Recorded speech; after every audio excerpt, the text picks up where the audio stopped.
me back up for a minute.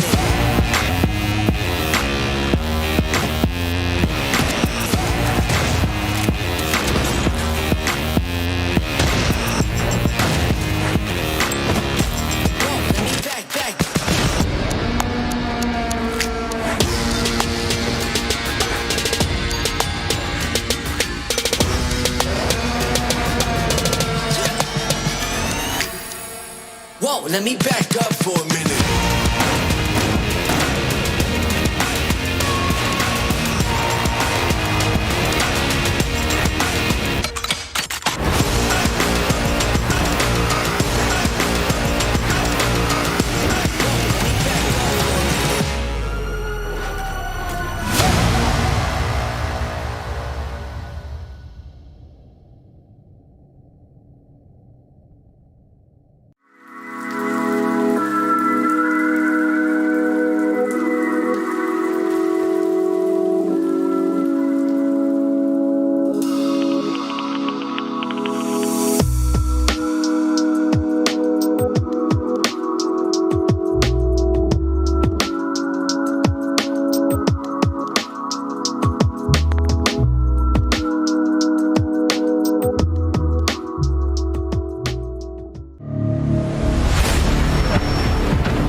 Good morning, ladies, gentlemen, and NBs, and welcome back to Six Invitational. It's time for week 2, and we have so much action in store for you. I'm Mouse the Medic, your host for the show. With me on the now analyst desk, it's a full desk. We're back on it.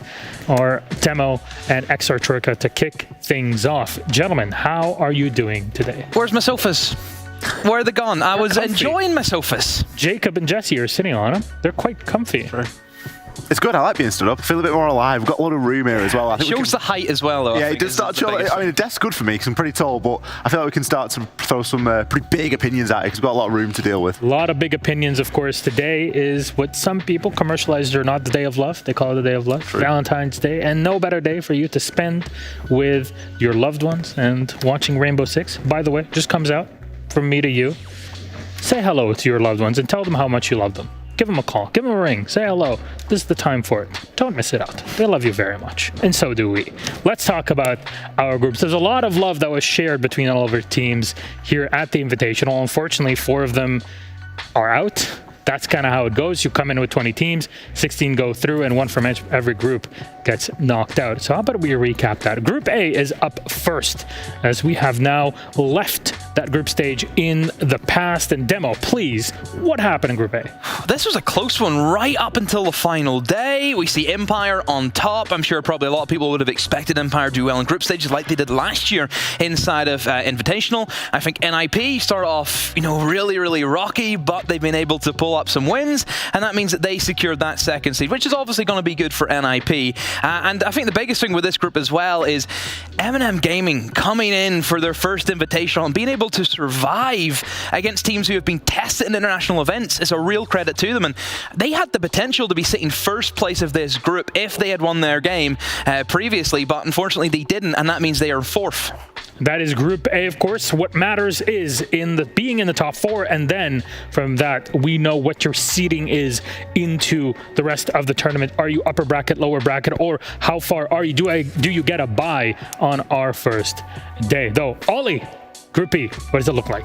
Well, Group B, this one was always billed as going to be quite a difficult group, I think, Milosh. We've got Team Liquid. I don't entirely think that's correct. We're missing SSG, I believe. I'm pretty sure that SSG is number 2. I think that SSG will be pretty... Welcome back, Alamo. Pretty sure that they're not actually in there as that second place. Team Liquid, they did top the group. SSG did get that second place seed. Everything else there is correct, I believe, in terms of points. Just the team name and the logo, not correct. Faze did come in at 3rd. Obviously, Rogue coming in there at 4th. Cyclops are a really fun team to watch, but I think they just got found out a little bit, and we didn't really see that depth or that adaptation that we were looking for. I think the big surprise for me, honestly, coming into this, is Liquid being top. They brought 2 rookies here today to invite, or this time, to Six Invitational, and see them still top of the group, still performing to the potential. It was brilliant. That's what we want to see. Group C, the group of fun. It wasn't so fun for one particular team, was it, Demo? Yeah, the big shocker. BDS eliminated the first team out of Invitational, where I think a lot of people thought this is their year, this is their chance to finally win something on an international stage. No, not this time, BDS, but still Elevate, I think, being the big surprise. APAC in 2nd place. Sure, we can sit there and hype up DWG KIA because we know what experience they've had. This Elevate team does not have a lot of experience in terms of going up against some of these bigger teams, and they've really surprised. I know myself. I know Dev Mart ain't surprised. He's seen this coming from a mile away, but still, what a performance from that team. I think he's somewhat surprised. I think you can be as big a shill as you like, but you've still got to be a little bit surprised when your team actually goes out there and does it. The end is Group D. What does this one look? Well, domination from one team, that's for sure. Let's put them up on the screen and have a chat about this. Ollie. True domination from DWG KIA. They did fantastically. You know, you really can't say anything less. They won the first 3 games flawlessly. It was 2-0, 2-0, 2-0, and then they did drop a map to the mighty Na'Vi in the end. And it was an all-important map as well, because it was a map that kept Na'Vi in the conversation. You can see that they are tied 2nd, 3rd, and 4th, all tied on 5 points. That win, that one map that Na'Vi was able to get did give them that little bit of an edge in the group. Well, UK making it through, right? We got some explosive UK action. Otherwise, Europe not really showing up too much in this. And we have a bit of the bias. Yeah, you guys, you cast Lata. Your heart's in the UK, your heart's in Europe too, right? No? Hearts are split. It's always tricky, tricky. Owner of a Lonely Heart. You know the song? Great song. The 80s produced a lot of great things, a lot of awful things as well. Fun times, though, I'm told. I was like 50 years old back then. At least that's how the rumors go. But those were our groups. These are teams and how they made it through. So how is it that final bracket that we have to move through in our first stage of playoffs? So remind you that the Sixth Invitational 2022 is divided into 3 phases. The first one is groups. We are done with that. Now we have our second phase, which is the round of 16 here in the groups. It is a double elimination bracket. If you were lower seated within your group in the bottom positions, you got directly into the lower bracket. So you have to fight extra games to get to the final, but you're not eliminated like in the past. We would have 2 teams at the bottom being eliminated. That's the caveat. However, if you were top of your group, then you get a bye. You get a free game where you get into a pretty nice position. That's why you see Liquid, FURIA, Empire, and DWG KIA in that position. However, if you were kind of in the middle rut, which is most teams in this case, half of them, so OXG, Faze Clan, NIP TSM, Space Station Na'Vi, and finally Elevate Soniqs. These are the matches that are happening or focusing on, and this is what that bracket looks like. If you did not see it, it was posted around 24 hours or so ago when that bracket was finally done and shown to the public. This is what we got. This is the action that we expect, and we can already start to fabricate the storylines around it, and we will talk about them as the games kind of progress through the day, and we kind of hit up the individual teams and their matchup. Speaking of individuals, we got players to talk about. You will often wonder, who is the best player in what position? Well, subjectively, we could argue here all day, and there'd be a lot of things chucked at one another, probably. However, we do have a way, objectively, with pure numbers. So, Demo, Ollie, you put something together for us. How about you explain to us what the premise is and who are these players and why? Well, we kind of wanted to develop the storylines of some of the big players, the players that have really stepped up so far in this competition. And we've kind of went around, we've kind of looked at who we're eyeing up. We've kind of chosen a good mix of roles. We've got some fraggers, we've got some supports, we've got some flexes in there. And we've also tried to include every region as best as we could. And we're kicking things off with, well, it's the Terminator, isn't it? It is Nesk. He's always going to be there. The history he has with this competition, he just drops silly numbers. It's 2 KD. A 2 KD at this stage is nuts. Where else do you start? where else do you start than Nesk? And we could have put him in for any single one of the stat lines realistically because he dominates 4 of them very, very well. But it was a bit of a no-brainer there to throw him in. And it's not really in any particular order either, but we've got to put him at the front. The second pick is going to be Grixer. Now, for a rookie, I think this SI, one of the beautiful things about it, it's almost been the SI for the rookies, in my opinion, because so many have come in and really shone. You know, you think about teams that have brought rookie players in or players that just haven't played an SI yet. Grixer for me is going to be that player. You know, he's snapping at Nesk's heels demo. So impressive to see someone who doesn't have the same experience. Remember, Neski's been to, what, how many SIs is this now for him since 2018 he started back? He's missed the first one because technically LATAM was not really part of it. Yeah, it's insane. And see Grixer step up in such a big way, it is phenomenal. Third player to move on to is kind of our flex pick, and that's going to be Wigan, someone who I think has surprised everyone. Obviously, we knew Damwon Kia had a really good chance of doing well in this competition, but we were expecting Yas, we were expecting Rin, but Wigan, he's outshining both of them to a very high degree. You know, you look at his cost, you look at his 1vx stats primarily, you know, he's clutching up the rounds wherever he needs to. And that was a difficult one to put in as well. You know, when you start thinking about flex players, it can be really difficult to know, you know, which sort of flex player you want to be going on to, which stat lines are you going to be conscious of. But I think Woogieman, and, you know, especially for entertainment factor, he's got to get thrown in there as well. Moving things on now to Eclipse. This is where things get a little bit more supporty. We had to give a little bit of a spotlight to one of our wonderful supports, and we felt that Eclipse was the pick. Lots of plants, 15 plants coming in, 3 disables. Interestingly as well, 3 1 versus X's. Now, as a support player, it's not ideal, but you have to be able to win your 1vx situations because you will get found in them from time to time, and Eclipse is doing exactly that. And finally, we had to include EU. I know that, Milos, you've kind of said EU hasn't been doing the greatest, but we still managed to find one player who has stepped up, and that's Joystick. Has a great history in this competition also.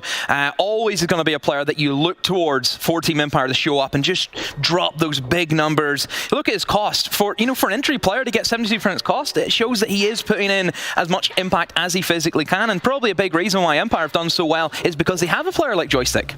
You get the entry on Joystick, and then suddenly you're following up with a man advantage. There's a lot of teams, for example, you could talk about the Soniqs, where Yeti would be getting a kill on entry, but he's instantly traded off. So the impact is not as felt as, hey, your entry not only got a kill, but also survived to continue on with the rest of the round, especially players that are on Yana and such ops that can follow up with grenade kills, with Gone 6s. There's so much that could happen with these sorts of players. I mean, the point to drive forward, though, which is something you guys mentioned, is we got 5 players in here that are top performers.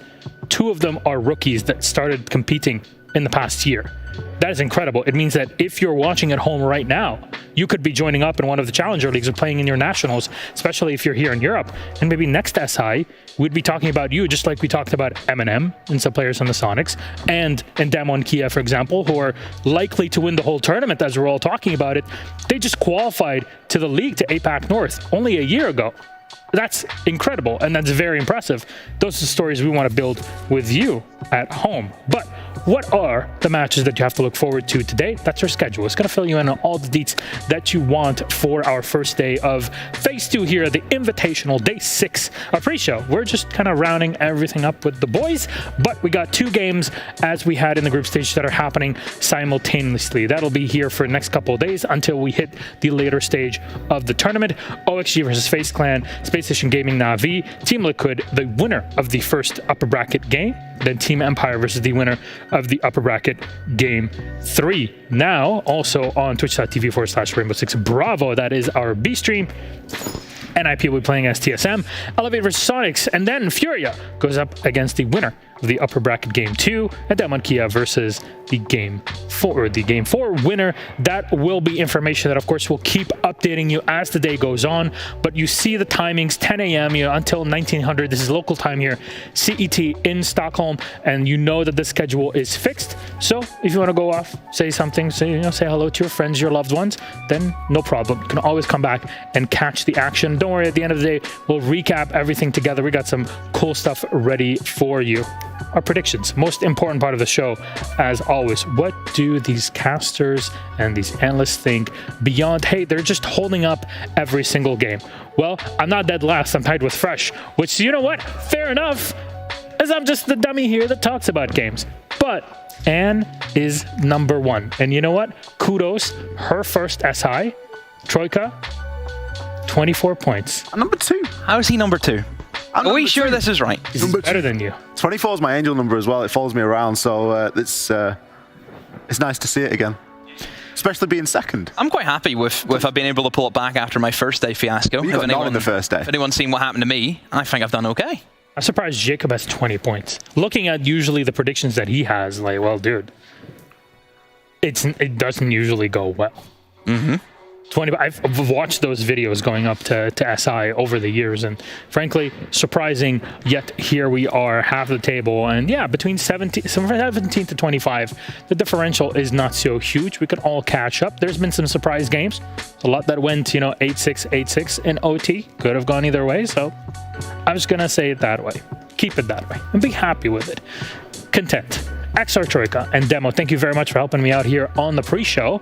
But that was just the pre-show. When we come back, we'll get things started for our first matchup, so don't go anywhere. See you in a moment.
Welcome back, friends, to the show. We're live again at Six Invitational 2022. We're going to get our matches started here at Phase 2 of the tournament. A whole week's worth of group stage games have come and gone. Now we set our eyes on the horizon. The future not just of our matches and our teams, but also of our game and its future, with more coming by the end of this week. As everybody's seen, stick around for all the announcements at this event. But I got two beautiful lads here on the desk with me to start off the day. We've already done a pre-show, Demo X.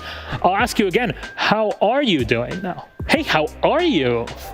It's okay. We've done this. We've done this already. We've done the hello. But I ask you again because it's always good to keep a check on your friends to make sure that they're all right. Well, happy Valentine's Day, Miller. Happy Valentine's Day. That's what he's looking for, isn't it? I mean, Demo's not going to do it. He wants some love. He's looking for some love. That's what he wants. Lovey-dovey bear. What can I say? Here I am, and here we all are to talk about our teams. And let's start off with Oxygen, a squad that made it through second in their group. What do the North Americans have to show, as now their lineup is fully together? They are ready, and look at how beautiful and snazzy these boys are. Oxygen have done relatively well at Invite so far. It's been a little bit up, it's been a little bit down. They did beat a weakened side in Navi. They did struggle against both DWG KIA and the two Brazilian teams inside of their bracket, and I think that that's a bit of a running trend, Demo. Yeah, I think they should have done better. I do. I think there was a lot of hype around this side. I think a lot of people thought, yeah, they're going to do really well internationally. And they come here and they start things off with, you couldn't ask for a better way to win against Navi. A clean 2-0 wasn't really a contest. And then it just didn't really develop from that first day. And they took some losses, albeit I think there were teams in their group that on paper they should be beating, but they just didn't. You know, it reminds me, oddly enough, of the Reciprocity days, which is the kind of the old version of OXG as we know them today. Same issue. They come in with a lot of potential, and they actually go into later stages of the tournament, but then there's some things that you're like, if this was perfected, they would be so much better. But they've had a day off, a couple of days off to relax and get themselves ready. So see what they've learned. Playing against these LATAM teams is no joke, and they go up against one of the best in Faze Clan. Now, Faze is definitely a tough opponent, but let's be honest, LATAM's a tough opponent for anybody to play against. LATAM is, you know, it's not an easy feat to be going up against the might of LATAM, especially now inside of the playoff bracket that we have got ahead of us. Faze Clan, these guys, they barely need any introduction. I think that's my favourite photo of cameraman as well, where he's actually got the camera. There was a meme one getting thrown around on Twitter where he still had the lens cap on the end, which I thought was hilarious. But this is a roster that is just bursting with excitement for me. They're very unpredictable. It isn't always as straightforward as they're going to do the same thing round after round, and it isn't as straightforward as one person is always going to be the carry. You can look at players like Astro, Cyber, Bullet, Souls, and all of them can pop off on the day. I think the dangerous thing about this roster at the minute for me is that we haven't really seen Cyber have the same event that he had back in Sweden at the Major. Cyber was the MVP, he was the highest rated, he had the most kills, he had the best entry, and so far he's having a little bit of a quiet time here at SI, but there is still time. Similar to Oxygen, I think Faze should have done better. I do. I think you come into that group where you're already riding off momentum from Sweden.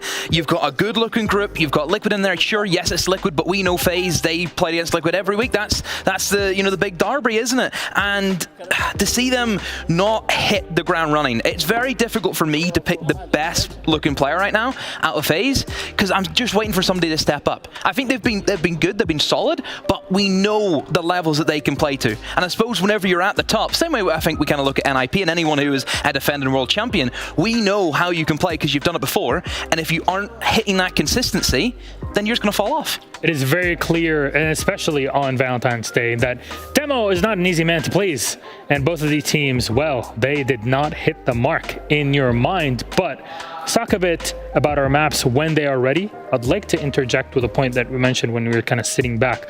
What is the record of Foxsave, or Fox, I think OXG Fox the same thing, but what is the record versus LATAM and Faze? In the past year, I think for Oxygen at the moment, they haven't been able to beat a LATAM side, which I think is the biggest thing for this team. You know, we've seen them go up against each other inside of the Swedish major. Sure, we can put that down to Fox wasn't there. We'll kind of give them that. Sure, fair enough. But this is it now. This is where they have to show up. This is where they have to beat FaZe.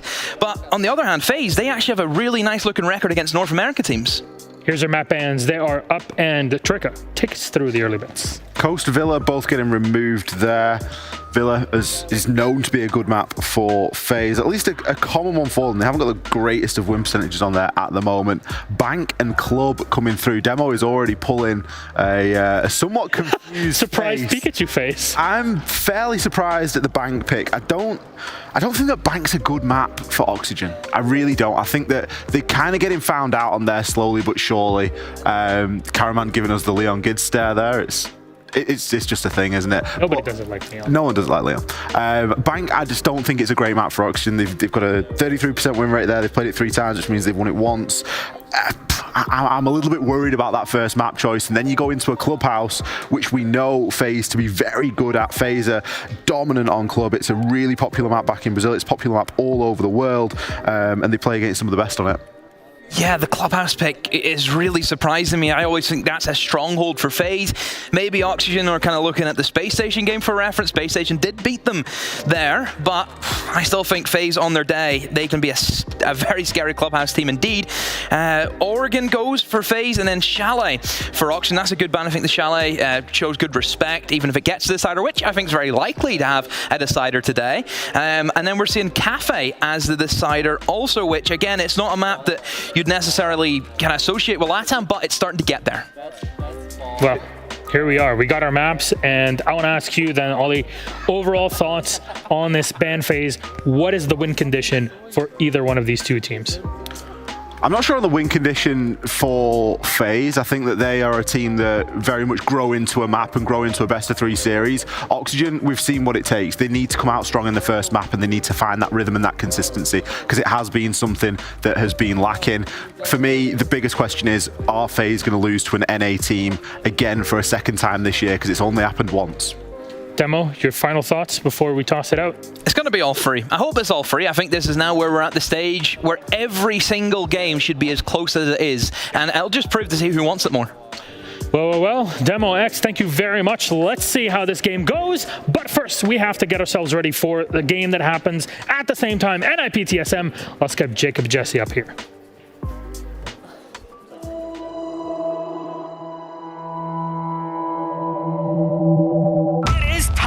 Live from beautiful and snowy Stockholm, Sweden, it is time for the Invitational. Again, SI 2022 begins.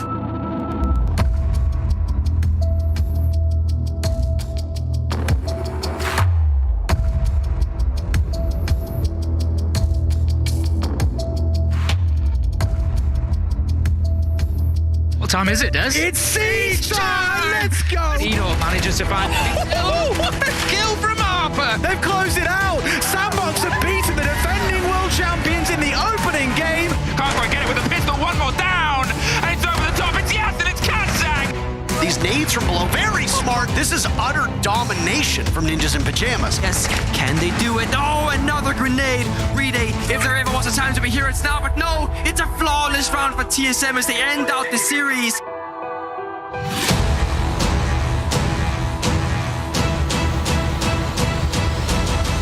Members of DC, but that's the dream kill. Goes, sees the man and gets the shot. Critical headshot to land. Keep all out, see if we can make anything work for him. Oh, the headshot against PSK, but the immediate response from Nesk once again. All by himself. Boss is going to recover hot and cold. Skies is going to take down Rips. And they're going to just continue to fall. Gatorada torn to pieces, as is Anaton. Nobody's got the answer. He's looking for him, and Fantasy's found him. So many kills coming in the dying moments. Get one more apiece. It is just Charla to clutch this out. But it's for Elevate. Position moving from the outside, and he'll move up directly into Joystick, giving away that, getting 2 more kills on the board here, but now falling afterwards to Scyther.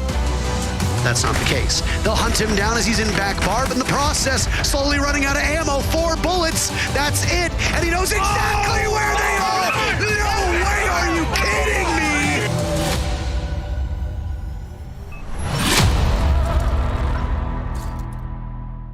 Welcome back, friends, to the 6th Invitational. I just heard Intero screaming, "Are you kidding me?" at the end, which he stole from me, which I stole from Anders. So here we are today. It's Ouroboros. This is how the snake kind of eats at its tail. Here we are at Invitational, and we get to talk about one more matchup before we kick them off. It's NIP versus TSM, yet another NA versus LATAM matchup. I'm El Medic, of course, and I have two beautiful lads on the desk as well. How would you say lads for the UK, friends? How would you say boys? Just for North American? The buds. Look at us. Guides being cracking cold ones with the buds, eh?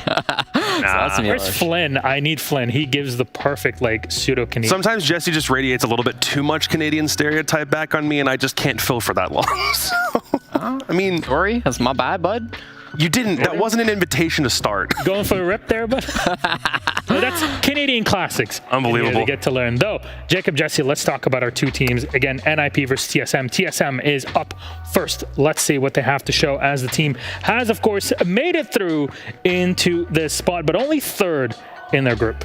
TSM, America's 5 favorite fraggers, taking on the world champs in round 1 of the 6 Invitational playoffs. I mean, they tore through the NA qualifier to get here and kept that momentum up when group started, winning 4 maps in a row over FURIA and BDS before finally their NA rivals put a stop to that winning streak. Dark Zero was the first stumbling point for TSM, and in their last game it got even worse as Elevate, the team from Thailand, gave them their first 2-0 loss in a best of 3 in 15 months. I couldn't believe that stat either, but it's true. And with the first round opponent that is as fired up as NIP, TSM are now going to try to extend their current streak to more than 2 days. What we've seen from TSM is a nice shift from what they did in stage 3. That role change that we've been talking about for several months at this point is something we don't even really need to discuss that much because it's working. We're not questioning anymore where Gio and Chala are meant to fit into this lineup. It seems as though the well-oiled machine that did exist, albeit in a slightly different form back in stage 2, is now back here for TSM. There's no question about who's meant to be playing what, and a trifecta of fraggers at the top of the list. Bolo, Achieved, and Merc is really giving TSM the route they need to get back to a top level. Who's this Bolo guy? No idea. I think he plays next, though. I hope so. I've heard Buelo, I've heard Balo, I've heard Buelo? Yeah, Buelo. Like they mess up like where the A, the E, and the U go in his name. Like no one can get it right. Somebody messed up Bolo and Abuela, and then they turned it into this. I've also just seen Balo, pure Balo in chat before too. Fair enough. And you know what? We're seeing NIP on the board. This team that has made it through despite some of the tweets we've seen online. Here they are today, Jacob. Yeah, a little bit of a slow start for NIP. I don't think it's going to be a huge deal now that we're into the playoffs for one very specific reason. Two. They are the current world champions. That shouldn't be discounted. I did say earlier I don't really know if they're going to repeat. We've had that discussion a lot, but they're going to make it as hard as they can for other teams to progress further in this bracket. The factor now is that their coach, Midi, is actually able to be behind them on stage, which is, even though, yes, he wasn't capable of doing that earlier, they were still using him as a resource. They were still finding strats or map ban ideas, concocting methods of defeating teams. But now, in the mid-game, whenever attack timeout is called, they are going to have that available to them rather than being like, okay, what do we do without that here? So I think now that you've got that in the midst of this entire roster, they should do way better. A lot of people were afraid for TSM at the start of this group stage. They had a really rough couple of games to start off the tournament here. At the end of day 2, they had a 51% chance of finishing dead last in their group and being eliminated before even getting to the bracket. But after that point, they won every single map, secured themselves a 2nd seed, and here they are now against TSM in the first round. Oh, well, look at where we are. NIP versus TSM, and I cannot wait to see what maps we're going to be playing on in this series. But before we begin the map, I want to see what are expectations in this case. There you go. First bans are through. Wait. Thank God. Okay. Let's go. Finally, no more Clubhouse. Has banned Clubhouse against NIP. Every single opponent has failed to do that in the group stage so far. Jacob, we've done it. We got it. High fives. We're there. Milosh, high fives. Let's go. NA has a chance. There's a chance right now. Clubhouse is gone. We've literally been waiting this the entire group stage, and it never came through. TSM sharpening it up, though. 8 wins in a row for NIP on that map. It is ridiculous for them.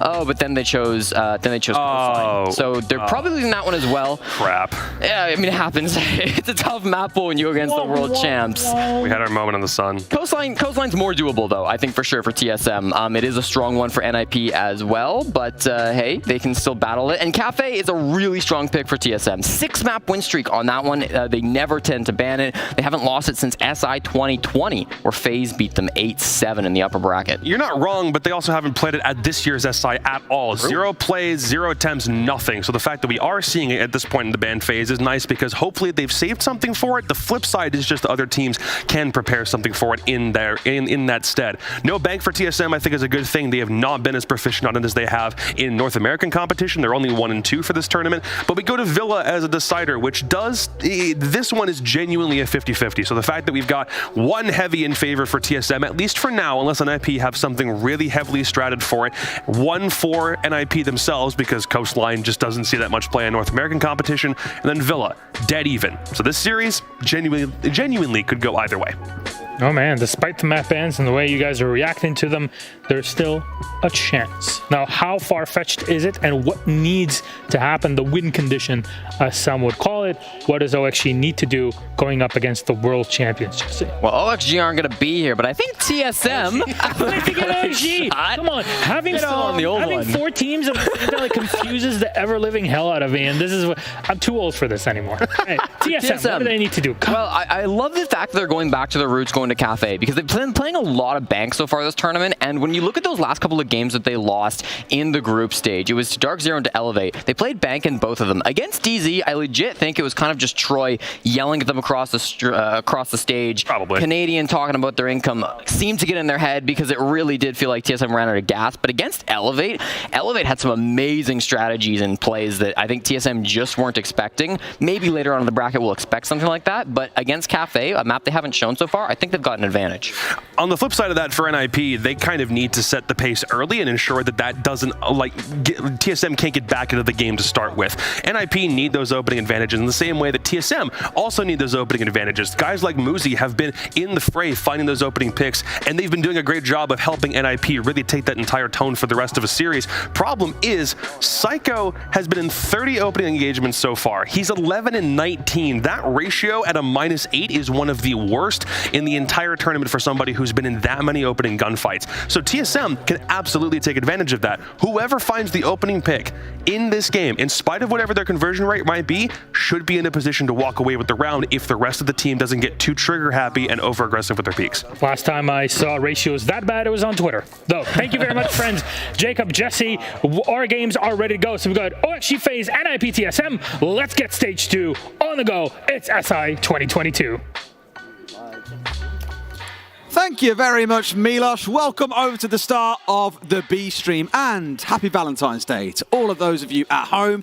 Tim has put on his best shirt to make sure he's matching up for the colours, and Tim, here we got a little something for the viewers. Well, we've been shown a lot of love over the last week, Des, and we appreciate it all. So we thought we want to make sure everybody at home gets a Valentine's card. So we've sorted one out just from us, and we'll open this up for you. We've got a little Valentine's poem in there, Des. Just have a read of that. Roses are red, attackers are blue, Siege is brilliant, but our true love is you. Thank you very much for tuning into the 6th Invitational. Let's get underway with our first game. And Tim, this is going to be an exciting map. Cafe to kick things off of all things. TSM have hidden this away all of the group stage, and now finally it's going to get brought into the spotlight. There's going to be no love lost on this map. That much is for sure between these two. They're going to come in here. They're looking to continue that upper bracket run at this point, Des. Obviously, they've got extra opportunities. Should they lose a game here, they drop out into the lower bracket. They don't go home yet. That's not the stakes. That's not what we're talking about at this point. But the longer you can keep winning, the longer you keep that life in the bank, Des, the longer you can have that loss later on against, I'm not going to say tougher opposition, because let's be honest, for my money, it don't come much tougher than the two teams that we've got in the server today. TSM, NIP, gotta be two of the favourites left in this competition. I mean, look at it this way. You've got the current defending world champions, TSM, who kind of came through as the flag bearers for NA. I know many would say, well, they came through quals, Des. They can't be the flag bearers. They can, because they looked unbelievable during the group stage. Worth touching on some stats that the guys were talking about on the desk as well. Merc and Pino currently miles ahead of the rest of their teammates. So much so, the number I've got down here is Merc and Pino are both on an identical 1.18 rating, tied in 6th place. The rest of the players aren't even in the top 23, and I say 23 specifically because Bolo is 24th. Just wanted to get really specific on that one number. On entry-wise, Merc is plus 14, 23-9, as opposed to what we heard them talking about with Psycho. So arguably you're seeing stronger performances out of Merc compared to the entries on the other side, but Pino is still balancing out the books. For my money, this is going to be a real slobber knocker, as Demo would say. Yeah, I think it's going to be... I'm fully expecting, I am fully prepared for 3 maps here. I think Coastline is going to be a sticking point potentially for TSM. I feel like they need something here on Cafe. We talk about LATAM teams, we talk about Coastline. If you don't have a Coastline game, you can't compete in the BR6. It's pretty much as simple as that. So NIP, we know, are going to be very strong there.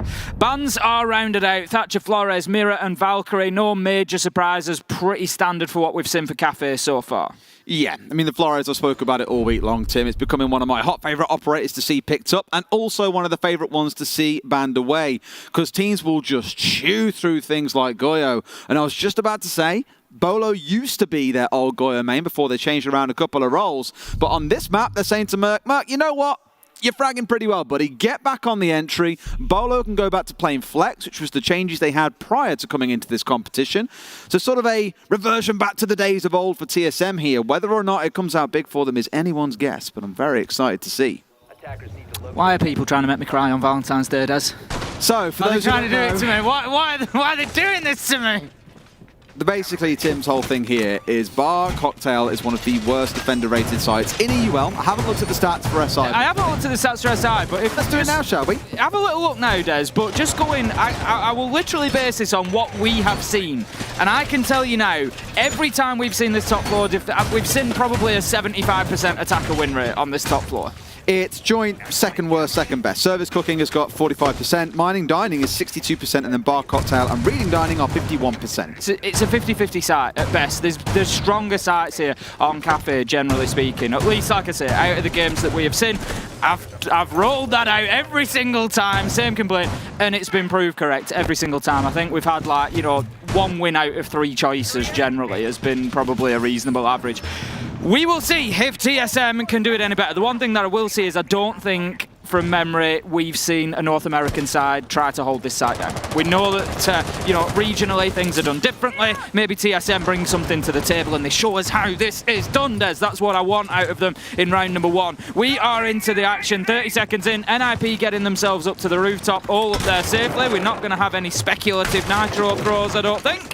Hatches open, Pino droning, and NIP, they can start round number 1. It's a very standard setup coming out of TSM, to be honest. The only change you'd maybe look at in this lineup would be Gio stepping away from the Aruni and instead bringing along a Wamai, but they don't need that second shield. They've already got so much coming in here that, hey, why bother? I think it's more for the anti-nade utility that I'm looking at to pair up with the Jaeger. Aruni sort of fills that role. 3 laser gates will eat through nades, for example. Teams don't want to see themselves losing out drones. And the Chief is out the window to find the first entry off this series onto Muzi, but Kamikaze's there straight for the trade. Good team play.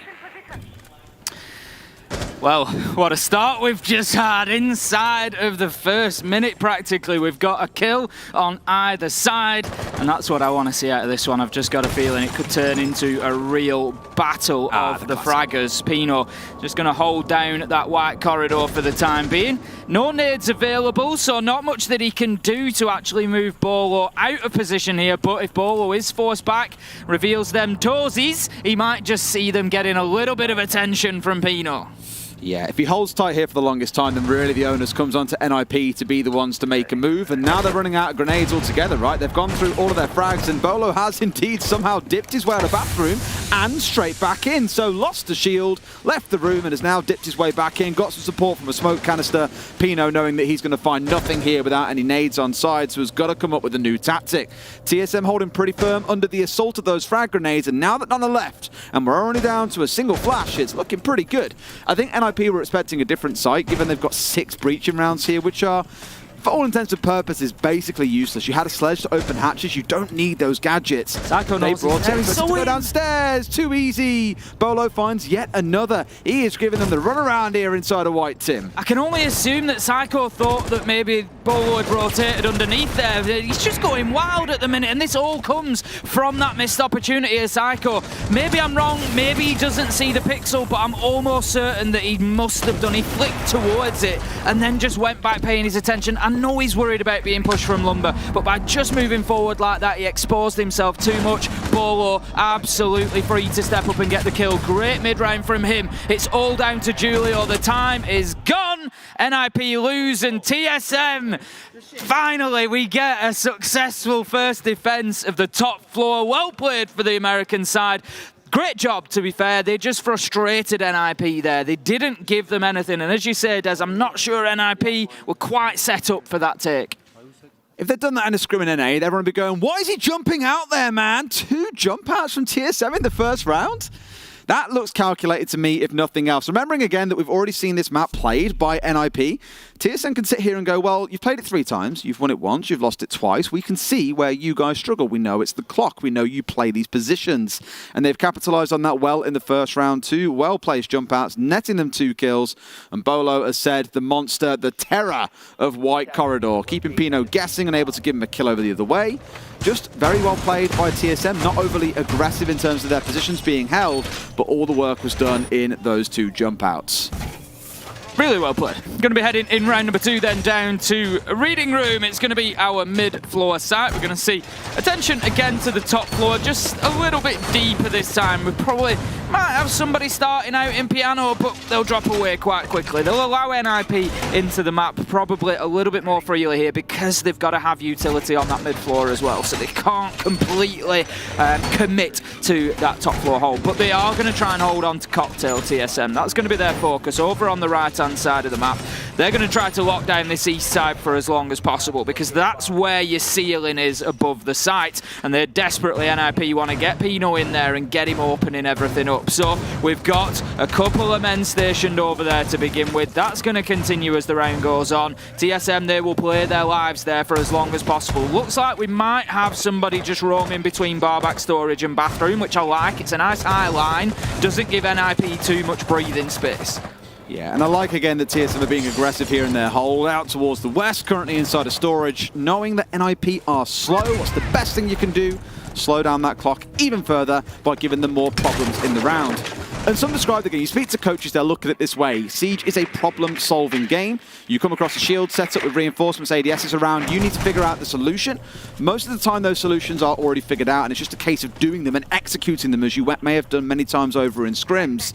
But when something new comes in front of you, or you know that you've got to get through it, and it takes time, that's when it can sting. And here, they're being held up towards white, finally having that pixel shield blown away, only for the Frost to dip back away inside a bathroom. And look at the effect of that first round as Muzi checking those windows. He's worried about the potential for the run out. Even if TSM don't actually play another run out, it will have now a lasting impact, a ripple effect through these first 6 rounds where NIP are going to have to be overly cautious about it and keeping their eye on it. It might just take their focus away from the goal. Halfway into a round, nearly out of frags, basically out of flashes, still got 5 breaching rounds in back pocket that you want to be using on the floor to give you the visibility downstairs, just in case Pino falls by the wayside. All they've really done so far is clear out that shield on Pixel. TSM unbothered, still in storage. Achieve playing below. Frost currently on Pixel. They're just in so many good key positions, and Achieve finds yet another entry.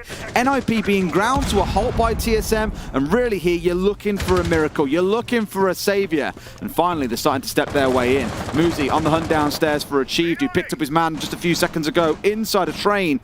But I'll tell you what, Tim, it's not looking too good. It's not at all, and Achieved has had so many of those important kills so far in the tournament, and there's another one for him. I've been so impressed by him up to this point. Gio's going to find himself downed, and a couple of kills come back in for NIP. They keep themselves fighting in the round. They've got time, but they don't have the map control, Des. That's the problem. There is still a man above them. I believe it's Bolo on the Frost, and he could be a nightmare, but Julio shuts him down with a headshot. That was essential. Achieved again.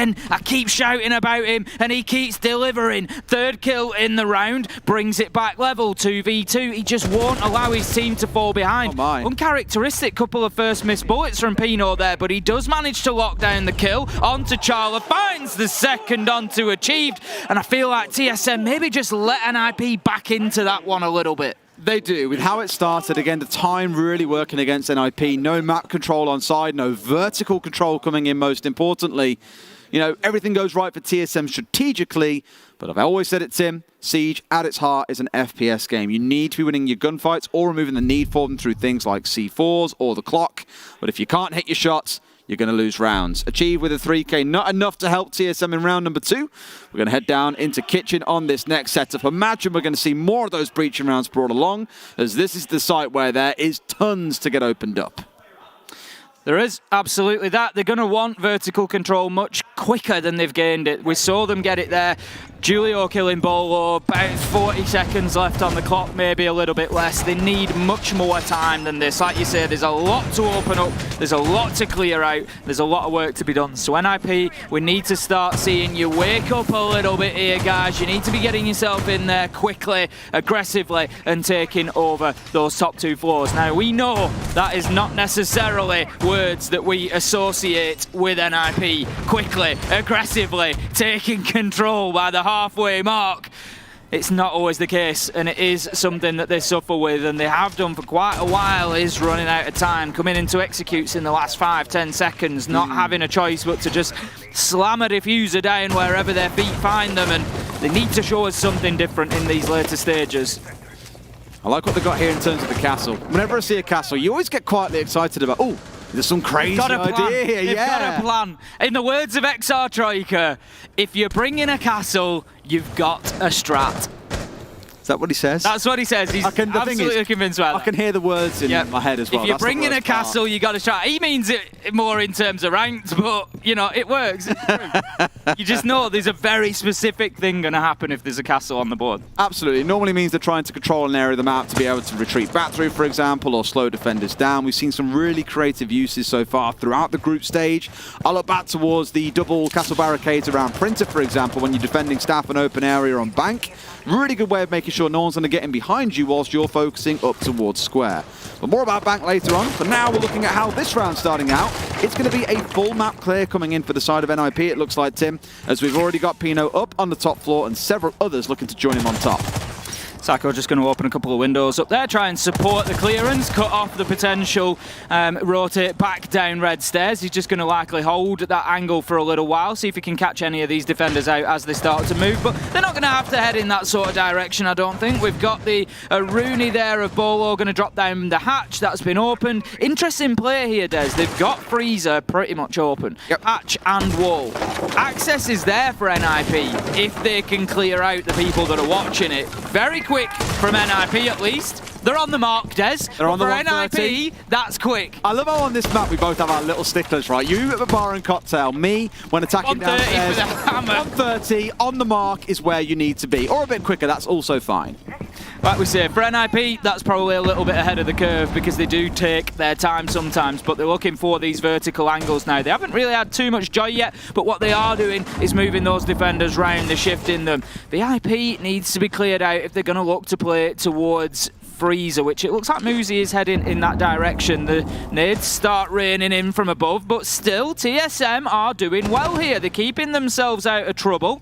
Achieved is going to be the player inside VIP on the smoke, if my eyes don't deceive me, and that is going to be a critical position here for him to hold on to. Gio just taking a lot of damage there inside of Coffee, and he could be in trouble if that pressure continues. First smoke coming out as well for a bit of support. It's going to be a very hot drop coming in for NIP at this stage, it looks like. Still going to burn through more of those smokes, but they stay online. Julio finding Bolo, who had a fantastic round 1. Quiet in round 2, non-existent in round 3. Merc finds one back on the other side, so a 4 versus 4 as we get towards that last 10 seconds. Psycho's dropped in, but they've got to look in for the plant. Achieved on a bit of a late swing here, waiting for Muzi to come down on white stairs. But Tim, the plant needs to start now. Kamikaze into position inside of Coffee. Starting it down, but oh, there's an echo. Unlucky, I guess. If you remember, Des, at the beginning of that round, I said quite often, NIP will come in and try to plant with 10 or 5 seconds left, because they have to, because they've got to that point, and that is exactly the problem that we've just seen there. Muzi goes in, 3 seconds left to go, have to try and pop the diffuser down, doesn't have a choice about where, or whether there's cover in place, or many of the other things that you would like to be going on whilst you have a plant go down, and when there's an echo on the other side, It's a great pick from TSM. You know, you look at a team like NIP, you think, could be a few really late plants here. Let's play the Echo. Gonna get us a couple of free rounds, and that's exactly what the Yokai drone does there. Well played from TSM. NIP for the first half of it, great. Got themselves in, got map control, working the verticals, damage onto Geo. They just never dealt with Achieved inside of VIP. Something that they needed to do, really. Clear that shield out and get Achieved moved. And then they could have focused and had better cover for Muze. You know, all the other things start falling into place. The comp overall was just built to slow them down, right, when you looked at it. You know, looking in towards the castle, in towards the Yokais. Everything was just about wasting time and forcing them into a very rushed ending. And that's exactly what TSM got. Read NIP like a book. Now, what I like here on the top floor, that sounded a weird way to say book, didn't it? I've always been told I said book weird, though. I got a book rather than book. Book. How do you say? You say book as well? We can't say book. I know, it sounds really weird, didn't it? Why would you say that? You're going to so my missus always Some people in the UK say book like reading a book or because of the double O sound. They'll say book and Luke. So this is the thing. My missus is like from near Cambridge, bless her heart and soul. Like she's not from Cambridge. She always tells me she's from the crap area near Cambridge. But she always goes to me, you say pub, and it should be like pub. It should be book with like a H in it. I hate it, and I'm just like, no, you live near me. It's book. It's pub, and it's castle, not castle. Come on. Speaking of castle, there is one in this round once again. And I did think we were going to see it when you see the Iruni and castle pairing on this site. You know exactly what you're going to get. We've got the double setup coming in inside the windows, inside of Piano itself. So this one here will protect the player that is inside of Cigar Shop itself. Words evade me for a second. They did have a castle on the south side of things. Obviously, that's now been changed away. And there's a laser gate on this single wall because teams always want to come in onside that right-hand one because you're more tucked in against the hard wall. Can't be challenged from Pixel as you step through into the wall if you open up the right-hand one. Muzi working from underneath there just to try and soften up a little bit of utility. Sends in the Ash Breach in charge to do some work from underneath. We can see that it opens the castle barricade. That's an interesting one I'm not sure I've seen before. It's a nice little angle, a nice little way of doing that. You don't have to risk yourself on the rappel of the piano windows, which is usually what we see. And yeah, I'm all for that. That's going to open that up. There's still the laser gate to be dealt with. Pino is on that white rappel again. Now, interestingly, he's got both of his nades this time. There's not been used to clear out castles, for example. So he could aggress much easier into bathroom from there. Yeah, Charlo's just burning through the clock here as well, but 90 seconds in, and NIP do not have boots inside the map yet. They're on the rappel, they're holding up on the red hatch, but no one's gone for a drop, understandably, because they want to clear Charla out. A nade finally coming through. He's down, but not out. Still has the cover coming in, and Achieved, I think, was looking to give some support from below, but he's now dipped away too. Psycho, they're obviously not aware that he was down for a brief second. Not a bad hold, though. If on that hold you're losing a man, but burning through 2 minutes of the clock, I'd count that as a win, Tim. That's quite all right. As we've said, it's TSM's strategy, or it appears to be, to waste as much time as possible. So that is a positive for them. Pino sends one nade into Lumber. Oh, he sees the man too late. Nade already in his hand and Achieved with another one of those important kills. I'm going to keep stressing it because his kills come at critical moments. It was a potential for NIP to be 2 men ahead at this point, but no, Achieved keeps them in touch. 3 versus 4. Psycho gets aggressive into sight, shut down in the crossfire. Bolo, Merc, they don't need to move to find themselves one apiece. Bolo doubles down. It's all up to Julio, and that is a sentence that I keep repeating, but the outcome is the same. Merc, he shuts it down, and TSM take round 4, and they now lead 3-1. 2 minutes wasted around Cigar Shop. Beautiful from TSM, and on an IP side, maybe wager a little bit slow. They do keep on running low on these nades when trying to break these positions. So it gets a little bit dicey, a little bit ropey in the dying seconds. Enough so that NIP has said after 4 rounds, look, enough is enough. It's 3-1. We are crumbling on these attacks. Let's have a quick timeout and have a discussion. There's still 2 more rounds of their attack inside to go, and they know they need to find something here. Otherwise, they're careering very quickly towards a 1-3 record on Cafe across SI 2022. There's going to be plenty to talk about, I think, at this point in time for NIP, and one of them is going to be, how do we speed things up? Yeah. How do we get more aggressive? How do we get in there? How do we disrupt TSM? That's another thing that's not really been happening for me, and it goes hand in hand with time, Des, and that is disrupting the defenders, moving them, clearing their utility. Charlo wasn't moved for 2 minutes. He still had the laser gate behind him. He still had some semblance. I didn't know one thing I really needed on Valentine's Day was to hear you say laser gate about 4 times in a single round. Well, music clear the laser gates, please.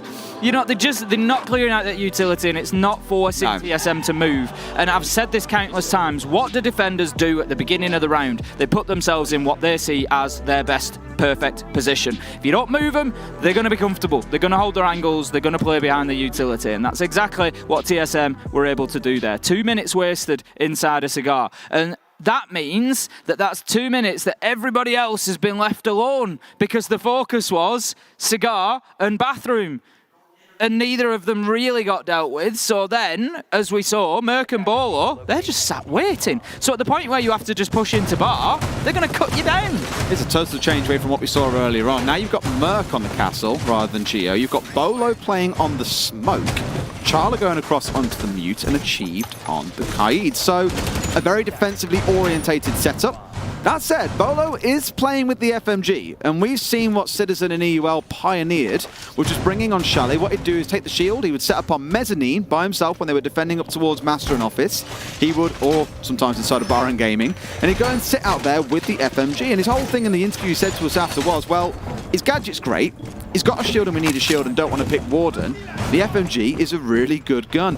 And that started echoing across several different teams then, for example. We saw it coming into Rogue, they started doing it, a couple of others tried it as well. And it's now really kind of rippled around the world where sometimes you do get these more aggressive operators, or players, sorry, picking up more supportive operators because it gives you the utility you need and you still get a great gun. Achieved is going well so far. I've shouted him out a couple of times. 5 and 2, and very, very sort of crucially timed. 3 of those on the entry, isn't it? Yeah, was it 2? 2, I think. On the first 2 rounds. First 2 rounds. Yeah, going very well so far, and like I say, a lot of his times are sort of really, a lot of his kills are really well timed. You know, important kills, and for me, quietly, he's been one of the best players in the tournament so far.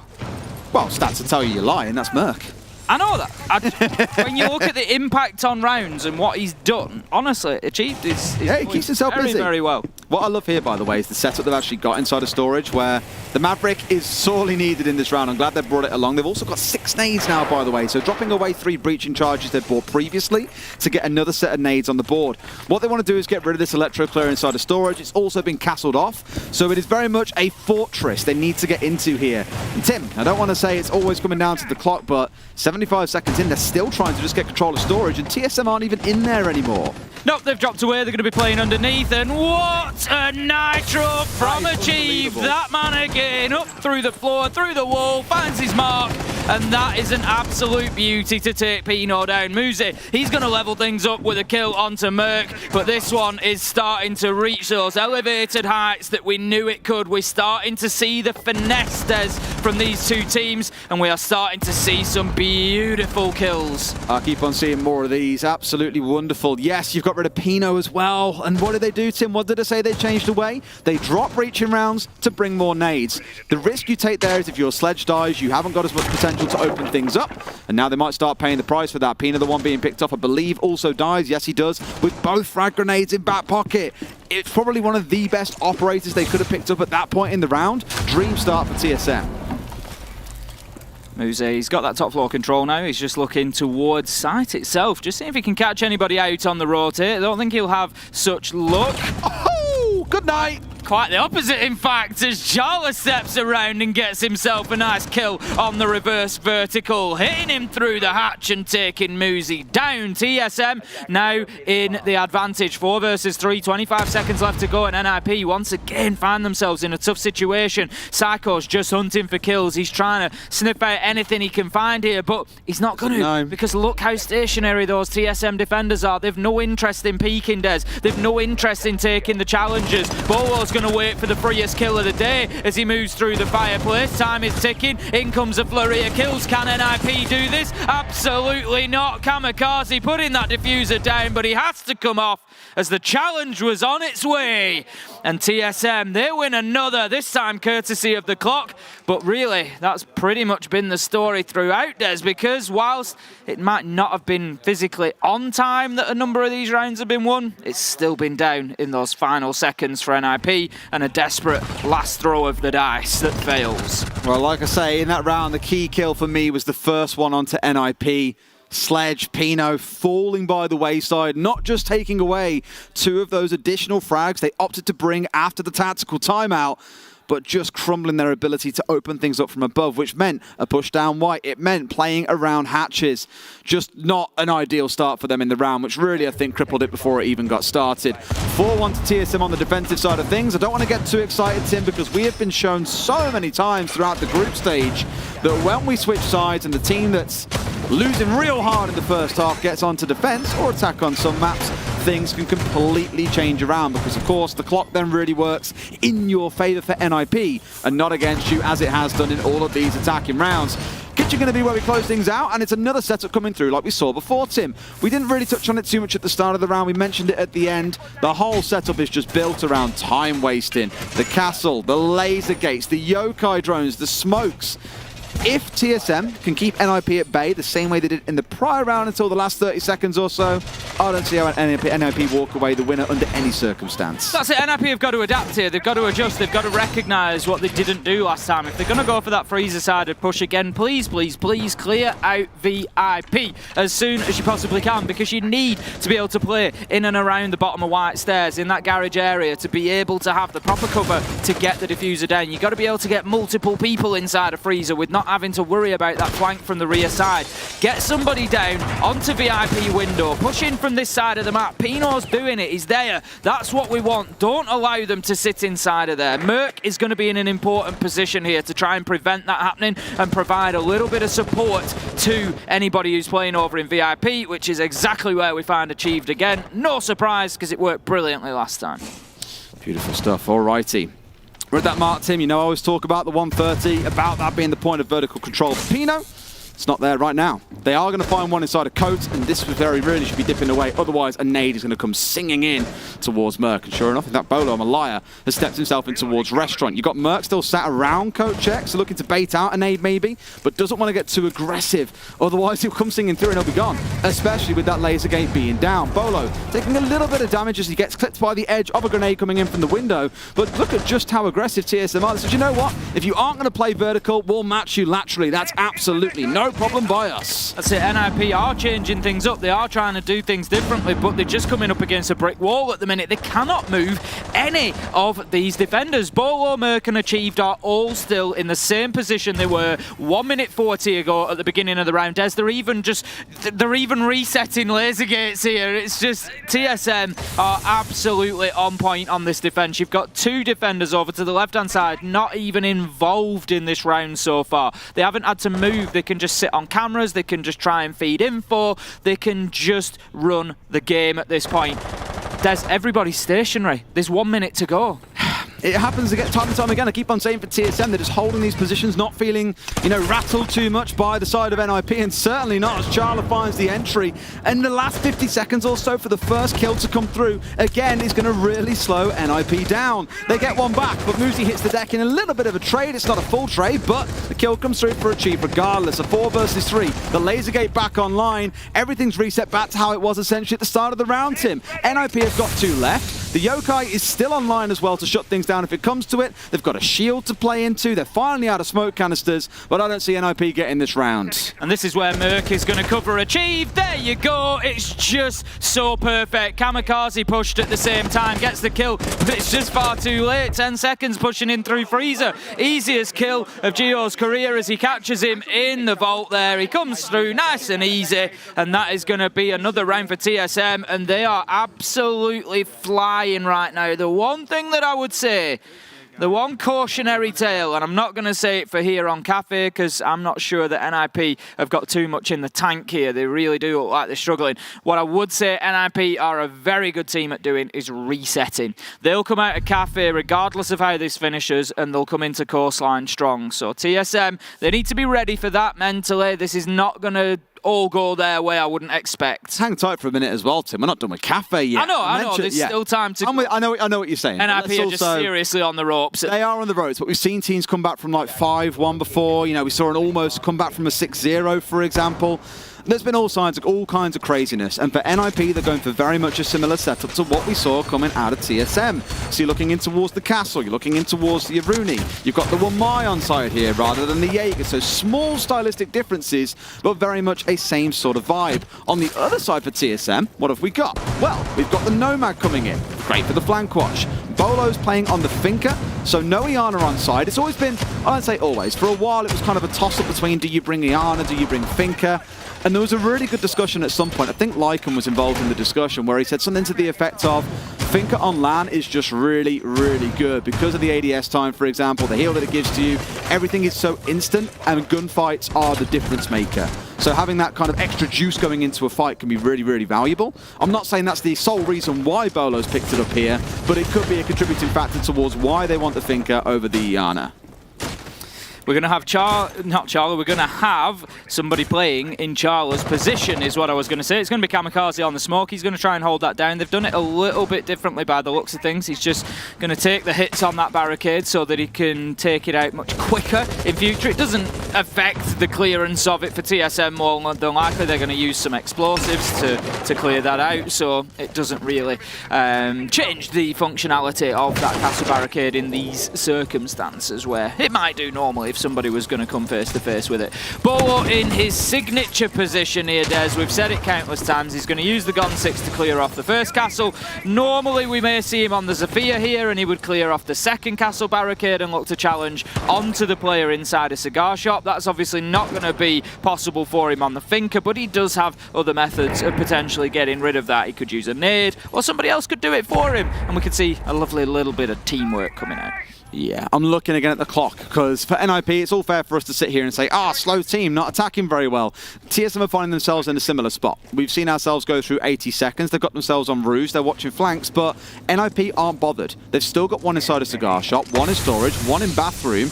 They aren't being challenged by TSM, so TSM have got to get themselves stepping forwards a bit here, looking to go more aggressive, because right now, it's looking slow.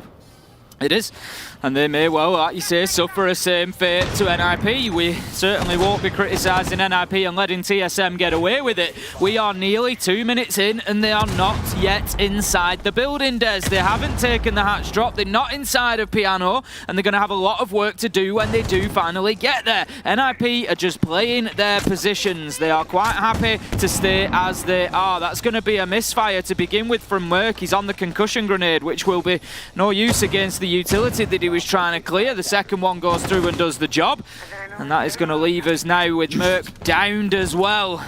And then you pour the juice and up he gets. Easy peasy. I think he was trying to be careful of any Wamai magnets that were stationed inside a cigar, which have been obviously dealt with here, as both of those did go through. They've now got one. It's Bolo looking to go for a very cheeky swing. If he can get the swing in and win this gunfight, it could be massive. It opens up White. Muzi turning his back at the wrong moment. But we're down to 25 seconds, Tim. TSM need to pull the trigger and get moving now. Otherwise, NIP win by the clock. I don't think in this phase they're aware that someone's down inside the backs, crouched down. Psycho finding one, a swing comes in, but the Merc gets a shutdown. A 3 versus 3, 10 seconds on the clock. 2 come in for TSM. A 3 versus 2. They're both hanging around White. One's in cocktail. They're going for a plant on the default. I don't think they can stop this one, Tim. This should be a plant going through. It's going to be a retake scenario for NIP. Otherwise, it's 6-1. TSM just showing a better capability to get in and get that diffuser down in the final seconds. It's something that NIP were unable to achieve. Merc half health though, he's got to stick this out in a 1v1. He's up against Julio, a man who we know can be calm in these critical situations. He's going to find a way if there is one. Merc is there waiting. The shield is cleared out. Smart move from Julio. Knows that Merc is likely using the utility against them. Knows where the diffuser is now. Has 10 seconds to find his kill. And there he comes up against their own castle barricade. There's the peak hole in the wall that's going to allow Merc to make this challenge. It is too late. Nothing Julio can do about it. Well played from Merc. Gets himself that final kill. And TSM, they take their first attacking round to get themselves onto match point. And the difference, Des, was the ability to execute in those final seconds. It was. I'm not going to say it was a clean round. It still came down to TSM arguably spending more time getting prepped for that execute than NIP did on their attacking side. But the big difference really coming in was the positioning of a couple of players of NIP. Muzi with his back turned on White was trying to get out of dodge, didn't realise that Bolo had got so deep inside a Piano to just swing on White and find himself the opening freebie. Psycho almost got away with 2 or 3 kills, but the communication coming in from TSM was sharp. Bags was called as soon as he found the first kill. They first one and got the second. That then left you 2 or 3 players all a little bit deeper. 1 in storage, 2 around white. One of them was actually in cocktail, but they were dug so far back and unable to retake white and press to try and stop that plant going down because of Bolo that everything just clicked together. So even in the actual executes themselves, TSM are moving faster as a team, and NIP look a little bit floundered, not quite sure how to react, where to go, what's free, what's not. And as said, they found the round they were looking for. 7-1 on the way, potentially, if TSM can get this next round. It's going to be in Reading and Fireplace. We've got a Vigil on side for Psycho, who has really struggled to get involved in this match, it feels, so far. He had a great double kill in the middle of the round there, and if NIP come away with a win, we're probably saying that it was pivotal. He hit himself prone at bags, saw the man coming round the corner, drops the diffuser, spins 180, gets one inside a piano. It was really well played from Psycho, and he only had about 20 HP left at that point as well, so he really maximised his life, but it just wasn't enough. Like I say, maybe you talk about that double kill differently if NIP come away with the round, but the big difference maker there is, and I'm sort of glad that TSM played it in that way, because it gives us this like direct comparison. Slow round from NIP lose and don't manage to get the execute off. Slow round from TSM, they get the plant down and win the round, and it is just that direct difference at the minute. Okay, I mean, looking at the key differences you're already seeing in this round, Tim, how many breaching rounds do you count? A few. None. Top left of your screen. Absolutely none on side for TSM. Because remember NIP, they brought 6. They were relying on that plus the sledge to do all their vertical destruction for them. TSM, whether you call it confidence or a little bit being risk-taking maybe, I don't know, but Achieved is their key to getting these vertical angles opened up. There's no secondary shotguns or anything of the like coming in here to help them if he goes down. Think about what happened when they had 3 in back pocket breaching rounds, that is, and Pino died early on the sledge. They still couldn't get enough opened up. So really, Achieved is the key in this round for me. If they don't look for a lateral take, that is, he needs to be alive right till the very end to make sure they've got the verticals, can make the defenders sweat, and they can make good use of this top floor. It's the whole reason why teams want top floor control, is so that you can play vertically. Look at the speed coming in from TSM. They're going to open things up. There's blood in the water, Des, and boy, do TSM know it. Bolo gets himself the opener onto Julio. Achieved in to double down on that advantage. Takes down Achieved, and it's 4 versus 3 inside of 50 seconds. We're seeing a very different attack from TSM to what we saw throughout the 6 attacking rounds of NIP. Now then, Psycho could find his man as he comes around the corner. He's inside of the utility room there, but I'm not sure that Psycho's quite aware of his position. Muzi's going to come down white stairs, and TSM need to be careful. Bolo could find himself trapped here, and he is indeed picked up from above and from horizontally as Psycho manages to get that kill and level things off 3-3. Cozy. I mean, Bolo there just being completely blindsided by aggression. You probably wouldn't expect at that point in the round as well. He thought he was in a good position to hold it down. Would have turned around and aimed for the hatch a little bit later on when more pressure came in from his team, but Psycho chose the early exit and found a good kill to bring things back to 3 versus 3. Charla finding another. Pino and Psycho, all that stand between TSM and a 7-1. It's a big nade kill coming in for Achieve. What a map he's had at 10-4. I said he had to be alive until the end. It's less so the sledge work in this case. It's the nades that are coming in from above, and they've got 70 seconds to find where Psycho is and close this round out, Tim. Definite opportunity for them to get in, maybe stick the diffuser down, like you say, just force Psycho to make a play. 50 seconds, not even going to matter. Easy. I was just going to say 50 HP left. Charla finds him on the white stairs, closes it out, and what an unexpected result for TSM. I'm not saying that we didn't think they'd win it necessarily, but a 7-1 against reigning world champs. It looks like NIP have wound the clock back to day 1 here, Des. I think, to be honest, it's just really smart prep by TSM. Did they attack the sharpest there? Maybe not. Did they defend well? Absolutely. We didn't get much of a chance to see the attacks. We got a couple of rounds of it. And this is the thing, again, you've watched NIP play this map last week. They have no idea what your current strats are, given you've had role changes, for example, and they've just said, look, NIP kind of sucked on this map last week. Let's take them there, let's get a comfortable win, and they've done it in style. TSM taking a blast into the past and coming away 1-0. Looking good for it. As I said, just some very big differences between what NIP were able to achieve and what TSM were able to achieve. Will that continue through onto Coastline? Who knows? But what TSM have done is coming into a good map for NIP, They've hit them hard before it, and they've got into their heads now, and it might just give them a little bit of an edge. The thing is, again, talking about Merc and the entries he's got, Achieve is looking great, Bowler was looking great, even Charla was hitting shots. Like, not even the Geo didn't do anything. He didn't have to because the team was playing so well. I'm worried for NIP going into Coastline. This could be a very quick 2-0 to start out the B stream for the day. We'll go to a quick break and keep with that theme of being nice and quick and fast today. When we come back, Coastline awaits. See you in a few. I'm Pyjamas from TSM. I'm the coach. In the past year or so, we've had countless role changes. People know about them. Sometimes they've been good, sometimes they've been bad. Basically, as soon as we knew that we had to qualify through the open qualifier, that's when we started making all the changes. After SI, we were in the middle of a season where like things weren't going the greatest. It was mainly like a reaction to that. We needed to make something happen. A lot of people try to just role change to get honeymoon phases. When they do a roster change, all of their communication is they're adapting, they're talking to each other constantly because they have to, right? But when you kind of get into that slump where you just kind of like, you're just going through the motions of everything, that's when teams start to get worse. But you can do that same thing where you get back to that, where you're communicating like you should be, but you don't actually have to change anybody out. You just have to change your mindset. We were just trying to figure it out. It's a learning process.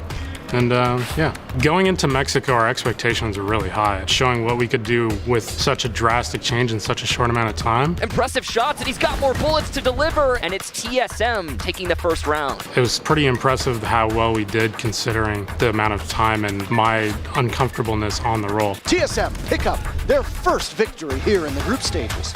I learned that entering is a nightmare, and it's not my cup of tea. I like staying in the back. Our main focus for this SI been mainly focusing on ourselves. I know that sounds cheesy, like everybody says that, we gotta focus on ourselves, oh my god. But like, we mainly focused on how we can adjust to other people's play. Making sure we're able to adapt to things that we're seeing on the fly, not being too stuck in our ways, because a lot of the teams at this event are just playing like absolute animals. There's no particular team that we're worried about facing in our group. I know BDS is everybody's always loved them. Everybody thinks that we've lost to them for some reason. Never lost to them. We're not planning on doing it again. So I think FURIA is a team that they're very hard to read. I'm looking at it as like, who's playing what op on this? Like, I don't know. They'll be a fun team to play. They're also our first match, so I think we could definitely go all the way. We are here for justice. There's a lot of friggin' teams, bro.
Well, welcome back to the B stream, where we are partway through TSM against NIP. And things are not going so well for the Ninjas in Pyjamas. Some might say they are still in bed and fast asleep, as they were just 7-1 on Cafe.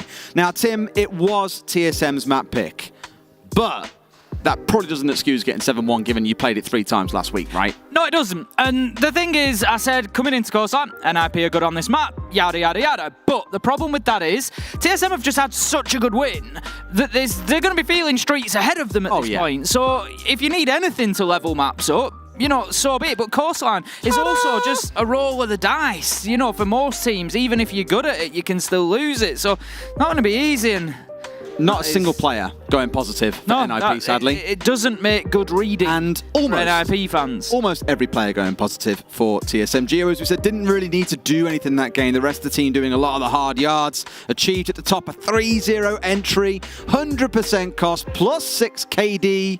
Unbelievable. And I know for Bolo it says 7-6, but those early rounds, he was running over NIP like a train. It really was. It was just getting, again, much like Achieve, just coming in with very important kills. You know, we saw it in that final round. He just got himself in, got aggressive, got the entry, followed up, and it was too much for NIP to handle, is the top and bottom of it. They didn't, when they were on the attack, have any answers to the setups of TSM. They couldn't move the defenders, they couldn't get in there, they couldn't win many of the gunfights, and everything TSM tried to do just sort of went perfectly for them in a lot of ways. Yes, it's looking rough, is all I can really say. We've said it to death at this point. We are concerned for NIP coming into their own map pick, but there is that small swing. It is their map pick. In terms of side selection, I don't think it's going to have a huge influence, to be completely honest with you. Coastline, I think one of those maps here, they've only got 2, Bank and Coastline, that are attacker leaning at the moment, which honestly really surprised me. Given the current state of the game, many would say, oh, it's an attacker kind of sided game at the minute. You're seeing a lot of lean towards it. We're seeing defenders do plenty fine, Tim, and I think a lot of that, honestly, comes down to the flexibility of defense these days. We spoke about it the other day. We're not in a mute Mozzie meta. We're not in a utility meta, for example. Those things are all still viable, but you're not forced to play any one particular way. No, absolutely not. It's going to come down to a lot of gunfights, I would imagine, and right now I would edge that for TSM. It's funny because coming in here, Des, I looked at, obviously, you know, did the prep yesterday, and we have 2 teams coming in with identical records in the group stages. Yep. They do actually have 2, is it 2-1-0-1 records? Literally identical same points, records same everything. in terms of wins. And I look at it and I think they were on different trajectories. Yeah. TSM had their wins at the beginning of the group stage, and then they tailed off. They were on a downward trend. NIP, however, they'd had their tough spot, and they were on the up. And now they have just come crashing down in that last map. You know what I love? Because NIP finished second in their group. I know, again, equal records, but different groups. NIP finished second, and the way the seeding worked for the playoffs is the teams that finished second in their group got to pick a team from a different group that they would play. So NIP literally hand-picked TSM and said, yeah, we can beat TSM. Looking like it might be an instant regret kind of scenario. A bit of heartbreak on Valentine's Day. Not a match to be made. Let's get into Coastline, though, as we kick things off with our operator bans. It's going to be the Lion to kick us off. NIP banning out the Lion. Raw? Raw? Raw, question mark? Raw XD? Not going to be any more Raws in this one, as we won't be seeing the E1D scanner. Thatcher, a little bit more standard from TSM. Yes, the Thatcher looking very typical, and even on this map when you don't really need hard breach, it's about breaking up those kind of big chunks of utility. If you see magnets, magnets or Wise, same thing. Magnets or ADSs, mute jammers, for example, and you just want to get past them pretty speedy, it's a good way of doing it. What NIP not the best at? Being speedy. Slowing down with that Thatcher ban, a great idea. Valkyrie, another very atypical ban that we're very used to seeing throughout the group stage so far. And KIA going to be the last one. We spoke about this a few times. The reason why you ban it away here is because of the VIP double wall. Outside of that, not really all that relevant on this map, but it just makes things like Penthouse and Theatre way more defendable. More teams will head there. So not at all surprised to see it being taken away, just to stop that room being a bit of a nightmare for the attackers to get through. NIP going to start on the defence this time around, and as we've said, Des, normally we would say Coastline, attackers, okay. We've seen much better defences through SI. So where normally I might have come into this thinking, NIP just got taken apart on Cafe and now they're on the defensive coastline. This is not looking good for them. Don't worry too much, NIP fans. We've not seen as much of that here at SR. So I think NIP are going to be just fine on the defense. They're going to be taking us... What a lineup. They're going to be taking us to kitchen and service to begin with. Immediately catching my eye, there's two things in there. There's Warden and Oryx. I'm just like, what? Okay, I'll see it. I mean, just looking at like Warden, Alibi, and Oryx alone, those are three kind of fringe picks that are normally like that spicy fifth pick you make in a comp to make it a little bit kind of, I always describe it as like the augmenter of a comp. You'll pick that random sort of op that kind of changes the way you play a little bit. But here they've gone for three, and most interestingly, no shield. Normally when you bring along the Warden, it's because you want the shield. And we're all used to seeing the shield that gets set up inside a service entrance. I tell you what, Easy is just a mind reader. He knew exactly where I was going. Thank you, Easy, our observer, for that one. You'll always see a shield there facing towards the service entrance doorway. Without that on side, you're probably not going to see someone playing on that rotation, or if they are, they'll be on the kitchen side of things and looking to challenge from behind cover. So it's one of those that I'm looking at and thinking you may have just made TSM's life a little bit easier, especially knowing that there are no ADSs and no magnets. Big shout out to our observers, Easy, Cyano and Medics, doing an unbelievable job behind the scenes here at SI, as we have come to expect. But it doesn't mean that we shouldn't appreciate it. You know what's really cute? Amazing. Easy's not normally the kind of guy to get excited about little things. Like he's I can't really describe him anyway. He's a unique guy. And he messaged into our group chat yesterday in the EWL group chat, like, can someone please get one of the calling cards? I really want it as a souvenir. And I was like, that's really adorable. Easy, we'll sort you out with 10 of them if you want. You've been an absolute hero throughout the whole event. Casted on Friday when he wasn't feeling... Observed on Friday when he wasn't feeling very well, for example. You know, absolute heroes, all three of them. Certainly are. It's been a great performance so far, and a great performance from TSM here inside of the server. Pino just roaming underneath inside a service at the minute. He knows that they're trying to stack up above him. He knows they're trying to work the verticals. Nitro in hand, no pressure from service. So he can wait. He can pick his moment. He's just waiting for the sledgehammer to start swinging, which it will, and it forces Kamikaze out of position. Now's your moment, Pino. He sees it come out. I think he might just snatch at this one and go a little bit too soon. I don't think he did replaced. Yeah, he did get rid of it, and he missed his spot. He was hoping that they came in more towards master bed rather than going towards window. Sometimes you just got to take your chance and see what comes out of pot. Look, he didn't get any that time. You know, Merc once...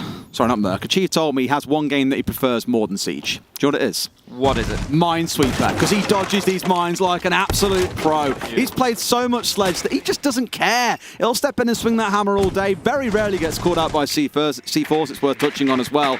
And again, with all of the bathroom side opened up, it means playing inside a service and entrance even more risky. I'm thinking here TSM probably start to identify what they can get away with. The one thing they've got to be mindful of is the player inside of security. Julio, like you're seeing on screen right now. The thing is for NIP, they've reinforced the far right wall there, so they can get in and plant behind that if they want to. Merc's in with the first kill. They really want to get rid of security, though. If it does get cleared out, they're pretty much free to go in and go for the plant. I say they're pretty much free. That would be NIP in this case, Tim. Oh, up to Julio here. He's on the Malusi and he's playing this well. He's dipped himself back a little deeper. He knew that the nades were likely to come. Moosey's managed to get himself into courtyard. He sees the barrel of the gun. I don't think he's picked up on it. And he's not going to pick out Bolo.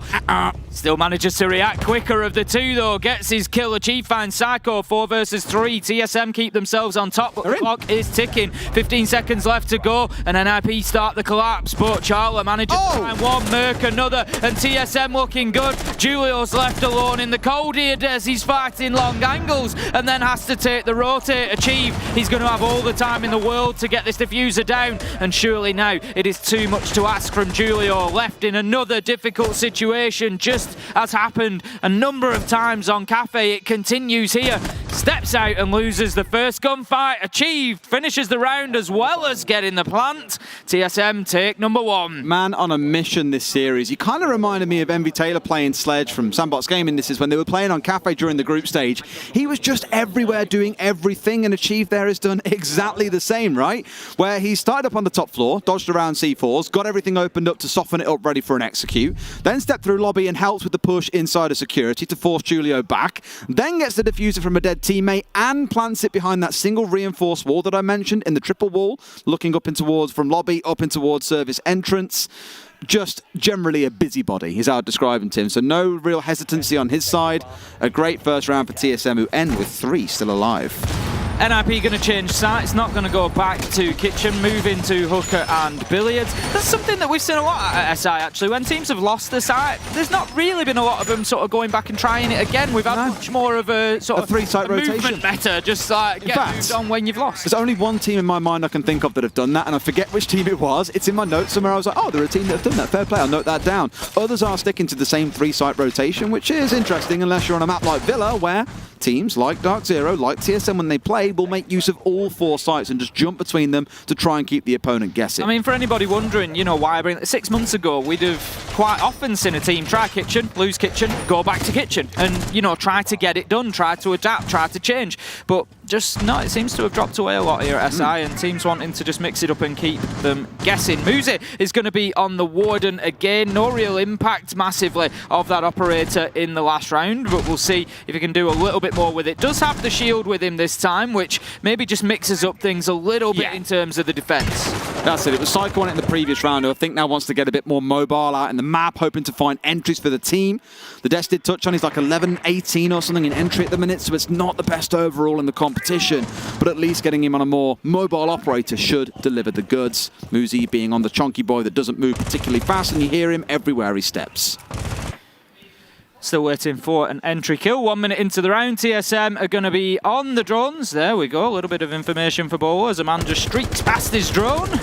Not able to have an immediate impact on it, but Pino does find himself down. There's your impact.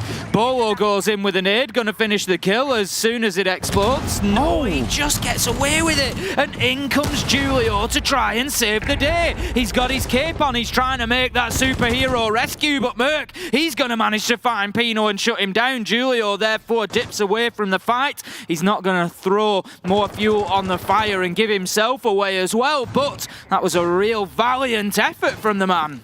It wasn't a bad shot, yet the problem is TSM once again have the vertical control. I know they don't really need it so much for this site, but they're making sure those roaming downstairs below are forced back up, and you've just seen 2 of them hightail it up. Cool vibes. Julio now left alone inside a bathroom, and I'm wondering if TSM know, oh, they see him on the deck. Oh, Merc almost find the kill, almost losing his life in the process as well, but both sides ultimately taking no damage. Muzi lucky to get away with that one there. I thought Merc might just step out and get aggressive, but no, playing it easy, waiting for his team to get in position. Doesn't want to lose this power of 90 corridor and the elbow corner too early. Wants to be able to hold down any potential. Muzi finds his shot and hits Bolo, slapping him off the window. And there goes Merc in response. This is just turning into a battle of finesse. Mert just like, I'm gonna end this kid's whole career. Just wait for him to step out. The one tap was, Muzi's kind of crouching, diving all over the place, leaning back and forth, and casual as a cucumber.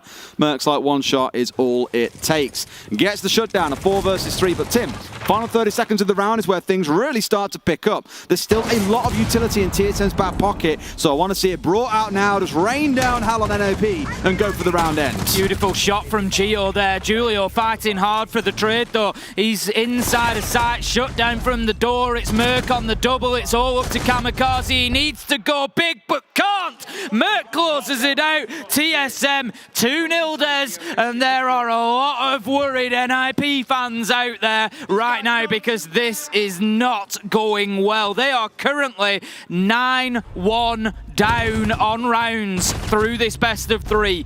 They have only secured 1 round against TSM so far.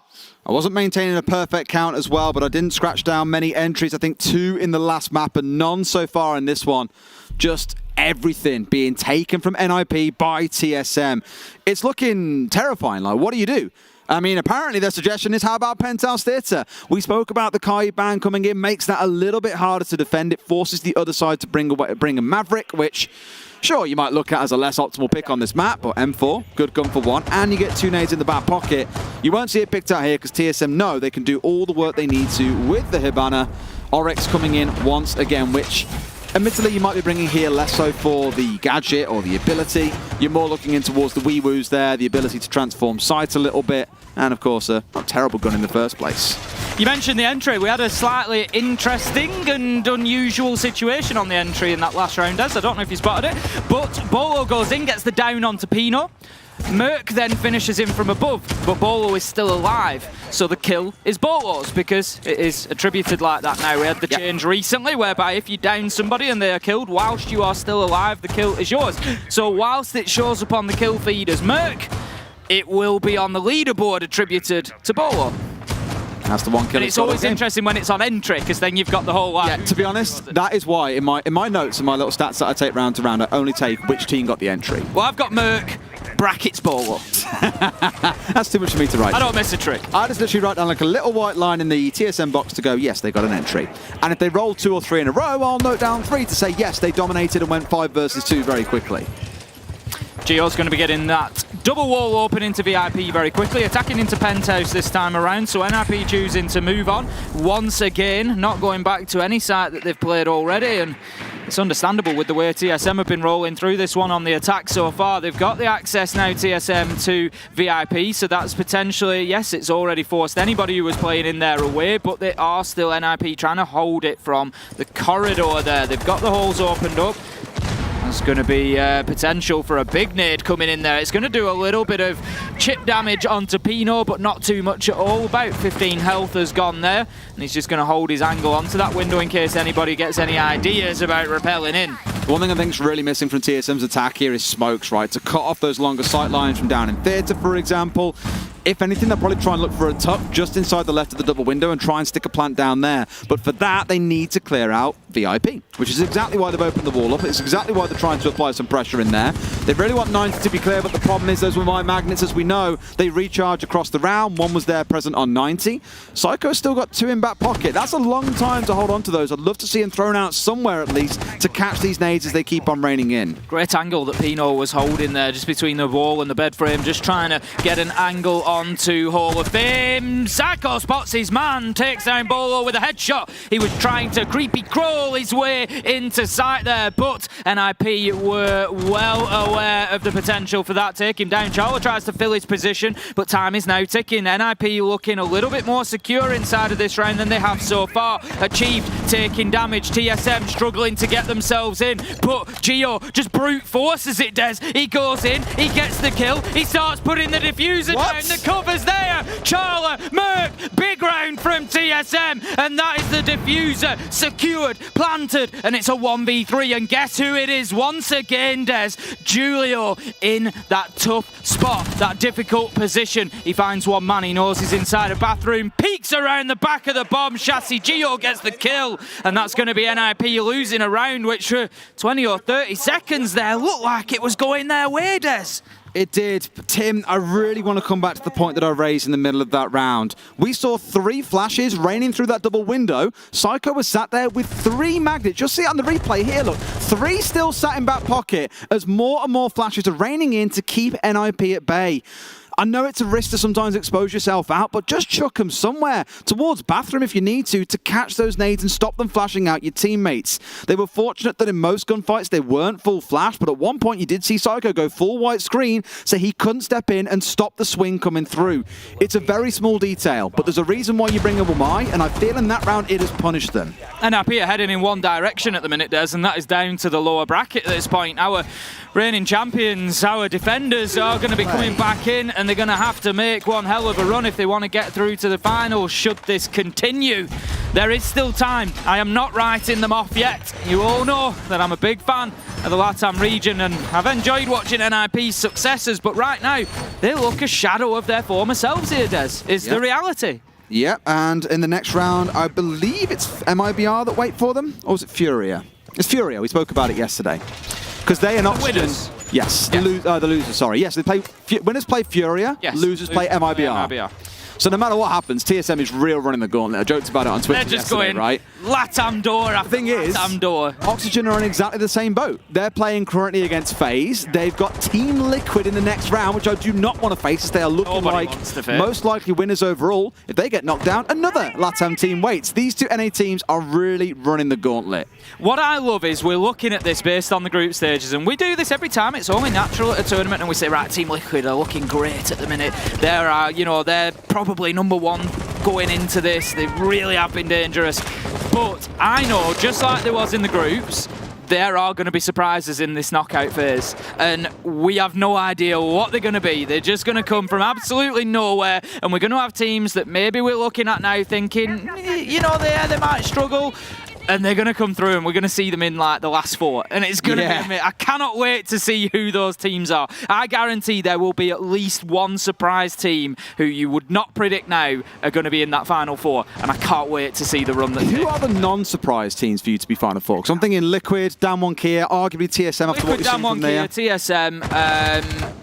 The 4th spot, I really want to give it to an EU team, but I'm not going to. I always want to be able to say Empire, but I just can't do it. I think maybe Space Station Gaming. Yeah, they're up there as well. They're playing pretty good. They've been playing well. A bit more volatile than TSM, I'd argue. Little bit, but I think they've been playing well.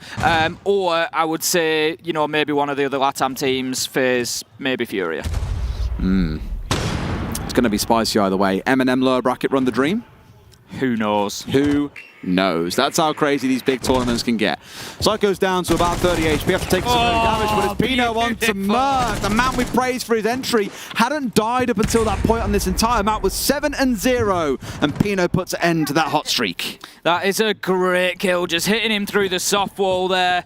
Onto the door, knows exactly where he is. Bolo's going to relocate, trying to get himself over to kitchen window, just very conscious of that pool entrance window, doesn't want peeking out. Achieved, he's working the verticals, Des. He's got himself established inside a VIP, doing some renovation, ripping up that lovely wooden flooring that we see, and one of the NIP defenders just manages to hightail it out of there as the floor gets ripped up above him. But it's a beautiful example that we get to see in front of us of why you do the vertical. It's about moving the defenders. That's the reaction that you get from them. Achieved looks to push down Cool Vibe stairs. He's got one hard to his right here. Not sure he's aware of it. Charla finds a beauty onto Muzi, and Achieved and Kamikaze trade each other out. Charla's working hard from the opposite side of the map here, and it's now 2v2. Geo just brute forcing his way in. Des, how many times have we seen this from him? He's got an opportunity to get the diffuser down. 3 seconds. He's got to do it. He's going to stick it. But this resurrection is going to give an opportunity to secure that. It's all up to Geo, Des. Hasn't really got many kills so far and won't find one here. Psycho bringing Pino back from the grave, but not needing him in the end. 2 kills to close out. And going to stick the disable. NIP finding their 2nd round of this series. Whew, didn't think you'd be saying that today. Nope. Especially not in the 2nd map. You know, that's the reality at the minute. NIP, though, much better defense from them, although Charla really did nearly rip them in 2 with that push from the security side. They just couldn't hold him down at all. He was a nightmare for them. But ultimately, they had it locked down. I think it was a nice decision at the end as well to bring the man back up, get yourself to sometimes having that 2nd gun in those late round situations can be a massive, massive boost. So well played between Psycho and Pino to finish things off at the end there. Geo, a valiant effort getting the diffuser down again. We've seen that from him twice now, just brute forcing his way into sight and getting the diffuser down. You love to see it, and it was a really nice long shot that he hit as well to get him into that position. But 3-1, we find ourselves to TSM heading into round 5. NIP continue on the defense, and it's going to be Sunrise and Blue Bar for the first time today. Well, 2nd time swings, they do get the round win down in kitchen. Now we step into a site we have not seen yet. It is indeed the double bar. Now, they 6th picked off a really critical operator for this site. The smoke they had, which is what Julio was originally playing on, has now been replaced by a pulse. That's all well and good if you're prepared to play vertically and deny the entry inside a hookah and billiards above these sites itself. With only 1 C4 on side, though, it feels like a bit of a miss. You know, most teams on this site will always bring smokes because you want to yeet those smokes up towards the sofas in the top left corner of Sunrise, which Easy is going to wonderfully show us, and deny entry inside a pool. They don't really have too many tools to do that in this round, Tim, so if TSM cotton onto that and see, oh, there's no smoke, I guarantee you, they're going for those sofas. I've got a feeling, Des. Yeah. That NIP. That tonight's going to be a good night. That NIP are back. Really? We'll see. Really? We'll see. I'm not going in too deep on it. I've just got a little bit of a feeling. The thing is, you always do this throughout the year. You'll go in just ever so lightly on little points, then a year later it'll come true and you'll be like, I said that. I'll go back and clip it from 12 months ago and show you. I'm right. Can't help it then. Worst kind of person. I've got a feeling about NIP here, and I just feel You're like people who predict the end of the world like 100 times over in the next 50 years, and one day it'll happen, you'll be like, see, I told you so. No. You're one of those people. I've got a feeling that NRP are going to pick themselves a couple of rounds here. They're going to dust themselves down, and they're going to make a competition of this throughout course line, and maybe even take us into a third. We'll see. We've got TSM. Now, you admire the belief, but look, even TSM have clocked. There is no smoke. We're going to go straight in. We've got TSM. Come on, NRP, please don't let me down. I've got TSM. Tell you what, if they win this round, I'll buy you a drink, otherwise you buy me one. There we go. Sweet. TSM are stacking up on the poolside entrance. They're looking to push in towards office as well. There's the entry kill. Pino gets Geo. It's traded out immediately by Charlotte. 4 versus 4. There's too many stakes in this round now, Tim. I'm too biased. TSM, they are slowly whittling their way through their drone count as well, right? Only 4 left alive at this point. Merc on one of them. Charlotte with one in back pocket. I imagine a couple then, or one at least is dead for Geo. Probably has it out in the field still, so can feed a bit of information back and forth on the flank, but it feels like they've been pinned down a bit here. Are they aware about Julio inside of office? He's also got a little bit more cover. He's being penned in here from 2 sides. If he's fortunate, he finds a couple, and in they come. Volo finds one back as well. It's going to be a swing straight in. That LMG goes straight through in towards the corridor. Can't find the man, and he'll back out straight through security, almost taking a second shot, but keeping himself going. Bolo taking a little bit of damage, and Psycho just comes running full speed into office. Yes! It's not over yet, Des. We're in a 1v3. Muzi quite capable of these. He's half health. He's going to keep battling away just to keep them at bay, and then he's going to move himself back into main. Yes! By Achieve. TSM, not in the way you thought necessarily, Des, but they managed to get themselves in aggressively to the map, took control, win fights. TSM look great. You know what beer tastes really good, Tim? Free beer, Des. Free beer, Tim. Free beer. That was a brilliant round, though. For TSM, again, they started out towards pool entrance. We were speaking about that being where they'd want to start things off. Then clock, okay, they've got a pretty heavy south presence here. If we go for this, they've got the long angles through sites. We don't want to chance it. So they rotate everyone down towards office side and go for kills. That's quite risky to step away from a plant-based strategy to a frag-based strategy, but it comes out on top for them big time once they have 2 or 3 converge on office at once. It was a good round for TSM. If NIP had hit a couple of shots down in office, it could have been over. But ultimately, TSM with 3 on side. It's 4-1 to TSM. And this is looking like a bit of a repeat of what we saw back on Cafe, Tim. Only the roles are reversed because TSM, of course, are on attack. Like I said, TSM look good. You know, do they look absolutely amazing? Probably not. I think NIP are making them look good. I think there's a bit of both. I think TSM are playing very, very well. Please don't come at me, TSM fans. I am complimenting your team, I promise. I think TSM would be having a good performance against any of the top sides in this tournament right now. But Psycho just came sprinting into office when somebody had already died and Muzi was fighting with somebody. The call was there that there was people inside of office. Just didn't know where. And he just came sprinting in, and guess what? He died. If NIP are going to keep giving up lives like that, TSM are going to look good. They are going to have a good performance because they had the momentary 2v1 as well, because one was off towards the left, one was off towards the corridor to the right, and they still. I'm sorry, NIP fans. I really did try. I really did. I think in the break we were doing our best Eddie Hearn impression of after you predicted NIP for the first 2 days, didn't predict the 3rd day. That was when they came online. I just can't get it right with them. And you're like, oh, I'm not having this. I'm not having this. No. I wasn't having it today, and I have actually predicted TSM because I had a feeling that NIP might just take a little bit of a dip. The thing is, they do this through tournaments, and I'm expecting them to get into the lower bracket if that's how this goes. There's still a lot to be played yet. But if they do find themselves down there, I expect a turnaround. You know, they are going to be in the, you know, maybe the last 8, last 12, I would expect them to be in and around that at least, but Reed just giving it away at the minute. Psycho just going for the punch out on the barricade. I know they're trying to get something going, but it's not working, and TSM just have the answer at every turn, every question. There you go, Bolo gets one, the kills are raining in. TSM, they know that this is in touching distance, it's in a matter of seconds, it's 1v4, and what are NIP doing? They're all just watching Kamikaze, none of them on cams. I know there may not be any left, Des, but they're being dragged around like a dog's chew toy, Tim. It's looking super messy. Kamikaze, will find a nice shot onto Charla, but he's got so much to do. He's in control of the sites, at least for now, but achieved. Crouch walking his way up past 90, gets himself a freebie, and it's another closeout for TSM, who move up to 5-1, Tim. It's a perfect mirror of what we saw before. Remind me what happened on Cafe, because we went 5-1. We didn't go straight to 6-1, did we? It went to 5-2. Then it went through to being 7-2 in the end, if I remember rightly. No, it finished. Well, 7-1, wasn't it? I'm a liar. Yeah, it was a straight 7-1. Finished 7-1, does. Woo! And that was only like, NIP what? That was 3 minutes ago, given how fast this game's going. NIP have won 2 rounds. Yikes. They've won 2 rounds against a very good TSM side. But sucks to suck, I guess.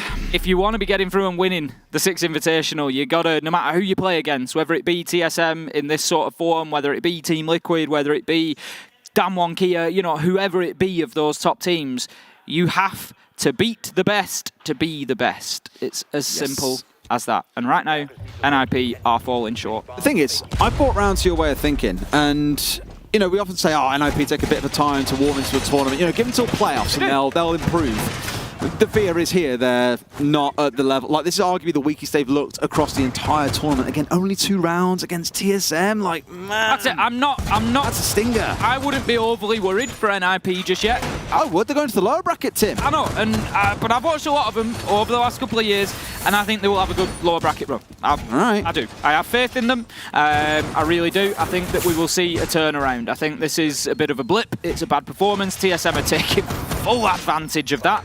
And are just not giving them any breathing space whatsoever. TSM are one of them teams. We've already said it, Des. What have we said about TSM? They're coming in with so many 3Ks, 4Ks, because they're the sorts of players that once they sniff an opportunity, they'll go for it. They just go after it, and they will hit kill after kill after kill. And that's exactly what they're doing here. Every time they sense that there's an opportunity, they're getting it. They're just straight on top of it, and they're just not giving NIP space to sort of breathe. If this was a team that maybe played it a little bit more conservatively, NIP might have the space to get themselves back into it, but TSM aren't doing that. For every backward step that NIP take, TSM take 2 forward, and they're just closing that gap and putting them against the wall continually. I thought Merc might find himself a little bit boxed inside a bathroom there, but at the time, Pino heads to the roof to get the hatch opened up. He dips away. Gio's going to find Psycho to start the round out. The woes continue for TSM. Gio also, worth mentioning, bringing along that FMG. We spoke about it earlier on for Bolo.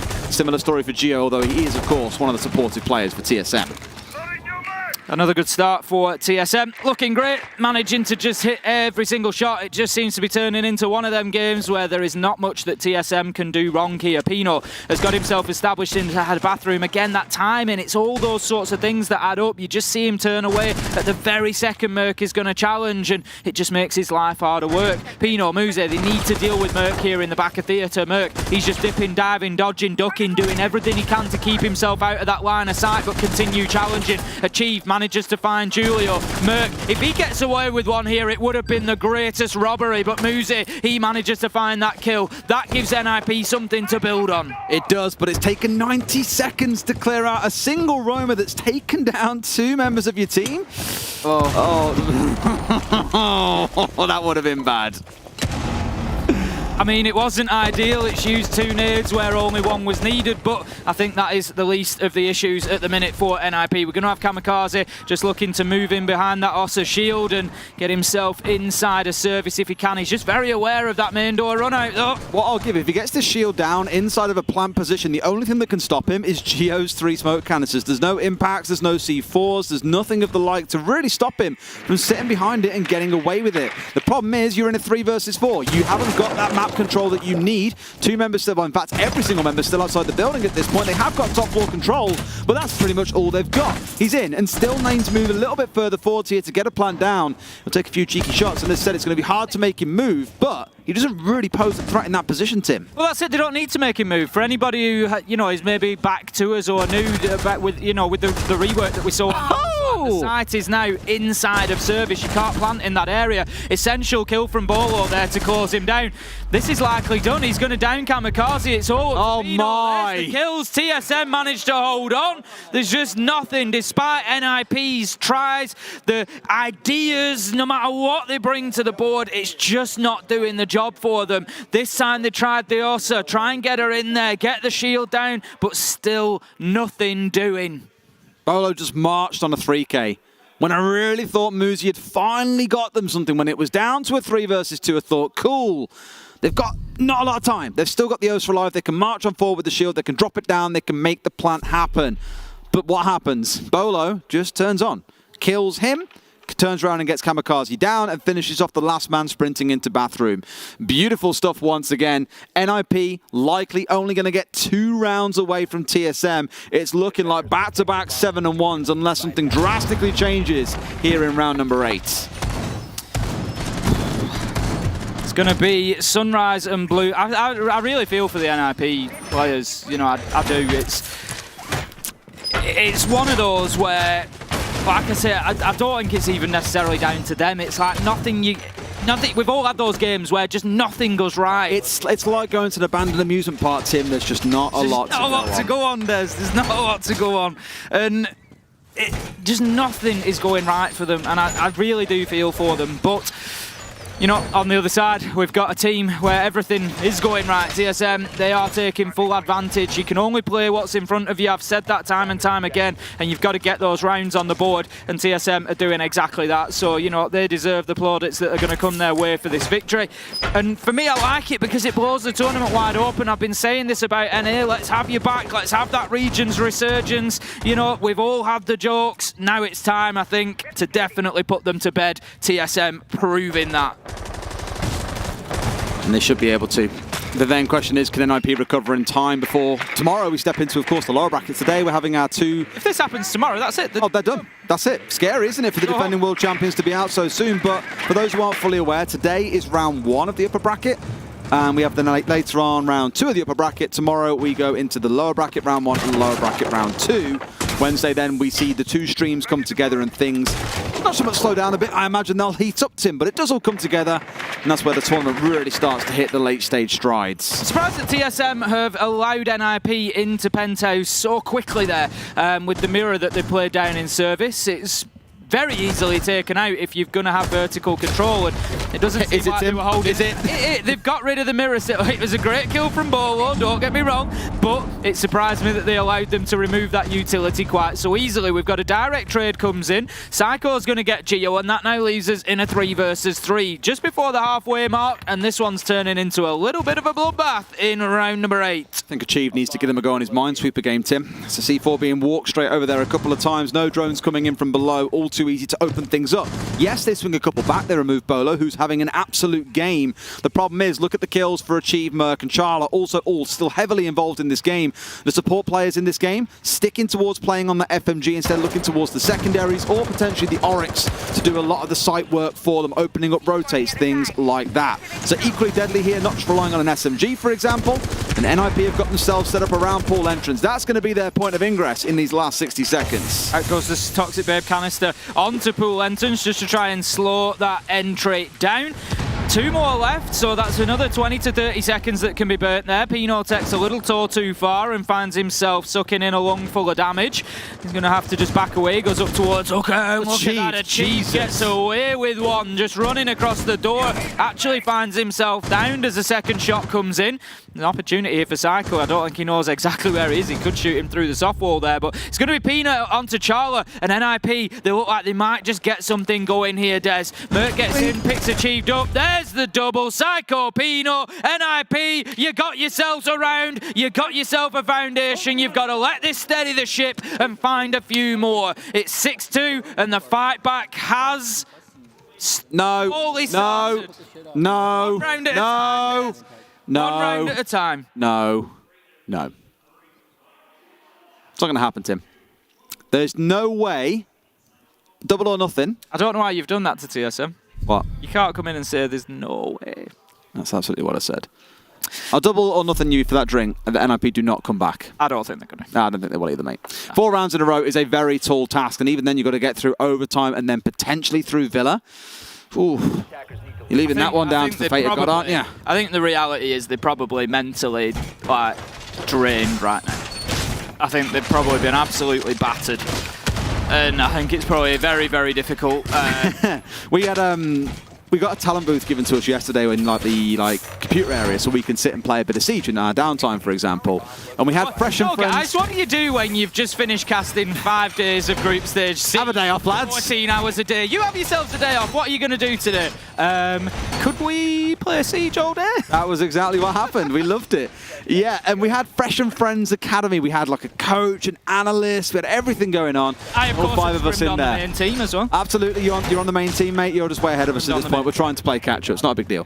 What we were advised, though, is I don't want you being high on the emotions. I don't want you being low on the emotions. You've got to stay in the middle. Stay balanced the whole way through.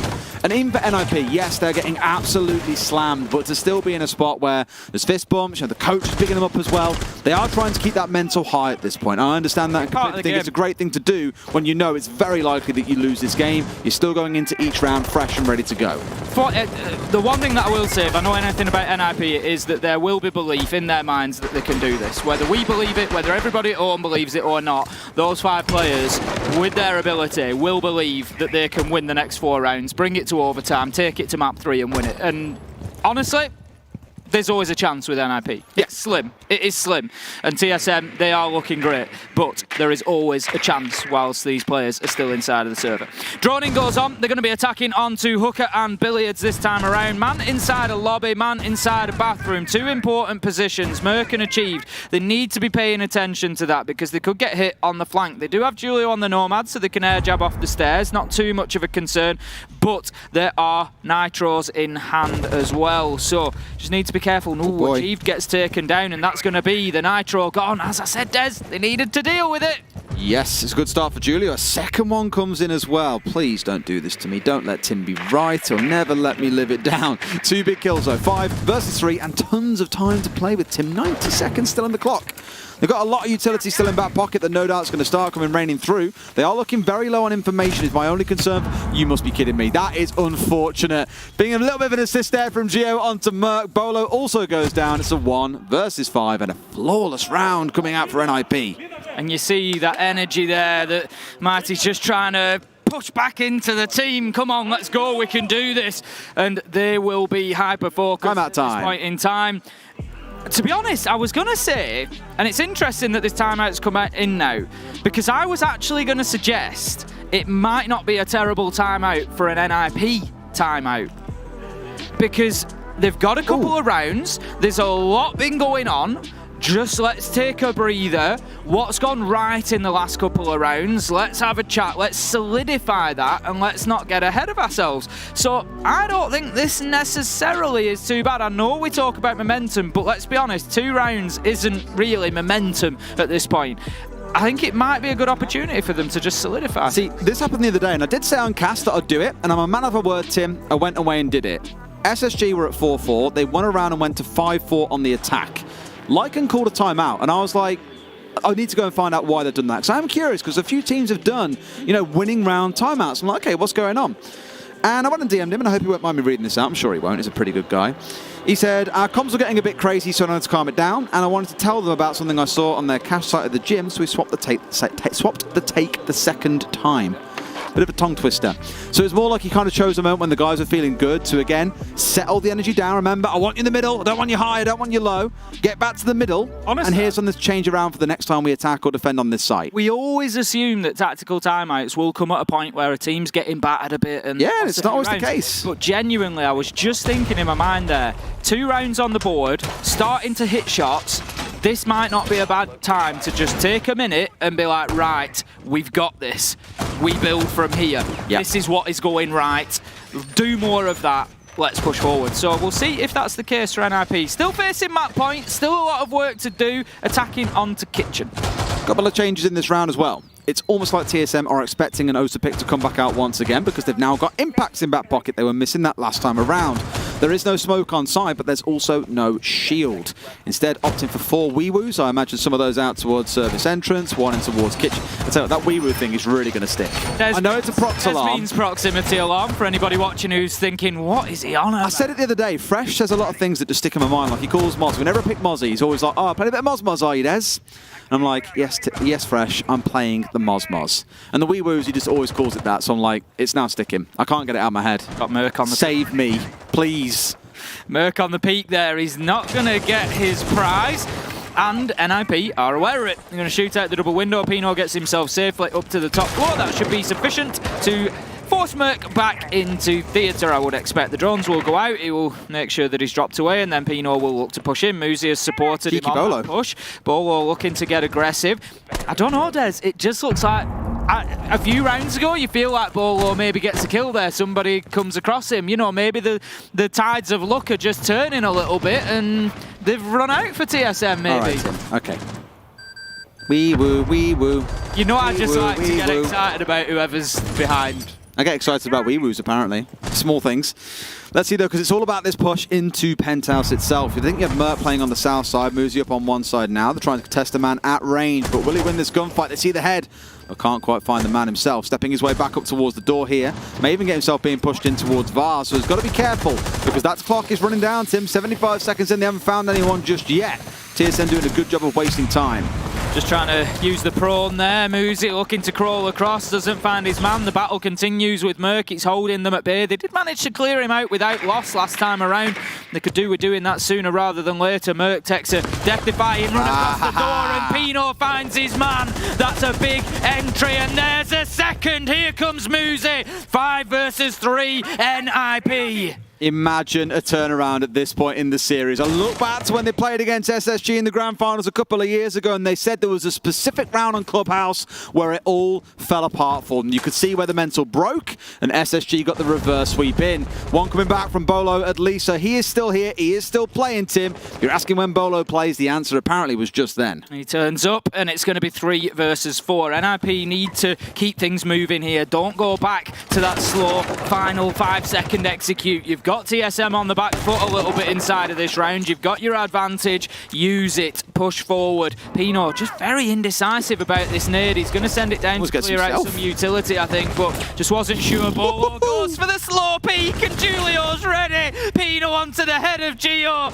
and NIP have woken up. They are now 4 versus 1. It's all up to Charla inside of sight. 20 seconds. Time is on his side. He gets one, but the trade is there immediately, and things are getting a little bit louder now. NIP, 4 rounds, 2 to go. They are fighting for overtime. 6-4. Sorry, 6-5 even. Yeah, they battled their way all the way back into this one. I can't believe it's come to this point.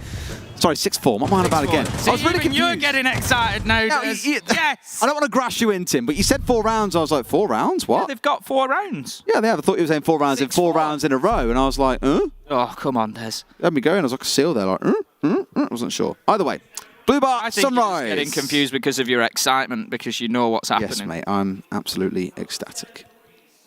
Really, it's kind of saying something about TSM. They can't close this game out here, given the advantage they had, knowing 1 round was all that's required. After what happened on Cafe, we thought we'd step into this and see an absolute wipeout. But as you say, that energy is building for NIP. No doubt, now that TSM have had their timeout, the boys are alone in this. They've got to figure out between them what they can do to get the win. Apparently for Bolo, that's going across onto play in the mirror. We saw this before, it was dealt with pretty quickly. The C4 did strike inside a kitchen. And this time round, NIP are going to be aware of that. They're not going to be caught out in the same spot again. I hope TSM fans will forgive me for this. But I think everybody wants to see this happen. It's like, you know, we don't want to see anybody sort of limping out of the competition, 7-1, 7-1. You know, NIP come back from the Siege fans in all of us. Forget your team allegiance. The Siege fans in all of us can see that NIP coming from 6-1 down to take it to overtime, to win Coastline, to go to map 3 is just going to be a grandstand game to start the B stream today. Am I the only person that doesn't want it? Because I know you're going to be insufferable. And I am hoping for it now. Let's have it. Let's see it. I just want to go full force. NIP, they come into the attack 20 seconds in, and they're going to look to get in towards the top floor. We've seen this entry from Pino time and time again, usually supported by Muzi, and they'll try to apply that vertical pressure. He struggled quite a lot on Cafe on the sledge. A couple of rounds picked off very early on and able to do his thing. Here has been much more effective. Currently sat at 11-6, and Muzi, as we've seen from there, take time and time again, stepping his way inside a Hall of Fame and looking to move across. No one inside a bedroom, sadly, Bolo. No one's looking for a nap right now. They are fully awake. So shan't be able to find himself a C4 coming in just yet, but you know he's trying to bait for it. You know he's waiting. And no drones from NIP currently around the area, so they've got to be very careful. Bolo just pre-placing that C4, I believe. He's just waiting for that hammer to start swinging, and he'll try and get himself much the same as he did last time, but hopefully that's something that NIP are going to be aware of. They've suffered to it once. Don't be fooled again by it. Gio able to maintain his position inside of that door for the time being, but Kamikaze is heading there with the Hibana, so we're likely to see that wall opened up. For the time being, it's going to be the hatch so that they can work from above, take out the proximity alarm, and then back downstairs to open the wall and force Gio out of position. 6x Skyros being used when 4 would have done more for speed, I imagine, there than pace. I mean, you don't really need to do much with the Hibana, so hey, why not? 6 will do just fine. Still a good chunk of utility in back pockets for the side of NIP. 6 flashes on side they can burn through here, Tim. Yes, they've got the 1 mile on the side of TSM, and unlike Psycho, Duo has got all of those magnets out on the map as they come up, but should be able to deny away a frag getting its way through and potentially connecting onto the shield or a man from NIP. Last 60 seconds here, they're looking for the pull execute. This is going to be a crazy one in the dying seconds, Tim. They're just going to bait out those impact nades. He's got 1 more Geo, but he took a lot of damage applying that. So this time, I think we're likely to see those pellets detonate. There you go. He can now play through that hole potentially if he wants to stay here, but his days are probably numbered if that's the case. He'll wait for maybe the next 6. There you go. As the utility absolutely flies in, Gio's going to dip himself away just around that half wall and try and keep himself alive for the rest of the round. 29 seconds left to go. NIP, this is your moment. This is the time. Got the smokes on side as well, coming raining through on towards that default plant spot. They're ready and waiting. They need to remove the smoke player if Charla goes down. And as I say, it happens. Support on support action. 2 more as Kamikaze finds another. Bino raining his way through. Achieved has got the long arm, but no one can stop this plant going down. The smoke's off board. It's 5 versus 2. Make it a 5 versus 1. NIP about to go flawless in the round. They do lose 1 at the end, but it's 4 kills. And they bring us up to 1 round away from pulling this through to overtime, Tim. Where have this NIP side been all morning, Des? Coming in and looking electric. Those are the executes that they're capable of, and they are now showing us 1 more round. NIP, just 1 more round, and you will take us into overtime. TSM, they must be reeling right now, Des. 6-1 up, looking to cruise through that upper bracket first game, and all of a sudden, it's backs to the wall. They're staring down the possibility of a map 3. I wish you could see Tim, everyone. He's bouncing around, he's slamming the desk. He's so excited with every kill that comes in from NIP. The thing is, it could be anybody. It could be the reverse. This is what I'm like. People often ask me about my excitement in the game. Basically, I will internally root for whoever is behind. You root for the underdog. It's a British thing. We have it at birth. But not even just like, if at the beginning of the match the underdog starts tearing away with it, I'll flip allegiances and like internally, I want whoever is behind to win rounds. Telling me you ain't loyal on Valentine's Day, Tim? Can you imagine? I want whoever's behind to win rounds because it gives us the best Siege game. That's the top and bottom of it. So it doesn't matter whether it's NIP, it doesn't matter whether it's BDS, whether it's TSM, you know, it doesn't matter who it is in the game. I just want whoever is behind to come back and make a fight of it. I don't want to see anybody losing 7-1. Right now, NIP are giving us one hell of a story here. They have woken up 6-5. 1 more attack, NIP. 1 more, and you take us to overtime. And what an experience that is going to be. You're like a child in a sweet shop, digging his hand right to the bottom of the sweet jar, Tim, and hopefully you get the golden prize. On the verge of something special, I'm telling you. We could be. We could be. I bet you wish you'd taken that double or nothing now, huh? Looker and Villiers then. Let's get underway with this one. I imagine from NIP, once again, you're going to see the same story. We've seen it now 4 or 5 times over. Pino drops into bathroom on the sledge. Muzi gets control of Hall of Fame. They work their way across from there. It's tried and tested and clearly shown to be pretty effective. I'm not sure if they were aware there that they were just spotted out on the drone. I think it was Achieved who they picked up down in kitchen. They did. Muzi knows. There's the ping. He just misses the shots. Achieved gets away with one there. Doesn't spot the drone. The yellow ping almost enough for Muzi to do the job. I mean, spread through the floor, it's always difficult. He's got the soft breach. He could have maybe opened it up, but I think Achieve would have moved before he could have reacted to it. But nevertheless, it was an opportunity for NIP, and it just keeps TSM on their toes. almost got rid of the bulletproof as well, but at the last second, I think the man behind bar stepped out and got it blasted out. Unfortunate. That's just the way the cookie crumbles sometimes. Pino getting himself up on this north side window. They've got one trying to push into Aqua. I think Merc sat just below those, the problem inside of Office here, lurking around, daring someone to come stepping in through that door. He can't really do much about the player that's above. I think it's the Nomad. So yeah, okay, no, Julio's off towards the other side. Never mind. He was originally on the rappel, but has gone roof, dropped down through the bathroom hatch and is now working his way down. So it's starting to all come together for NIP, but Tim, I'll always refer back to the clock.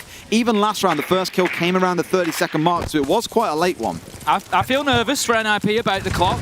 You know, they need to start finding some kills. That's not ideal. Bolo just able to dig in for TSM. Can they do it here? Can TSM get it over the line in 2 despite the battering they've had over the last few rounds? Bolo starts it going. First kill onto Pino. That is a big moment for TSM. Psycho is just begging somebody to peek there from out of hooker. He's just waiting. I don't think he's going to get the opportunity here, TSM. They're not keen to step up and take these challenges. They do have one underneath that could potentially look to deny a plant. NIP have thrown somebody else up onto the hooker window, and Bolo, he's just waiting for his moment, Des. He is just waiting for that one little pixel to change colour, and then the trigger gets pulled, but right now it's more behind the bomb itself. 20 steps out! What a mistake he's made there to try and get the drone. One comes back on the other side. Psycho's gone down, though, is the problem. Kamikaze stepping in. Can they see each other? Apparently not. The smoke too thick. Charlotte gets the shutdown. It's 4 versus 2. It's all falling apart in the last second. Muzi gets one back, but he's going to go absolutely huge. Geo with the shutdown. TSM stop NIP in round 12. Oh, NIP, what a story you almost gave us. You got to take the hats off to those guys. They made a gargantuan effort there through coastline. It cannot be easy to have gone through so many rounds like they did, only winning 2, and to be able to fight your way back almost to overtime. They deserve their credit in this game, but the day is truly taken by TSM. They deserve every ounce of credit as well. What a performance from the North American team. They were a little bit rattled there on coastline, but still able to get it over the line. They have been seriously impressive. I picked them out at the beginning of the tournament with a potential for a top 4 finish, and I believe that is still the case, maybe even further. TSM look very good. They look very sharp. It's going to be those composure in the tough moments, though, that can really rattle a team. And for NIP, the sad thing is people will look at this tomorrow and go, oh, they got 2-0. That was clean. It was easy, whatever. That fight back in the second map is far from easy. To bring yourself up from match and series point, having only won 2 rounds, and to bring it back there is ridiculous. Really good show. I'm looking forward to their performance in the lower bracket. Later on today, we will see TSM coming up against FURIA. They're taking down one LATAM team. Another one steps in their place. The million-man march begins. It's going to be hard to get past LATAM. Let's go to a break, and when we come back, our desk will break this one down for you.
Hey Rainbow Six fans, welcome back to Stockholm, Sweden, where we have entered the playoff stages of the Six Invitational 2022. We just started off the day with two very quick matches, the first of which we're going to discuss is Oxygen versus Faze. Now I've got cameraman from Faze over here, and you've got to be feeling pretty good about that last match. Yeah, it's a great feeling. We came prepared for this match. The boys played really good. I'm really proud of them. Now we have Liquid coming next, so it's a really tough game for us, and we are prepared for everything. Oh yeah, we'll get into that Liquid game in just a minute, but I want to talk about how you got here against Oxygen.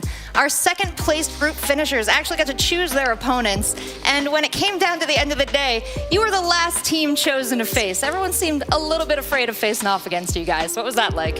I think we came to this tournament a little bit slow, but we were warming up during the matches, and like we are the current Six Major champions, so I think they're a little bit scared. They should be, but I think that we weren't the phase that we used to be there, but we are becoming this phase again. So hopefully we improve match by match. Well, tell me a little bit more about becoming this phase. You're currently the in-game leader for the team. How are you achieving this? How are you becoming this amazing team? Like the team, my teammates, they are really focused. So I'm just trying to focus on my game and trying to do some adaptations during the rounds that aren't in our favor mostly. And Cyber, Bullet, Astro are playing insane, and it's easier to become a leader with these guys in my team. So yeah, that's all of them. Like that's not it's not a hard job for me, you know. Like they have all the how do you say the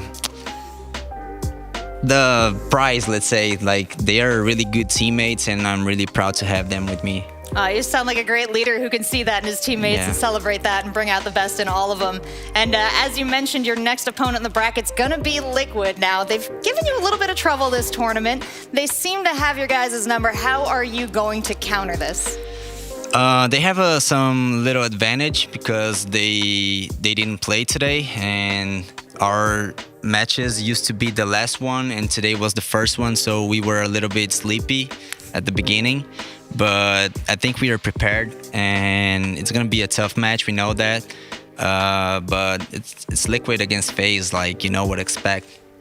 It is a classic matchup, and I know most of our fans can't wait to see how that's gonna turn out. So, cameraman, I'll let you get back to your team. Anything else you want to say to all the fans watching from home? Can I speak Portuguese? Of course. Queria agradecer aí todo mundo que tá torcendo aí. A gente tá dando nosso melhor aqui. Estamos tentando melhorar e ver e mostrar a Faze que vocês conhecem. Acho que hoje foi uma boa amostra, a gente conseguiu ter boas adaptações. Conto com vocês aí durante esse torneio, vocês são realmente muito importantes aí pra gente tá seguindo em frente, confiante. Então é isso aí, valeu aí galera, tamo junto, valeu minha família, todo mundo, Faze up. Fantastic, thank you so much for talking to me today. I'm gonna toss it over to the analyst for a further breakdown of that match. Well, thank you very much. Look how pretty transitions are. Everybody's looking pretty today, and thank you so much for the interview, Rachel. We're back on here. The analyst has to break things down for our matchup. We saw Faze Clan taking down Oxygen very handily, and that's a great way to wake up. Hey, even if they're groggy and they're not really used to waking up early in the morning, this is Faze somehow still at their best. Beautiful to see. Demo and X, you joined me here, myself, Milosh, on the analyst desk. We get to talk about this game. Demo, Ollie, did you blink through this matchup? 3 times. I counted. And it was done. Demo didn't blink at all. It was really impressive. It actually was. It was very impressive. I mean, that's, I think, something that Cameron said really hit home, and that was, it's the Faze that we're used to seeing is coming back in. Yeah. Because we kind of said it wasn't the Faze that we're used to seeing in the group stage, as I said earlier. They need to do a little bit better than how they were playing, and I think now that they're at the stage where, yes, we're starting to see that dominant team, and that's what they were today. They were absolutely dominant. Major champions, Faze Clan, of course, from Sweden back in, we had our 6th Major Sweden in Gävle only a few months ago. Really, time flies super quickly, and I can't even believe we went through our first week of groups here so quick. But also, like we said, speaking of quick, our matchup itself. However, there were some specific moments that were pinpointed, and Demo, I'd like you to introduce this because it's been a while. We haven't had it in the first stage here for the groups.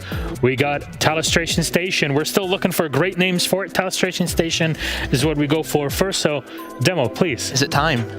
It's Siege time. So, I'm being let off the leash. This doesn't happen all too often, but whenever they do, I try and make it as best as I possibly can. And the round we're going to be breaking down is very early on inside of the bank game, but it was one that I think for Oxygen, it should have been a clear-cut round, and maybe things could have ended up a lot differently. So we're going all the way back to round number 2, very, very early into the game. Oxygen had already taken the first round, so maybe this is where they could start building a bit of momentum and really start to hit home against FaZe. But as we know in Siege, things aren't as always as they seem, and hopefully I'm going to be able to give you guys a bit of a breakdown, and we'll see how things start to go through. So, Faze Clan, already 2 members down. Cyber's gone, Cameraman is gone. That's the roaming presence already off the board. So, FaZe, what are they going to now have to do? They have to hit back extremely hard now. They're in a 3-man position.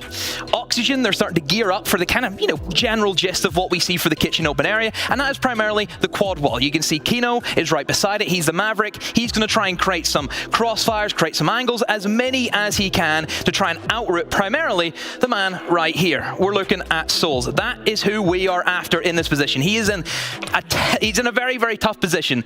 As soon as that quad wall gets opened up, Souls is going to be in for a world of hurt. And as we'll see, we'll let it play through. He knows that straight away. He knows exactly what's going to happen to him. So Kino, as expected, in comes the Maverick. Wall gets opened up. Souls, then he has to back away. He's done very well. He's actually caught an impact trick onto the triple wall, which is where Thermite was trying to open up into. And in Souls, he knows, I still have 1 impact. They still have 1 Thermite charge. I should be golden. That's pretty much what he is. The Thermite charge goes down, and he does a great job. So that's 2 impact tricks straight away. But Souls knows that's all he's going to get. So he dips straight out. But I'm really, really frustratingly trying to understand, why is he not dead? As soon as he rotates, first of all, the hatch isn't open.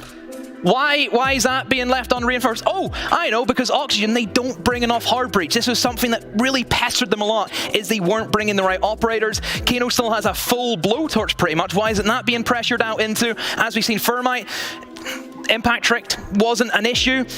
So you have to question, why is this hatch not open to eliminate Souls? And Souls, he understands that. He got the 2 Thermite charges, he sees the lineup from Oxygen, and he knows he can just sit comfortably inside of admin office. Another player you want to point out, Astro.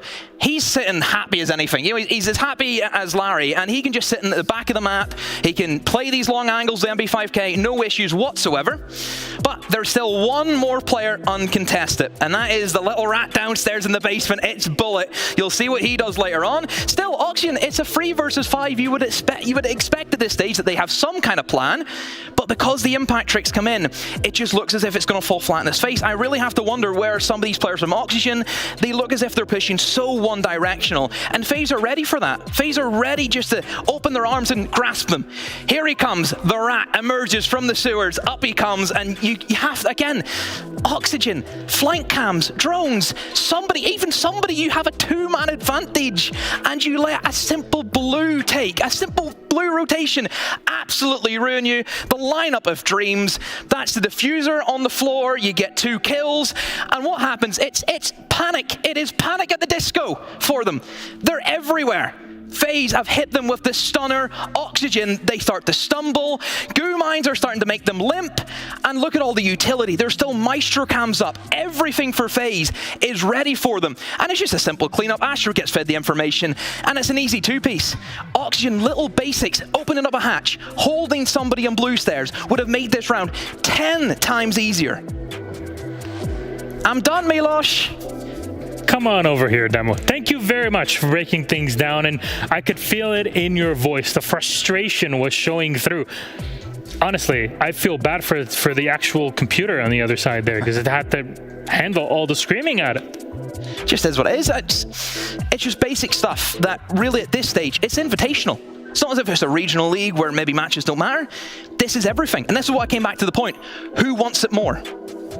Looked like our LATAM team really likes it more. And this circles back to a point we talked about before, is OXG struggling to deal with these LATAM teams. And FaZe go so hard in this opener here, Ollie. They really do, and it was more of a struggling to deal with the basics. I think that was what you highlighted there beautifully. bad operator decisions. You know, we were seeing a Jackal being consistently brought. Jackal's not bad, but is it really necessary when you've got options to bring the can opener? Zero. That was an immediate pick from Faze. Yes. And that was a really big difference maker, because obviously for the sort of criticism that we threw over toward Oxygen, it's worth highlighting the things that Faze did really well. And I think that is one of them. Faze's lineup was much better, particularly on Bank. They were happy to bring the 0. That gives you a bit more information. It also gives you those secondary hard-break gadgets, which can be now used to open up the hatches, and things just start to flow a little bit better. Oxygen really conscious about bringing those grenades, but again, they weren't really even put to good use. It was like they were wasting that utility. And then, the same thing sort of flew over into Clubhouse as well. We saw, when we saw the 2 initial maps, that we were a little bit concerned, I think, for Oxygen, and that concern was clearly warranted.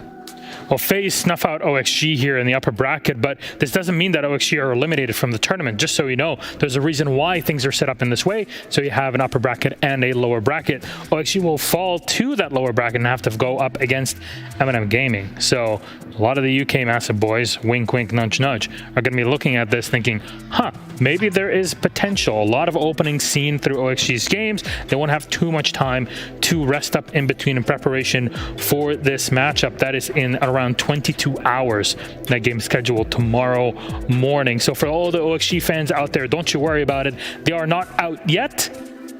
Maybe you would have a bit of worry. Maybe, perhaps. We'll see how that goes. But the American/UK fight tomorrow morning, that's the one I'm really looking forward to. It's at 10 a.m.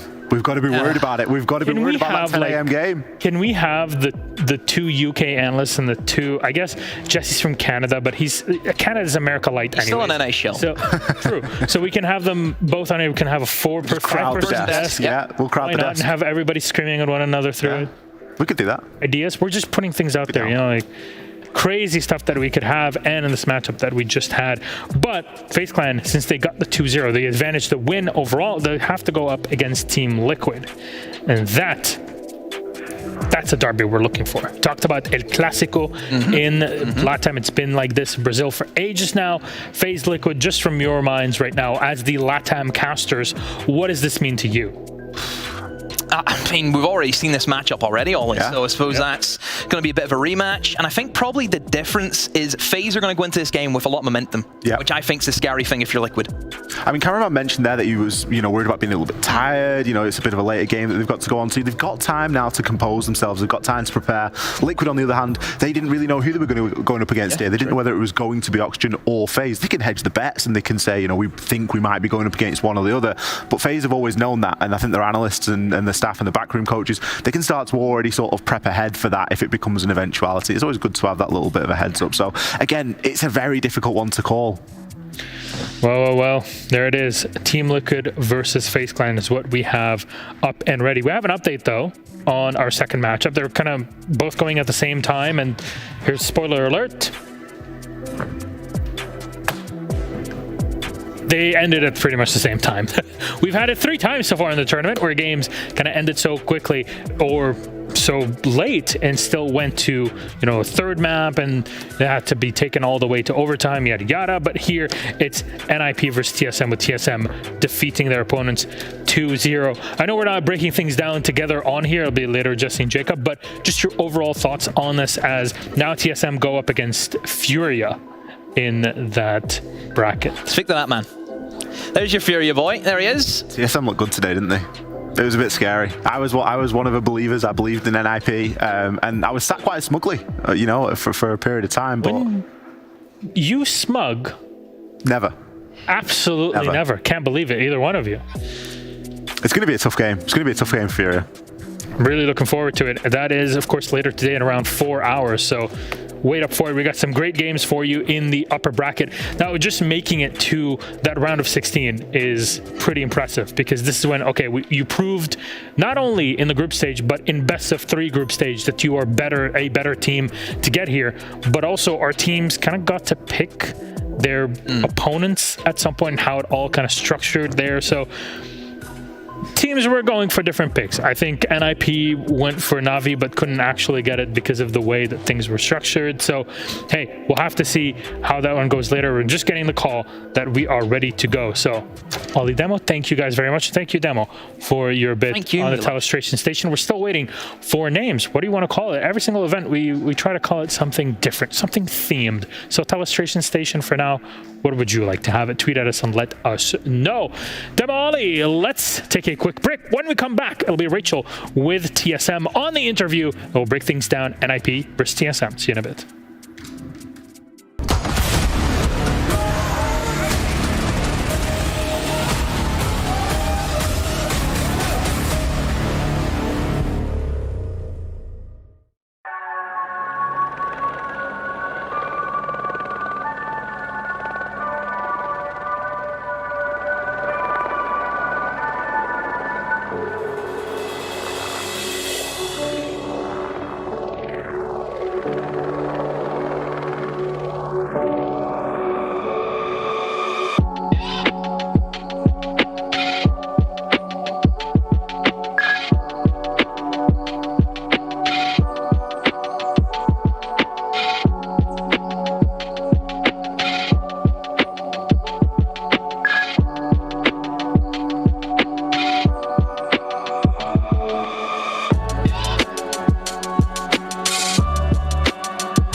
Hey everybody, welcome back to the 6th Invitational. Like I said, we had 2 quick games this morning. The first one was Faze taking out Oxygen, but the second one, TSM came up big against Ninjas in Pyjamas.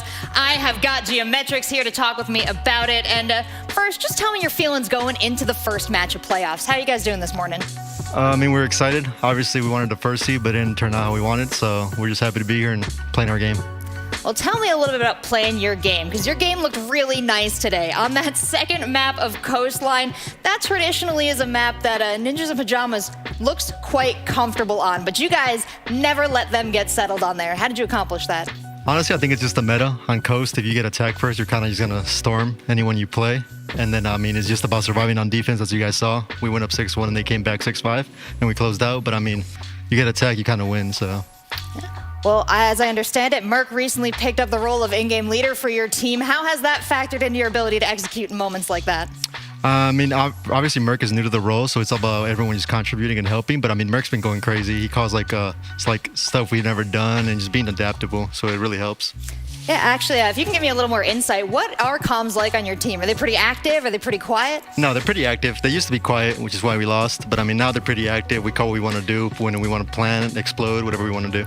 All right, well, tell me a little about this. SI 2020, you guys came in 3rd. SI 2021, 2nd place. You just took out the world champs. What chance does FURIA have to stand in your way? Hopefully none. But I mean, you never know. Like I said, we're just happy to be here and we're playing our game, and hopefully we make it to the winners finals this time. That sounds like a great attitude to take into your next match. Anything you want to say to your fans before then? Thanks for all the support as always. Saludos a toda la banda. Saludos a toda la familia que me apoya. Gracias a mi mamá y mi papá. And shout out to my wife and my friends. That's fantastic. Thank you so much, Geometrics. Now let's give it back over to our analyst for a further breakdown of the match. Thanks so much, Rachel and Gio. It's good to see everybody having fun and giving us the interview on how the comms are, how the team is prepared. TSM went in, they smashed map 1, map 2. Bit of trouble, but no worries. They still got it against, reminder, the reigning world champions, Ninjas in Pyjamas. Never heard of them. Now they are going down into the lower bracket with TSM moving forward to play against FURIA. I'm El Stamatic, your host, and with me are Jesse and Jacob, our North American League analysts. And an NA team has just won. We're happy. We are. Thrilled. We're pumped. Wait, we're happy. And then a team did a thing. Dude, Jesse, we got this. Look at this. They won a game. We're going to go. We're going all the way. We're winning. I'm not going to go that far just yet. I do think it's fantastic that it was over the defending world champions. That gives us a bit of a boost going into the rest of the bracket, right? And especially so dominantly. I mean, the first map was a blast. I mean, it was over before we could get back to our seats. And then the second map started off very similar. I was very worried for NIP. They started to bring it back, but I think you were the one who said it, Jacob. A 5-1 half was just so dominant, and it was good enough to secure the win. That's what I wanted, because we knew Cafe was probably going to be a wash for TSM. The fact that they even got their preferred side, they got defense on Cafe. How did that happen? They had hidden that for the entire group stage, and then they bring it out in droves and get a 5-1 half to start map 1. I said they also needed it map 2 because we knew NIP's got a trouble mode. They have a switch they can activate if for some reason they're down hard, and they were.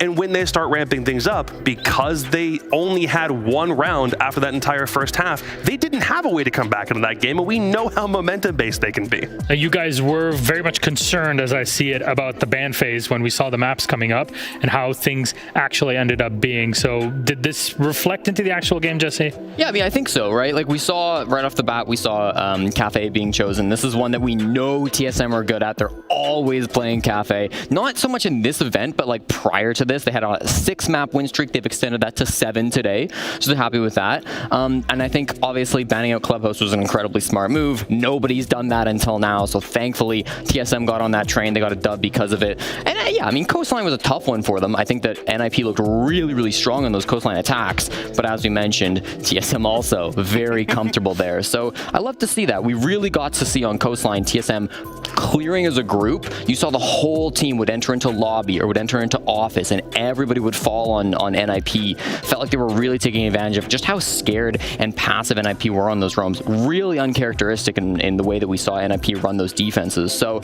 nice to see NIP taking advantage of that. But that entire theme of them looking scared permeated the entire series. It wasn't just map 2. It felt like when they were attempting to attack any time on Cafe, that same attitude persisted, which is not something we're necessarily used to. If anything, for NIP, sometimes there might be some very physical evidence of them tilting, but there's not really a case of them being like, we don't know what to do, when to do it, because that's just not a problem that plagues a team like NIP. I think usually it's been over-aggression, right? Yeah. Like, this is what we've seen a couple of times with, like Julio would get way too far on his roams, especially on coastline. The map would, or the bomb site would be like kitchen, and he'd be over an office, and the round would end, right? But that wasn't the problem today. And it seems like, at least looking at our bans, that TSM's operator bans are pretty much always the same. Thatcher Valkyrie, ban on both maps here, Cafe and Coastline against their opponents. You wouldn't always be expecting a Thatcher ban on Coast. To an extent, yeah. I think it's just a testament to how firm these guys' roles have become over the past couple of months. They've had 3 months time off. They haven't had to do much except completely revamp their playbook and jump back into it. And the nice part about it is, even if those operator bans are firm, it also means that their attacking lineups can remain consistent over time. And now we know what every player is doing. We're not questioning whether Gio or Chalwa is meant to be playing in one role or the next. They're doing exactly what this well-oiled machine was designed to do. Yeah, and I think for the Valkyrie as well, like, TSM know, especially on Cafe, their holds are fine without a Valk. They are so proficient at holding on that map that, yeah, Valkyrie would be nice, I guess, but they know they can do it without it, so why not get it off the board? It's the most banned operator for a reason. Let's get it out of there. TSM also, to a certain extent, is probably understanding that because the Valk bans or the Valk nerf is about to come out where she can't throw any of those cameras outside, it's like, you know what? They're always sometimes a little bit ahead of the curve in some ways. If they're like, we can find a way to work Valkyrie out of our rotations now and then not be so reliant on it, I think that's a good sign that TSM is also a very good team moving forward, and they should be fine after the patch drops. All right, something then to look forward to in the future, though. Coastline, how did NIP claw it back? Because we talked about Cafe and how it was a washout for TSM. What was that thing that propelled NIP forward, even though they were down 5-1 in the first half? Yeah, I mean, Coastline came around, and NIP, I think the half swap, like the roll swap was the big thing, moving on to attack. I felt like the timings on their pushes were really, really like proficient, and TSM were always getting caught off guard by them time after time. Some fumbles as well. We saw some team kills in there as well for TSM. I'm not sure exactly what changed on their end. I guess it's just that NIP were able to really like set the pace this time around, right? Moving on to attack, you gain a lot of that control inherently, so that was helpful. No, Jesse. Yes. We already had demo on. I know you guys have a bit of beef between you two. You're going up on the television station right now to talk to us about something, so. I'd love to. And what I'd love to show you folks at home, and TSM fans might already be used to this, but this is known as the Bolo hold, okay? And it's very strong. We see it run in the NAL time and time again. It's happening right here. We got the circles already inside a bathroom, top floor of Cafe. This is the area of the map that we tend to see Bolo really crushing it on time and time again. So we'll see if we can jump into it. We'll jump here. We can see with the circles down here, this is all the utility that we've got. So we've got a shield inside of bathroom. We've got a mute jammer down here to protect the wall. We've got a Vulcan shield down here from Goyo as well. And there's ADSs to protect all of that. So Bolo's been given a ton of utility. Let's check it out and see actually how long it takes NIP to clear this. They started around 2:15. We've got Muzi already on the window. He's going to be trying to get this angle inside of Piano, throw some of that utility his way, clear some of those shields to start things off. Okay, so 2:15. Let's jump ahead 30 seconds or so. Okay, minute 30. Bolo, you can tell, still inside of the bathroom there, but Pino's on the window. He's trying to clear him out. It's 30 seconds with how much utility? Not a problem. 30 seconds later, Bolo's still inside a bathroom. Okay, maybe a little worrying now, but again, it's a power position. We expect Bolo to be here for a bit of time, so not a problem. One more time.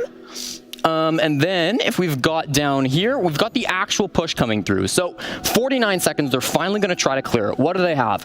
Well, they've got one player down here. Psycho's getting ready to actually push through bathroom. And you can even tell way down here, they've got a drone on them. So you've got a pinch coming through with the drone. You've got a player pushing with full information. All the utilities cleared out. Surely no shot they're going to screw this up. Bolo, no chance he can get out here. And he's just ran back to the white stairs, so he's gone. But that's okay. They've still got the drone. There it is. They still got the drone. He's looking at the angle. He's fine. Okay.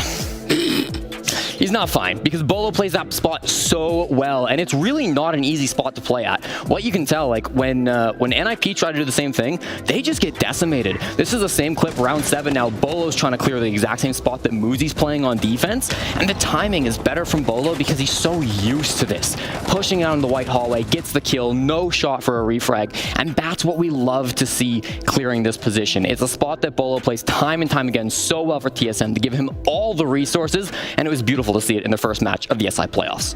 Thanks so very much, Jesse. You're looking super smart on here, and you gave us all your smarts in that replay. So good to see. White stairs, very important, plus the bathroom. But one player being able to play both positions at the same time, that is impressive. And that's why you highlight Bolo. Exactly. He's the man. He is the man. Bolo, we have highlighted multiple ways of saying his name. I still prefer Buelo. I don't know why. It's just this, it is super simple butchering of a couple of vowels, and all of a sudden it's a different person. That sounds like a very American way of doing things.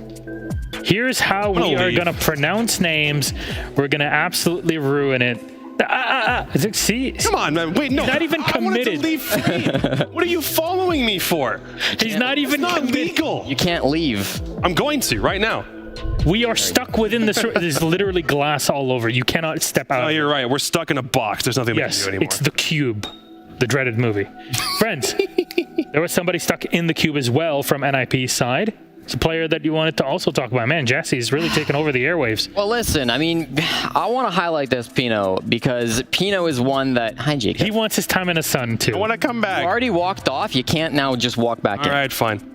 Pino is a player that has had an interesting group stage. The first couple of days, if we've got the stats for him, I'd love to take a look. Because the first couple of days in groups, he was really struggling to find any impact. Here we see day 1, day 2. Look at all of these stats in comparison to days 3 and 4. The rating got better. KD got better. Entry got better. It felt like it took Pino a couple of days to start heating up. And I was so excited. Pino was going to come into this this 5th game in the playoffs and continue that trend. But unfortunately, it didn't seem like we saw that. I mean, to an extent, yes. Map 1, absolutely nothing. I think that same trend was, I mean, it was building to a crescendo, it felt like in groups, and then all of a sudden we get to that first map and against TSM and essentially falls flat. He did wake up in map 2. Like, to his credit, I think by the end he was anywhere from like 11-6, 12-6. Sure. Problem is, when NIP are in the midst of that crazy comeback, he's also the first one to die in a stretch where NIP have a ton of entry kills going their way, which is something that we called as a win condition for NIP. Good thing is, he had a wake-up call, so to speak, but it still wasn't enough, and he was first death round 12, which led to the whole thing falling apart. Yeah, and I called Pino like a couple of days ago. I called him the best sledge in the world, and it was a bit of a bold statement. It was a bit of a bold one, but after seeing how groups finished, I was happy with it. I mean, this man's a world champion. He knows how to play this game. He's very proficient in his role, and I was excited that we finally got the full picture for Pino, but today it wasn't there.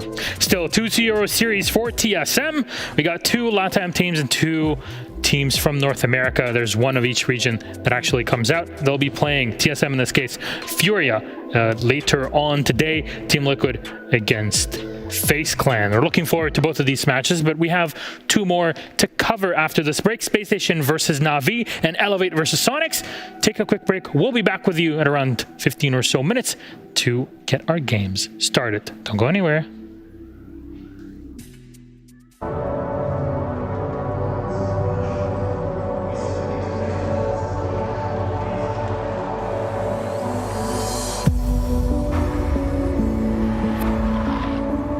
The Six Invitational has always been about the holy trinity of what makes Siege a unique game. It's about 3 pillars, right? It's always been about a celebration of the community, a celebration of the development team, and a celebration of competition because, well, we receive the best teams in the world and we crown the world champion.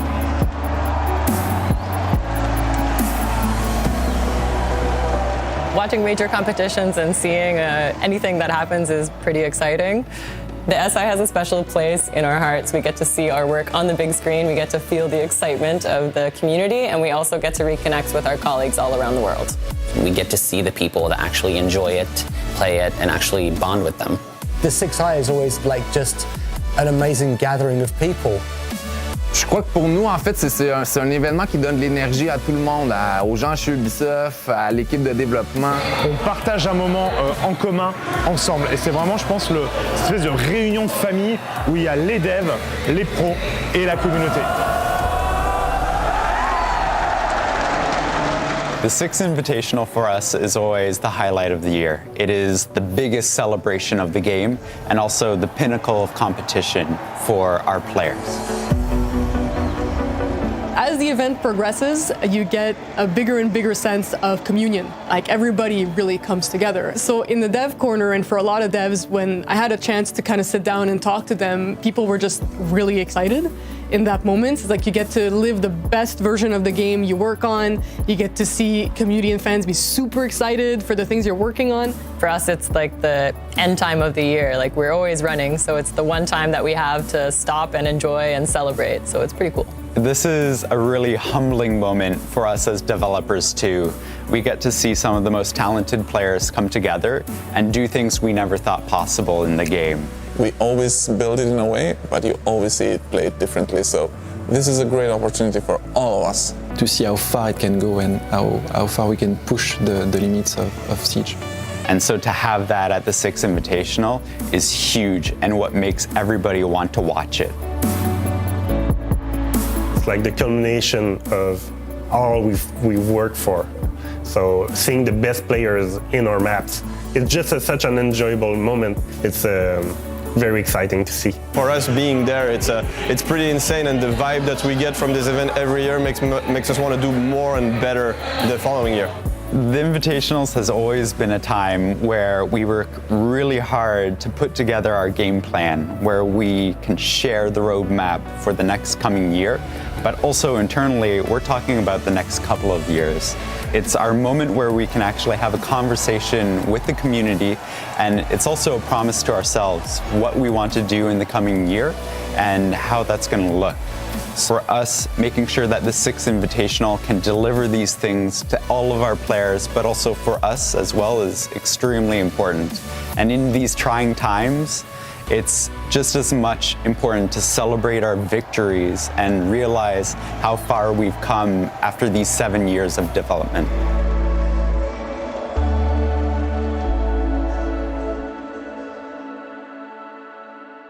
Six Invitational, 6 years. So what a match over there, of course.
Welcome back, friends, to Six Invitational. We're in Stage 2. We've already finished up our first 2 matchups. They happen at the same time, and we continue on with the rest. I'm Alex the Medic, your host for the show. With me on the analyst desk are my friends, my AUL co-workers, my buddies, and we're going white, sort of off black, and full black on here. And Jess, nice contrast, you know, it sort of goes down the how many times? We've had it like 3 times so far in this tournament. We never plan on any of these things, so we're meshing. It's mesh. We are meshing. What it is, it is the mesh for a reason. Loving it. Well, first of all, since it's your first time on here today, how are you guys feeling? Not too bad. I know you want to say something. Go on, go on. I just want to say the desk's beautiful. I feel like You're beautiful. We've had the group stage, and now we've got the full desk here, and I'm loving it. That's the point. I think that's what Ubisoft is intending when they like slowly like start to upgrade. Like we started off with the first ever couch we've had in Rainbow Six Siege in that kind of way in the groups, and now we're going up to the desk, and then bit by bit things will just get a little bit more grander, which is very much you know, a taste of mine. I like that. When we get to Stage 3, the desk is going to be 3 times as high. We're going to have to climb up to it. That will be bad. 19 boxes in that case. No, at that point, just get me like what are the scissor lift things? Yes. And you just see me in the morning and just like a cherry picker. Yeah. We have one of them actually. But speaking of which, our teams are going to have to scissor lift their way up to the upper bracket with this matchup. Let's transition in half. Well done. PlayStation versus Na'Vi is what we're looking for here in this game, and we want to introduce our players and our squads. For those that don't know what happened in the past few days, Space Station. Let's bring them out and have a chat about SSG. Jess.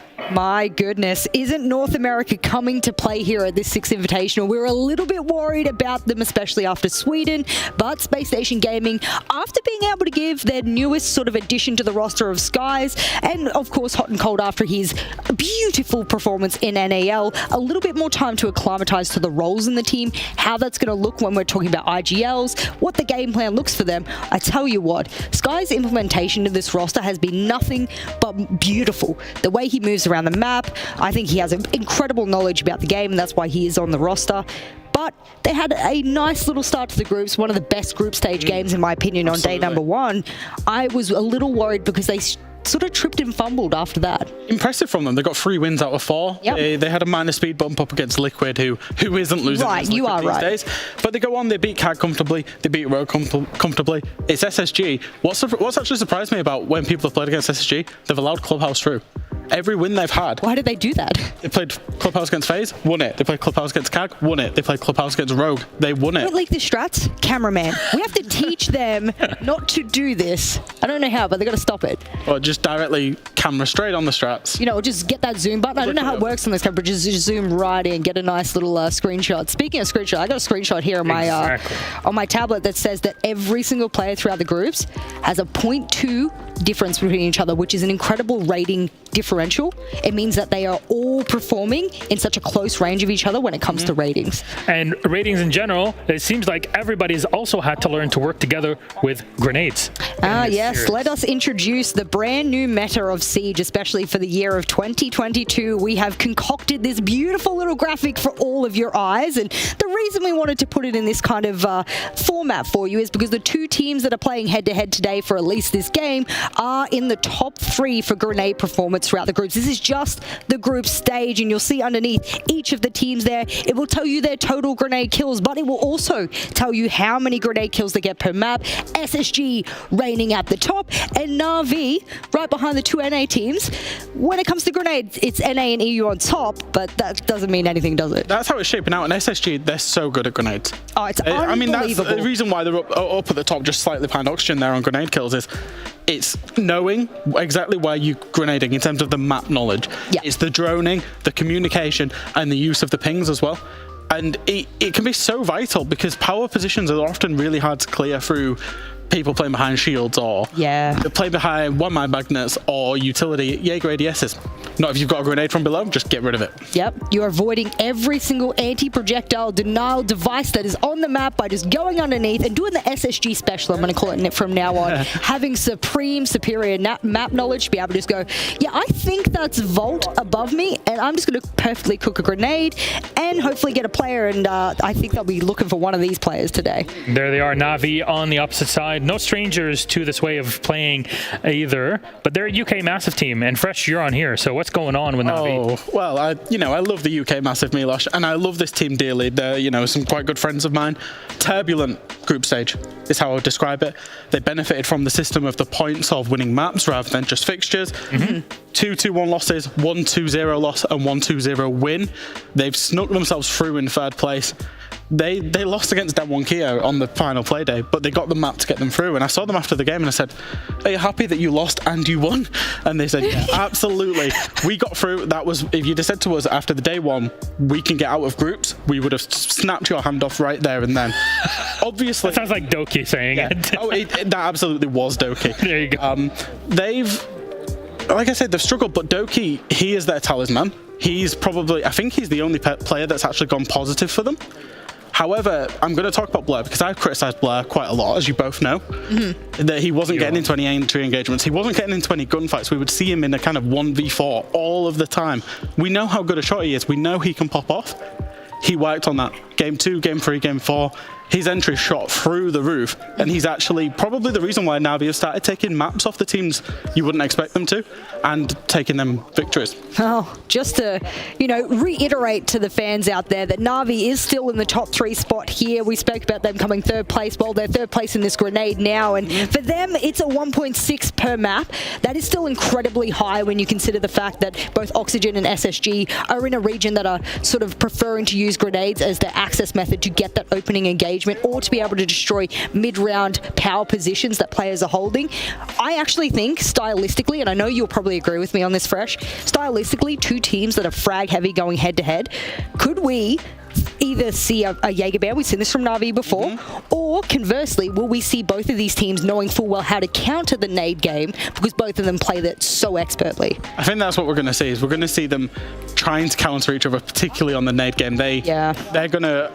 I'm just expecting so many early entry engagements between Hot and between Doki, and I think that really will be the win condition of these teams. If SSG can shut down Doki, if Navi can shut down Hot, and whoever does that the best will win this game, in my opinion. All right, our map bans then for this series. Remember, we're still following up on best of 3s. We had them in our group stage, and we continue on here all the way until the end. For our grand final, will be a best of 5. So, reminder, 7 map pool. You go ban, ban, pick, pick, ban, ban, and then Decider as our final one. Drum roll, we're ready for it. It's our game, and here's the first 2. Coast and Oregon, taken away, Jess. Oh, Coast. What a map to take away there for Navi. They don't like it. I know they don't like it, but do you think that could be something that they could have pulled out of the books into the playoffs here? Navi always say to me, they always say, you say we don't like Coast. We do like Coast. We just don't like playing it against anybody. And I'm like, well, that means you don't like Coast, Navi. So it's not a surprise to see them take it away. Oregon from SSG is traditionally a Navi stronghold map. So I see why they would want to get rid of that, because Navi are strong on that map, even if their performance recently has not been so great on Oregon. Well, looks like Chalet and Bank is going to be our maps, and I like Chalet. I am a little concerned that the following map after that is Bank, and it wasn't even picked by Navi, which is concerning because I actually think Navi has some of the best defensive strats on Bank. They are a great Bank team. I actually think, and look, shout out to Lycan, one of my favorite coaches in the world and dear friend of mine. I actually think, buddy, you've had a little slip up in the map ban here. What's going on? One thing that SSG have done is, so traditionally through NAL, through Sweden Major, they didn't like Bank. It was their 6th preference map. Coming into the Invitational, it's now their 3rd preference map, 2nd preference map in the pool. They really liked it. Clubhouse is the decider. So, why Bank? I believe they think Navi aren't great on Bank, and when have they last played it? They've had a recent resurgence on Bank in terms of SSG. They like it. Yeah, but when? It's comfort for them. When did they last play Bank? Navi? No. This is SSG now. Oh, I'm only talking in preference here. It's banning preference. It's not in terms of playing it. For those who don't know, I'm literally looking back as far as I can. It is so far back that it's actually not on my stats here. There you go. So they've pulled this out of their pocket, and they're saying they save strats for Invitational.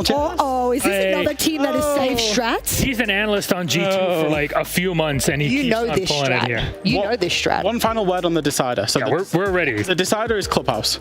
SSG, Navi need to win it in 2. It goes to Clubhouse. I do not see Navi winning Clubhouse against SSG. Doki's going to message you later and curse you for cursing him. Just remember this at the end of the day. I truly think SSG will take this in 2. I don't think Na'Vi is a strong international team, and they will at some point be, but not now. One important thing to note. SSG had the choice of the third place teams. They picked Na'Vi. They think they were the weakest out of the third place teams.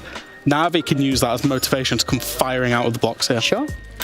Hopium is what the UK is built on in general, isn't it, Jess? Thank you very much, friends. Let's get this show on the road for Game 1. That's Space Station Na'Vi to break down. When we come back, we'll talk about Elevate Soniqs and launcher matches. See you in a moment.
Welcome back, friends, to Six Invitational 2022. We just finished up one side of our analyst desk. We have another one with more beautiful people that join us on the desk. I'm Milosh. I'm kind of the okay person here. We got two wonderful persons on the desk with me, and color coordination is something that we work with. Although nobody actually plans for it, it just kind of happens. We actually do every day. Yeah. We reach out like, yo, what color are we wearing today? And then we like send pictures and try and match it. So it would look really cool if this was unplanned, but I'll have to sadly inform that it is planned.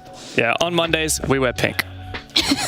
Shiny and pastel Andy over there sitting James to take us through it. You guys look fantastic, by the way. But first, since it's your first time, how are you feeling today?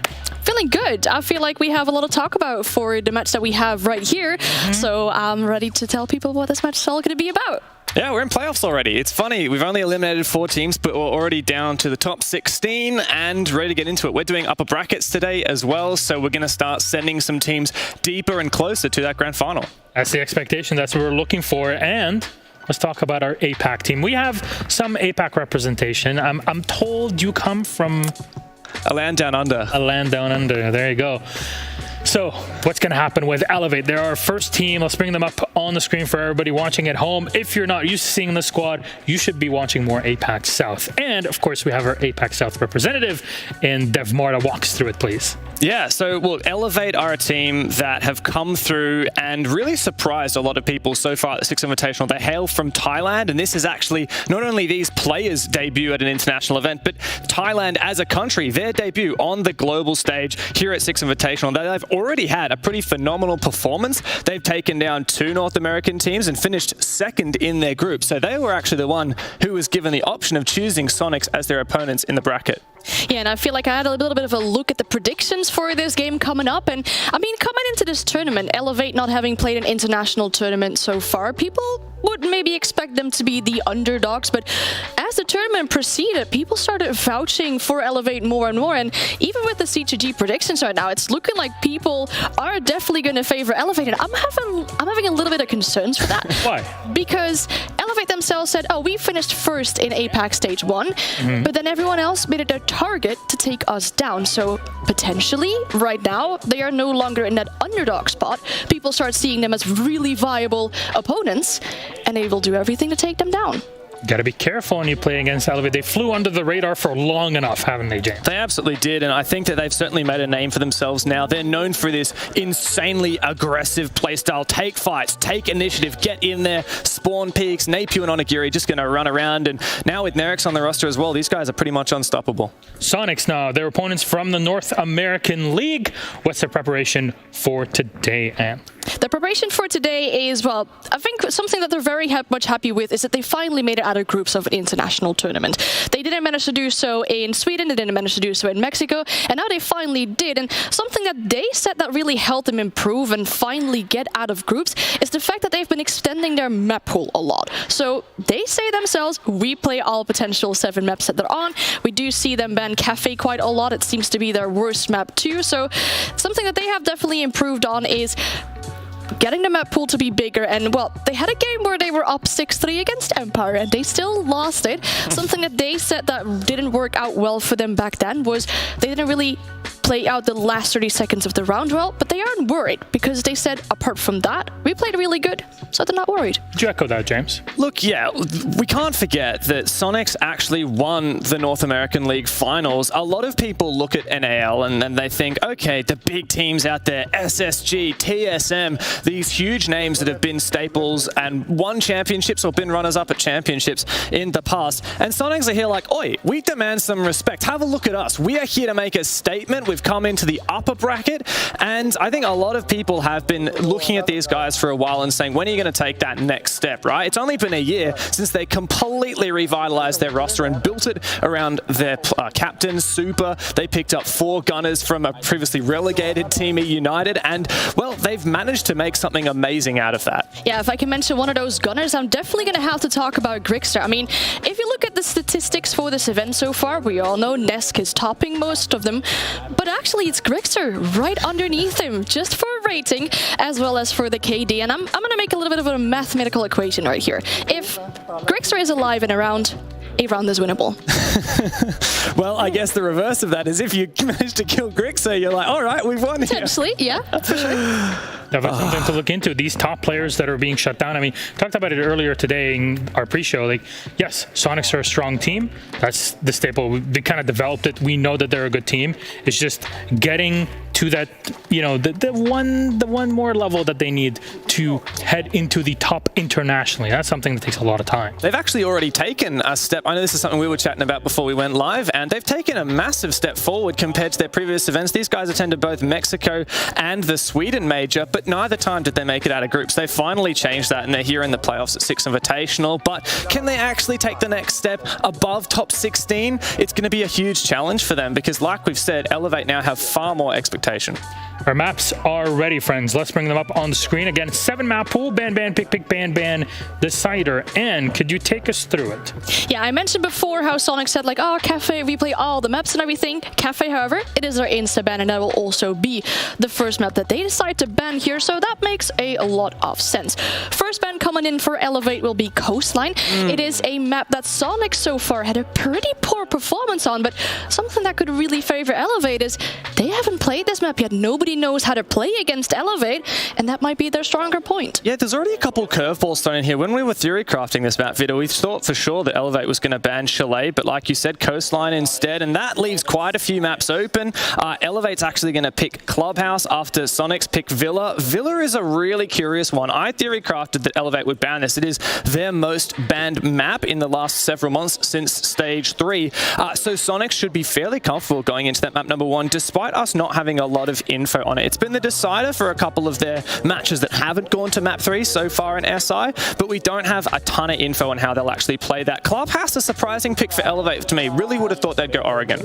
Yeah, I would assume so indeed. If you have then the ban coming in from Soniqs, makes sense because they ban it a lot. And then you have the option to either play Chalet or play Oregon. Well, Chalet is not necessarily a good map for Elevate, so Oregon is a great map to leave that open for a decider. If anything, you would have thought that Elevate would actually pick Oregon. It is statistically their most won map in the last couple months. It's 14-3 is their record on that map. They even beat TSM in a close 8-7 overtime just a couple of days ago. So Elevate are coming into this, and I think that they're going to be happy with their map pick and their opponents, but Sonic should be fairly comfy on Villa. Yeah, I mean, fairly comfy on Villa, and I do really want to talk about that decider Oregon. We talked about before about how essential it is that people don't know how to play against Elevate. It is a map that Elevate's played a lot, like you said, also in this current event, so there will be a lot of VODs, and that is a good opportunity for Soniqs to make sure that they know how to play against Elevate. Thank you very much, friends. There's a lot of theory crafting happening here on the Analyst Desk, and it's literally what we love. Yeah. We love to sit here and say, okay, here's the record over the past few months, here's the record in the last week, and here's how all the players kind of shape up against one another. But James, and thank you very much always for giving us this information. We are ready to go. SSG Na'Vi, Elevate Soniqs. Let's get this game up and ready. Enjoy. All right, thank you so much to the desk for that wonderful show. We've got Soniqs versus Elevate starting off Valentine's Day with a true certified banger, I believe is what the kids would say, Nicholas. Absolutely, banger. And to kind of settle the tone here, we're going to a situation where, well, Villa, kind of unknown map for both teams, not a whole lot of studying can be done, but second and third map, that Oregon and Clubhouse, that's where you can kind of speak, well, Soniqs played it so many times, have experience. When you've played a map a ton of times throughout the course of a tournament, well, there's a lot of studying that can be done to kind of counterplay that. Sure, Elevate, they've played Oregon a lot in the past if you go back 3 or 4 months, but at the Invitationals alone, Clubhouse has been played 3 times for Soniqs, Oregon has been played 3 times for Soniqs. So at this present moment and how teams are playing right now, Elevate, if you've done the job before the match, you have a lot of stuff to work with. Absolutely. As was discussed about that Villa map pick, and as you just pointed out, this is a map that we have not seen a lot of from these two teams. Elevate have not played it yet, so the Soniqs don't really know what they're going to be going up against. So when I say they haven't played it, I mean at this event. Elevate have obviously played Villa outside of it. Hopefully. As for the Soniqs, hopefully.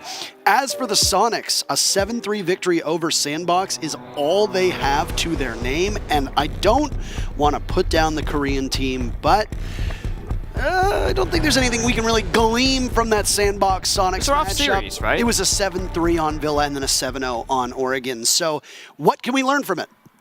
Not entirely certain. Things already starting off quite spicy now as we go into map number 1, ladies and gentlemen, with the very first ban being a Finka ban. This is a direct target towards Grixer of all players. It's his favorite and preferred operator here, and Finka as well sees a lot of play on Villa. She's got a set of grenades, she's got a Gon 6 for clearing out some utility, some shields, any type of bulletproof gadget that you might run across. Very strong operator on top of the Adrenal Surge, which can give your team a little bit of a boost and permanent increase in HP while also picking you up if you're DBNO.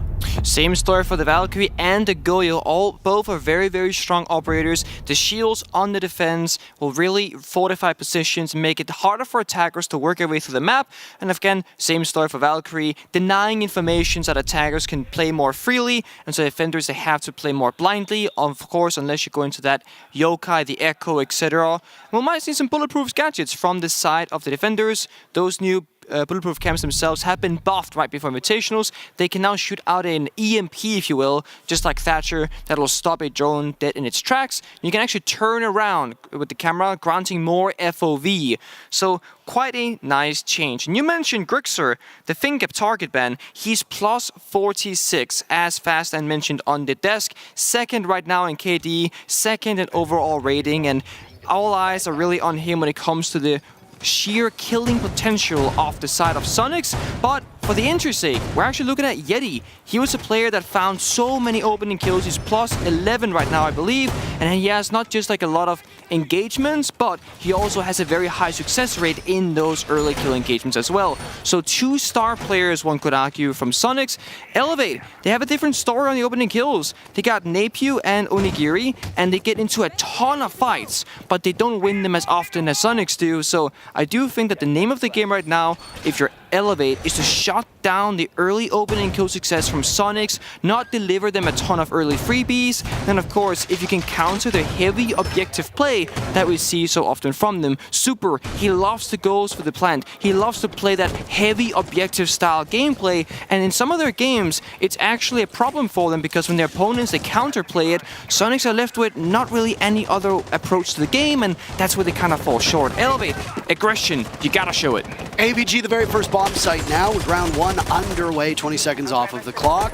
Soniqs adapting to that no Finka as Elevate banned it out, and this is a quite heavy target ban towards a lot of teams that are present at this tournament. LMGs have taken over a lot of these attacking metas, and Finka really is a big part of why. It's much easier to control the 100+ bullets of a very recoil-heavy LMG when the Adrenal Surge is on in. Grixer off of the Finka because she's not available. Instead, no Zofia, that's Kansan's role. Grixer will play on the Twitch.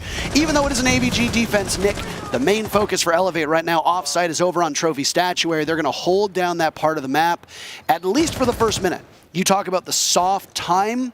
Well, that's exactly what just happened. Soft limit, Elevate realize after 30 seconds of playing over there, that's enough.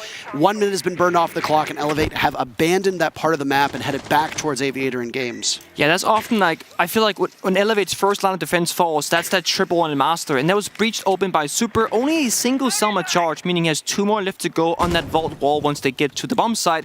But now Soniqs will have to now push on through, but Nay, looking to get aggressive Rexen. He just joined this area, not sure if they heard him. Kansan, he does not seem to realize, and now Nay, if you play your cards correctly, my friend, you can get 1 or 2 kills, but so far, oh no, Discipline just takes the 1 freebie, gets a second as well. Beautiful opening, but traded back by Kansan. That's all right. Damage control has been enabled, but it's not really enough. You still lose 2 players. And that's one of your 2 hard breachers off the board. It looked like some smoke was being done, or smoke damage was being done to Super now, losing 1/3 of his HP. Next engagement is the Jaeger of DCH playing inside a study. I don't know if they were whereabouts of Grixer on the window was known. Onigiri's next up. He knows that there's someone out there, and he has a perfect vantage point to do a ton of damage. Honestly, Soniqs just not realizing where these players are. Onigiri still stranded inside of study, but I say stranded because once again that Watchman quote comes up. I'm not trapped in here with you, you're trapped in here with me. And Onigiri in this position will need to be watched by one of the 2 remaining players from the Soniqs. 30 seconds to go, and it's Super with Diffuser in hand and Kansan to watch. That is the state of this round. Vault is opened up, so Super looks in this position, but there's a lot of work to be done for the Soniqs. They might be able to pull off and execute. Not a ton of time left to work with. Onigiri still in this position. Kansan's the next one in, same spot, but he engages with multiple angles. Elevate shuts him down, running their own skin on the Commando, and just like that, round 1 on defense for the Thailand team. They'll take round 1. Yeah, and that's my bad, Napiu. Honestly, I said you have a lot of early duels, but you don't seem to win them. He found 2 opening picks, absolute max, and that was Rexen and Yeti off the board. That is a very, very good opening round for Elevate, also showing that aggression, kind of setting the pace for this match to come and for this map that we're on right now, Villa.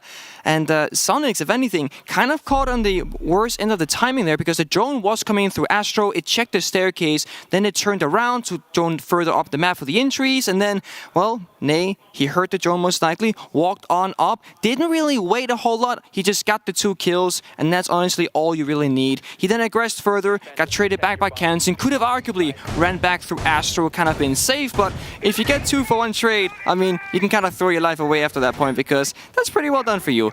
And now in the second defense, we're gonna way over to Trophy Statue instead.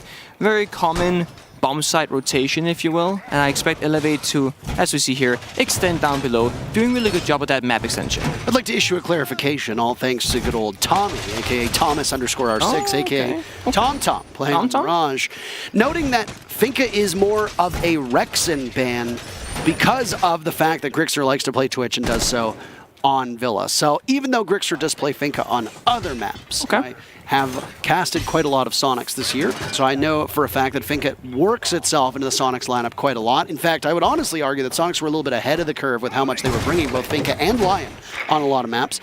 It's more targeted towards Rexen. That's why he's been playing on this more flex support role that we've seen through these 2 rounds. And I think you can argue as to what Finka's role is in a team. Does she play flex? Does she play more of a supportive role? Yeah. Sometimes the main point of the spear when it comes into the building. And I don't mean that as a pun because she's not running the spear. She's running the LMG. Yep. LMGs. It's a very good point because teams can play Finka very differently. Some teams play her more aggressively on the interest you mentioned. Some play it support because, well, if you die, then your adrenal surges, they go to the grave with you. You don't get to use them.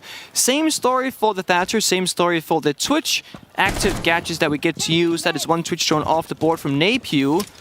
Not really a huge deal. I believe the Astrocam was sapped away. Breach will come through. Doesn't seem there's a whole lot of Waldenier from the side of Elevate. Sure, there is the mute. When Thatcher's on the board and played, you're gonna need a bandit if you want this wall to last, or at the very least, you need a set of impact grenades. Neither is something that Elevate has. You do have Nerix down below. He does have a C4. So, Nerix, if you can find something here with the verticality, that could be a great opening to the round. Soniqs don't seem to know too well that when Nerix is down below. They did have a drone there in the prep phase, but that's a long time ago. You can guess and you can assume, but you won't know for a fact. Still droning out over towards Aviator. Nobody's been killed just yet. 90 seconds left. That's half of the round in play. Nerix will have that pre-play C4 down below. If somebody from the Soniqs doesn't tread lightly inside of bedroom, then they'll be blown sky high by that explosive. Out goes a bulletproof camera as well. So even though the F2 in the hands of Grixer is a formidable killing machine, that drone from the Twitch also proving its worth. Teams trade blows back and forth now, and the first kill goes to Kansan, but swiftly Yeti is removed. Both teams trading. But Elevate will find the scoreboard more than once, and then again get traded back. It's absolute bedlams. And a total frag fest happening as Elevate gains the upper hand, leaving Kansan with a tiny bit of HP, and Grixer as the final 2 players from the Soniqs. They're stacked up inside a Master, smoking out Nay and moving him in position towards the statue, playing at a close angle. There's a drone right next to him, but it's hard to tell if that's a Mozzie drone or one of the opponents. On a drone, Kansan goes, and it's going to be even tougher for him now. Look at how little HP he has as Grixer falls. Nay is on an absolute rampage. More shots from Nay will come out, and if Kansan doesn't look the right way, he'll get swung from the doorway. Instead, he'll take his time. 30 seconds killed off the clock, 20 seconds remain. There goes the Malusi, and Kansan's attention is towards the doorway, but this should be relatively easy for Elevate. 1 down, but 2 more to go. It is winnable, every round is, but Kansan knows how tough it can be. His position given away by the Banshee opening up, and there's Nerix from across the bomb site. He's been credited with the final kill in both rounds now, coming in clutch and playing sheltered minutes for his team. Elevate up 2-0. Really good round for Elevate from beginning to end. They played the early game, they traded off again successfully, they got 2 for the price of 1. And in that 2 versus 3 that we saw towards the last minute of the round, they played very disciplined. And I mean, there was a point where Malusi got a little bit bored, started swinging with a pistol, ended up, almost dying. Smoke got injured and killed. But overall, really good discipline. Kind of a different Elevate from group stage, I would say, where they played extremely brutal against their opponents. It was that 8-7 win against TSM in Oregon, where they were just like playing ranked. It was basement bomb site. There was all 5 players basically up above, inside of lobby and armory and whatnot, and they were just brawling, battling, fighting. No objective play was really being had, and Soniqs, they're not really managing to do the same thing either. Sure, the wall got opened up quite early, but that's the only thing you managed to do. It was a direct attack from Master Bedroom. There wasn't a whole lot of split take, if you will. They didn't clear down below. That pre-play C4 from Nerix, they had a yellow ping from the bulletproof, and sure, the value there didn't really strike through, but the guns very much still in favor of Elevate. We're working our way through the bomb sites, AVG trophy, and now downstairs in kitchen. Pulse on the board as we can expect. C4s to follow up from Nay, that's the mute. And then Onigiri, a little bit of a different pick here with the castle. That's just going to speak again to how Elevate, they're stretching themselves out on this map, extending up this time around by the looks of it, up inside of statue and trophy, and they're going to be challenging Soniqs once again. Well, this bomb set is below trophy statuary for a certain amount of real estate. Kitchen down below. Living room library is a bomb site that we will likely see the Soniqs play when they go on a defense, but I would be shocked if Elevate bring it as a part of their portfolio. Oh. The way that it currently plays, you only... Oh. That's a normal barricade. but he aced it. Are you sure it wasn't a castle barricade? I am now I'm confused. So apparently it was a castle barricade, but I thought from the lighting at least it was green, but no, it was a castle barricade. I am 100%. It makes more sense. You did it in your defense. I was 99% sure. No, you were 100% sure. And there is a public record of all the things that you say, and you can and will be dunked on. Okay, my bad. Super is better. I take it back. Well done clearing out the utility from the castle. Remember, there is no sledge on the board from the side of Soniqs. They have to start investing their utility in the nades. Well, they can grind your kills. With the summer charge, well, that'll just breach open walls. So you gotta make that decision. Which utility do you choose to use? In a perfect world, you would use Kansen's breaching charges if the castle barricades aren't mute jammed, but again, you don't want to waste time rotating around the map, making sure that Sophia's in the right position, the right time for all 4 castle barricades. That's too much trouble and too much work, so the Selma comes out instead. And that's only one that needs to be used. The Nitro Cell goes off. There hasn't been a ton of success with those explosives for Elevate on the few opportunities that they've had. The rest of Elevate, though, spread around that bomb site and then somewhat off. Nirix's shotgun. Oh, my goodness, of the pulse. Yep. You don't see that every day, but these APAC teams, they absolutely adore unconventional lineups for their operators and loadouts as well. The pulse playing with the shotgun is something that is well known about Elevate. They like to run it on Cafe as well. You can go for a hop out, get a couple picks with the M1014, hop right back in. Pulse is a very strong operator. No. There you go. There's another reason for it, is because of the caliber destruction that comes with a shotgun. Absolutely. It's so fun to watch because we used to see this like 4 or 5 years ago in professional play. Then it was deemed useless and troll, but this time around, I mean, it really is doing the work. Onigiri, another kill onto Rexen, and with Kansen himself very low as well. I mean, that's Grixer off the board. We are falling by the second. And Kansen is the same HP that he was in this position with on the previous round.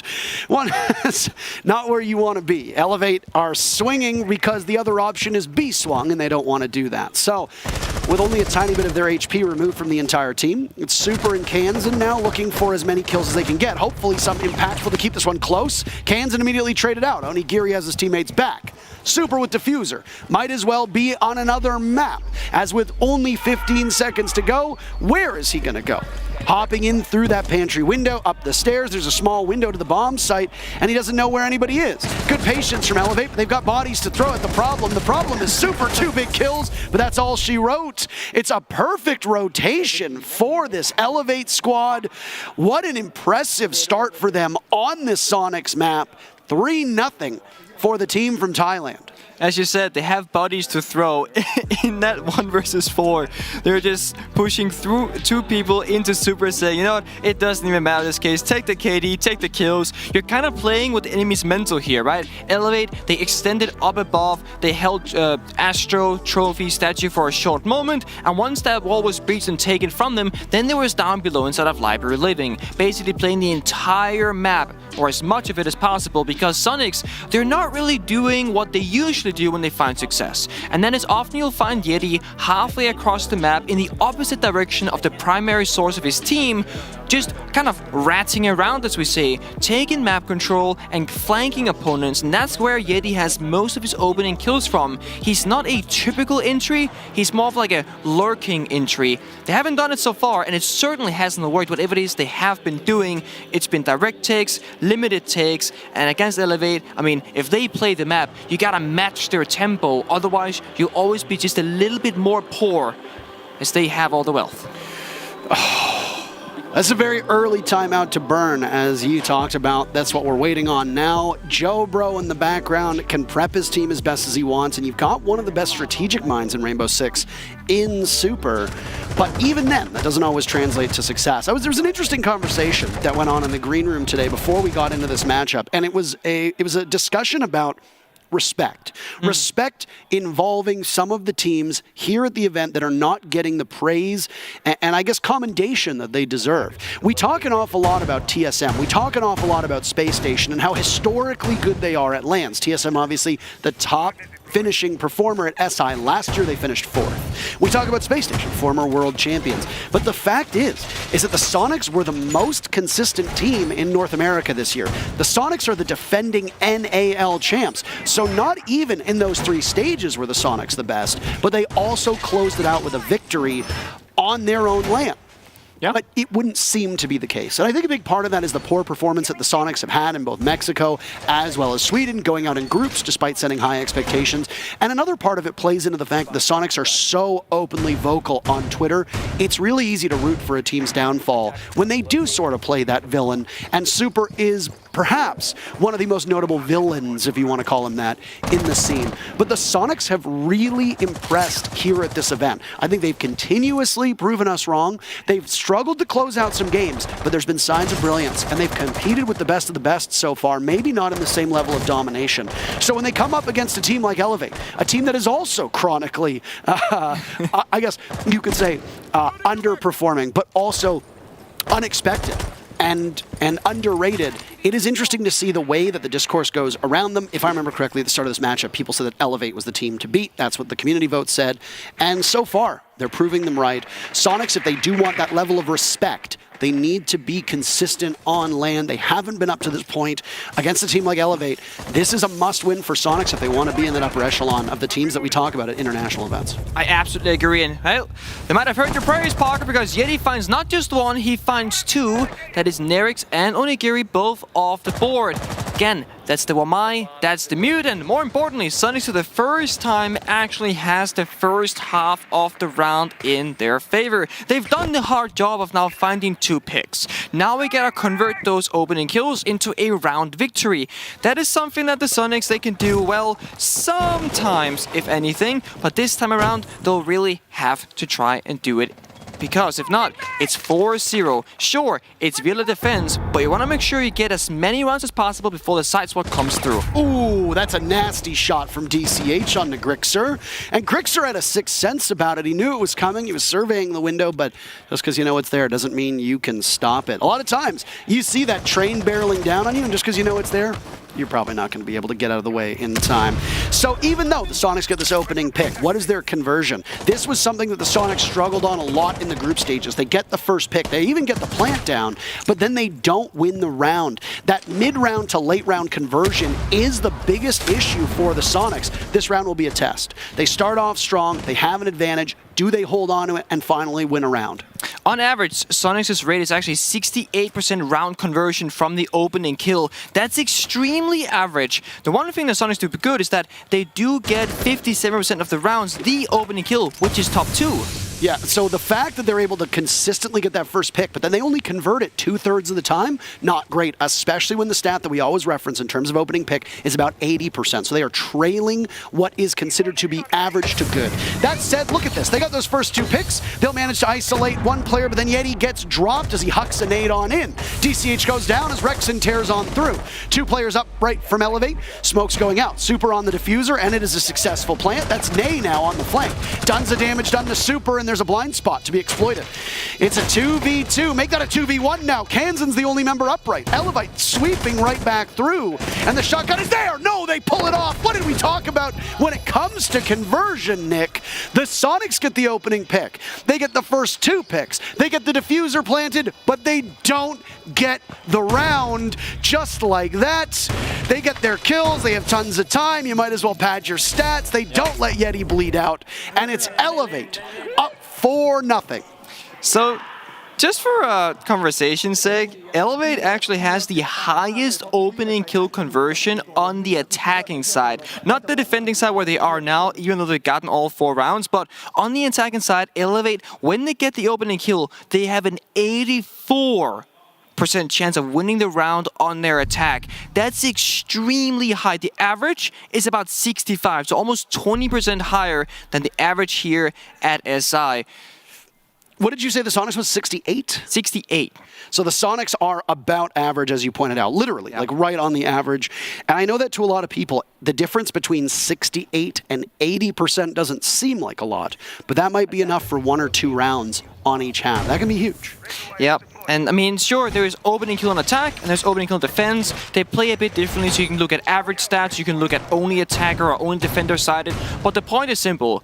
When you get the opening kill and you play that 5 versus 4 in your favor, you need to be able to close out the round, because what it means if you can't is that, sure, you can find the first pick, but then you cannot pull all the way through. And when you have the man advantage, your numbers go up automatically. And one of the earliest telltale signs of teams failing this is that they're giving up bodies for free. Let's say you're playing 5 versus 4 and you're trading 1 for 1. Well, that's 4-3. 1 for 1, that's 3-2. And you know, ultimately it'll be 1 against 0, you win the round. If you can successfully manage to continuously trade bodies once you have established the advantage, you will win the round. So if you can find the opening pick, but you cannot find the round, it speaks to isolation of players and failing to play off each other and ensure to really keep on that advantage. So some teams here, they'll get the opening pick and get the round, some they will not, and some they won't get either. But what you need to be practicing is just playing together. And when you see Soniqs playing 4 or 5 players on the same side of the map, you would expect them to get each other's back. But no cover for Super. He gets taken off the board. Not the only hard breach, but the most important. And has been the main hard breach for his team, Nick.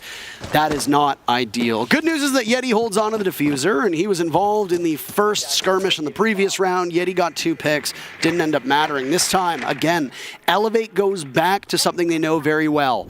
A 5v4. They have the opening pick in 4 of these 5 rounds. Yeti almost gets team killed there, by the way. And look at how much damage that gun does. Half that's HP 1 bullet. From 1 bullet, that is correct. Another trophy statuary defense. Elevate now with the Nitro Cell. And there goes Yeti, beautifully tossed out, and it connects. This is dire for the Soniqs. They have lost both of their hard breach.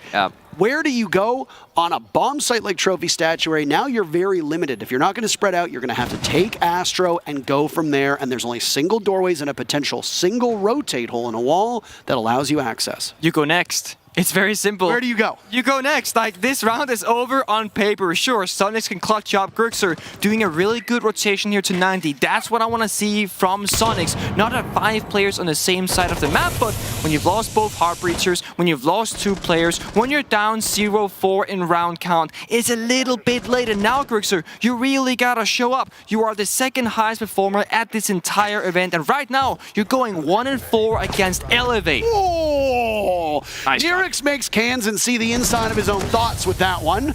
He spoke ill of Grixer, Nick, and there he is to pick up 1 kill. 1 minute to go with him and Rexon as the 2. But Rexon gets out-dueled. Nirix is on fire right now. He's killing everybody in the server. So Grixer, with all of his might, has to do more of that work. 2 kills for him. He's adding 3 kills for Grixer.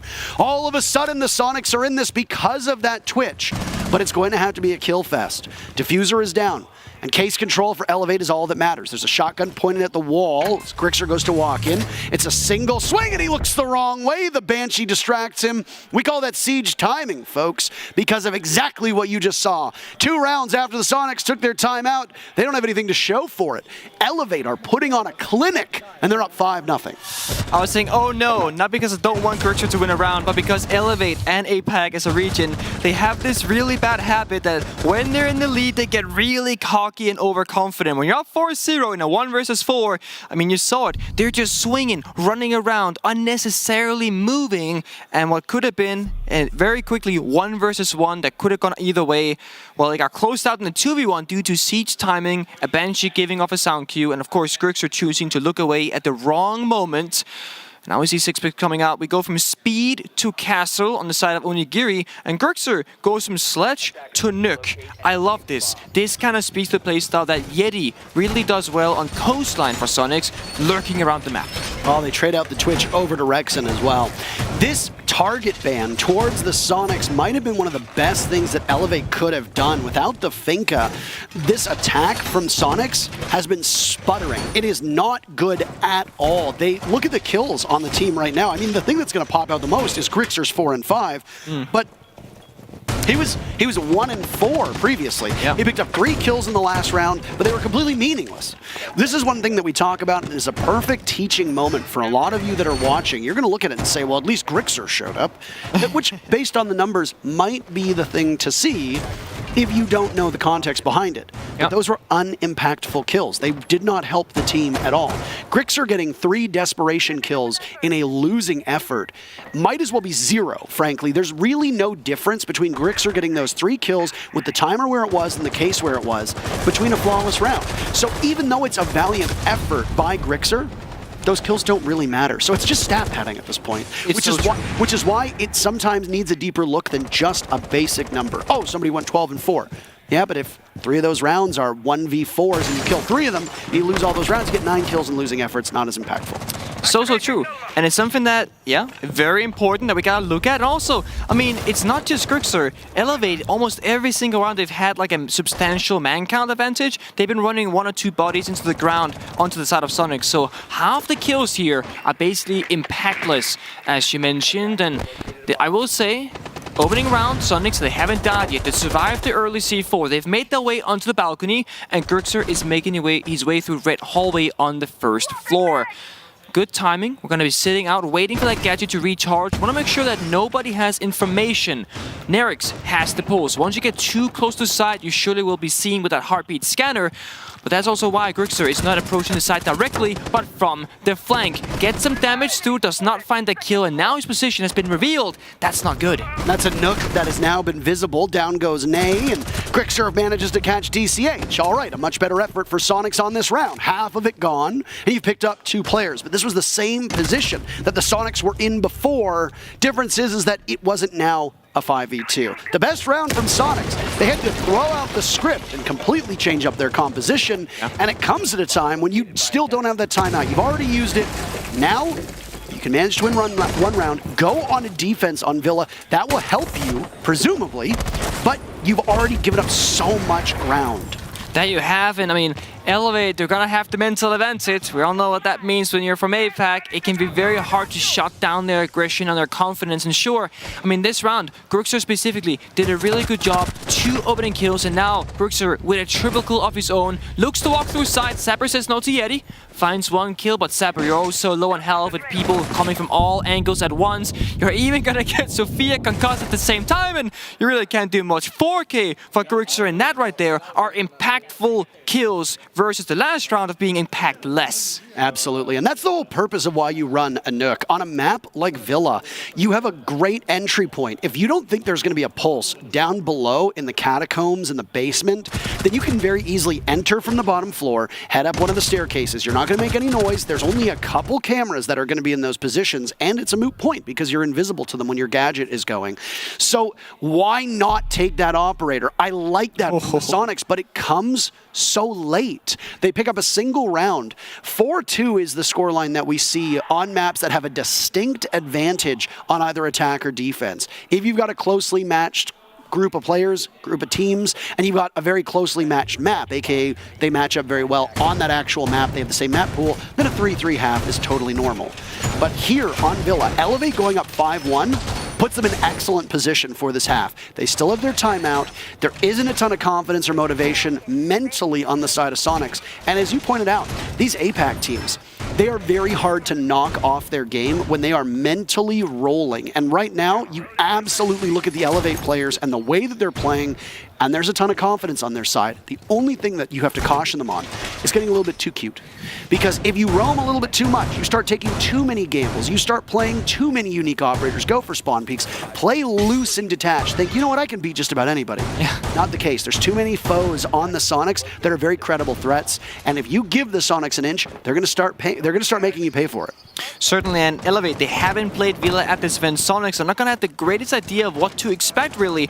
On this first round of operator picks, we actually saw Nay, I believe, Nay 6-picked from the Ying onto the Ashe, and they were showing that Dokkaebi on Nerix. So Soniqs, they might have a slight idea what chaos might be unfolding, but in fact, the game has been changed up. Really good early aggressive entry from Elevate, Drone, and Ashe behind them, kind of like Liquid and Nest did back in the day, but this Banshee will stop you in your tracks. Also, Rexen, good job extending out, denying the early drone.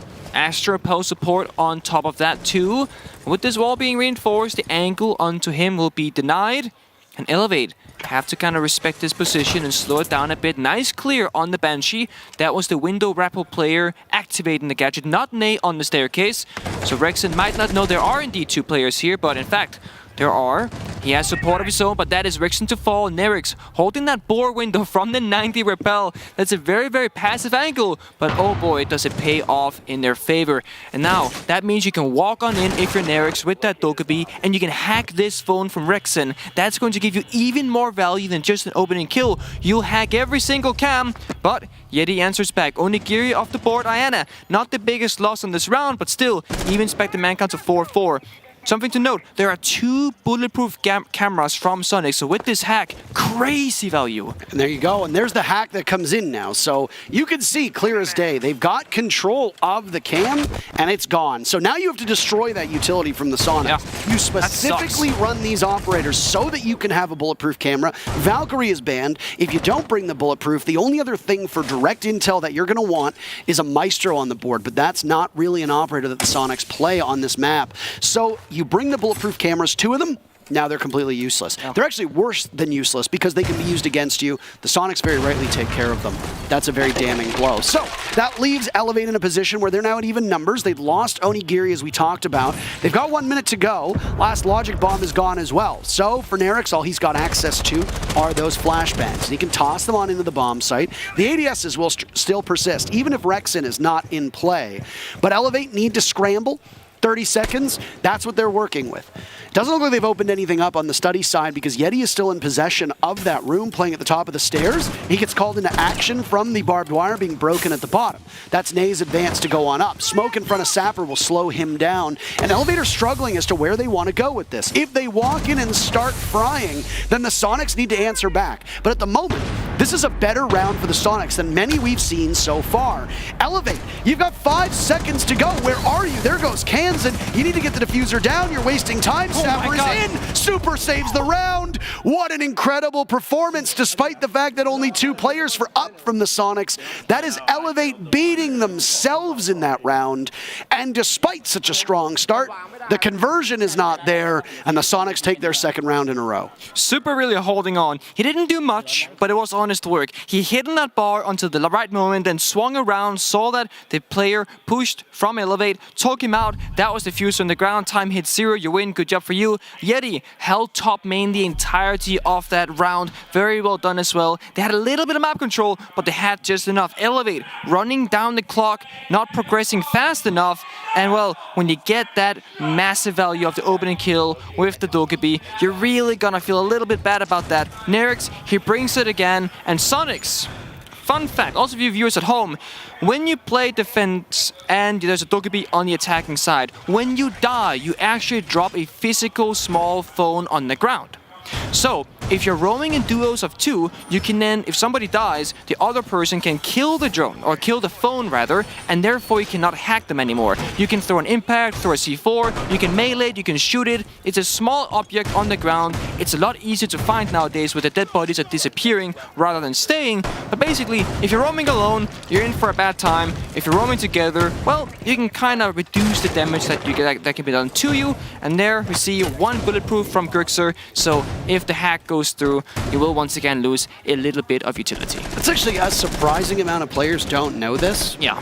So if you play Dokkaebi, you need to make sure that you're getting to the body quick enough because yes, you as a defender can shoot the phone. Also, fun fact, if one of your teammates dies early on, if you team kill them and a phone drops, you know they have a Dokkaebi. Not that I'm advocating for you. Not that I'm advocating for you to team kill by any stretch of the imagination.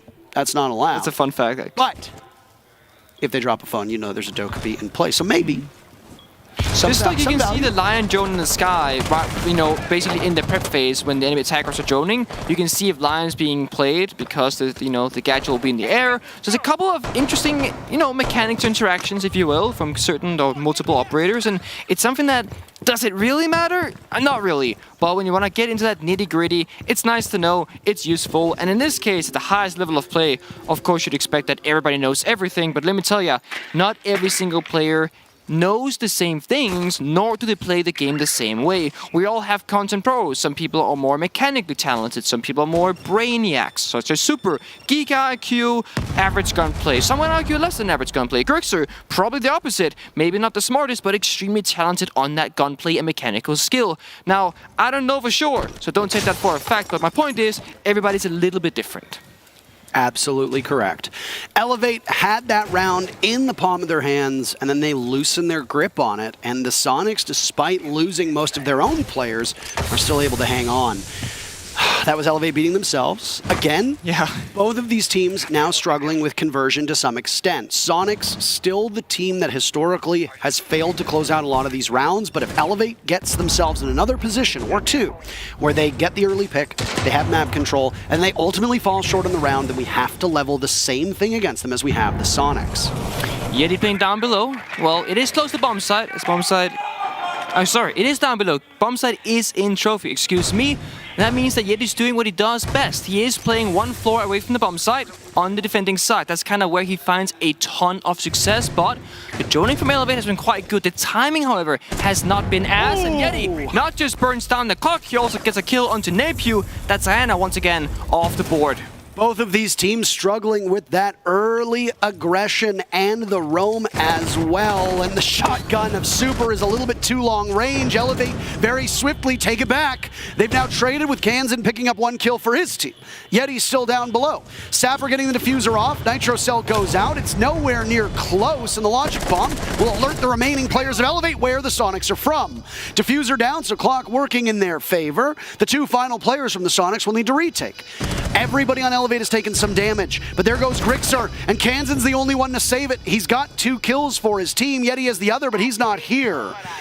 There's the last Logic Bomb. Perfectly timed. Flash is still available for Nyrix as well, so if you want to blind Kansan, just even buy some time, you can do that. And he's running out of that time that we talked about. He has no intel. Elevate playing keep away. The clock getting closer and closer to the point of no return, and with 1 second to spare, Kansan is on it. He pops off. That's the clock, and that's the kill. Elevate sit on match point. What a discipline. I am impressed and I am surprised because I did not expect this. They push the aggressive button when they have to. Elevate did a really good job. When Yeti was found down below, they pushed to the bomb side. They had a brief moment of advantage, traded back to even ground 3-3, got down that diffuser because Soniqs, they didn't have much bomb deny. C4 came out, it went kind of wide, it didn't find any damage, or at least didn't find the kill onto the planter, and that's what they needed because post-plant is so difficult, but it only is difficult if the attackers can play the post-plant amazingly or perfectly. That's what Elevate did.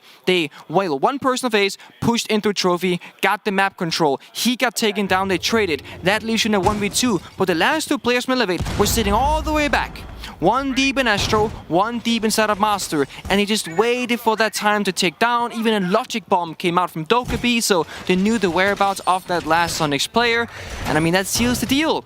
We now got the same bomb site rotation, but kind of in a different term of success, right? ABG, Trophy, Kitchen. Elevate, they found the first 3 defensive sides as well as the first 3 opening kills. On the side of Soniqs, they've gotten 1 opening kill and they've lost 1 opening kill, and they've only managed to find 1 round so far. Match point for Elevate. And they want to show if they can break all 3 bomb sites, or at the very least break 2 of them. They got a lot of rounds to go. And Elevate, well, you can make mistakes. The thing that's really dire is the Soniqs don't have a timeout. They don't. They don't. You gotta just go for it. Taken all the way back at the tail end of round number 3, the Soniqs burned the only opportunity they would have to keep themselves somewhat composed after a series of bad losses. And I will say that this map in particular is a series of bad losses.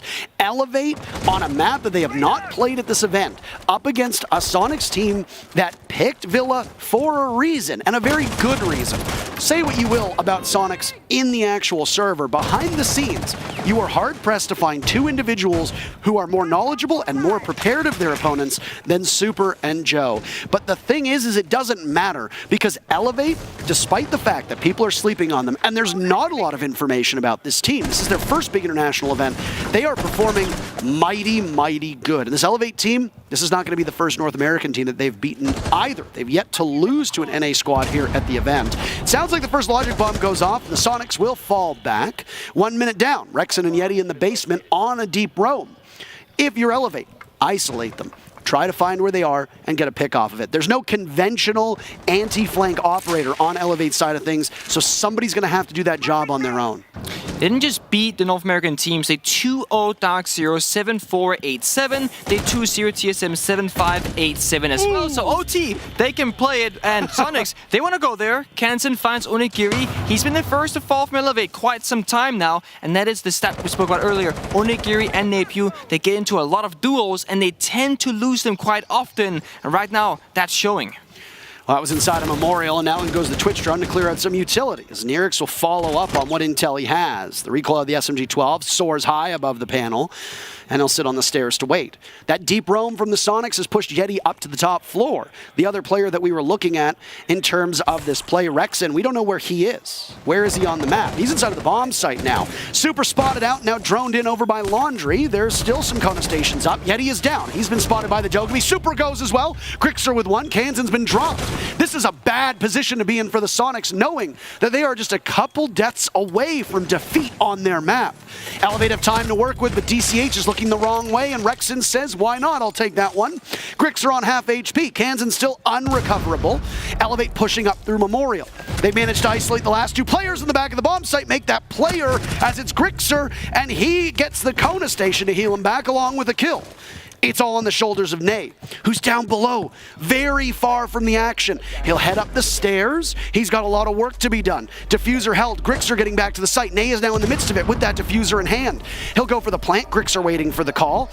And there's the push up. 7 seconds to go. No opportunity for a fake here. Grixer playing off of it. 1 second left, but he doesn't know where it is. He finds him at the last second. And Grixer has been spectacular for this team for a couple of rounds. And if the Soniqs are going to go to overtime, they need more rounds like that from him. That's going to give you some good mental. You found that round, and you know, it went back and forth, and it shouldn't have been as close as it was from the side of Soniqs, but Grixer manages to secure it. 6-3. I will say, Nay could have started faking out that plan significantly earlier than he did. It looked like he was kind of face into the furniture, couldn't actually get the prompt, had to step a bit back, but it took him 2 seconds or so to really figure it out, and you saw there at the time, it punished him because the timer hit 0. Grixer played around it correctly. He waited at that reinforced wall, waited so that, you know, the opposing player couldn't get off it, and then just swing, get the fast kill. Well done for Grixer.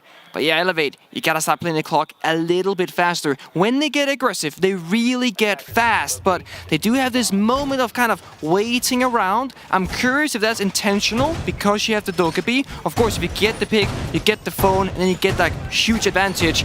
But maybe it's time to start considering just go fast and then continue going fast. You got the kills, you got the players for it. Sapper, 11 kills. Nerix, 10 of his own. Onigiri actually getting onto IQ of all operators. Very interesting. You got the Dogobi, that means that if you get an opening kill, you hack the phones, you see where the cameras are, all the information. Now you got the IQ as well. Maybe this speaks to some verticality. It is possible. Kitchen is locked. That means that if Soniqs were to go down below, it would have to be library, which is less common, but it is indeed AVG. A couple of options for Elevate. We'll see what they choose to do. We have seen Library and Living Room pop up a couple times here at the event on Villa, but middling success as far as I can recall. That's just based off of the eyesight test. It'd have to be the actual bomb stats for these teams, and of course, team being the key word here. Soniqs have only played 10 rounds on Villa against Sandbox. We'd like to remind you that despite the score at the top of your screen, Elevate have not played this map here at the Six Invitational. But guess what? It doesn't really seem to matter that much. They rode high on defense and now on attack. Again, those 2 rounds that the Soniqs won was Elevate in a lot of ways beating itself. And I know Soniqs fans might not like hearing that, but on rounds 7 and 9, it wasn't so much superiority from the Soniqs, but an inadequacy on the attack from Elevate. They are struggling to find their footing in the final 30 seconds. And conversion rates for teams after they get the opening pick has been a focal point, and it will continue to be so.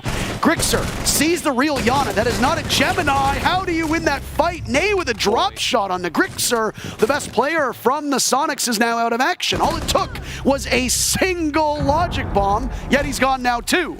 The Soniqs in tough position. They'll have to spend half of the round in a 3v5. As we slow down right now, I think Elevator gonna take a breather. They got time for once here, and they got 2 opening picks. I got the statistics. Villa has a 52% overall defensive win rate. Living Library has been played 11 times. It has a 9% win rate. Absolutely horrendous. Nerix, however, is absolutely clean. That's smoke off the board and super as well, leaving Rexen and Kensen in a 2 versus 5 to keep their team alive. That means that of the 11 times it's been played, it's been won by the defense a single time. 10 rounds for the attackers on Living Room Library. Not exactly a great bomb site. When I said middling success, I guess I was wrong. I guess I was technically correct. So, we've now got that breather that you talked about. The final minute. The Soniqs have only 2 players upright, but both Sapper and Nay are so low on HP that this could very quickly swing into a 2v3 for the Soniqs. Rexen is keen to take that engagement, but he doesn't see that Nay is at the top of the stairs, and it's all left on Kansan. How about a flawless stamp on map 1? A shocker, to be sure. Elevate comes in, and again, they best expectations. 7-3. Here they go.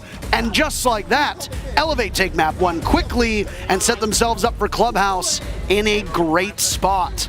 It's going to be a funky series, I think, because we're seeing things we either haven't seen before or just aren't used to seeing. Whether it's the Dokkaebi being played consistently on Villa, that's a long time ago since that meta has been around, but also pull shotgun of all things. I'm excited for Clubhouse to see what these teams will bring out, or more, what Elevate will bring out, because Soniqs, they're on a tight ship. They love to play against the objective on Clubhouse. They love to play for plants. Something they couldn't really find much of on Villa. They couldn't find much success in their attacks at all, to be frank. They'll have to do that differently on Clubhouse because you need to win more than just the defending rounds to win the map.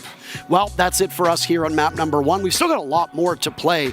After this matchup, the winner goes on to face DWG KIA, which I know that you win the map, but having to play DWG KIA next is definitely not a win for either of these teams. DWG KIA has looked like, if not the strongest team at the tournament, the top 2, along with, I'd say, probably Liquid. So you don't really have a lot to look forward to, and you don't have a ton of rest until your next matchup. The Soniqs are in tough at the moment. They lose their map pick, and now on Clubhouse coming up, Elevator going to look for the knockout blow. Sit tight, we have a break, and then we'll be back with map number 2.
All right, we're back with map number 2 between Elevate and Soniqs, a team from Thailand versus a team from North America that consists entirely of North Americans.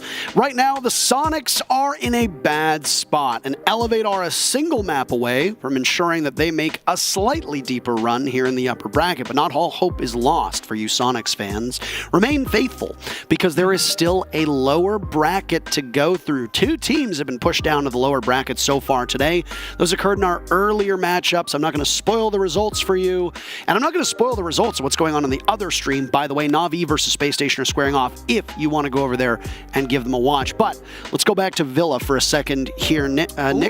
This is what we're looking at in terms of the match summary. The Soniqs took 3 rounds, but 2 of those rounds, I think it's fair to say, came because of Elevate's own stumbles, not necessarily better play from the Soniqs. No, absolutely. And I mean, we look at the scoreboard, there's going to be actually interesting enough. Soniqs, well, I guess it's not interesting. Their cost wasn't the highest. I mean, that's what happens when you lose also 2. They didn't really play that far together. They were relying on individual kills and whatnot. Grixer, of course, he clutched a 1 versus 1. So that 1 kill grants you a full round. Amazing, incredibly high value. And then we just saw Elevate kind of running into Soniqs when they had a significant man advantage and not really caring about their own KDs. And I mean, they still did really good. +7, +8, +2, then -3, and then +1 from Onigiri. So overall, a very positive start for Elevate. But Villa and Clubhouse as maps, they play very differently. And you said, well, if you're a Soniqs fan, don't worry, there's a lower bracket, blah, blah, blah, blah, blah, whatever. But you also have 2 of your biggest comfort maps coming up if you're Soniqs. You have Clubhouse, which you've played 3 times, and Oregon, which you've played 3 times. They've lost them both once, and they've won them both twice. And the 2 times that they did indeed lose were like 8-7s or 8-6s. It was crazy daisy overtime, very close games, which means Soniqs are obviously extremely well versed in these 2 maps. Inside of Elevate, well, going into Clubhouse, they have 1 victory so far. It's against BDS. It was a 7-2 victory for them, but that doesn't say a lot, and that's kind of weird to say because BDS is like one of the best teams in the world, but we all know what happened. They had a very unfortunate run here at Invitationals. There was some, first of all, lack of a player. Rafael unfortunately couldn't play for a while. Bio stood in as a coach. Then when Rafael came back, well, they just never really found their footing. So saying that you beat BDS 7-2 in Clubhouse, does it really have a lot of value? I'm not sure. Yeah, this BDS squad did not look good at all of it. Now, obviously, there were extenuating circumstances for their first 2 matchups, but frankly, BDS didn't look that much better after that, right? They bring on Rafael, they have their full squad again, and it doesn't really matter. The first team to go home are one of the teams that many people had going to the Final Four. A BDS-less SI. Feels kind of strange, but this is the landscape that we're in right now. Either Elevate or Soniqs will go down to the lower bracket. The winner faces off against DWG KIA at the end of the day. That is a tough shout. DWG KIA have been so strong, so even if you win here, you're not exactly getting a great prize because you're going up against a very tough foe. Elevate starting on defense here on Clubhouse, and guess what? They liked how much of a hindrance that Finca ban was against the Soniqs on Villa, so they're going to do it again. Run it back again. Get rid of the Finca, handicap the Soniqs, and go from there. Makes perfect sense. I mean, it worked before, try it again, and ultimately, I mean, what else are you going to ban? Because Soniqs, they've already kind of done the work for you in the sense that, well, Thatcher's off the board. That leaves Maverick open, both teams can play it, Valkyrie follows along, same story as Villa, same story as most maps, and to finish it all off, it's Wamai. And the reason why teams have started banning Wamai more and more is because if you do not, and the defenders play both the Jaeger and the Wamai together, that really challenges the synergy, coordination, and communication of the attacking side, and it can be very frustrating to deal with, right? So by taking off one of those 2 operators, but typically the Wamai, you ensure that once you go on the attacking side, when you Elevate, it's going to be easier to clear shields, to clear utility, etc. And we know that Soniqs, they play a very good utility game. Right now on the board, we see the operators as well as the bomb site. That is Jim. Now remember, the attackers, they do not see the bombs that they're attacking. That is just a spectator thing. But everybody right now are seeing each other's operators. You do have that 6 pick available, And so far, it seems like nobody will use it. That means this will be a true round, if you will. I also want to add one thing to that conversation that you just had, the point you made about Jaeger and Wamai. Don't sleep on Aruni either. She functions very similarly in terms of the fact that you need to use at least some form of gadgetry to take out those laser gates. Yeah, you can throw a drone through it, but you also will likely see teams throw flashbangs. You might see a Zofia try to waste utility there. If not, and you run through that gate, you take damage. And with the way that these teams play and the way that grenades have been so prevalent and how you're often playing around now at 50% of your HP, that laser gate can be quite strong and works as good denial. Now, you don't always see teams run Jaeger, Wamai, and Aruni all at the same time. Usually you've got one of the operators banned. It's Wamai that tends to get the ban the most. But still, synergy, like in terms of synergy, they are very synergistic, if you want to call it that. So something to keep in mind. Speaking of things you don't see very often, Onyx here is running Lesion Shotgun. And it's not because it's the only shotgun. They have Mirror Shotgun, they have Mute Shotgun, they have Lesion Shotgun, and they have Ney on the Goyo with the TCG. So they have like 4 shotguns right now from the side of Elevate, but it's a gym defense. Typically a medium to long range bomb site. Sure, you're playing inside of Cash Room, but the walls will get opened up, and then you create a very long angle, and the shotgun becomes, well, you gotta use your pistol. We all know pistols, they aren't that great. There's the 4 shotguns, 3 primary shotguns. Yeah. By the way, Sapper's running a primary shotgun, Goyo's running a primary shotgun, and Onigiri is as well. Nerix is the secondary shotgun. So when you say Mira shotgun, I know most people will instinctively think of her secondary, but there is that ITA shotgun that comes on these 2 Spanish operators that is also quite a strong weapon. So worry not. A bit of normalcy there. The Vector with its high rate of fire is going to be in the hands of Nerix. In terms of this defense, being at gym and bedroom, it's unsurprising to see the map control for Elevate extend out towards Cash and especially CCTV. Very standard stuff. The Goyo lurks below. Look at this. Ney in this position with the ACOG. Rexon is above. Kansan is above. If they pop up, a single shot from Ney, providing that he can be a good shot, will be enough to drop them. Well, he goes up the ladder. The flank is coming through. Ney goes up the ladder. He can make a huge flank. He gets one. Doesn't know the second guy. Falls back. That's very well done. He got the 1 kill he needed. That's also the ace off the board. Very high value kill. But Soniqs, they played triple Heartbreach. It's the ace, the Thermite, and the Maverick. So, of course, less value than normal. But this also allows you to buy more time for your player inside of Cash. That's DCH on the Jaeger. DCH out of that COVID isolation. He's now competing with the same team, or the team on the actual stage. We saw this before, and he's just going to keep wasting time. Hey, look at the clock. 1 minute is left, just shy of 1 minute. So DCH can stay in this position. Keep Kansan busy. The longer that you keep Kansan busy, the more that the butt cannot be impactful on the bomb site. And the Jaeger is needed in this spot to rotate through construction where Grixer is. Now you've got Yeti stacking up with Kansan. They'll toss nades in. Super opening up construction. All 4 players of Soniqs in the vicinity of this Jaeger, and there down goes Yeti to Nerix. So the Soniqs will continue to trail in numbers because they didn't expect this Mira at the top of red. A truly baffling layout now from Elevate, and the Soniqs don't know what to do with it.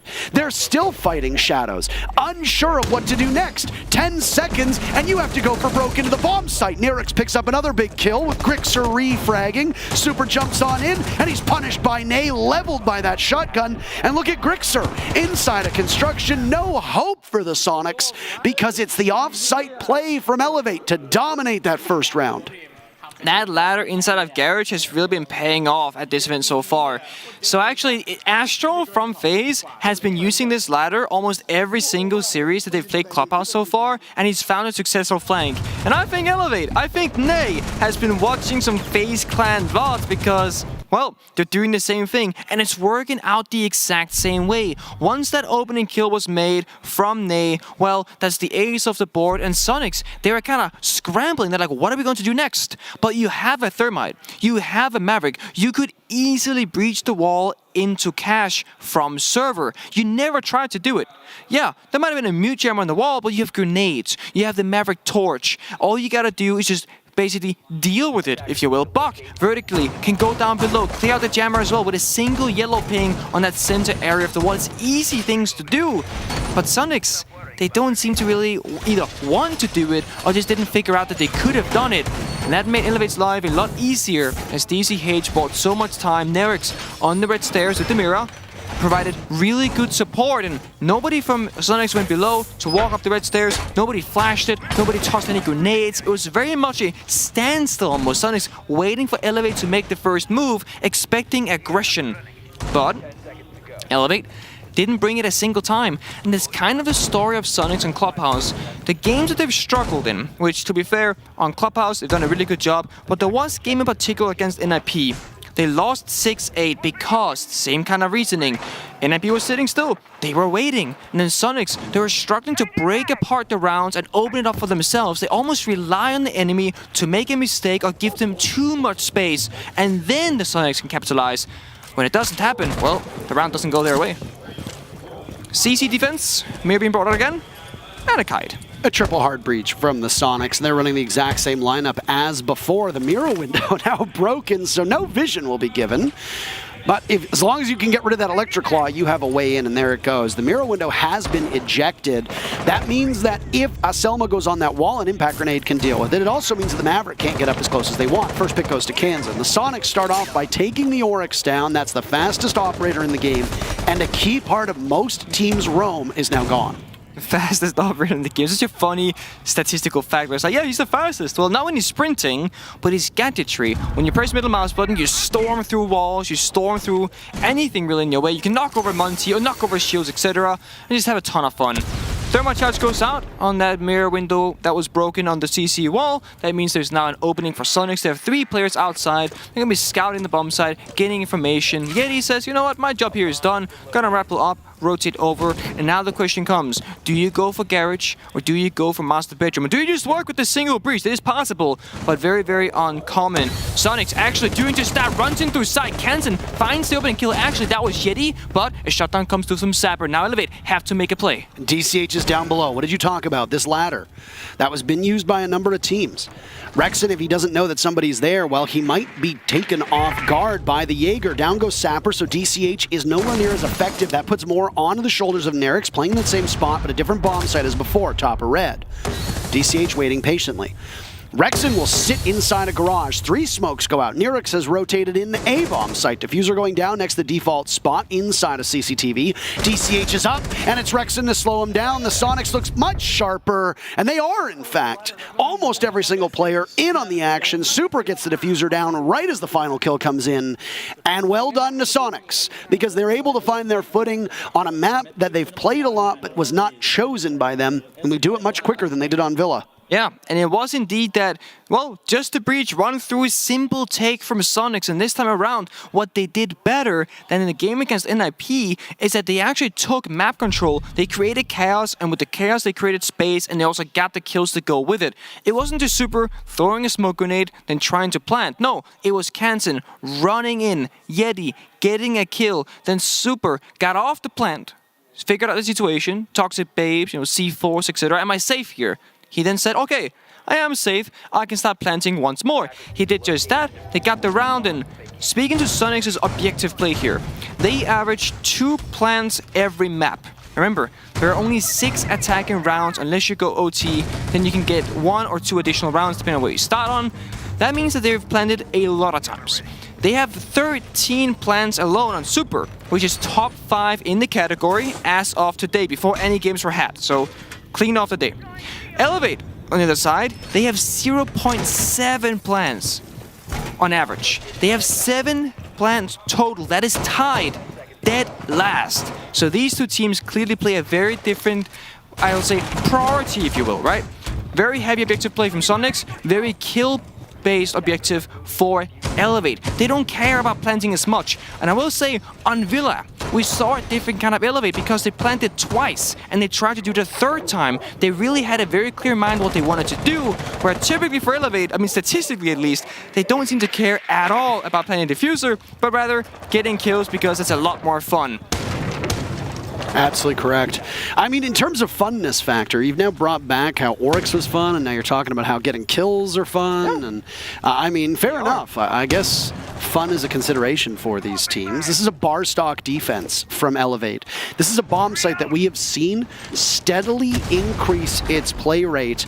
And again, just as we said with Living Room Library on Villa, it is not necessarily the best bomb site for the defenders at all.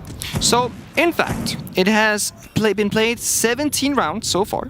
It has a 35% defender win rate, which isn't too bad. The overall is 52, and CC, for example, only has 46.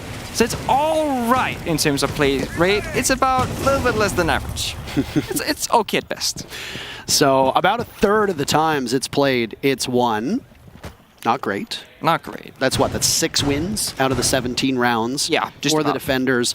Not a smart place to go for the defenders more often than not, but it's going to be attempted here by Elevate. Nice flank drones down below. The Soniqs are very apprehensive about what Elevate can do off-site, especially after that first round. Nay playing down an oil pit, ascending that ladder up into the garage and then making the Soniqs pay. You need somebody to be in that position to watch it. Because of the triple hard breach from the Soniqs, they don't exactly have a dedicated flank watch operator. You're not going to bring a Zero, you're not going to bring a Nomad, you're not going to bring a Gridlock, so you're going to have somebody stick on that position themselves. They managed to open up the wall inside, or tried to open up the wall inside a stock. But Elevate so far have not really had to do too much. They haven't really put themselves in harm's way. Nobody's really collided at this present moment. And because of the Soniqs' interest in stock onto that stage bomb site, the next step is usually to go over to Strip Club and try to open up that wall as well. Additionally, if you go for a plant over by the billiard table, you usually need to control weight room / gym above. If that's not the case from the Soniqs and they don't grab access to it, they'll be in trouble. So they're focused now over towards that stage. First of all is Grixer. He's the top player on the team. He has more than double the rest of his teammates combined. And it's a rotate coming in from DCH. They've still got so much intel. Yet he's stunned by the yokai from above. It's a powerful spot for DCH to be in. Elevate still have full control from above. Their numbers will dwindle. Onigiri on bomb site goes down to Rexen. Super's in the bomb site with Rexen too, but Nirek swats him away. In the safety of the corner by a hard wall. There it is from Elevate, as it looked like Super was going to plant, but DCH above says not today. 2 huge picks from him. Again off site. Again under the radar. And Elevate pick up their second round, and they regain the lead in this matchup. Soniqs once again really going for an extremely simplistic, direct approach to the attack, and it doesn't work out once again. It can. I'm not saying it won't, but it can, but right now it isn't. And it is because Elevate, just like on Villa, they're playing heavily on the map. They're everywhere. They hold top floor, and they will hold it all the way until you take it away from them. And Soniqs, you're not doing it. At the very end, you had a player above. He had a confrontation. He had a fight. He lost it, and that meant that everything was lost because one player holding the entirety of top floor just simply isn't enough, especially when you don't have, for example, the Nomad to help you cover if they push into you. Just a gunfight, 50-50%. Those odds, Elevate, they'll take them. They love them. They'll thrive on them on those 1 versus 1 engagements. And we'll now work our way through all 4 bomb sites. Gym, CC, bar, basement. Thunderbird being brought out again, second time in this series. DCH on the Kaid makes really good sense for basement because, again, there is no Thatcher on the board. You got those hatches. One Kite Claw will significantly slow down the attackers as you'll be forced to either try and grenade the Kite Claws off it or use the Maverick. And, well, if you're Soniqs, you only have 2 grenades. So grenading the Kite Claw means that you cannot grenade a player, and it was Jess and Fresh, I believe. They just had a segment earlier today about how massive grenades have been, how explosive, how many kills they've got. I mean, I think it was SSG being the most proficient, basically getting the most amount of grenade kills or grenade value so far throughout Invite 2022. And, well, Soniqs right now, you only have 2 of them. So even if you were to get the absolute most amount of value, it's nothing compared to teams running 4, 6, or 8. And now you also have a Kite Claw in your way. You gotta make decisions, but no, the nade gets used for the castle barricade. That's extremely low value given the circumstances. That's a rough start. You think about it, you've got a Maverick who could very easily be used on those castle barricades. You got the same thing with a Selma, obviously. That would be low value for the Selma, but at least it's there. A nade and how destructive they have been. I believe it was during our pre-show segment. And I mean, our pre-shows in the desk segment before we got into this matchup, there was a stat that got shown about all of these teams and how they use nades so effectively. The North American teams, all of them have been among the best at using nades so far. And Na'Vi. And then Na'Vi, which, by the way, are playing a North American team on the other stream right now up against Space Station. So if you're one of these teams in NA, you want to make sure that your nades are hitting the spot, like you said, low value. Yeah. Slow round here as it's a 4th bomb site for Elevate. Jim has opened up, as well as Cash. That was the one lone bomb site. Oh, that's nice from Grixer. Basically threw the summer charges to the side of the hatch, then they fold out, and the hitbox of that fold out doesn't really work against the Kite Claw, so it's invulnerable. Breaches it open, good value. Also, Kenton found the kill on top of that. Almost traded back. There goes the Banshee inside of dirt, but because of the sound of it, the Wub-Wubs, they know that somebody from the Soniqs are there. Nay is off site. Elevate love to keep a lurker, a roamer well disconnected from whatever execute is coming in from the Soniqs and just bide as much time as possible. The Soniqs are very reluctant to engage unless they have a significant advantage in terms of numbers, and they had an advantage. It's now gone. Super is down for the count. That's Diffuser surrendered as well. It looks like he's in the bomb site when he perished. Nerix is next to fall. The Soniqs will need to retrieve that Diffuser, and Grixer looks the right way, gets Sapper, a totally immobile target. Where is DCH? Where are Nay? Are they still in the bomb site? Are they roaming?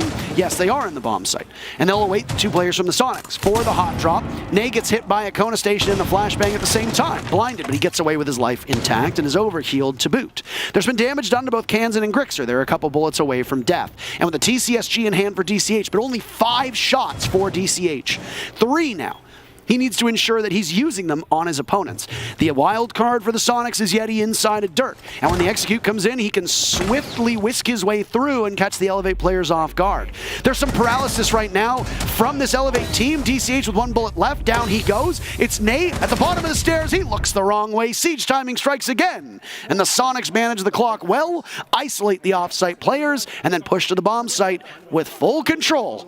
Again, we're tied up.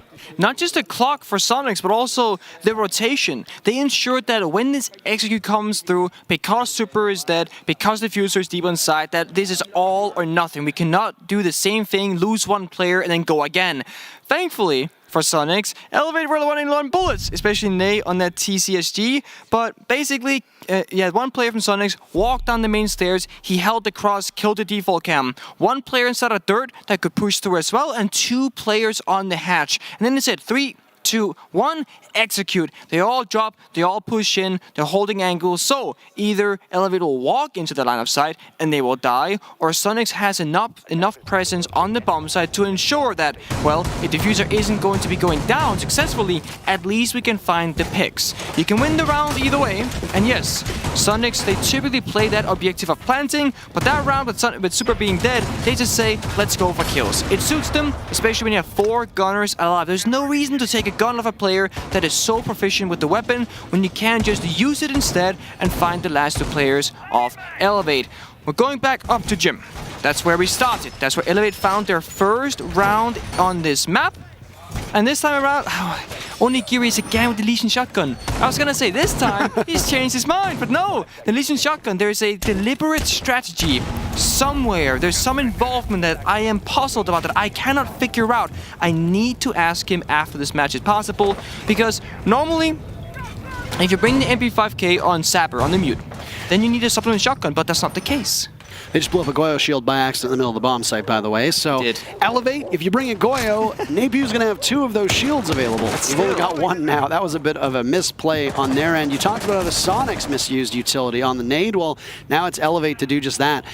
Needlessly taking out their own shield. Unless, actually, hold on a second here. Unless this might have been a deliberate strategy to peek from below. Are you making the best of a bad situation, or was it some giga-brain, giga-chat move? When you got this many shotguns, surely you're not going to use the shield explosion to create a small hole in the floor that you could have shotgun otherwise. I mean, surely. I have seen a Yana throw her grenade through an Aruni gate and then have a Gemini clone available. So stranger things have happened. I've also seen a Hibana use her X-Kairos on a soft hatch with a buck right next to her. So sometimes teams don't exactly think this through. Either way, there's a hole in the floor. and Onigiri has a shotgun. Those are the two things that are factual. Maybe they don't want, maybe the ammo is too valuable. They saw DCH run out of ammunition on the TCSG last round, and they go, let's not find ourselves in the same spot. That's the one. That's maybe the we'll one. just use this Goyo shield. We don't need it anywhere else. Or, oh, damn, we brought a Goyo. What are we going to do? Well, we'll blow up the floor. Why not? Preserve the ammo by playing more shotgun makes sense. Onigiri is playing inside a bathroom. We saw Yeti outside of the jacuzzi breach down below with Super 1 floor above. And if we recall the last time that the Soniqs attacked this bomb site, this was back in round number 1, they lived and died off of their inability to take cash and construction. That's where Elevate invested quite heavily. They were inside a garage, they were playing top red, they were playing cash, and the Soniqs could not drone them out in time, and it ended up costing them. They weren't even able to get close to the bomb site. So if they can at least punish the players off-site from Elevate, I'm interested to see what the Soniqs can do in an execute. Yeah, it's still gonna be tough though, right? Because this time around you don't have server. You only have that jacuzzi breach. Now, Grixer on the window, and Yeti might go to that office hatch, might try and make a play off that. It's gonna come down to injuries. It is a 5 versus 5. This is what happened exactly against NIP when Soniqs played last. If Elevate has studied Soniqs, they should know what's coming. Super will try and plant inside a gym, use that smoke grenade, 2 players in the windows. Elevate, have you studied your opponent? We will see in just a moment. Onigiri very worried about pushing towards that, but there he goes, and he hops out. Rexon falters. At least a pick for Elevate, though, traded back immediately by Grixer. 20 seconds left, and Elevate sit at a 4v4. The Soniqs need to get into the bomb site with the diffuser in hand. There's Super taking out Nea's Grixer. Super's in stop, though. Diffuser surrendered. So Grixer in the killing fields, he'll have to do more than that. You've got a plant. A harvest is so bountiful with Yeti now on that diffuser, but he falls off at the last second. Elevate regain the lead. I mean, I said it, Super will throw out smoke grenades and plant in gym. If I know that, there's a very high chance Elevate knows that. Now I'm going to say that I think they did, because the second those smoke grenades were tossed out, they positioned themselves to respond accordingly. Ney was also down below with the C4. Worst case, Onigiri opened up the round, jumped out with the shotgun in hand, and thankfully for him, somebody was nearby close enough for that shotgun to even do damage and actually find the kill, because I'm going to be completely honest, the Legion shotgun is not known for destroying players the same way as most shotguns are on defending side. Well done, Elevate and Soniqs. I mean, you might need to expand your strat book, because we've seen these so many times before that they're starting to get memorable. If I know them, Elevate knows them. That means that most teams going forward that are even better, that are even more prepared, will know exactly what you're going to be doing.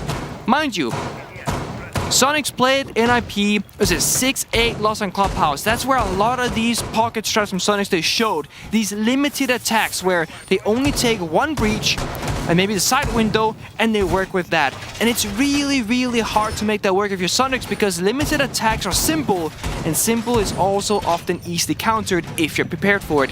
They usually work the best if it's a surprise effect. That's not gonna happen if you use them 2, 3, 4, 4. I just said 4 twice. 2, 3, 4, 5 times in the past at this exact same event. I'm going to talk about the overall circumstances of our very first day of playoffs here. If you don't want things to be spoiled, well, I'm sorry for you. I don't know how long I'm going to talk about it, but just close your ears, I guess, and hope for the best.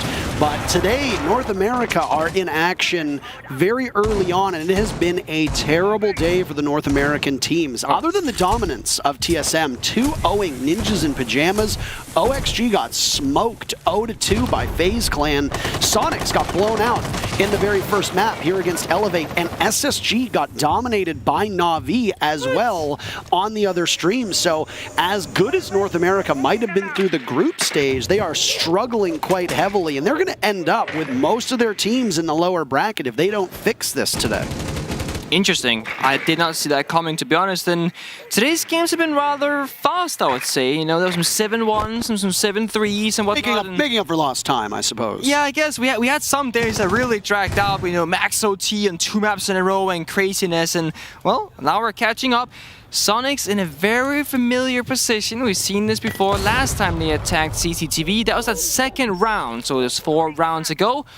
And last time it was just they opened up the breach, they ran it on through in, but this time the breach has not really been opened. It's just that single small slit that'll be an angle, but it will not be an entry. You cannot crouch through, cannot prone through, cannot vault through. And DC Hedge extended out on the map as he has been every single round, doing a pretty good job. He is 2-3. It's him and Ney on the prey, but Nate this time around has found himself on side. Yeti on this red stairs finds a good opening kill, but the barbed wire will stop him from pushing on up. I mean, taking out Nerix is huge. Even though Nerix is now even at a 5-5, he has been so consequential in most of these rounds, and as the Mira, even if he's dead, his gadgetry is still going to be so important. Those black mirrors will continue to assist his team.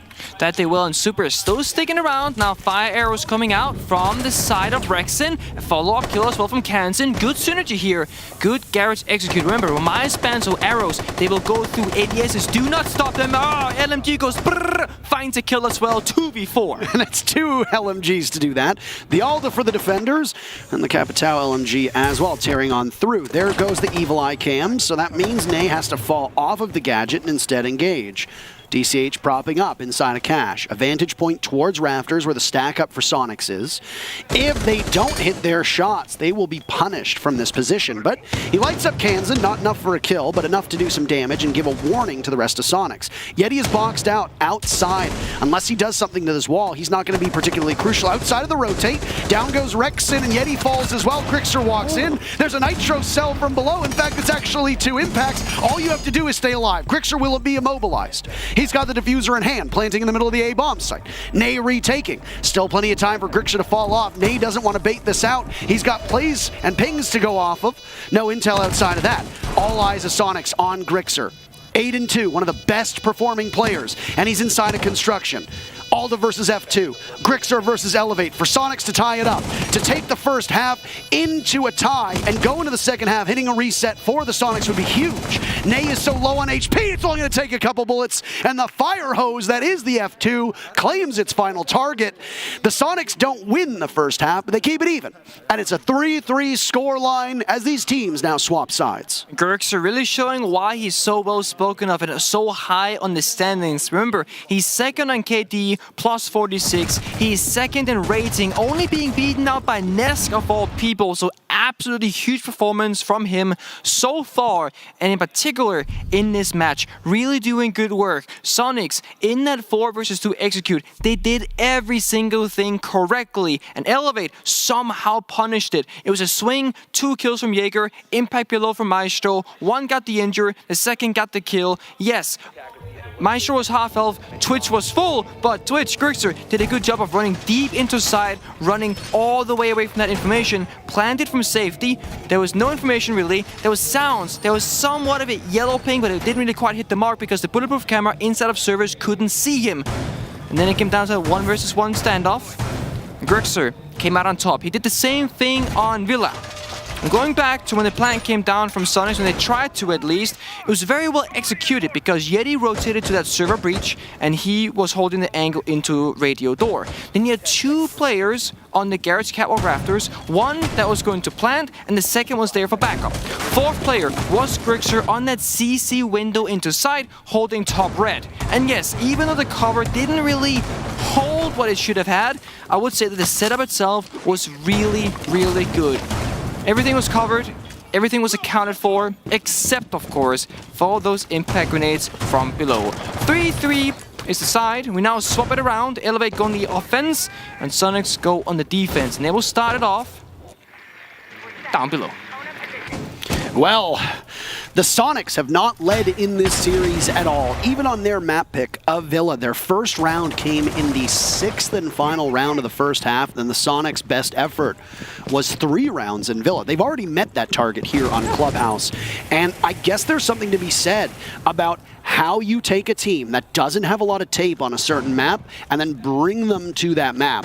The fact that there were so many question marks about Villa, the Soniqs must have come in and seen something in the VODs they did review and then be confident enough in their own ability.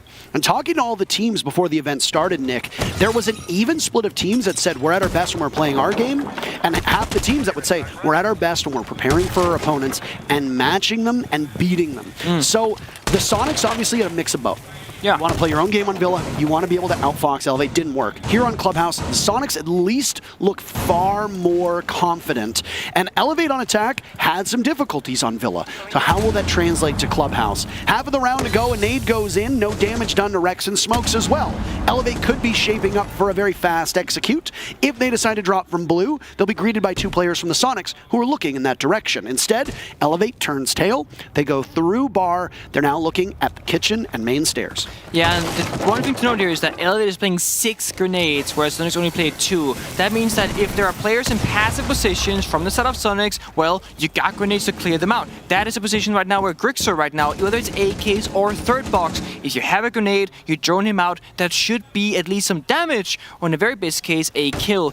It will be a kitchen hatch focus here, similar fashion in that of Soniqs, but opening kill is super actually finding Nay. Very nicely done for the Soniqs. They're trading even in terms of these opening picks. Kansan's down, a smoke gets used to try and conceal the pickup now as Super moves into position.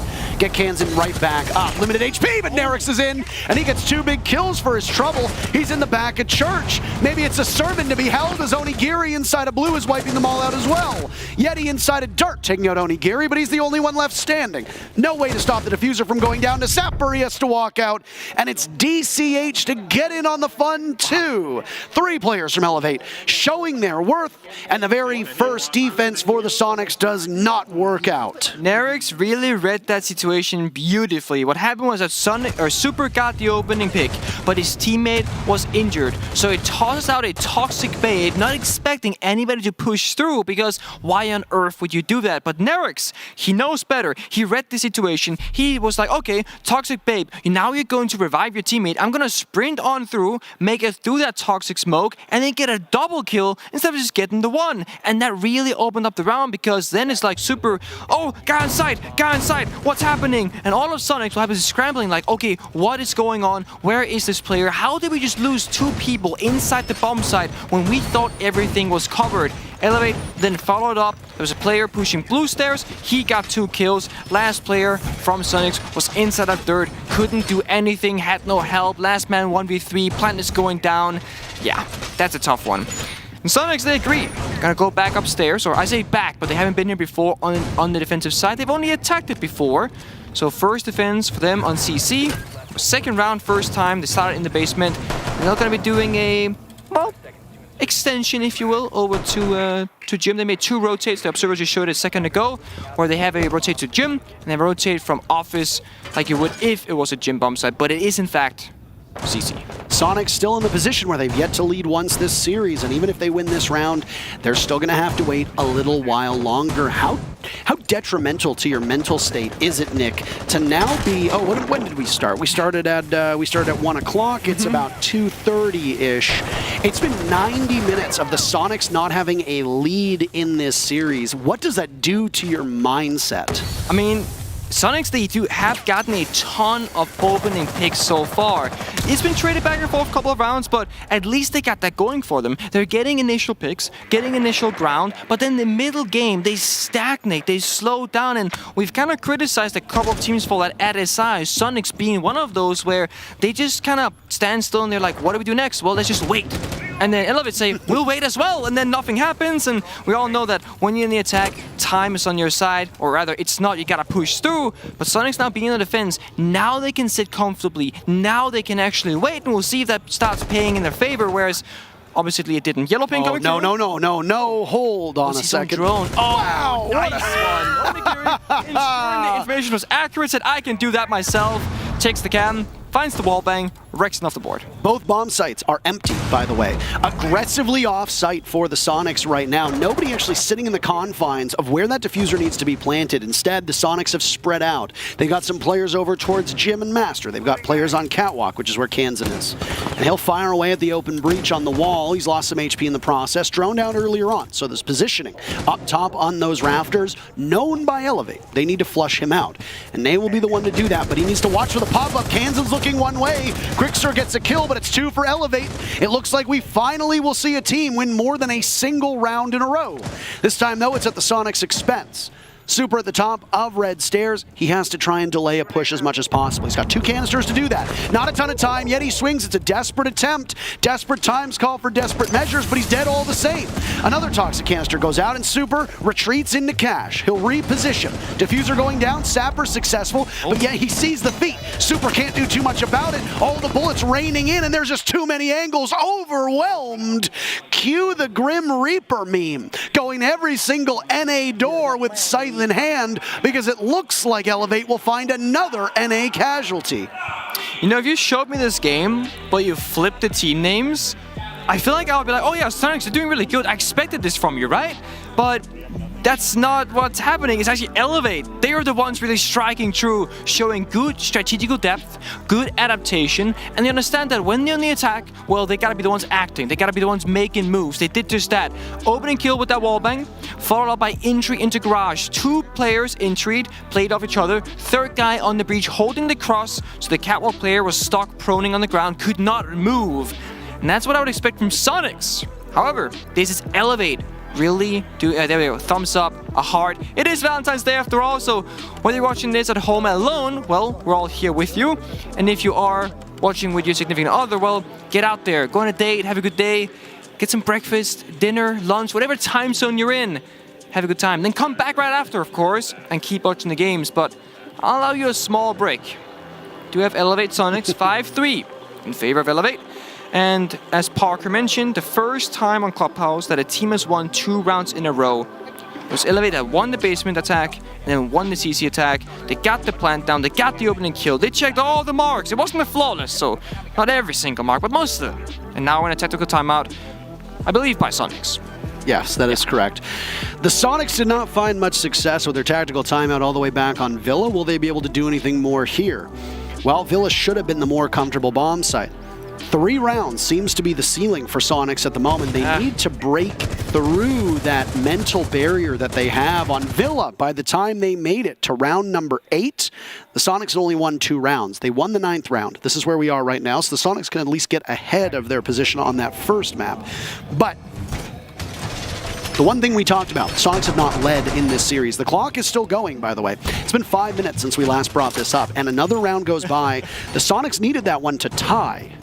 Yeah.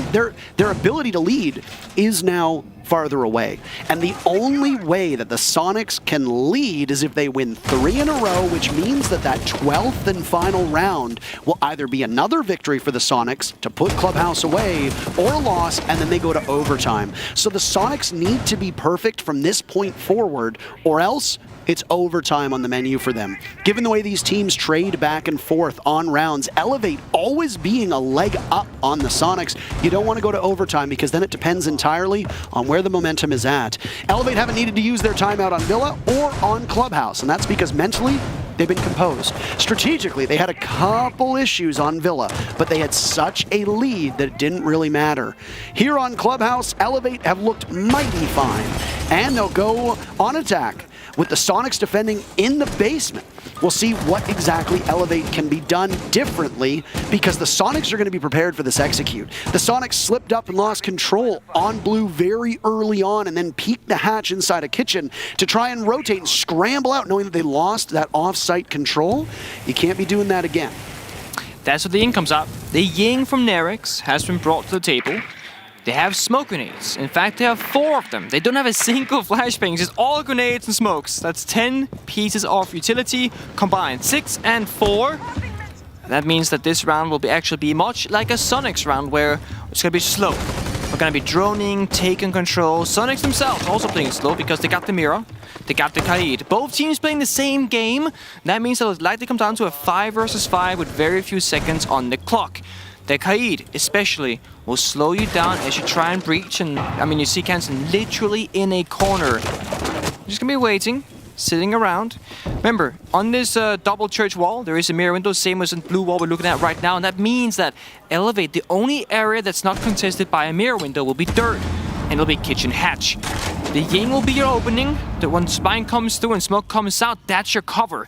That's when you need to act, and right now using nade to try and clear out some positions and some utility. It's good. You have so much time to work with, 1 minute and 14, and that's a toxic bait being forced out by Super.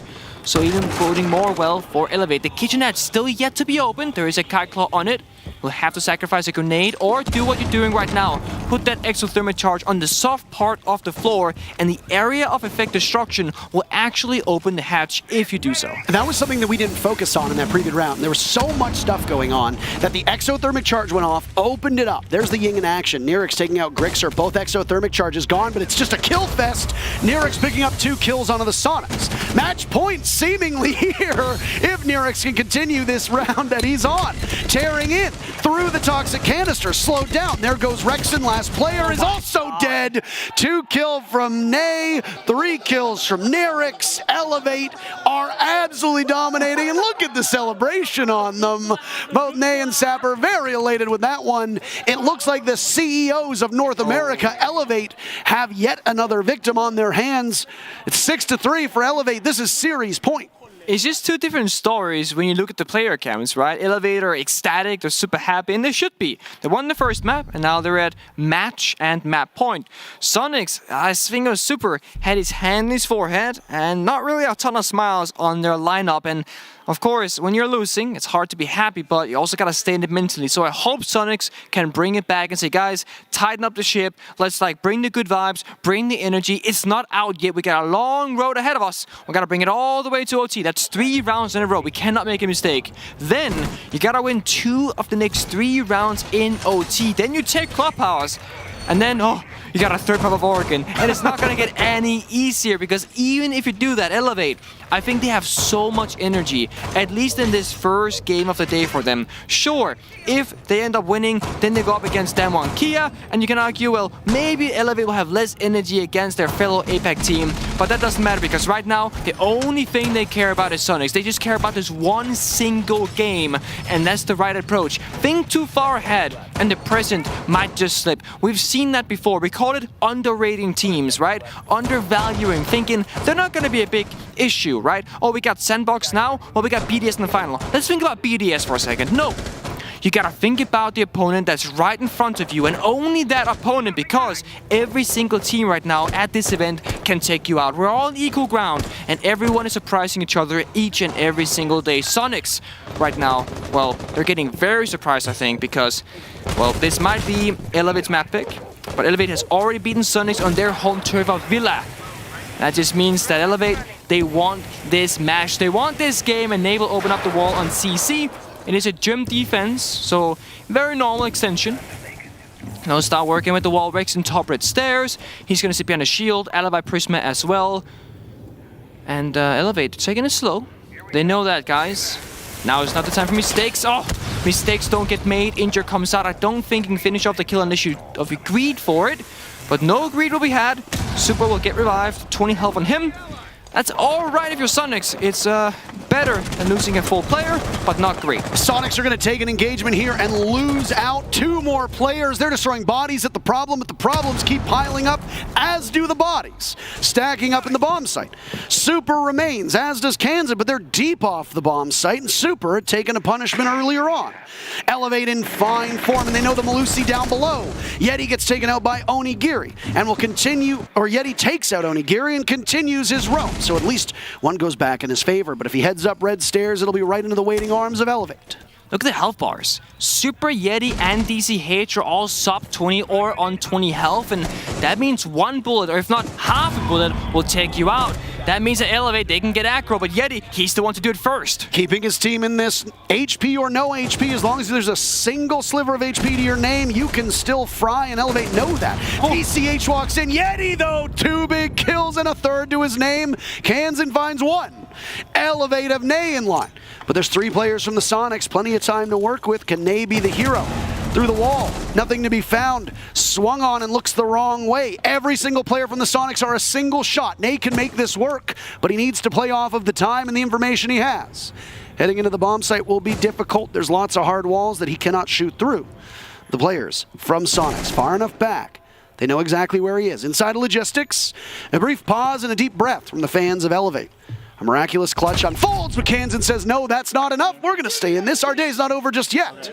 The Soniqs find their 4th round, but there's still quite a mountain for them to climb before they get to overtime. Yeti, oh my, single-handedly just saved the round for Soniqs. He found 3 kills, 2 with a gun, 1 with that impact that just got tossed out, killed 1 player, and did a ton of damage onto the second. Yeti wants it. He wants to stay in this. Soniqs needed 3 clean, not flawless, but there is no room for mistakes kind of rounds. They've got 1. They got 2 more to go. That's a successful gym defense. But as you go on, you'll have to work your way through every single site. CC is next.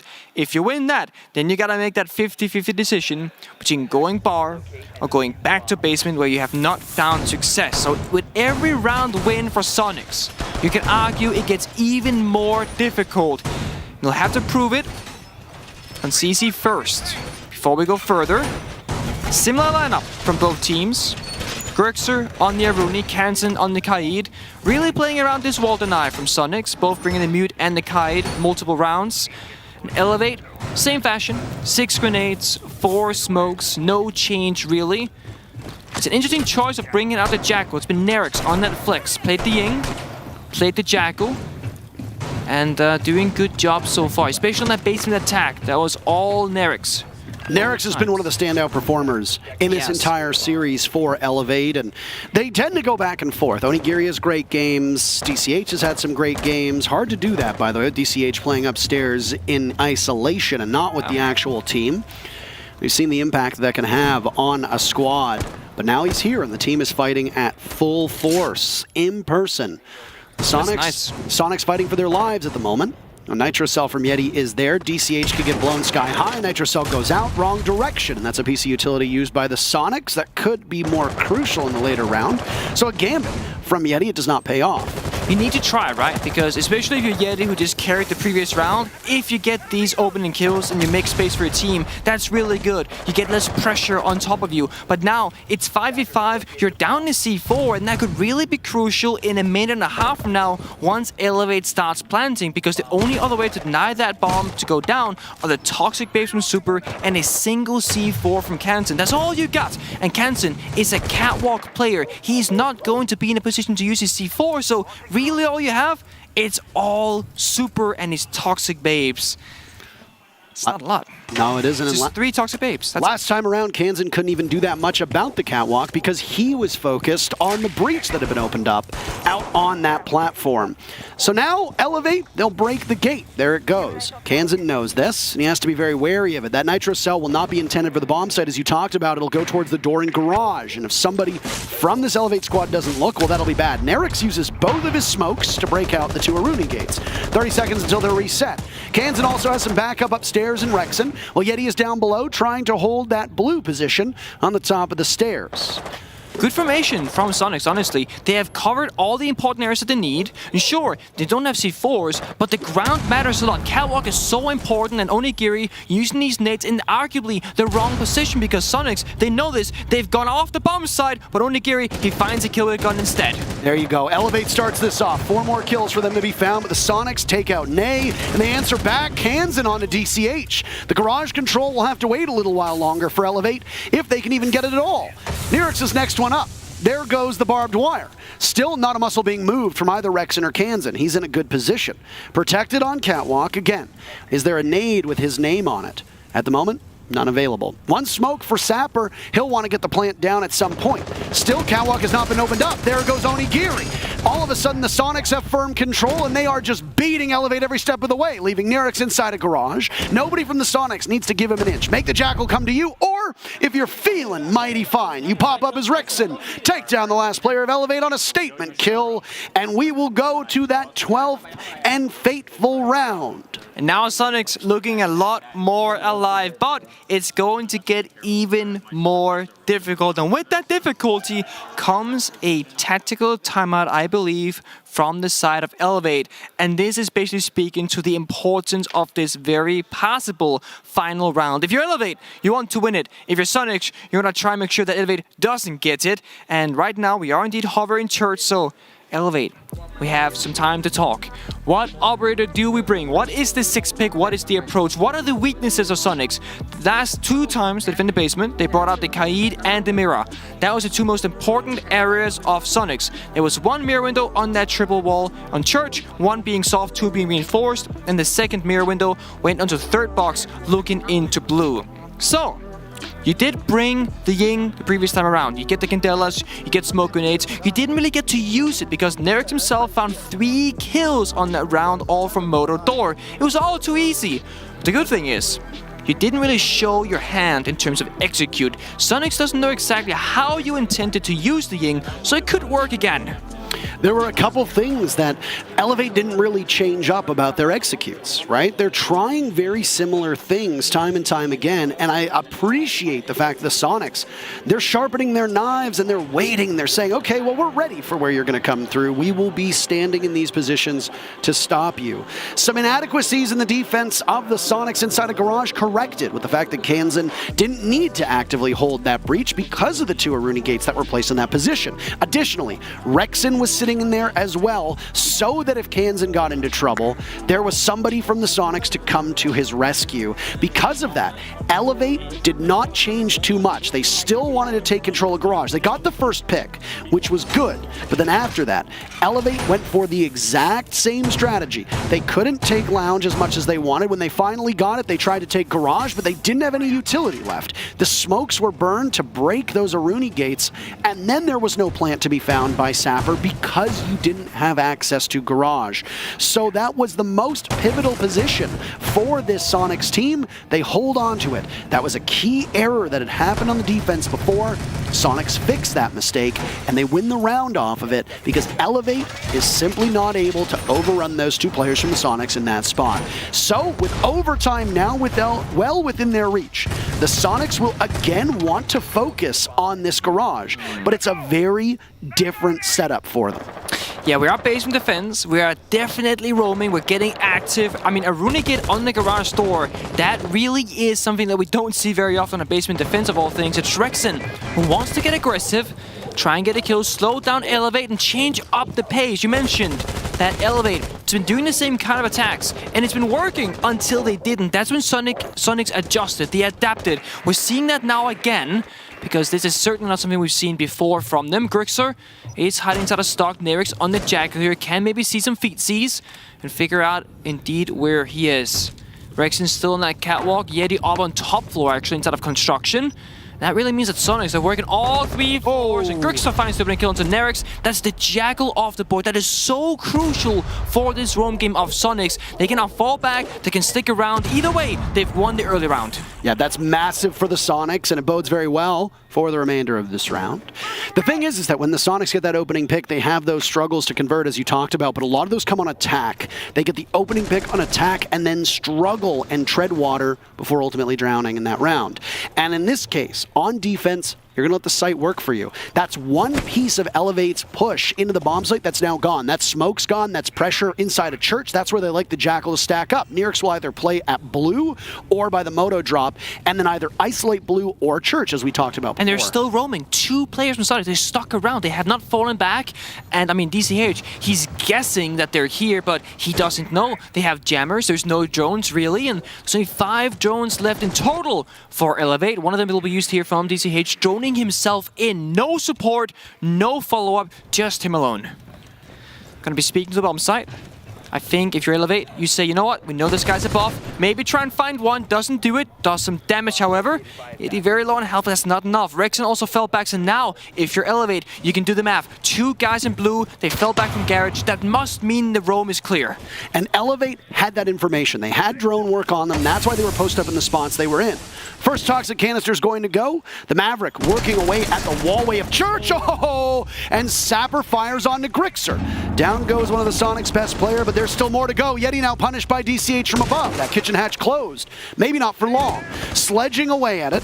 The Thermite will be the one to get the diffuser in, but he's waiting for an escort. There go the smokes. Soniqs now playing in blue and in church. Rexen with one onto Onigiri. This is going to be a dogfight between the two teams. Wall goes off. Super primed and ready with a shotgun. He's got one kill. He's going to need a second. This could be huge on him. Swinger be swung. He takes down the diffuser. SMG out, but he's not enough to do anything to DCH. 10 seconds left. Rexen now watches the breach. Lots of damage being done. A nice shot from Elevate will need to dislodge him from this position. DCH on the diffuser. Nay to cover. He's got to find both bodies. There's one. The second is Rexen, and he can't get the diffuser in time. DCH pops up. He knows where he is. And what a clutch from Rexen. It's overtime on the menu. Elevate failed to close it out, and we're going to need 2 more rounds. They wanted it 3 rounds in a row. They got it done, and they made so few mistakes. Soniqs, in fact, adapted each and every single. It was tailored to how Elevate was attacking. The roam game on this final round of basement defense. They got the opening pick. They stuck around to buy time. They wasted drones. They really drained Elevate of every single utility that they had.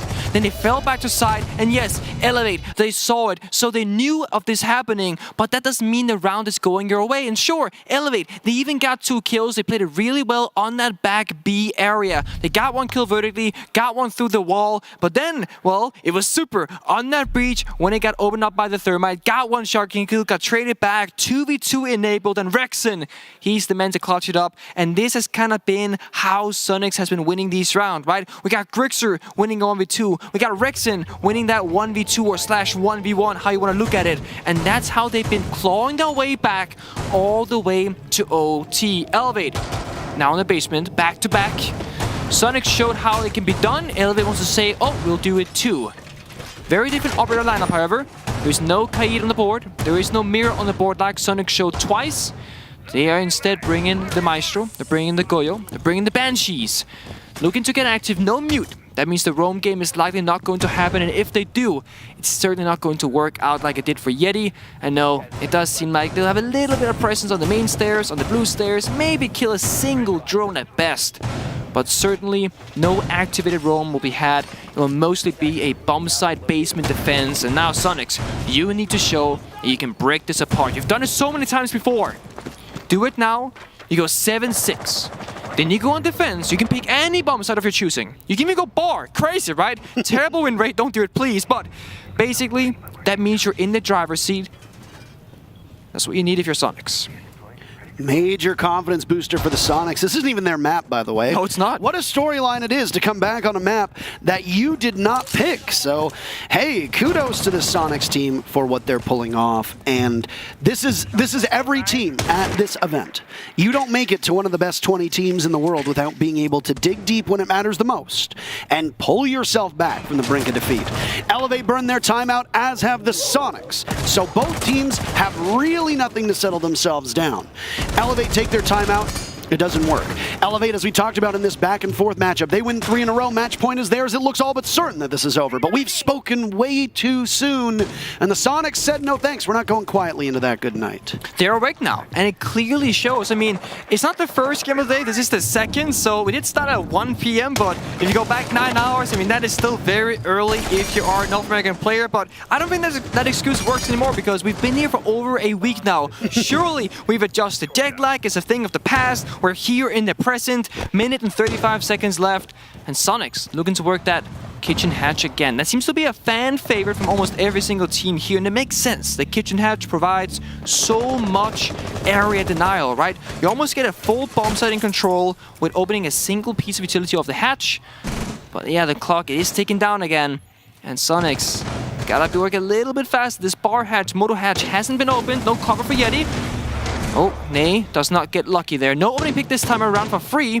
You gotta work for it. Yeah, nobody is really giving an inch at the moment, though Nay is peeking that hatch. Might not be an ideal position to find himself in.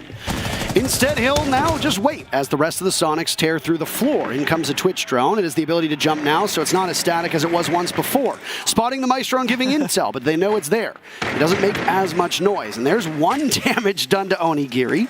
Maybe try to throw him off, cause some confusion. Bucking away upstairs as the floor continues to go and the Soniqs gain more and more control over the bomb site. A Nitro cell in the hands of Nerix can go out, but it's not going to do much. That hatch opening up inside a kitchen pushes Onigiri back into Dirt Tunnel.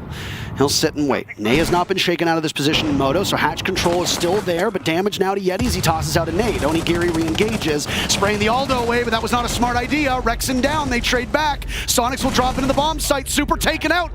The Nerix and Ney combo working effectively. Grixer's down. Yeti with 2 seconds left. Can't pull it off. Elevate will go back to match point, series point. They struggled through 3 rounds. Can they get it done? Oh boy. I mean, I spoke about what happens if Soniqs goes, 7-6. What happens if Elevate is the one to do it? Well, you're on the attacking side now. And Soniqs, yeah, you can still pick any bomb set of your choosing, just like you could before if you had won your attacking round, but you didn't. It is instead Elevate that comes out on top with a clutch performance. Ney tried to flank the main stairs, found 1 pick, then died to Yeti. Yeti, last man alive for Soniqs, walked back down the main stairs with very little health and found 2 players in that main hallway.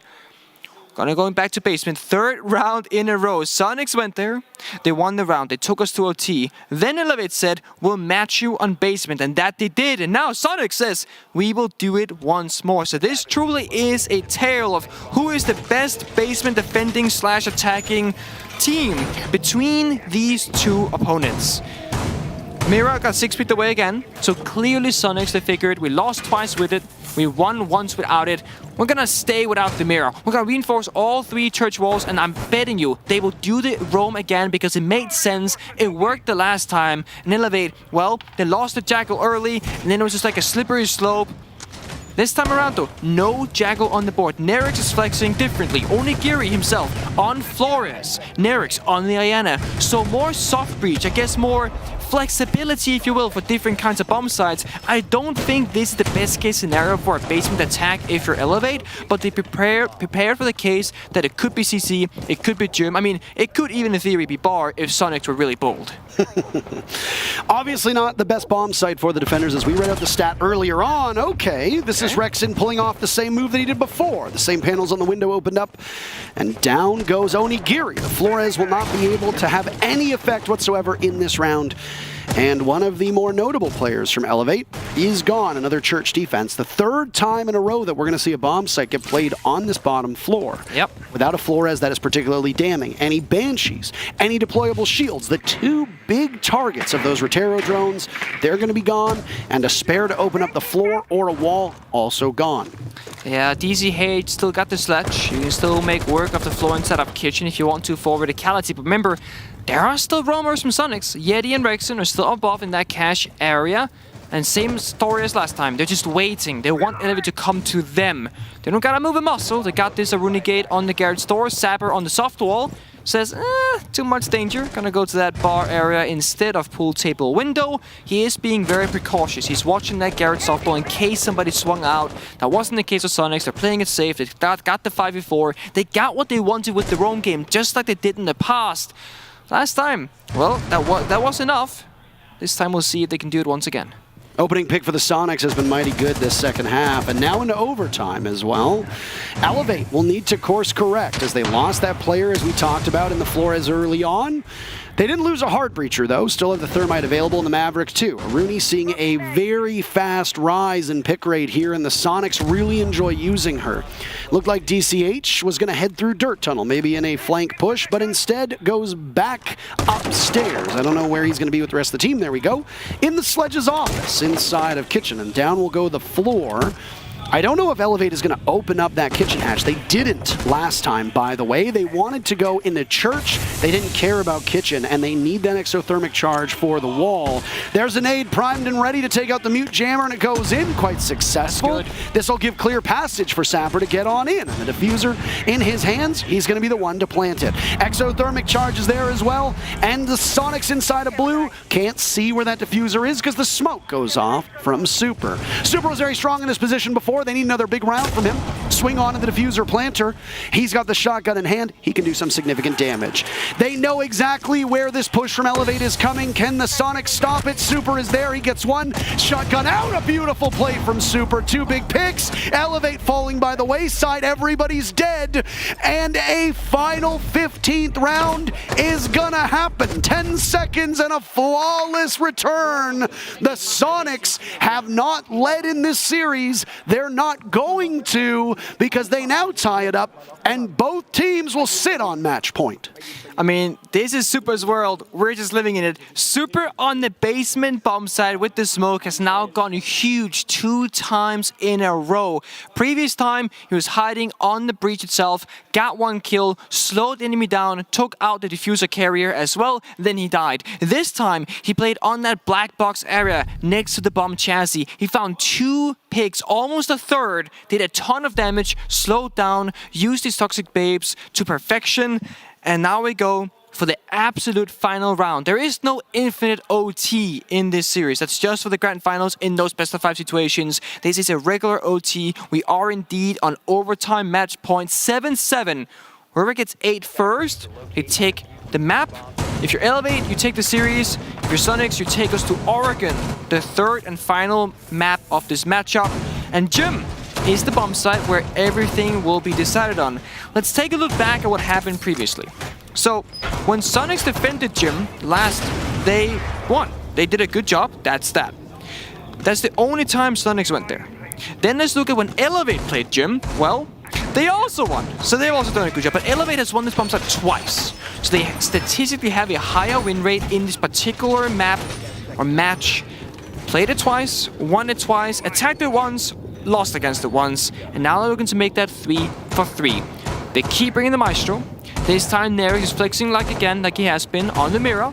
Nay on the Goyo. This time, different weapon. No longer TCSG. No longer Lesion Shotgun. No Lesion at all. That means more real weapons, if you will. Excuse me, but real weapons on this side of Elevate. And that will be very crucial for them because now they can actually be an even ground with the likes of Soniqs. Yeah, tensions raising in this lobby between these teams. Elevate's only 2 victories at this event so far, Nick, have come at the expense of North American teams. Yes. They lost to both BDS and FURIA, so in a roundabout way, Elevate is superior to North America in this particular matchup. It's true. We'll see if they can do it again. Let's talk again just for a second about impactful kills. Super's 3 kills in the last 2 rounds have all been incredible value. Yep. And when we talk about teams and players again not performing well, yeah, Super's 4-10 is quite dreadful. It frankly should be better than that. Oh. But the fact that he still picked up 3 kills that inarguably saved the round for his team is enormous. You were oohing because Nay almost lost his life in that first battle with a minute off of the clock. Yep. And I mean, Soniqs, they have really been in the driver's seat regarding opening kills the last 3 rounds at least. That's where Elevate has been struggling to find their man advantage, but they got utility. They got shields, they got mirror windows, they got ground. And Soniqs, when you're in this position of max OT, it's the final round, and you're on the attacking side, that's when the stress and the pressure really starts building because you need to act. You need to take this round with your hand and win it. You cannot sit around, you cannot wait. You need to be the one deciding when to go, where to go, and how to go.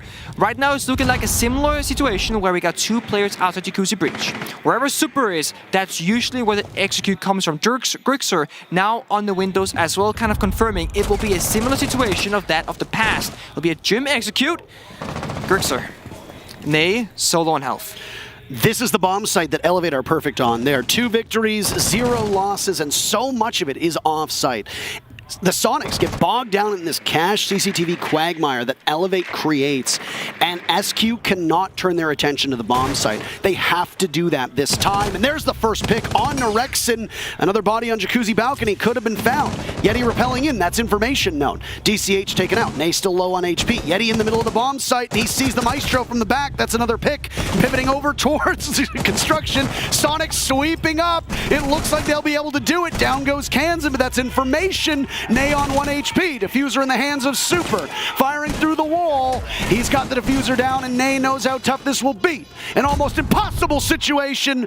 Definitely not possible. The Soniqs, boy, oh boy, I hope you like suffering, Soniqs fans, because that was one hell of a comeback. My heart's beating. I'm sure yours is as well. The Soniqs take the second map, 8-7, and like that, a more comfortable map for the Soniqs awaits as both of these teams now are tied up.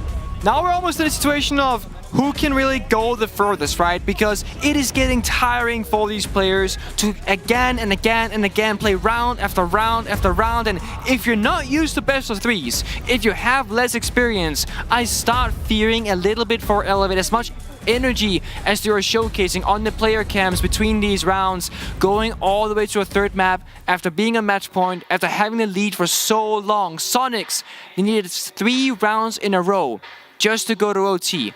Then they had to win 2 of the 3. They did it. Now, well, after the break, it will be Oregon time. So in just a moment, we'll get there. But talking about that map of Clubhouse, quite ridiculous, if I can say so myself. Very ridiculous. Of the last 6 rounds that were played, Soniqs took 5 of them. For a map that was going back and forth, that is an incredible burst of momentum and strength displayed from the Soniqs. We talked about respect for these teams, and the Soniqs have absolutely earned it after that map. Oregon will settle the score between these two teams, and we want to get there just as much as you do. Don't touch that browser. We'll be back in just a few minutes.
Well, what a comeback that was from the Soniqs on map number 2. Some struggles on map 1. They fall short on their own map pick. Second map, they're behind, and it certainly seems like it's over, but they knew something that we didn't do. Of the last 6 rounds, Soniqs take 5 of them, and now we have Oregon to settle the score between these two teams.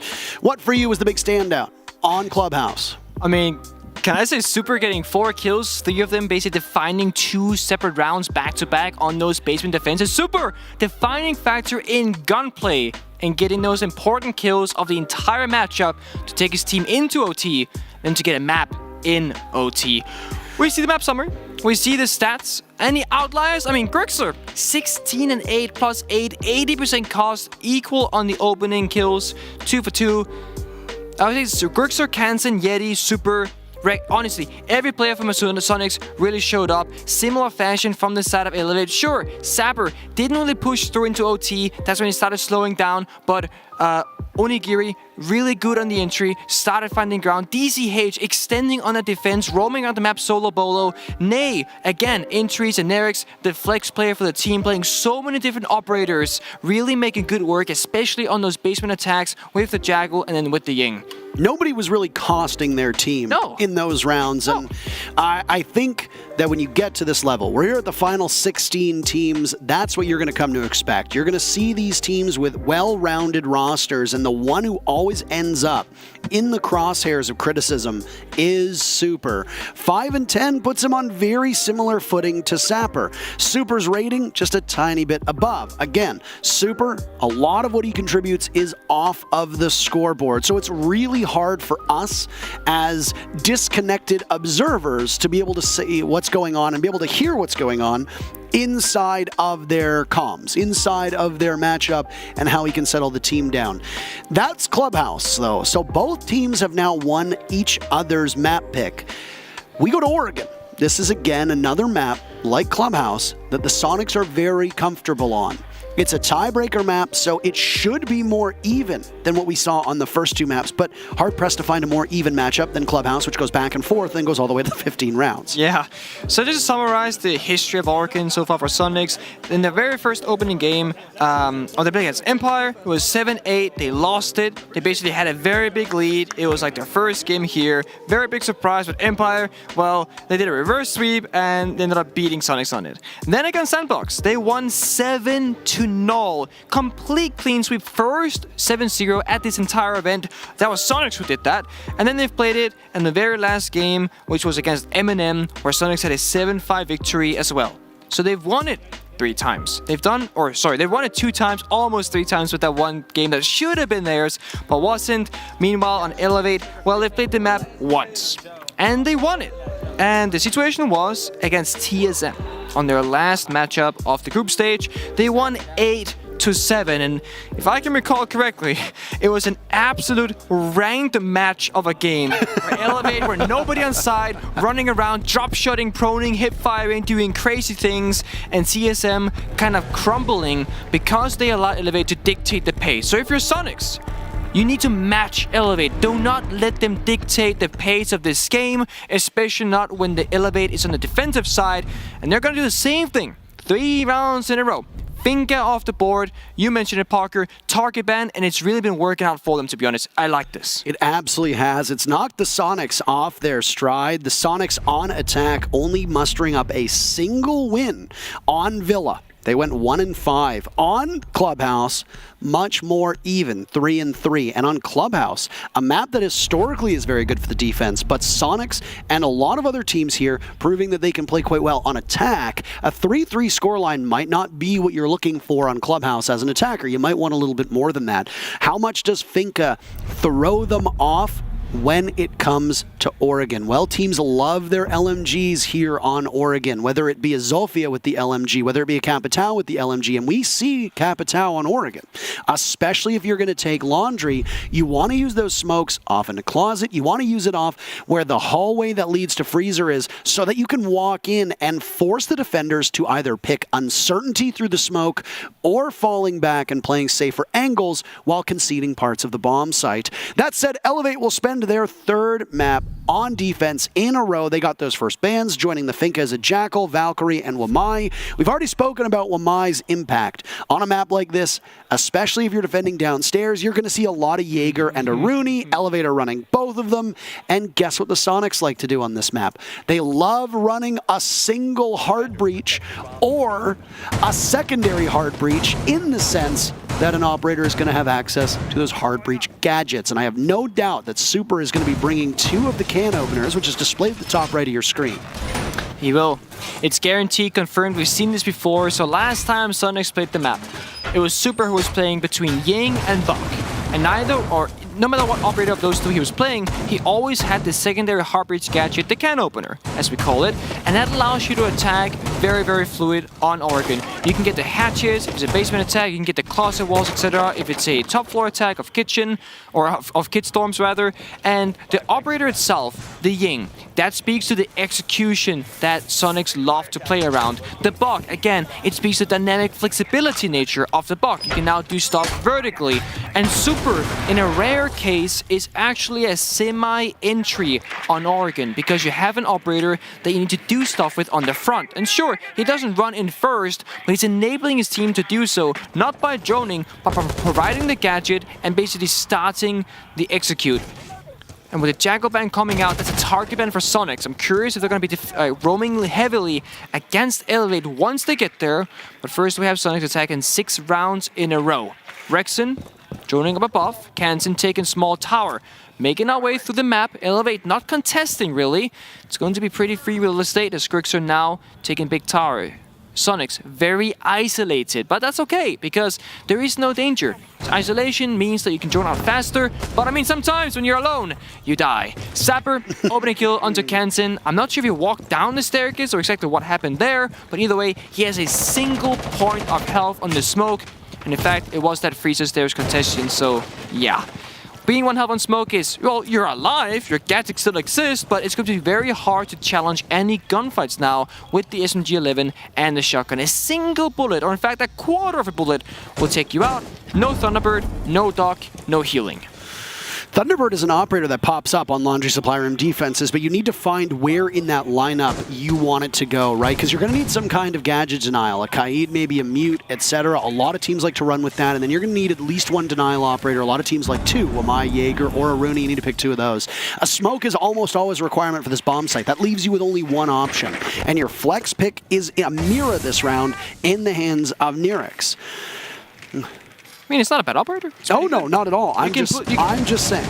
No, you're right. You're pretty locked in, right? 4 operators are a must-have, 1 operator is not a must-have, and the Mira is great in this situation. Sure, you got the mute to follow up as well, really making sure that nobody can breach them, but joke's on you. Soniqs, they don't play Hibana, they don't play the Ace, they just have the can opener and the Maverick, so these Mira windows will be a challenge. They do have flashbangs, they have 1 smoke, they have 2 grenades, they have the Ying and Dela gadget. They have every single possibility of breaking apart the defense, and they have to do so from freezer and laundry and back. They're going to be attacking from all 3 fronts, and it's going to be happening right now. Very quickly, there go the smokes, but a smoke of his own is Sapper, still on 1 HP, getting very aggressive. Onigiri with 1 kill. Look at Sapper on the ground, but he doesn't see them. He looks in the wrong direction. A 2nd kill before Rexon silences him. Super's been down, so it's Rexon in a 1v2. There goes Nay, a 1v1, as DCH is also down. They're just bleeding out on the floor. Onigiri in such low HP. There he goes with the final kill, 10 seconds, and Rexon capitalizes and an ace to start map 3. Richie, my boy, take them all. What is happening? We're picking right back up where we left off on the previous map of Clubhouse. Rexon activated, Grixer activated, Super, they're all activated, but that round in particular, it was Rexon who did it all. He got every single kill, he found every single pick, and in the 1v1, very unfortunately for Elevate, you chose to run away. You turned your back against the last remaining attacker, and you died absolutely for free. 5-0 for Rexon, hitting every single shot. Onigiri and Sapper got 2 each. Sapper hiding that smoke with 1 health, got really good value considering what was left of him, but that wasn't enough. Only 1 kill, should have gotten both. In fact, if you can choose in that situation, Sapper, going back in time, do you shoot Rexon or do you shoot Yeti? Well, knowing what happened now in hindsight, if we go back in time and you shoot Rexen instead, that entire round could be played out differently. I'm not sure if Yeti could have done that. He's a great player, don't get me wrong, but Rexen on the F2 is an absolute animal. Oh boy, that's the first round off the board. Fast start, quick start, incredibly electric round, if you will. Energetic, fast-paced, everything. Going now up to Kid Storms instead.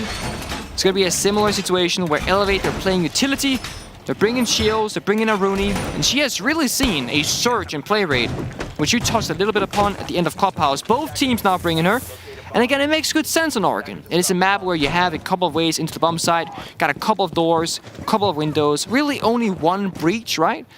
And DCH doing the same thing as before, sitting somewhere off the bomb site and trying to get sneaky.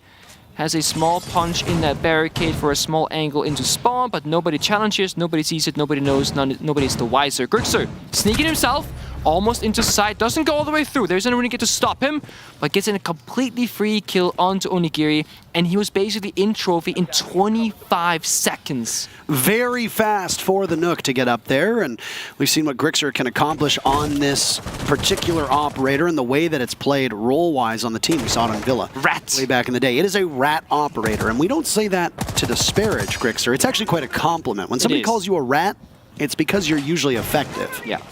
I mean, if you're not doing anything useful, that's just you baiting your team in a corner. If you're a rat, you're getting a lot of value, and you're annoying, you're frustrating. It's like, oh, this guy's going to be in this corner again, and when I walk by him, well, I have to check it. I have to join. I have to feel the fact that his presence on the map could be anywhere.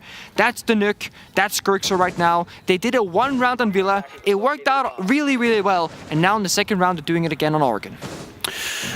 First pick in the previous round went to Elevate. It didn't really matter because, well, Rexen decided to kill everybody.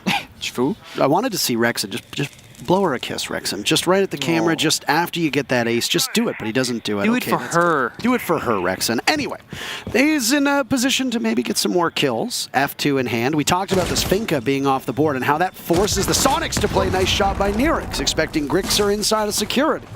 Nirix is the one that's on the beat. The patrol does not work out in favor of the Soniqs, at least an answer back. You can almost argue that Soniqs droning for the Nook doesn't really make a lot of sense because Nook is a stealthy operator and the drone kind of gives away that something might be happening. Again, we're not like 50-50, it may happen, it may not, but either way, Grixer off the board. Now 4 versus 4. Nades come out from Yeti on this big window, and Super looking to get active with this Yin Candela. There's a grenade that goes in on a DCH. We saw it get hucked in, and a second will follow up. That expends the nades for Yeti. Still the player of Elevate down below of Nirix inside of security, isolated by Super. Yeti has the diffuser, so you can keep waiting. As long as the Mozzie's off site, that leaves just Sapper to try and hold down this dorm's bomb site. Nirix pressured from Super, and Nitro Sokozavi kills himself. That's not exactly what you want, Nirix. Not at all. 1 HP for Sapper now in the middle of dorms, and he's finished off by Super on the stairs. SQ very quick on these two attacking rounds, looking way more comfortable than at any point on the previous two maps, and they're up 2-0. I was fearing Elevate kind of running out of steam because it has been, I'm not going to say like a very long series, but it's been a relatively long series going max OT in that previous map of Oregon, and it's going to be a long of Clubhouse, and it's going to be a long Oregon as well if you don't start picking up rounds, because to get the W, you gotta go all the way up and catch up, play the comeback, you're on defense. You should be getting at least a couple of rounds here, right? We're gonna go back downstairs, we're gonna 6-pick the mirror once again, similar fashion of that first round, and Super sticking his guts on the Ying. It's been working so well for them so far, and I wouldn't say Super has been like the defining player, nor playing the most defining operator of Ying so far. I mean, it was a Rexen getting an ace the first round, and that second round, Super was down below, basically fighting Nirix or blinding Nirix inside of servers, barely even fighting him. So the Ying hasn't been like the defining factor. They haven't been playing around that with a massive need, but it is an option for them. And of course, if you elevate, you have to respect it. Right now, they're not necessarily respecting that because there is no Warden being brought up. Or Maya spent. You only got the Jaeger. And the thing is, when you got Super, a support player who's not known for the best gunplay on an operator that can really impact the round such as Ying, then you have Rexen, Yeti, Kansen, and Grixer on your side. All phenomenal aimers. Sapper, DCH, Onigiri, Nirix, Ney. None of those players are bad. They've all shown exceptional gun skill throughout Invitationals, but right now in Oregon, they're falling a little bit short. It's actually your support anchor of Sapper with the most kills and the only player to find the opening pick, or sorry, the second player to find the opening pick, as Nerix found one previously. So we gotta see DCH, we gotta see Nerix, we gotta see Nate back in action, but Grixer doing the same thing again. 15 seconds into the round, walks down the tower stairs, gets another absolute free pick, and honestly, if I remember correctly, it was Onigiri both times. It absolutely was, and Onigiri had some issues back in Villa and at the starter clubhouse as well, as you talked about, being the first player on his team to fall in too many rounds. Onigiri's a standout performer, but I think that most of the contributions and points he's putting up in the round are quite quietly done. And I know that if you watch traditional sports, you get tired, so endlessly tired about so-and-so's quietly having the best season of their career. No, I mean, in this particular instance, Onigiri has not made a lot of waves, has not been a flashy player, but has been a rock for this team in this matchup, and is really allowing the rest of the team to flourish. Dying early on is not the right side of where you want to be. So that's about the first half of round number 3. Grixer and on this Nook can get in, do a ton of damage, get out very cleanly. Buy your team some time and breathing room, and then when the execute happens, you gotta find a little area where they're not watching. Maybe bottom of those laundry stairs if your execute is happening towards E-Box and towards Freezer. Yeah, Soniqs very clearly playing for the open and kill man advantage, and I always say Oregon it really favors having more players alive, specifically because there are so few injuries for the attackers. The more guns you can have facing the same direction, the better off you are. Soniqs, previously on basement, it was a 2-people freezer, 2-people laundry attack. That's all that happened. This time with 5 versus 4, you can do even more damage. You got the Ying, you got Grixer on the Nook, you can be sneaking while being chaotic at the exact same time. Grixer's on the back stairs. He's not really connected to the push because most of the Soniqs players are looking over towards Freezer, where so much of the emphasis from those Flores drones have gone. They cleared out some of the wall, they opened up the Goyo shield, and now they've taken out the ADS to boot. Nades can get tossed down quite easily. There's a drone on the hatch, and they know that the smoke is playing by the Freezer door, so that's at least one player of the remaining 4 from Elevate that they know the exact spot of. Another as well inside of the back closet. And Rexham with 6 kills and not a single death. His position will be given away by that proximity alarm. Sapper on the ground. He's there to greet them. They have not cleared him out. He's good enough for 1 kill, traded back, but the Soniqs continue their advantage. Steam rolling into the bomb site. Kansan is now down. The diffuser from Super in hand getting planted. It's all incumbent upon Elevate to stop this. Nay getting calls, and he needs to swing in, as does Nerix. There it goes. Super is off it, and it's a last-second clutch from Elevate to give them their very first round. Absolutely. I mean, what happened there essentially is that both the players from Soniqs inside of Freezer both were injured. That means you only really have manpower on the laundry stairs. That's not enough because you want to be coming from at least 2 angles, 3 if possible. Otherwise, as I talked about earlier, right before the execute, as a defender, you're just going to have so many weapons watching the exact same doorway. You have the manpower, and that's what happened. Super was overpowered, trying to plant, realized he couldn't, came off it, but had to fight 2 players at the exact same time, and that's not going to bode well for you. Good clutch by Elevate to claw back the round, what looked to be greatly going in favor of Soniqs. That means we're now 2-1 in scoreline, still on Soniqs' side. It's still their map to win so far. Elevate needs to show more, and they're going to be doing that in the Meeting Kitchen bomb site. Still not a lot of dining being played in these series. Meeting has been the preference for most teams. Been played the most. Decent win rate, if I recall correctly. I can check the stats in just a moment, but it's been played out a couple of ways. Elevate, they like to play it where on the stage wall, they have 1 wall reinforced and wall open. They actually had a rotate, but they changed their mind. They have now reinforced both walls instead, going for a more passive approach. Jammer will be covering it. That means Yeti has to get there, or Attrition will have to do the work. Opposite in stairs and attic, however, there is the rotate. So now I am wondering, is Elevate going to be playing inside a big tower tier 3? Or are they just making that rotate to say, you know what, attackers, welcome, come on in, walk through this rotate for me because I made it for you. Which seems kind of odd because normally you'd want to reinforce those walls, but in this case, different approach. Well, it's a meeting defense now for Elevate. They've tried dorms upstairs. They didn't like it. They tried laundry twice. They finally win it. At site is locked for at least 2 more rounds. Laundry will once again emerge in round number 6, and Elevate could potentially close out the first half, but they've got some ground to make up.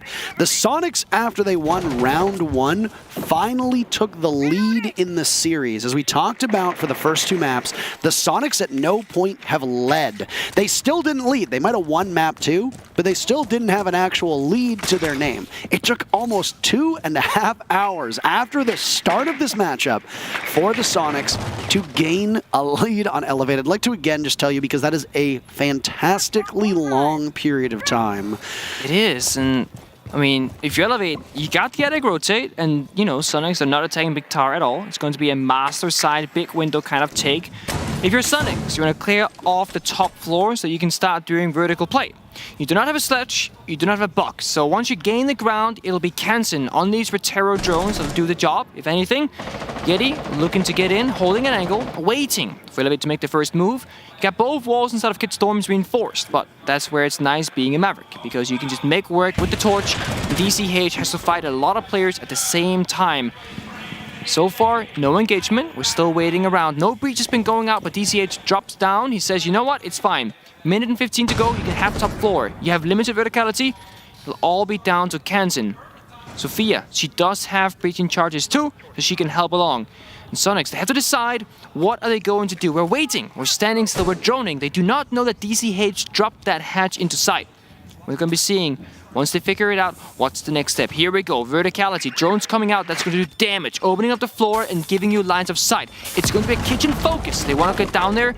They want to plant. There is a member of Elevate hiding, I believe, inside a small tower. I believe it's Nay. So he's sitting all the way across the map. There he is. So he can be a defining factor and maybe be a thorn in the side of Soniqs. I wonder if Soniqs was not expecting a meeting tick, because they didn't bring a sledge or a buck, and we know that Super likes to play buck here. He's going to stay on that Ying with the Candelas, but you desperately need to take the floor apart over the B bomb site. There go the Candelas, by the way. Super wants to drop. There's nobody down on the bomb site right now. There goes Onigiri. Very first pick comes with 15 seconds left in the round, and the fragging will continue for the foreseeable future. It's Nerix to get in on the fight, as well as DCH. Diffuser in hand, but nobody sees Nay as he breaks into the bomb site. Pistol out amidst the smoke. Yet he falls off. He's as good as done, and Grixer will not be able to clutch. He's got a goo mine in his foot. Slowed down. Elevate finds their second round in a row. Now it's Nay. He chose to hide inside a small tower for a minute and a half straight. Did not move a muscle. You might be wondering, is that worth it? Like, what are you doing? Why aren't you helping your team? But the thing is, Nay was playing for the long game. He knew that once the XQ came out from Soniqs, that then he could make his move. If you're playing inside a dining or shower hallway or server or bottom white stairs in that area, well, Soniqs is likely to drone it. That means they know you are there. When Soniqs droned out dining, it seemed free. Nobody was even nearby. No sounds, no audio, no visuals. It's clear. So they're going to throw out their smoke grenades. They're going to yink into the little bomb site. They're going to drop down. But then Nay, his part now comes in. He makes his way through small tower, into dining, into kitchen, gets the flank, denies a player, hides in the smoke, secures the bomb site and the diffuser case, and eventually Elevate, they win the round. They were terror drones, the Sophia breaching charges, did a good job on the verticality, and honestly, they did a good enough job to kind of be supplementing that of a sledge or a bug. It was alright, sure, you could do a little bit more, but they got what they wanted, and arguably, they got what they needed. It was just Nay doing Nay things. That one kill he has on the board, bottom left of your screen, is a massively impactful kill, arguably speaking to most of a round victory. So good job, Nay. Keep it up, buddy. C4 in hand, Nerix with that bulletproof camera. No Dokubi on the board, because Soniqs do not play that operator. That means the cameras, they will belong to who chose to play them. That means the defense, they have the advantage, as they have more information than the attackers in terms of utility. But of course, we all know attackers, they start with 10 drones, and right now Soniqs, they've managed to make 4 survive. I mean, they have 9 total currently on the board. Well, we talked about back and forth on Clubhouse, and it's still back and forth now, but instead of it being 1 round, it's 2, Nick. So, Soniqs, what are you going to do to get back up there? Good value from the Twitch drone of Rex, and started things off with an ace, by the way. If you didn't tune in at the beginning, it was a hell of a performance. Just commandeer, bomb site, and then pinch everybody in the process. Another Dorms attempt by Elevate, unsuccessful the very first time. That was one of the 2 rounds that Soniqs took to start off this map. They've led for 3 rounds, and now they've tied it up, or they lost it as Elevate tied it up back in round number 4. Nay is in a rat angle. We talk about this an awful lot. Super's position has been given away. Nay still knows that there's somebody there, and on to drones he'll go. Nay certainly heard this. You have to be wary that nobody's in this position. Super obviously frustrated with that one. I can only imagine how much of a tilter that is. Elevate the very first pick. Super down for the count, but he doesn't hold the diffuser, so that's at least good for the Soniqs. You have lost the Candelas and the hard breach gadget though, and that is particularly bad. Yeah, the good thing for Soniqs though is that now Super can sit on drones and or spectate his players and do the leadership role from the grave. He doesn't have to focus on moving and shooting, so now full brain power activated mode for him. Grixer looking for the flank here. Good coordination from Soniqs. One inside a small tower, one dining hallway, sees the head, does some damage, get the injured, doesn't realize it's a second, but the LMG, you don't gotta stop shooting anytime soon. And there you have it. They've at least isolated the mute in that corner. Nay was the one to get the kill on the Super, and you best know that they're going to want to avenge their teammate and keep their eyes trained on him. But the problem is that Soniqs don't have a numbers advantage, and now they've actually lost any equal footings. Onigiri, who doesn't die early, is able to put up a point of his own. A second to him now from Kansan to die. Nay swings, but it's 2 players from the Soniqs still left upright. And Rexon gets kill number 7 for him. Diffuses Armory stairs, bombsite is top floor on Kid Storm, so this looks very funky, a little bit weird, but Rexon and Grixer both making their way to the same destination, but one player downstairs at a classroom, I believe. Yeah, Onigiri lets him slip right by. That means he can play for a flank later on. They think somebody's in Armory, but nope, there is not. The flank will be coming in soon, 25 seconds to go, and now you gotta make your move. And here it's gonna come right through Trophy. You got the shotgun pointed blank right at the doorway of Attic on the ground. There goes a smoke from the Twitch, providing crucial utility. Banshee goes off. Rexon looks to the right, but no, the shotgun is there, and Sapper gets them both. 3 rounds in a row for Elevate as they now gain the lead on Oregon. Yeah, Onigiri actually not choosing to flank the moment that they realized that both players of Soniqs were below that default Armory cam. He actually ran back to bomb site through the white stairs. He thought, you know what, if I'm gonna be flanking and you guys die on site, well, I'm gonna be flanking and retaking. I don't wanna do that. So he made the safer choice after getting 2 kills for himself and went back in case that anything went wrong. He would be there on the white stairs to help his teammates. Of course, that wasn't the case. Sapper held down the fort, proning with a shotgun in hand from that Attic monster door. That's like something that we have. So for casting, Park, I'm curious. Attic, is that one callout or multiple? Because in competitive play, you got the Attic drop, you know, where you got the door leading to Trophy and the rotating to Kid Storms. We call that monster, the dropping part, and the upper part leading to Big Tower where the hatch is, that is Attic. Do you have a differentiation? I mean, I think as casters, you often go for the full room rather than very specific callouts. I know teams especially prior to the yellow ping coming in, teams had hyper-specific callouts. Almost every corner of the room had a specific name for it because when you're giving those callouts to your teammates, you can't, on a map like Cafe, you can't just say piano. The piano portion of the map is enormous. You've got Pixel, you've got couches, you've got the actual piano platform, you've got that little ticket booth, that small bar, you've got the red wall, you got the doorway leading into Cigar. All of those areas can have somebody playing in them. As a team, you need to know exactly where the player is that you're going to go after. As a caster, there's a visual component, Nick. People can see that there's a player inside a piano. They don't need to know the nitty-gritty as to where somebody is standing all of the time. Now, it can help.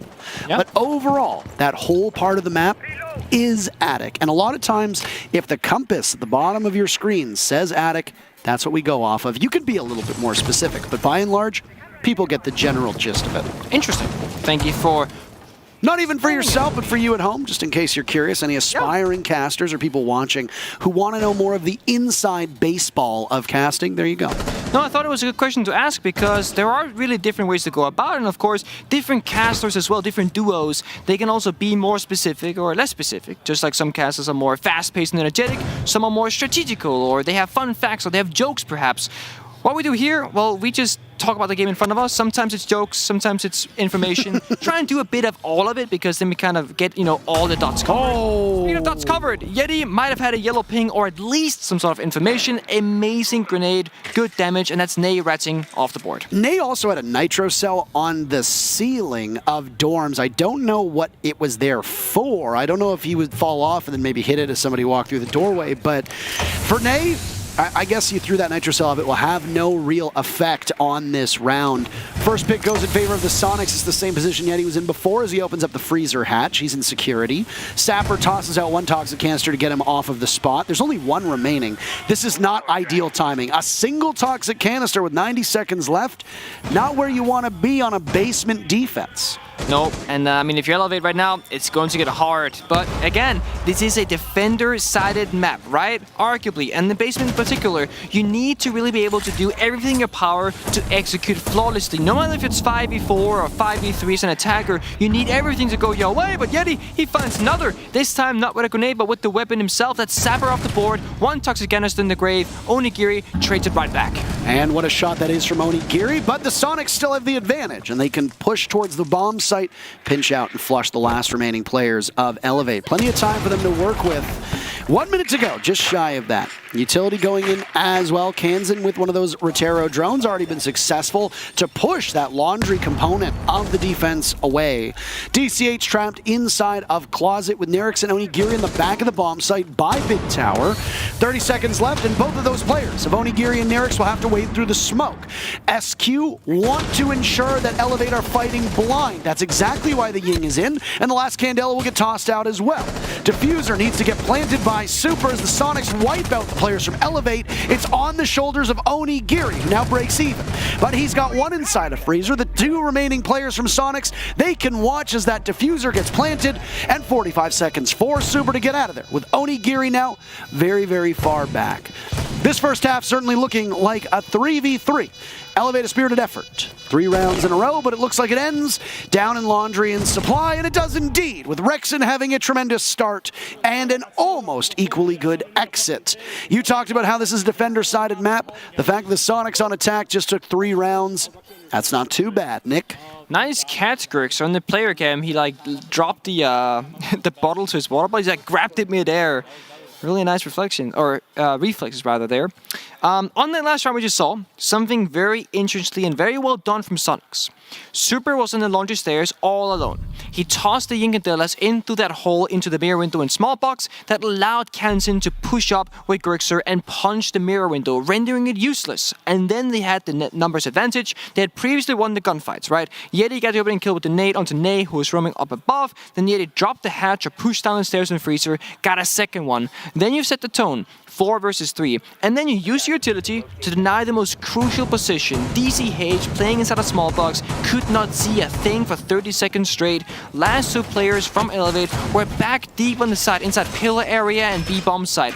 Really well done from Soniqs. They get the round, 3-3, tied up once again. No one really taking a convincing lead. Soniqs, they took the first 2 rounds. Elevate came back, 3 in a row, and then the third one went to Soniqs with a plant as well. We also saw what happened in the very first one. Rexon got the ace. If you guys didn't see this, you can go back a little bit, skip back, see the ace on that very first round. It's the very last 30 seconds or so. Almost like a 1 versus 3, I believe. Then come back and watch the round. It's about to unfold in front of you. I actually don't think Rexon got that one of those first picks in the last 2 rounds. I think it was actually Grixer who got the pick because Rexon's kills did not jump. There is some confusion from time to time where if you do most of the damage and then there's a down and it gets secured by somebody else, technically the other player will end up getting it for doing all of that damage so as to not aid and abet the kill stealers, so to speak. Yeah, KS can mean 2 things. Kill secured or kill steal. And depending on who you ask, they'll have a very different take on it, because I will say you kill secured it, right? You're my friend. But when you're solo queuing, there are no friends in the lobby. It's all enemies. KS can also mean your former teammate. Yeah, Niklas Castria, I believe, being German. We played together back in the Penta days for a fair bit of time, actually. We played Go Force recently before I moved to Vegas, so good guy all around. And he's a Pro League champion, not a world champion, though. This again, Parker? We don't need to start it. No, not at all. Very first attack for Elevate, very first defense for the Soniqs. Elevate loves this Dokkaebi pick. She got brought out quite a bit on Villa. Same impact that we'll see on Oregon. Oregon, I think it's fair to say, more similarities to Villa than we'll see out of a map like Clubhouse. So if Elevate can find something here, the map that they know and loved of Villa, they're going to learn something from it and apply it to Oregon. But like we said, Oregon is a very comfortable pick for the Soniqs. A 7-8 scoreline on the first day against Empire for the Soniqs. 7-0 scoreline against Sandbox and 7-5 against M&M. If SQ beats Elevate here, then they will have a 2-0 record against APAC on this map and a 1-0 record, or 1-1 record against Europe. As well, we want to remind you that this is the upper bracket. So no matter what happens in this map, neither of these teams are going home, but one of them will move on to face DWG KIA, the Korean team, and the other team will go down to the lower bracket to face the European team of Rogue. So by winning, you're almost also losing. I'm not saying that you're guaranteed not to beat DWG KIA, but they are looking as one of the scariest teams at this event, and they are an APAC team. I really hope that they can continue doing great, because it is a beautiful time now to see APAC finally getting the spot that they deserve. They've had a rough couple of years, but the last 6 months in particular, they are looking absolutely fierce and well worthy of being an invite. Oh no, Super and having problems with Rotero drones in blue, name a better combo. This was a problem that he had when Empire did this exact same strategy against them. And if you recall, there was a lengthy segment on the desk with both Jesse and Jacob extolling the virtues of not going AFK when a Rotero drone walks in or drives in. Grixer, the very first pick, onto Onigiri. There goes the Dokkaebi. A bit of a pause now from Elevate. We've seen Elevate have some struggles to find their footing, and with time ticking away, Rexen down for the count. Elevate have so much more to do. Super in this position. We called him a rat, but the nade goes off. Grixer with 2 kills, Super with 1 of his own. It's Nirix to die to Yeti, and the Soniqs regain the lead in this match. Absolutely, that they do. Nicely held, but I mean, Elevate, the time was really slipping away, right? You push through blue with 15 seconds left. If you shift W at full speed, you'll barely make it to the bomb site alone. That's without the Banshees, the barbed wire, the enemies, the shields, the toxic babes, etc. That's just by sprinting. So you need more than that. You need more time, you need to clear more utility, you need to take more ground, and you gotta do it at least faster. Onigiri had has had a kind of rough Oregon so far. If Elevate has lost the opening player, let's say 6 times, I would argue or guess that Onigiri has fallen 4 of those 6 times. He's been the first victim of death a handful of times now, and we spoke on the very first map about the statistics of Elevate and how they have a lot of opening engagements, but they have low success rate. What that means is that very often you'll find the Elevate players, especially Ney and Onigiri, to be in the first combat of the round. But very often they also lose. And that is kind of what's happening right now, where, well, Grixer, he found him twice in a row.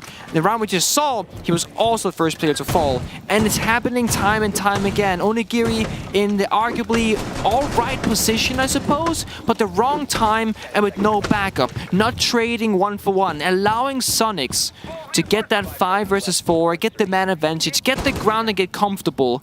And I think, if anything, right now, it's Elevate who has to kind of control the pace. I was worried that Elevate would do the same thing now as they did against TSM by running around the map and just taking crazy control.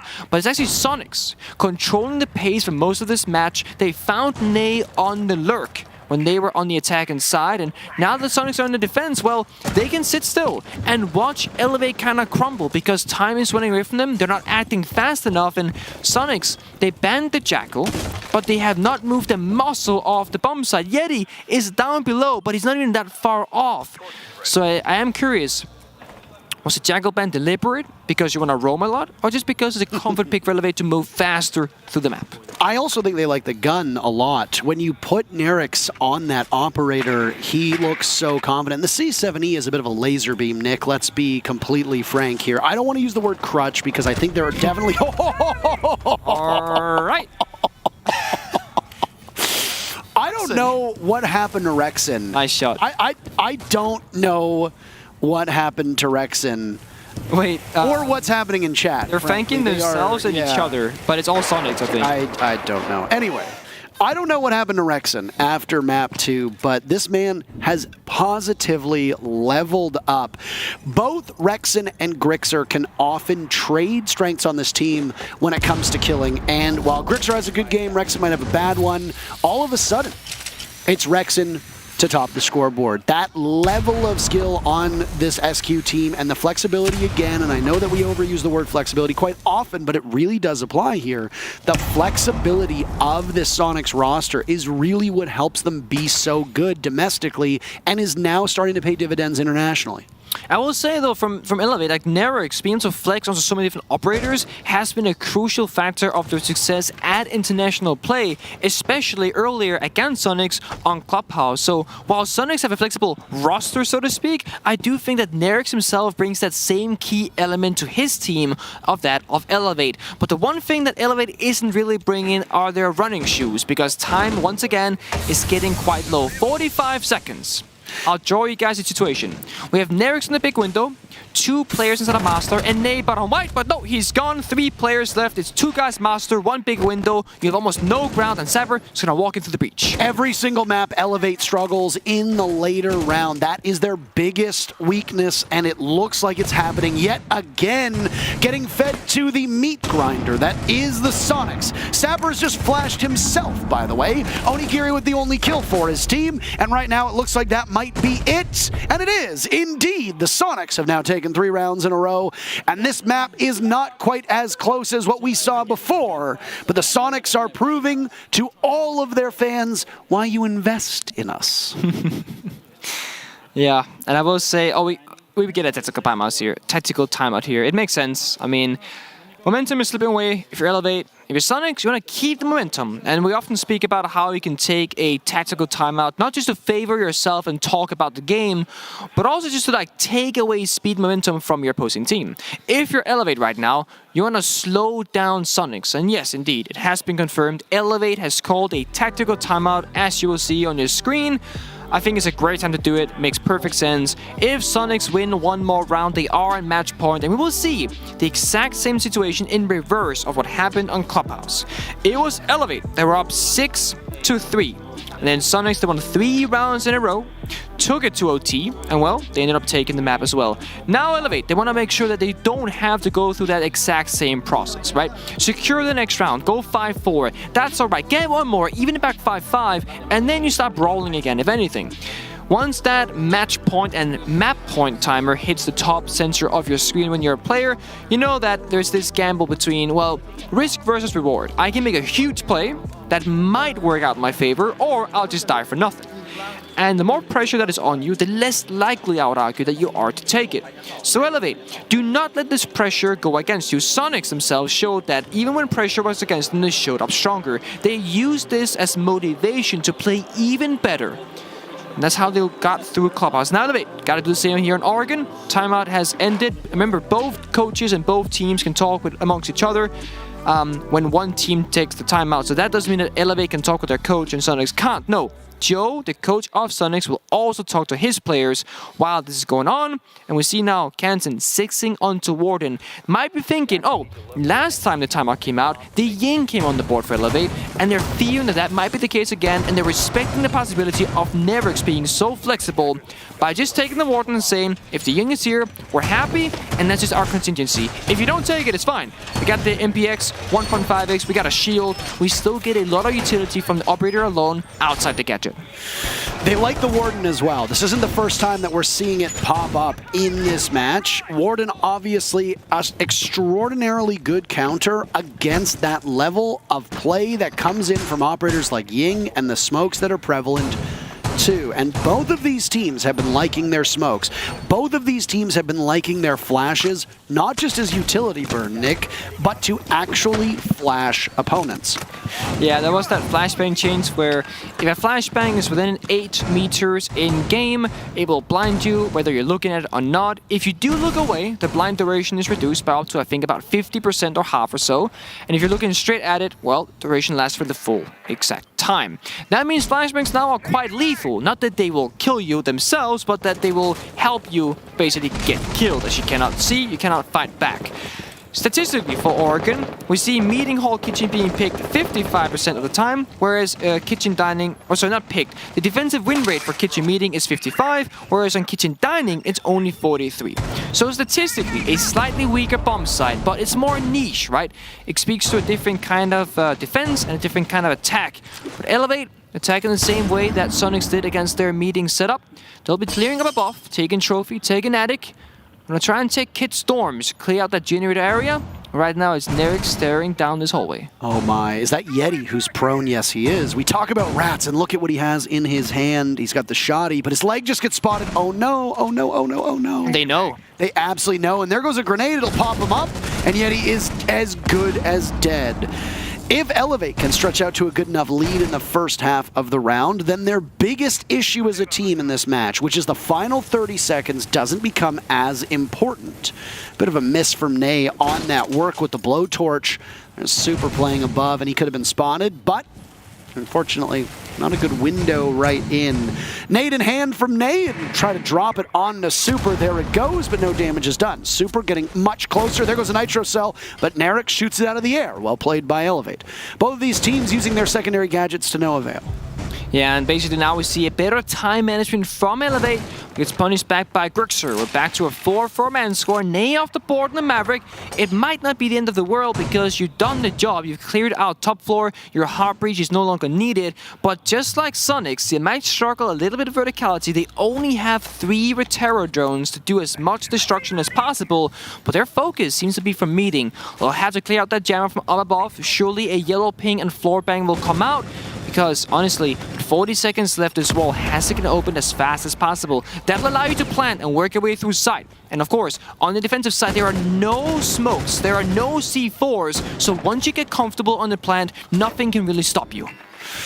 Well, there goes another Retero drone. Shotguns primed and ready. First time that we're seeing this bomb site, by the way, and there's only 20 seconds left. The problem that Elevate has on these attacks is there's no real sense of urgency, but like that, they pick off Grixer and they drop Super down for the count, but Rexon and Kansan are in too. Because Super's down, it's Rexon to clutch out. He's been so phenomenal. He has to find these 2 kills for his team, and he creeps up. Diffuser being planted, and there's the calls in the midst of the smoke, but there's one player unknown, and it's holding the angle of Nerix. Elevate, after their timeout, they close the gap. They haven't tied it up just yet, but they're getting closer and closer. No information available from Rexon. They knew where the planter was. The yellow ping came out. Super's injured body was crawling around, trying to gather as much intel as possible so Rexon could make the right decision. He chose to sprint, which rarely is the right decision, to be fair, because you cannot fight back, whether it's a player on the hatch, inside of security, or in meeting itself. Round in favor of Elevate, they're showing the blitz. That is obviously an intimidation factor, because now the side of Soniqs will have to fear the rush. In case you guys don't know at home, there's a very common strategy that involves blitz, where when you defend the basement bomb site, you will spawn construction and just rush through that double door into blue, straight into elbow. We see right here on your screen, and just annihilate any defender in this area. With this blitz being shown, now Soniqs, they have to be like, guys, this might be happening, it may not. Let's prepare for it. Let's have people in the right position, because if it does, we want to be able to answer back. It was a 6-pick. It is probably not going to happen. Onigiri went onto the O side. That's something that APAC has played a lot throughout this tournament, but we've seen it more from other regions as well. Earlier today, it was OXG that played it on Clubhouse themselves, and while it didn't really work or find much success, it's nice seeing more teams get comfortable and flexible on these new operators, because she's been out for a bit, but hasn't seen the most play until Invitationals. But then again, actually, I'm trying to think back. Was she allowed in stage 3? Osa? Yeah? That's a very good question. I don't remember. I don't believe she was allowed in stage 3. I believe that she got opened up at the tail end of stage 3. In that case, she's in a lot of play.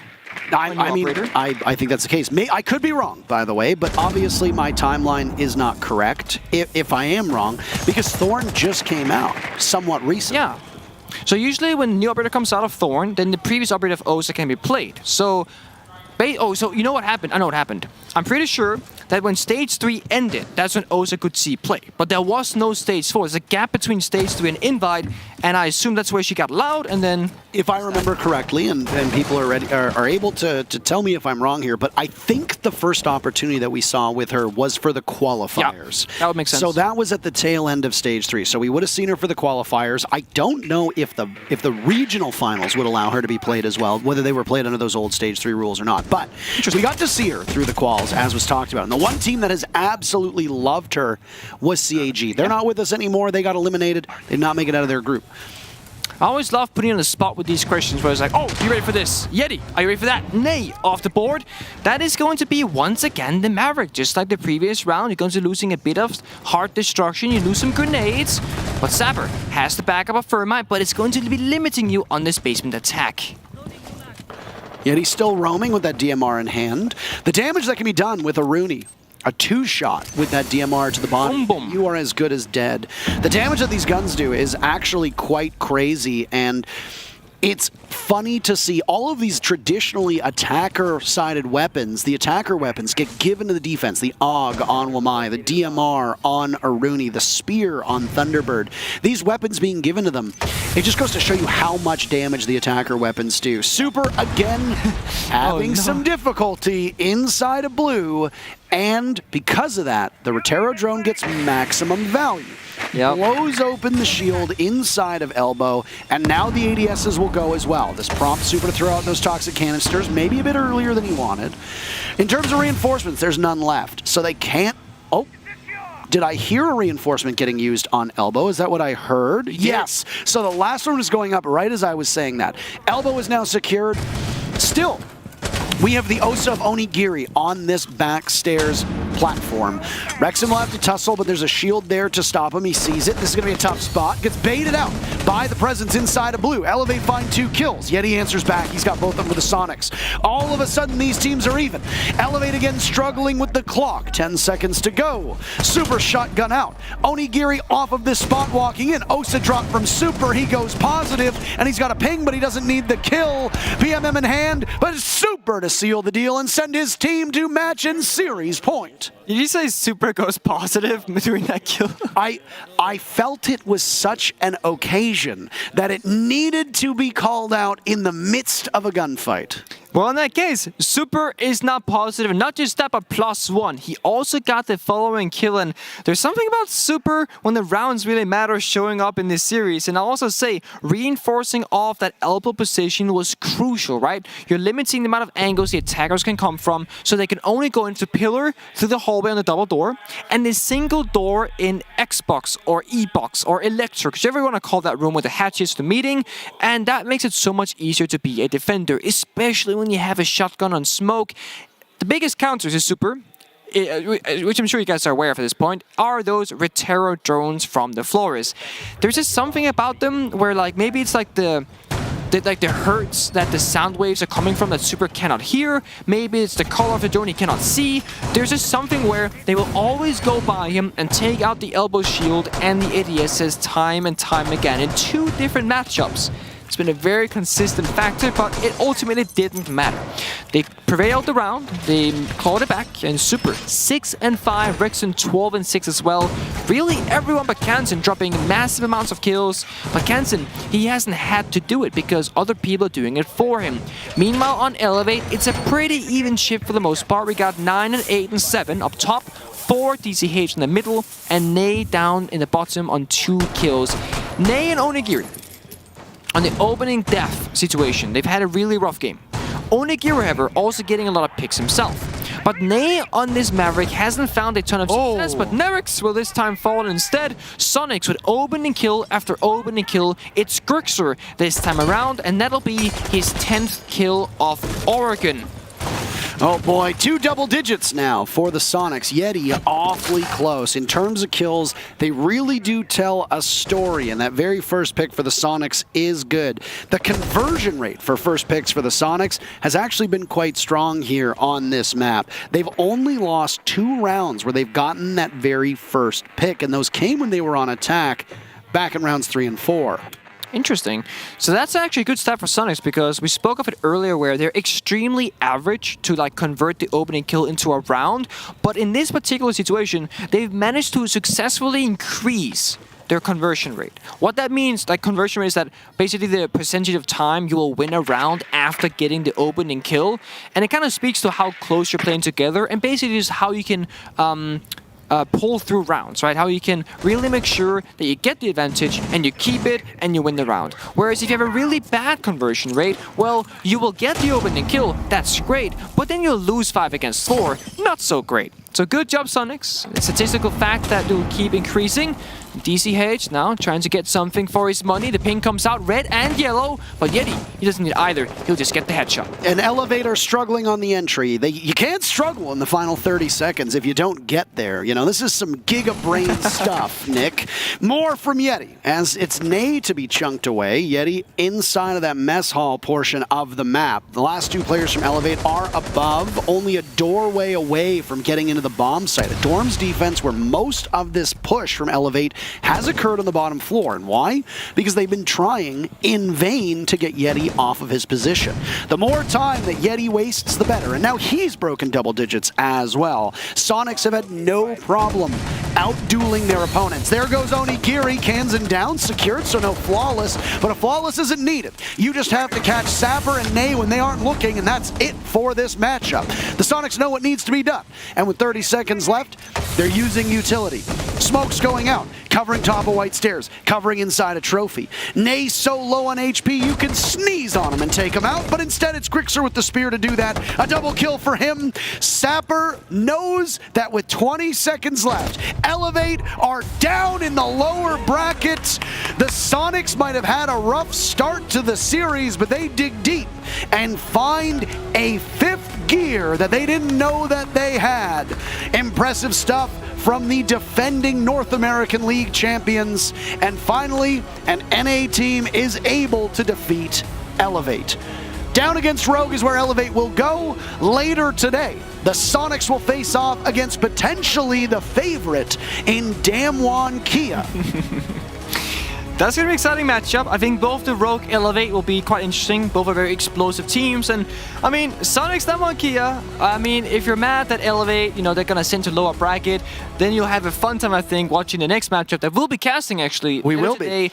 There'll be a game of 4 hours, hours in the next one. So we're 2 and 4, and next one is 3. Those are numbers. Don't listen to them. Don't follow. Math is difficult. What a series, though.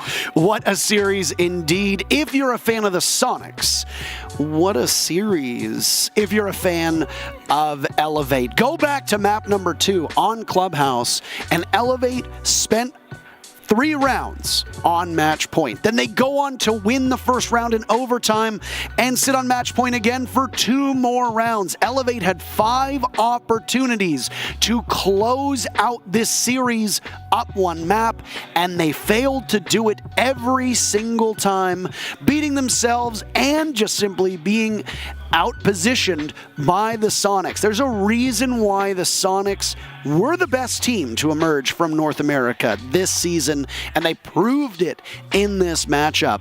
But the Soniqs, a victory here is a bit of a consolation prize because they do have DWG KIA later today. The Soniqs are going to have about 2 to 3 hours to prep for that matchup.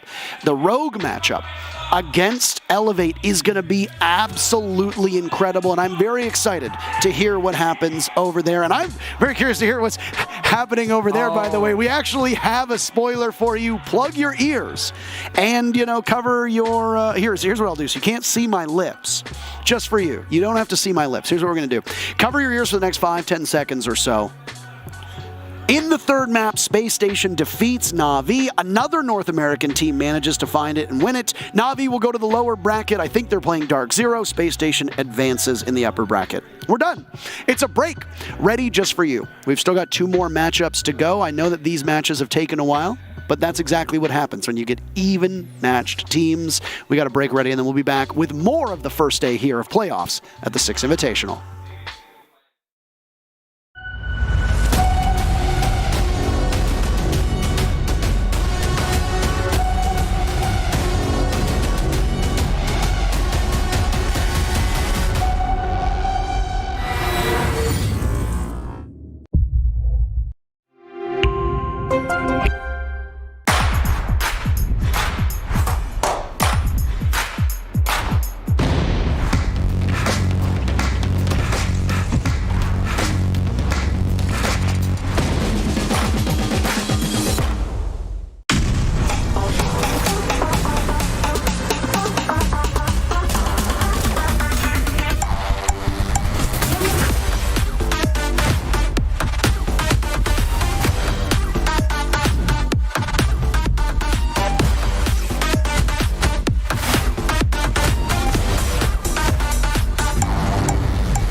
Welcome to Rainbow Six Siege Rank Up by Game Plan. This strategic training video series was built for you to push your boundaries and breach into the next level. With some of the world's top players, like Pengu, Jesgoat, and Zeronic guiding you, your next rank increase is only a victory away. Not sure what operator best fits your team? There's a lesson for that. Should you flank or be patient? There's a lesson for that too. Lessons are split into 5 tiers, so whether you're a seasoned veteran or brand new to the scene, you're guaranteed valuable tips fit for your rank.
Hey everybody, Seltzer here. Welcome back to SI 2022. We just had another 2 intense games wrap up on the A stream, on the B stream. Of course, Space Station Gaming and Na'Vi just finished, but first we are gonna touch on Soniqs and Elevate. I've got Super here to talk to me from the team.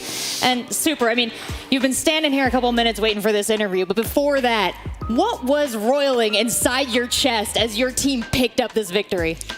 I mean, that was just a very back and forth game. Obviously, there's a lot of adrenaline pumping through your blood when you're kind of on the brink of defeat, and then you bring it all the way back and then end up winning. They're a really good team. They kind of put a weird feeling on you when you're playing them, especially pressure-wise. But we remained composed and battled back. Absolutely. I would say you guys started off in a really tough position down a map, but you and your team were able to rally there. You as in-game leader making some calls to make that happen, I must assume. But tell me from your perspective how you turned it around. Honestly, we kind of went into the match with a game plan that we identified wasn't really working. Obviously, we let it get very close to losing before switching it up, and that's on me, but they were a team that rely a lot on, they kind of play a bunch of lurkers. They don't necessarily clear you. They just kind of get picks around the map. So our game plan was really to force them to execute, but they were getting so many kills around that, or they were taking so much map control quickly that, we decided we just got to start pressing them a little bit and being a little bit more aggressive. And then on our attacks, they were kind of all over the map, putting a lot of pressure on us. We definitely underestimated their villa. It was a map that they had not played before. So we kind of took the gamble that we could play them on it. But unfortunately, when you take a gamble like that, you're also walking into a match where you have zero footage on them. And they have, we've already played villa now twice, but once before this in this game. And they clearly made some adjustments that helped them prepare for that. And obviously they had a good idea that we would pick that. So good preparation to them. But yeah, we kind of just decided to ramp up the aggression and stop, getting bullied and become the bullies a little bit. Yeah, we watched you bully them around the map for then 2 maps after that. Clubhouse and Oregon. Anything particular about those 2 maps that kind of allowed you to play your best against them? I feel like they're a very momentum-based team. When you see them play other teams, I couldn't really hear, but I'm sure during their run against us, they're loud and they're screaming. And it felt like once we kind of turned it around, they were real quiet, and you can kind of see on their faces a little bit that they were worried. They were like, okay, this hasn't happened to us before, because obviously I believe this is their first LAN as a team, maybe not, but I do think once we started mounting that comeback, the pressure got to them a little bit, and you can kind of see them ease up a little bit, and we were able to take advantage of that. Hey, you're absolutely right. This is their international debut, and up until you guys, according to Dez, they had never lost a map to an NA team, so congratulations for a big one on that, and congratulations for moving forward overall. So as your team prepares to go on and face DWG KIA, tell me a little bit about where your heads are at. Do you know if SSG won? They did. They did? No, wait, let me check. Did SSG or Na'Vi win? SSG won. There you go. Good. I was rooting for my American brethren. But yeah, obviously, DWG is kind of honestly going to be a version of Elevate, just more aggressive. I would say probably a little bit more coordinated. But we have actually scrimmed them since we've been here, so we do have somewhat of an idea about how they play, and we'll go into that feeling confident and see what we can make happen. Heck yeah. Now, anything you want to say to the fans before I let you get back to your team? No. All right, well, let's wrap it up. Throw it back over to the analyst desk and take a closer look at that map. Thank you so much for that interview, Rachel. And Super saying no, he doesn't want to say anything to the fans. But he did say during that interview that Elevate made them have a, quote, weird feeling, but they stay composed. Dev, I don't think I could have summarized it better myself. That just tends to be what happens when teams play Elevate. And it's honestly a testament to Soniqs, the fact that they were able to mount a comeback.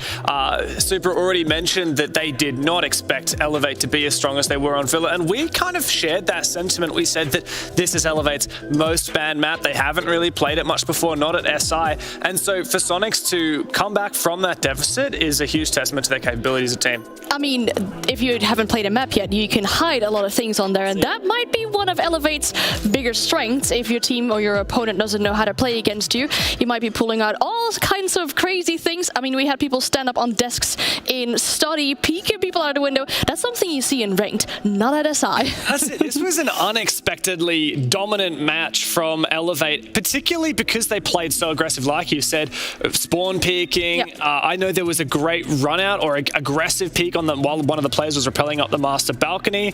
So many of the picks were really, really early, and Soniqs, more often than not on their attacks, would have 3 players or less remaining with a whole 30 seconds left. So Soniqs were never actually given the opportunity to go for one of those normal executes with 4 or 5 players that you would expect. Yeah, and I mean, you talked about how it was always, or most of the times, the Heart Breacher being picked off first, rappelling up to bathroom window, being shot from the bathroom window, and getting killed like that in these kind of situations does something to your mental too. And I feel like that's what we kind of got from the interview with Super, a little bit of a hint at that it shakes you off, and especially if you play against such an aggressive team, it does hurt your mental a little bit. You really got to credit Super for his interview. I think he was really, really well spoken, and I think he was humble in the fact that he took personal responsibility for failing to identify that their game plan going in was not working. And it's funny, we talk about this quite a bit. Elevate are probably the most aggressive team at Six Invitational. Everyone should know that by now, and I think everyone does. But once you get in the server, that weird feeling you mentioned, Jackie, that starts to creep in. And even a team as good as Sonic starts to make mistakes, like only running, one set of grenades on a lineup. And a few mistakes were made also within the gunfights. We had situations where we saw Grixer on the mirror, a clear shot on Yana, and then whiffing it a little bit. That does something to you. Yeah, and Dev, I want to bring it back to Super's interview, and he spoke about Elevate's energy. And on that map 1, I mean, I feel like they were riding off of a high for sure. They were so incredibly dominant. That's it. I mean, they didn't care. Like, they were just running around like nobody's business. And yeah, after every single round, after every single win, they got up. They were energized. They were so for it. And moving forward, after Sonic started to mount that comeback on map 2, like Super said, Elevate, they slunk back into their shells. They were really shut down. And that energy that usually drives them and fuels them into those aggressive plays, it was simply gone, and Soniqs took over. And Anne, I thought they were going to bring that into map 2, but started okay, and then no. Yeah, went downhill. I would say Elevate started up strong, and that's exactly what Super mentioned. They were on all these different spots, and we actually have something to show what Elevate did on their defense, and I'll be moving on to the telestrator in a little bit to show a specific clip for Clubhouse. Can't be mixing up words here, but I mean, they were all over the place, and that example we'll show in a little bit, but I mean, Elevate 6-3 lead, and they still bottled it. That's it, and I mean, phenomenal performances from so many of those Elevate players like Nerix and Napier, who've had great tournaments. But while the numbers are high on the kill column, you can see the deaths started to mount up in the second half of that match as Soniqs really found their footing. Grixer in particular, he's the player that we're calling him the NA Nesk. He's insane.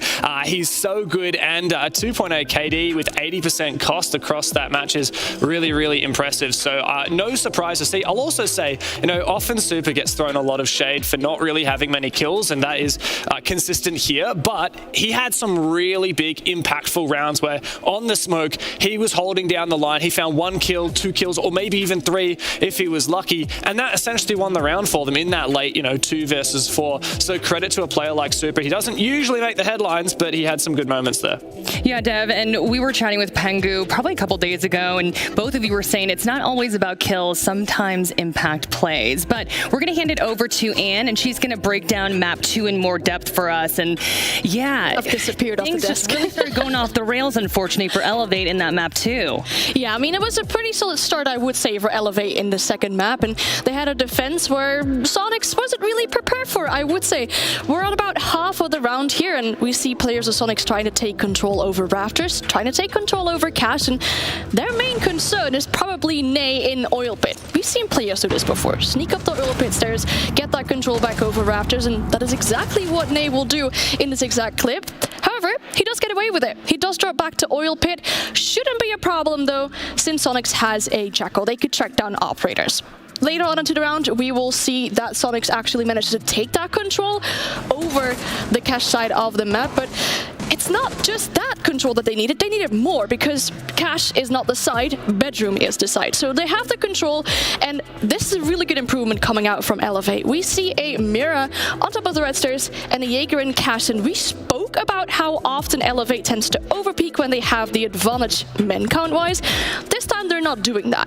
This is going to cost a lot of time to the players of Soniqs, so if we skip further into the round to approximately 15 seconds, we still have a Mira on top of the red stairs. And this is going to be my main concern for Soniqs. Luckily, they changed this over later, but if you look at the fact that they're playing Jackal, Grixer hasn't used a single of his Jackal trackers. That would be essential in spotting where this Mira is on top of the red stairs, and because they don't know where Mira is, she's able to pick up a good kill here, dies eventually, but that is okay, because the only control that Soniqs has is that jump in on the gym window. It forces Super to jump in with the diffuser. That's going to be a really easy kill for Napiu, and then you have Grixer in a 1v3 situations. 3 seconds on the clock with 3 remaining Jackal trackers. Luckily, a few rounds after he switched off the Jackal, and I feel like that worked a lot better for Soniqs. All right, Anne, thank you so much. And I do apologize. I forgot to bring your box over to you. Yeah. I had one job. I had one job, and it was to follow her with the Is box. it on the box? No box. It's not too high, though, I would Not say. that dramatic of a difference, but, you know, whatever works. But, Dev, I want to wrap things up here and ask you the final question. What went down on map 3? We heard Super saying that, man, Elevate, just so much energy. When we were looking at the play area, they looked really defeated in that third map, especially towards the end. Absolutely. Look, Soniqs managed to, after they had made those errors in the early clubhouse, they really brought it back. They reeled it in, and I think that in contrast to Elevate, Soniqs was so motivated come map 3.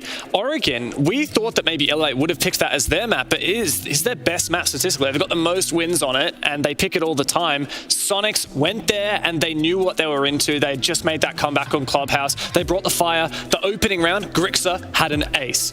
Yeah. Is there any other way to tilt your opponent and say, look, you guys sit down, we're going to take it from here, than just getting an ace? Sit down. Yeah, exactly. Solo pushing off Freezer as well. Like, it must hurt.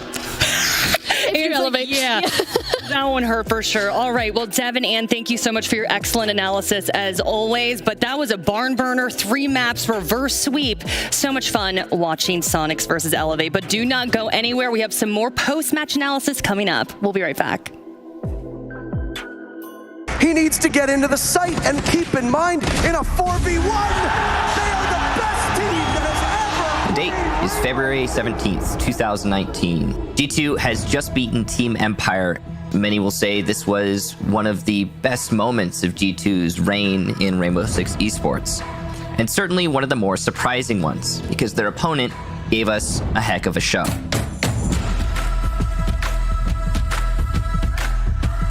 Let's briefly go over the history of Team Empire before SI 2019.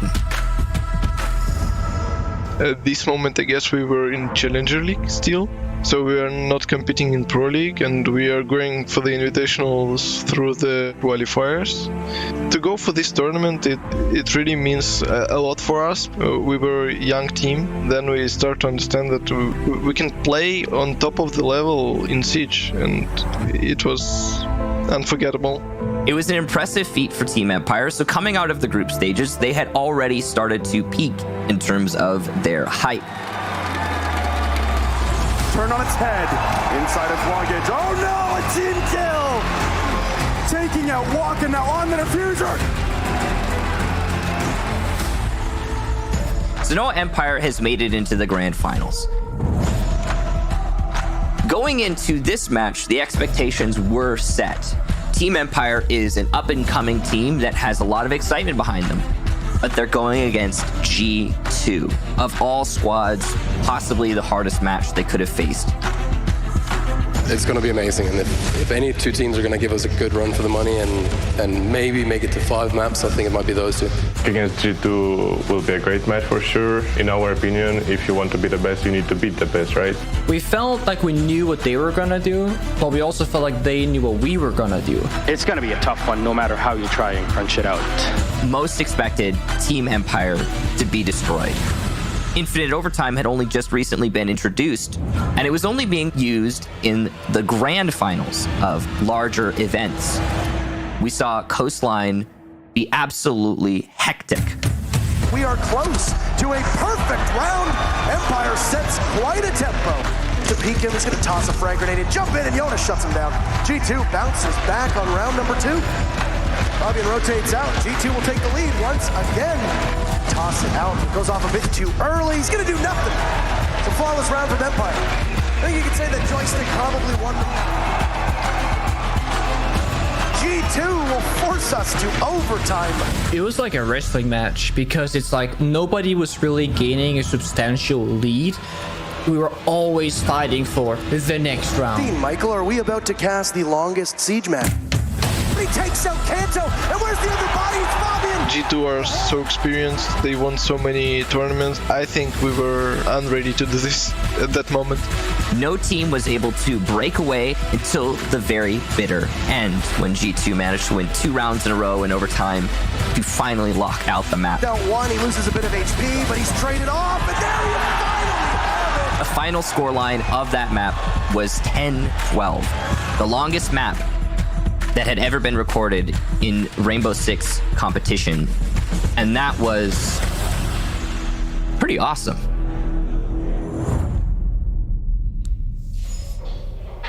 Hey, that video couldn't have queued me up better. We're talking about awesome Rainbow Six Siege here. That we got to talk about this match between Space Station Gaming and Na'Vi. Space Station Gaming came out on top, and of course, I got Rambo here to talk about it. What? Okay, we have to break this down.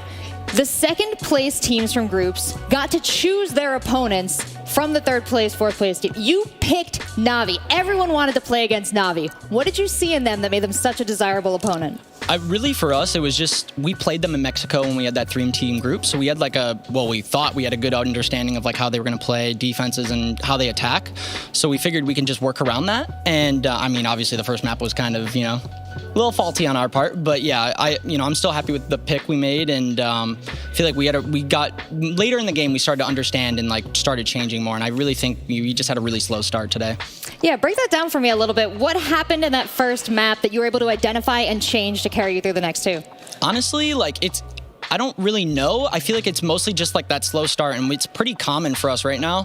It also could be because, maybe we got some heavy sleepers. Like, I don't know. Like, I feel like it was just, we weren't working well together. Everything, they were just getting really individual picks, and it was causing sites to break down. Like, we were in 3v5s on defense, and on Chalet, 3v5s are pretty tough to win. So I feel like it had a lot to do with just us working together individually, and like the small talk we always talk about is what angles we're holding, how we can protect each other, like trading out, stuff like that. It wasn't really happening on Chalet, and I mean, they took advantage of it. Well, I'm interested in the small talk that your team is doing to make these choices, because you made an interesting choice today when your team chose Bank to play on. Jess was on the desk and she was talking about how you guys have never in your history as a competitive team chosen that map. How did you do it today? Why? We've always played Bank, so I feel like we've just had it. We've honestly just had Bank this whole time, and we've just been kind of waiting. And we thought today, they lost to OXG. I think day one they lost to OXG 7-2. So we figured, hey, like, let's bust it out and we can make it happen out of it. So, I mean, obviously, again, slow start. So, we just got to figure out our slow starts, and I think everything will be cleaned up after. It's always nice to have a Bank in your back pocket there, and that slow start wore off pretty quick. We could hear you guys getting louder, more excited as the match went on. How does that excitement, that energy in your team factor into your victory? I feel like it factors a lot. We always talk about vibes and making sure our vibes are up. Anything we do, we're making sure we're having fun, because that's when we play our best. Anytime we're playing our best, we're having fun. I'm screaming, everybody. That's when we're absolutely at our best. So that's what we just got to keep doing. Right. Well, are you going to be able to do that against Empire, your next match? Yeah, I actually think we're going to be fine versus Empire. They're a very good team. We do not take them lightly. We've had plenty of experience playing them. I've played them so much throughout my career, so we're very ready to play them today. Oh yeah, we're at SI. There's no bad teams here at all. But you have won out against one of the great teams that have made it here. You have earned the opportunity now to talk to your fans, to tell them what you want for yourself, for your team, for the people. Okay. Well, I just want to say to our fans, I am so sorry, and we are sorry for our slow starts. We are working on cleaning them up. That's all I can say, and we are going to try to be better. I still think we're improving a ton, and obviously I think we're playing a lot better. And yeah, look forward to Empire today. Thank you guys for all the support. Amazing. Thank you so much for all the insights today. Let's send it back over to the analyst desk and take another look at that match. So much, Seltzer. I mean, you heard it from Rampy. I think you said it 3 times. Slow starts, slow starts, slow starts. But Jess, they woke up for sure. Isn't SSG known very famously for a very famous slow start to a very big final once upon a time? I'm pretty sure that happened. I think that's just... It was about 2 years ago today. It was, and I can't really remember what it was. But whatever it was, I'm sure it's not that important. I mean, look, if it's the forte of SSG to start off slow, start to work into what their opponent's plays are, then, all for them. I will say, however, he did note that he thought he knew how they were going to play, got a very different version of Na'Vi, and still was able to come over the line. I think that just shows the resilience of a team, especially in a best of 3. That's exactly what it is. It's resilience, because it wasn't even in the maps that they won. Yeah. They weren't started on the front foot. There was 2 comebacks. Map 2, map 3. They came back from I think it was a 6-3 and then a 5-1 in that final map. They didn't even win a defense. It is that word. It's resilience. They didn't even win a defense on Chalet. I mean, he's talking about the slow start, not a single defensive round.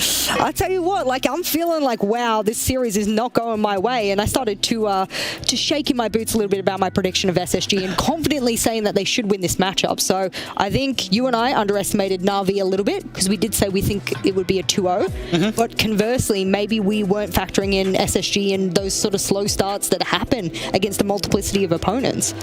I think that we were all kind of thinking Na'Vi wasn't going to be able to do it, but that was definitely a lot tighter than we anticipated. But Jess, I mean, we got to talk about SSG's adversity. I mean, I feel like we continuously see them overcome and overcome. Is this due to their experience, or is it just some kind of X factor? What do you think it is? You know what?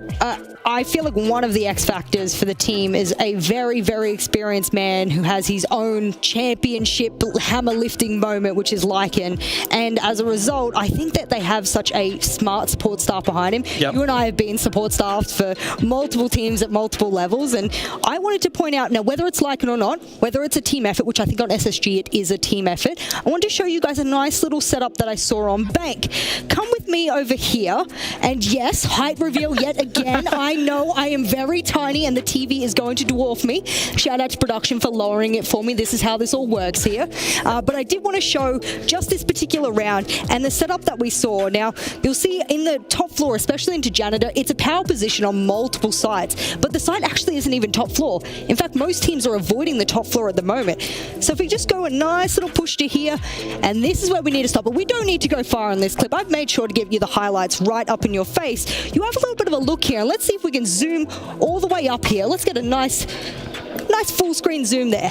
You can see every single wall around Fultz is reinforced. The man can't get out.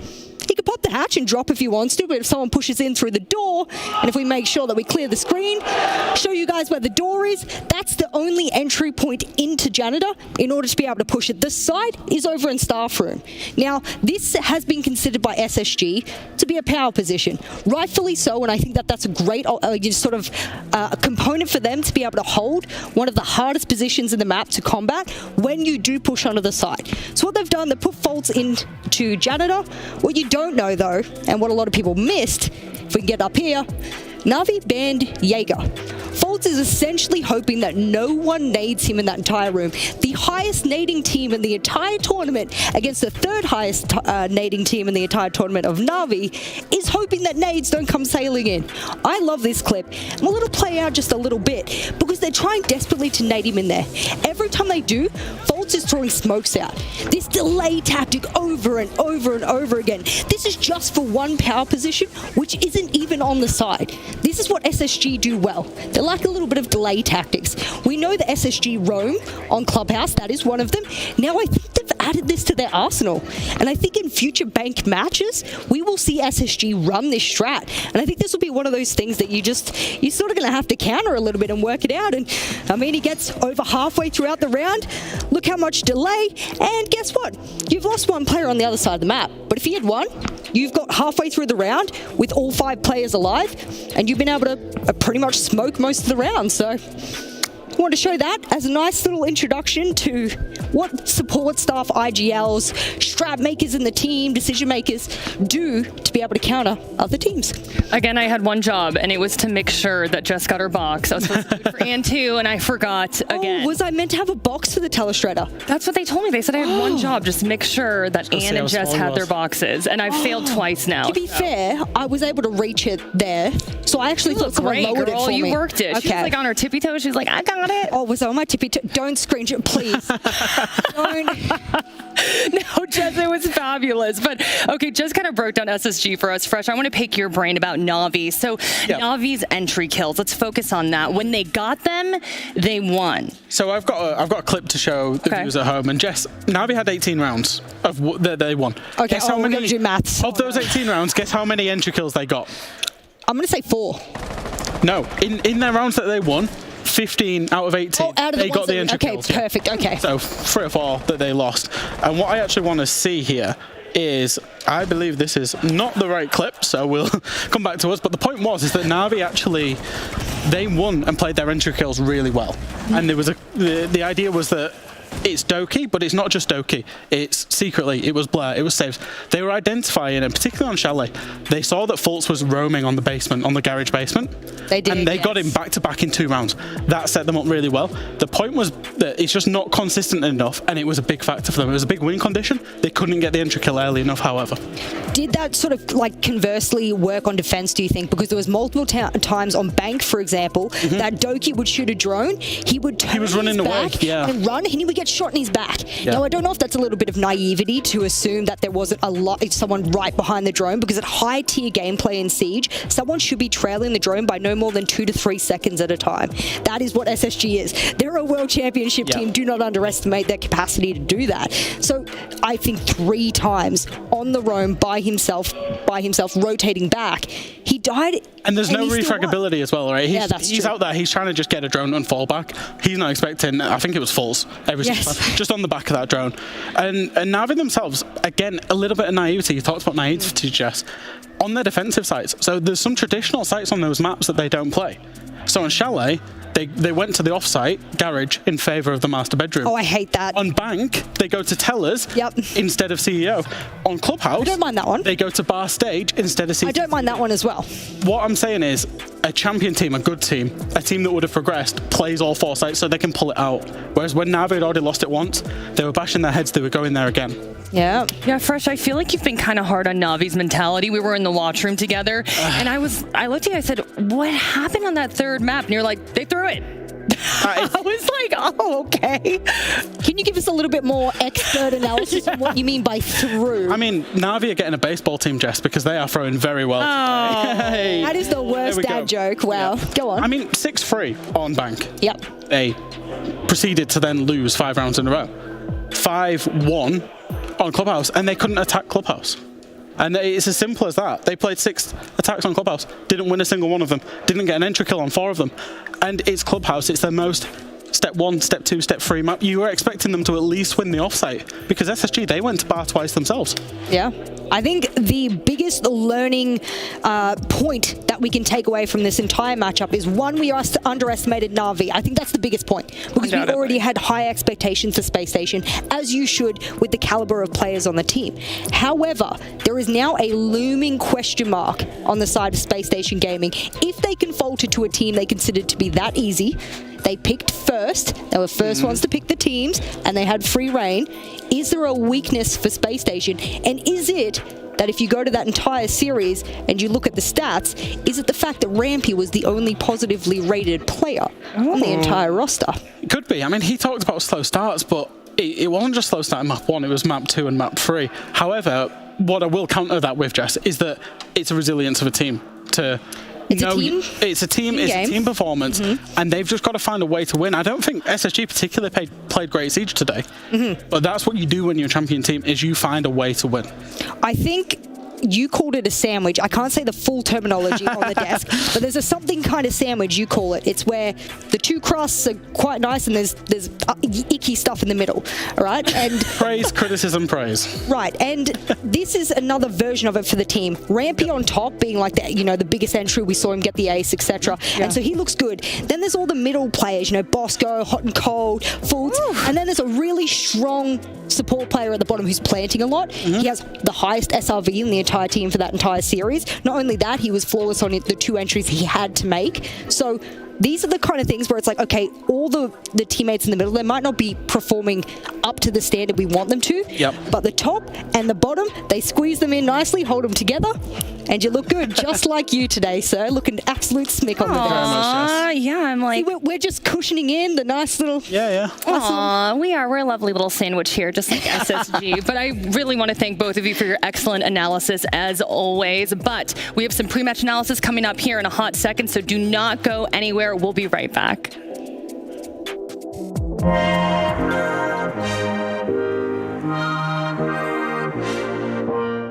This game would be completely different. In fact, it might not even exist if the community wasn't there. It's really fed a lot of where we're going, what we're doing, and the stories that we tell.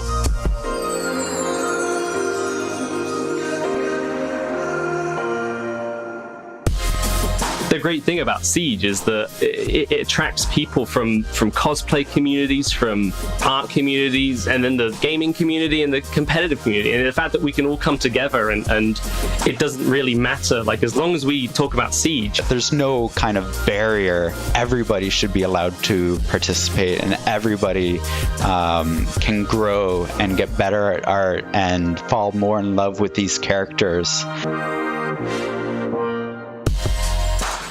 It is absolutely important for us to celebrate our artistic community, and it's one of the big reasons why we take the opportunity every SI to dedicate a portion of our celebration to them.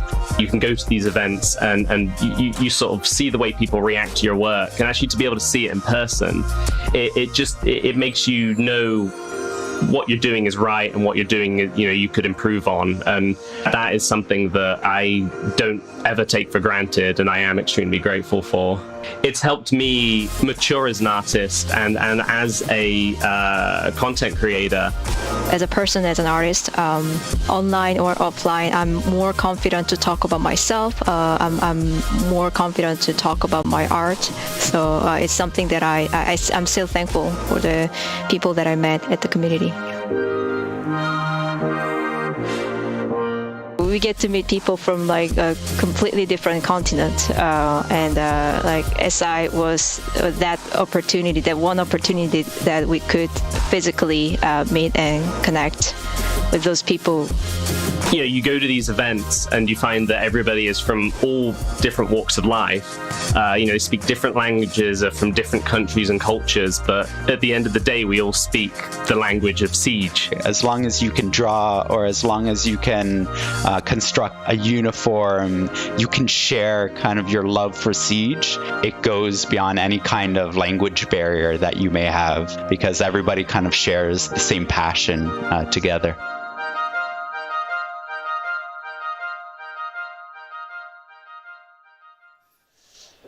The top teams from groups are finally going to see some action, and the first one in the hot seat, Team Liquid. That's right, we're talking FaZe versus Liquid, Brazil versus Brazil, and Demo versus Ollie. Let's go! Really? Can you guys show a little bit more enthusiasm than that? Honestly, it gets to the stage where it's just a repeat. We've seen it so many times, Jackie. It is. It's a groupie rematch, but I mean, I feel like you're always split on this one. We are? Yep. You're down, right? Mm-hmm. You owe him $5 still. I'm going to get it back today. Okay, so you're sticking with FaZe then? Of course. Okay, well, Ollie, you're still saying Liquid's your tournament favorite, right? It's fight and talk, though. It really is. It's truly is. It's a classic battle, isn't it? It's blue versus red. It's Liquid versus FaZe. It's almost like brothers wailing on each other. It's got that sort of energy around it, I think. And you can't call it. We have a good laugh on the desk as to like who's going to come out on top. But especially after that break that FaZe have had with both those last games that we just saw, both those last series going to all three. That's a really good amount of time to reset, and the momentum probably energy has dropped off a little bit, but they'll be refreshed. They're not going to be fatigued now. Yeah, I mean, I think the biggest thing, especially going into this game, is I think it's always going to be there for both teams, no matter the circumstances, no matter momentum. It's just going to be Liquid versus FaZe. Like, we've seen it so often. And I mean, I think for me and you all, like, we don't really mind who wins either way, because we both like Liquid, we both like FaZe. It's just, yeah, we just pick one each. It's the old cop-out. Yeah. The viewers are going to win, Jackie. And it sounds a cop-out to say FaZe or Liquid, yeah, they are going to win today, but the viewers are going to win as well, because we can get another great series of Siege. For sure. They're always really fun to watch. I want to start off with Liquid, though. They only dropped one map, just one map in Group B, and that was to the chaotic Cyclops, who have unfortunately been eliminated. But without a doubt, this is a Brazilian team to be feared, Ollie. It really is. You can't ignore these guys at all. Paolo and Nesk, they're as deadly as ever.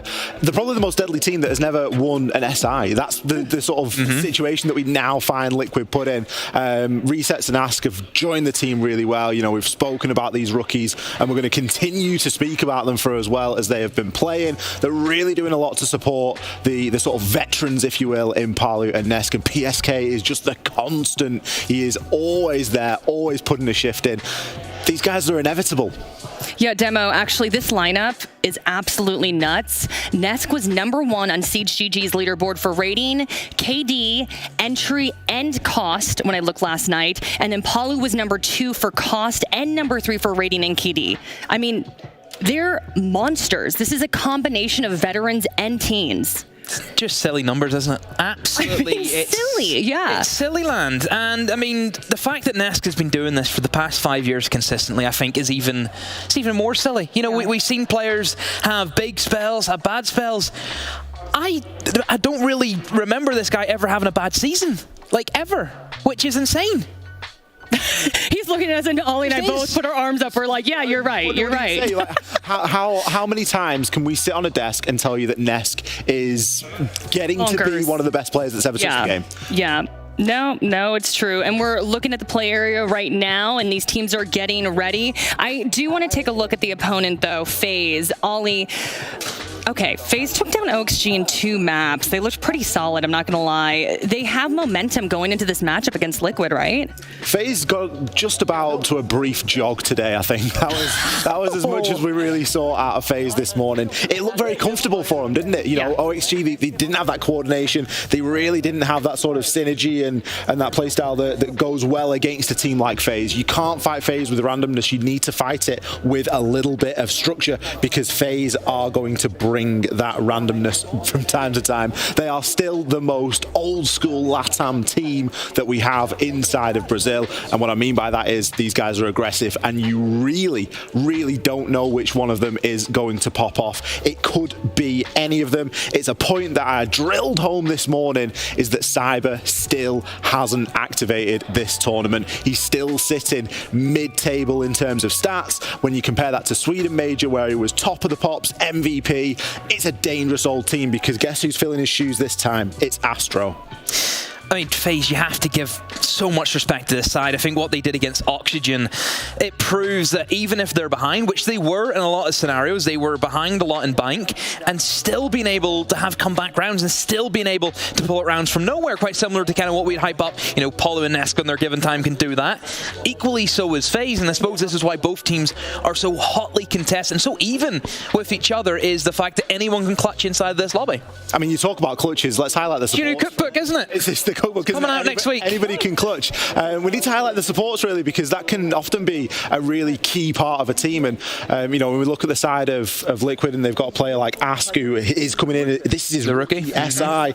You know, you've really got to pay a little bit of a nod and sort of compare to what Demo would sit and argue with anybody for hours, is that Souls is the best support player. I really wanted to ask him to be my Valentine today, but I don't know if I have the confidence. Maybe there's a little bit more time left for that. But looking at the raw data here, looking at the kills and looking at the statistics, you can see that Ask is matching up with Souls relatively nicely. He's a little bit down there in terms of the kills, but the opening engagements, he isn't doing too bad in at all. -1 as a support, as we mentioned there, it really isn't too bad at all. Souls has got 8 plants, and I believe that Ask is actually tied up and around the top at the moment on 14 as well. So a little bit more plant focused from Liquid, but we do expect that. Yeah. Demo, I mean, Souls won the sunglasses Pyjamas' game, though. Did you see him in that team lineup? He's just so cool, isn't he? He's so cool. I mean, there's so many great players to highlight for FaZe, but I mean, Astro went super Astro during Group B, but he's actually been, I don't want to say it, inconsistent. He needs to be firing on all cylinders today, right? I think he's back. Okay. And the reason why I think he's back is he did step up big time against Oxygen. I think everyone on FaZe stepped up big time against Oxygen. Everyone had a positive rating, so that was, it looks to be FaZe, they're now starting to hit their trend, they're starting to hit a bit of form, Ollie, and you couldn't ask for a better form right now going into this matchup. It's time, isn't it? This is the time to be hitting your best form indeed. We are going to be jumping into the map bans there as they surprise us on the screen. We've got a clubhouse coming in for FaZe. FaZe are known as a bit of a clubhouse team demo. Oregon for Liquid. Again, another good map for Liquid, and if we need it, both teams have their maps. We will be going for a Villa. I think that both teams have done well out of the map ban here. There isn't a clear winner in my eyes. This is free maps. They do share a somewhat similar map pool as well. Has to go to Villa. There is no doubt in my mind. I think FaZe will come in clubhouse because they're known as that kind of clubhouse team. I don't think Liquid inside the regular season are kind of known for that. It's mostly NIP and FaZe. Oregon certainly can go in favor. Whenever I think we see Nesk the other day playing in Oregon, he moves around that bomb site and basement so well. Just the flow that he has, and I think Villa definitely has to be in the cards. All right, well, Demo, Ollie, thank you so much for your excellent analysis as always, but our teams are ready to go. Like I said off the top, Liquid versus FaZe, Brazil versus Brazil, Ollie versus Demo. Blue and Stokes, take it away. He'll head in towards Archives and get caught. The hammer heads into orbit. Space Station Gaming are your world champions. Right after it happened, it was honestly kind of like foggy. I don't know what I was expecting it to feel like. 2018, I had been packing up my gear and watching Penta lift the hammer. So just being on that huge stage in front of the crowd and just everyone chanting, the amount of passion that our crowds have is just like something really, really special.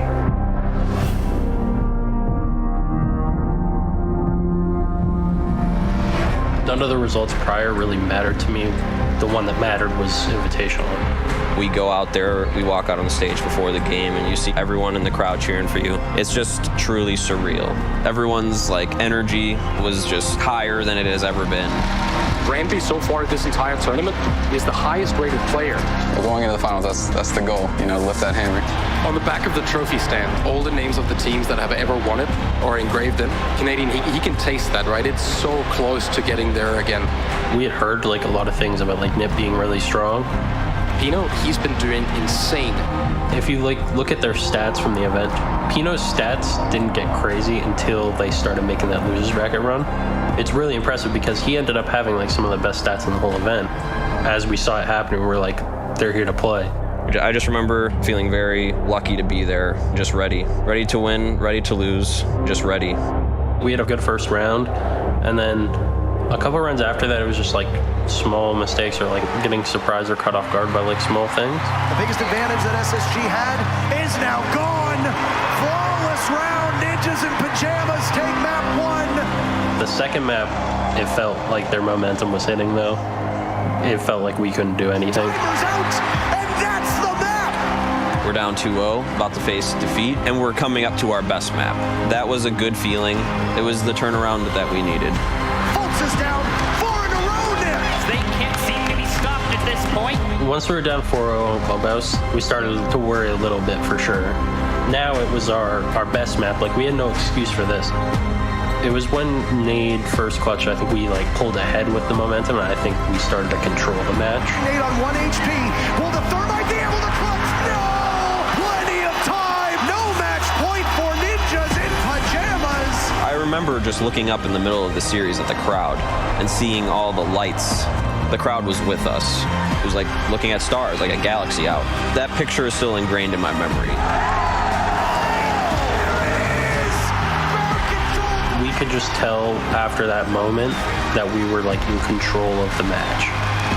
For me personally, the crowd was one of the main reasons why I personally was able to keep myself in it mentally, and I'm sure it was the same for the whole team. America, Space Station Gaming are your world champions. definitely feed off the energy. I feel like the crowd does the same with me. Like, so many people like cheering for us and believing in us. I'm really glad I got to share that with the crowd that we did. FURIA got to rest and relax this morning, but now it is game time. That is right. It's a Group C matchup, everybody. A rematch, rather. And TSM tore apart NIP this morning.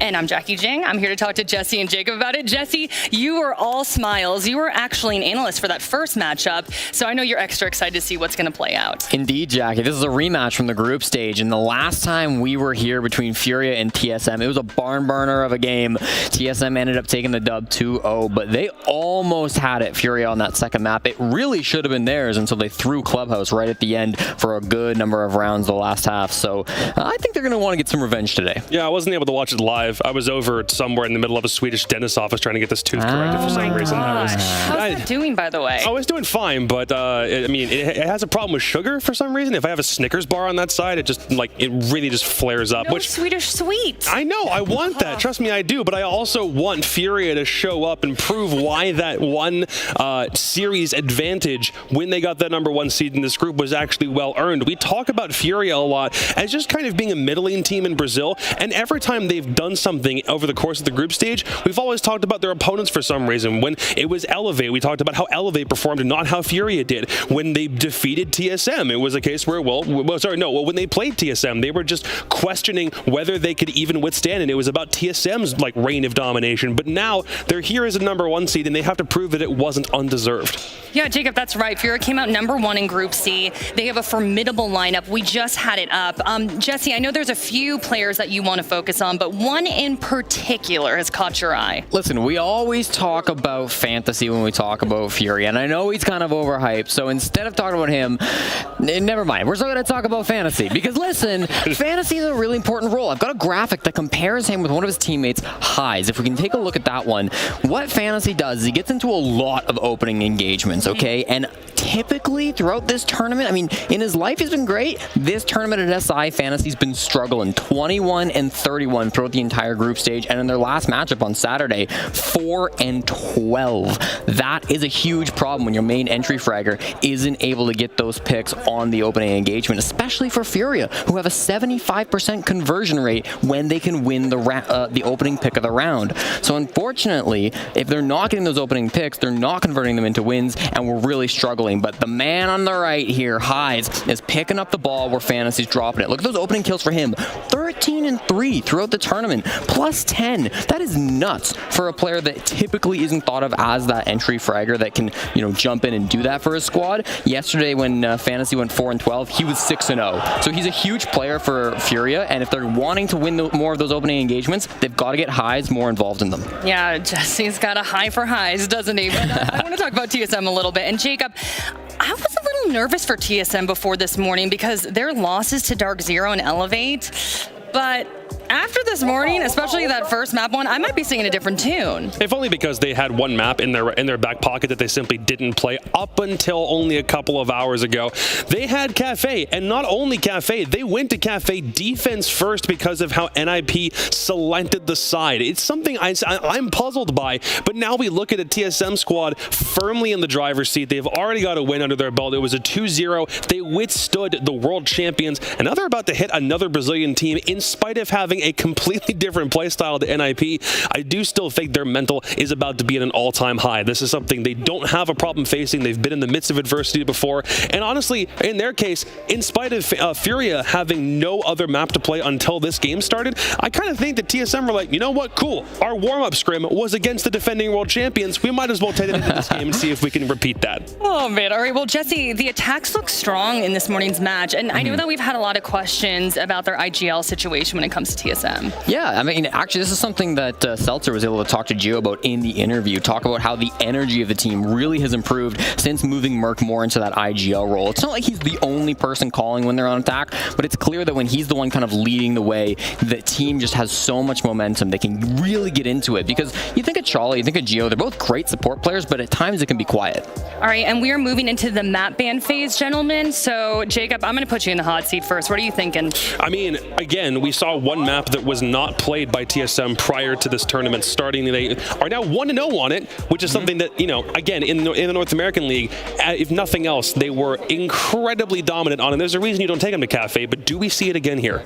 Yeah, I think these first two bans are pretty well expected. I almost expected a bank ban instead of Chalet to come in from TSM. Instead, it's going to be the Chalet, or sorry, I expected the Chalet instead of the bank. It'll be the Chalet pick, though, from FURIA, which makes loads of sense. They're on a 6-game win streak here. Everybody bans Chalet against FURIA. The only game of any recency was a 7-2 over Ints back in the regular season, but it's been dominant for a really long time. You said that, and it made me think of Ents, the old Finnish team. Not quite the same. INTZ from Brazil, but for TSM, going to Cafe, a little better than a 6-game win streak, a 7-game win streak, and they just beat NIP here 7-1 this morning. It's a stupidly strong map for them, and I think anybody leaving it unbanned against them better have a plan. Yeah, and I also think Coastline getting taken off the board by FURIA probably looked at that initial series and was like, yeah, TSM beat NIP on this earlier, would rather not have it in our back pocket for any reason.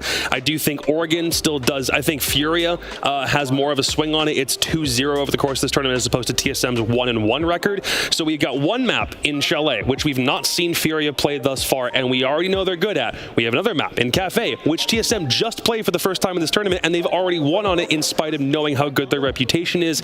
So I think there's a clear bias for both of those, but in the event that we need a third one, TSM might need to dig a little bit deeper than they have so far in Oregon, just from looking at their group stage results. All right, well, gentlemen, thank you so much for your excellent analysis as always. But Furious Fraggers versus TSM's Trinity. Who will come out victorious? Ace and Daz, take it away. Tim, when does Bolo play? I mean, it depends how you're spelling it. There's Boblo. Hey, when Boblo, sorry, my favourite player, of course. When does he play? Favourite player, Boblo. Well, let me tell you, he plays right now. Hey! We've got TSM versus FURIA coming up in seconds, Des. We're just going to get into the lobby. This is a match that Des and I already cast in the stage, and what a game it was. It was 2-0 to TSM, but boy did FURIA run them close. The second map went all the way into overtime. It was a real humdinger, Des. I love how your mouth just twitched. Humdinger. The side of your lips turned up as you said it. I'm sure that this one is going to live up to it as well. I am particularly excited. There's a little sort of full circle going on here. If you remember, the third map a couple of days ago would have been Chalet. And me and you were like, we really want to see Chalet. And now we get to see Chalet. And now we get to see Chalet. It's the first game. So this is going to be a lot of fun. But I tell you what, TSM, they played well earlier, but their work is going to be cut out against them, against the FURIA side on Chalet. The analysts have just said it perfectly coming in. They are very, very difficult to beat there. But then you look over to Cafe, TSM, 7-game unbeaten streak. We have got two super strong maps for these two teams. I wouldn't be surprised to see them both take their own map and go all the way through to that third on Oregon, which, let's be honest, could be anybody's. I just got a feeling about TSM on this map, Tim. I don't know what it is. I don't know. I just really like FURIA. I know you do. You don't want to like put your boys in the mud. I don't. I honestly think it's too close to call. I think a lot of people will just. It's going to be TSM. You say it's too close to call. I'm going to say it's going to be 2-0. 2-1.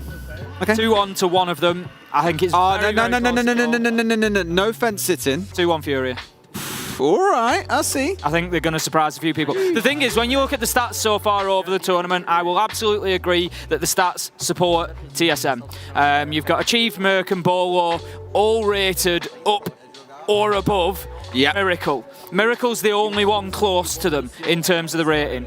Beyond that, he's been the rest popping this of Fury. tournament. Miracle's been playing really well. So we need a couple of the others. I mean, Fantasy's over 100 kills. He's been playing well. They're just saying that the average Furia rating is definitely lower than the average TSM rating. That much is for sure. But if you remember that game, Des, it came down to a lot of 3Ks, 4Ks for TSM. It was Bolo coming in and just smashing everybody in a round, and then Achieve doing the same thing, and Mert getting in on the action. It was all down to these hero players, and we kept saying, surely these can't last forever. Well, they did. But maybe they won't carry forward day to day to day to day. FURIA, they've had a nice rest this morning. They've had time to prepare. This is their one game for today. TSM, they've already been through one. They had a great win against NIP, probably a little unexpectedly quick. Now they're coming in against FURIA. Let's see how quickly they can turn this around. The bans to start with are really interesting for this map. Maverick not seen super often on this map, but with it being banned away, it does make the downstairs site a bit more viable. The Finker ban is one targeted against TSM coming out of Furia, for the sole reason I imagine that we saw Bolo playing on it earlier on and having an absolute field day. Also gave him a little bit of bother last time around these two teams played, so we're just saying we'd rather have that off the board, force you across onto the Iana instead. And we go forward from there. Defender-sided bans are everything you come to expect these days. You know, it's not Wamai, it's Valkyrie. If it's not Valkyrie, it's Mira. If it's not Mira, that's basically it. Those are the three bans that we just see seemingly. Maestro, we've seen banned like once, twice, maybe. A couple of times, but Echo, we've seen banned away once. It's any spicy defender bans. It's Valkyrie Mira, bless them. What have we seen on defense? Two operators I love to play as We saw Mute target ban yesterday, which was quite fun. Can hear everybody out there going, yeah, you love to play them because they're so powerful. That's it, mate. Yes, I do. You broke him. Yes, I do. Right, we're going to be going down to basement, Des. It's almost like I called that with the ban coming through, right? It is. We're going to be going down to basement to start things off. Furia on the defence. This is a site that we've seen sort of hit and miss for the defenders so far. We've actually seen attackers struggle to get plants down here, and it seems to be becoming a little bit more viable. I'm interested to see my particular focus, and I encourage everybody at home to watch along, is where do the breaches go? What breaches are we getting played? Which walls are going to be destroyed? Is it going to be the snowmobile wall? Is it, thank you very much, Sano, is it going to be the, where am I going, trench wall? Or is it going to be, it's ahead of me anyway. I wasn't sure if you were confused by yourself then, or if you were trying to bait him. Like, oh, are we going blue? We got a bit of trench today, are we? Or is it going to be the big garage wall at the bottom of Westminster Stairs? Or a combination, 2 or 3 of them? Yes. I would expect to see, there's one factor in here that needs to be played out by the defenders and considered by the attackers, and that is, are they holding on to Dining Hatch? If they're holding on to Dining Hatch, attackers have got to go and clear it, and then they can worry about pushing into site. I've not seen anybody from Furia inside of Dining so far, so I'm not sure that they're actually holding on to that. So that gives TSM a little bit of breathing space, and they are straight in looking to open that snowmobile wall. Cozy job done. As said, the Iana's coming out here with the Finker band away. They're not going to be able to play that, so you'll see quite a bit of Iana, I imagine, coming into this. Again, an interesting kind of step back for TSM, where it's Mert playing on these entry-based operators. Bolo stepping back more towards the flex. The change they made was making Mert the IGL and stepping him into a more passive position, but you can't afford to be passive against Fantasy. A good trade coming in, 1-for-1 in the early round. Still a big operator to a loss achieved on the sledge, not able to utilise either of those grenades that he's got, and that is definitely going to be a loss. Bolo takes a little bit of damage in that fight as well. Fantasy almost had himself 2 there, but a spirited start, I will call it, between these two, both getting in there and looking to do damage to the other. Bolo needs to be careful, he's got a man above him there, and there's a hole in the floor that's going to allow Hyze an angle onto that window, so certainly something Bolo needs to consider. Hyze is just backed away for the time being. I think he's just double checking. He's got angles opened up onto both windows here. Could be a cheap second kill for Furia. Could be, depending on which window he goes in through. But I think Bolo, as soon as you... Oh, no. No. Oh, at the perfect time, he gets concussed out. Unlucky, I guess. Bolo just had his number. He just knew. I think he knew exactly what was coming, but so did Red, as he's going to take the head off Merc, and that leaves us now 4 versus 3, and Furia are looking pretty good. Time has ticked by, 2 minutes have been burnt. They've still got Hyze on the top floor, who can come back on a flank, let's not forget. Open the bottom of West Main Stairs. I like that from TSM. It gives them the option to completely cut off the wine play. They can't move around here now. Once they clear pillars out, that should be TSM's, and they can start getting access into the plant spot. They're opening trench wall as well. I like what I see, Des. Last smoke coming out here from Lender, so this is where things just start getting spicy. Bolo first trying to remove the shield will be successful.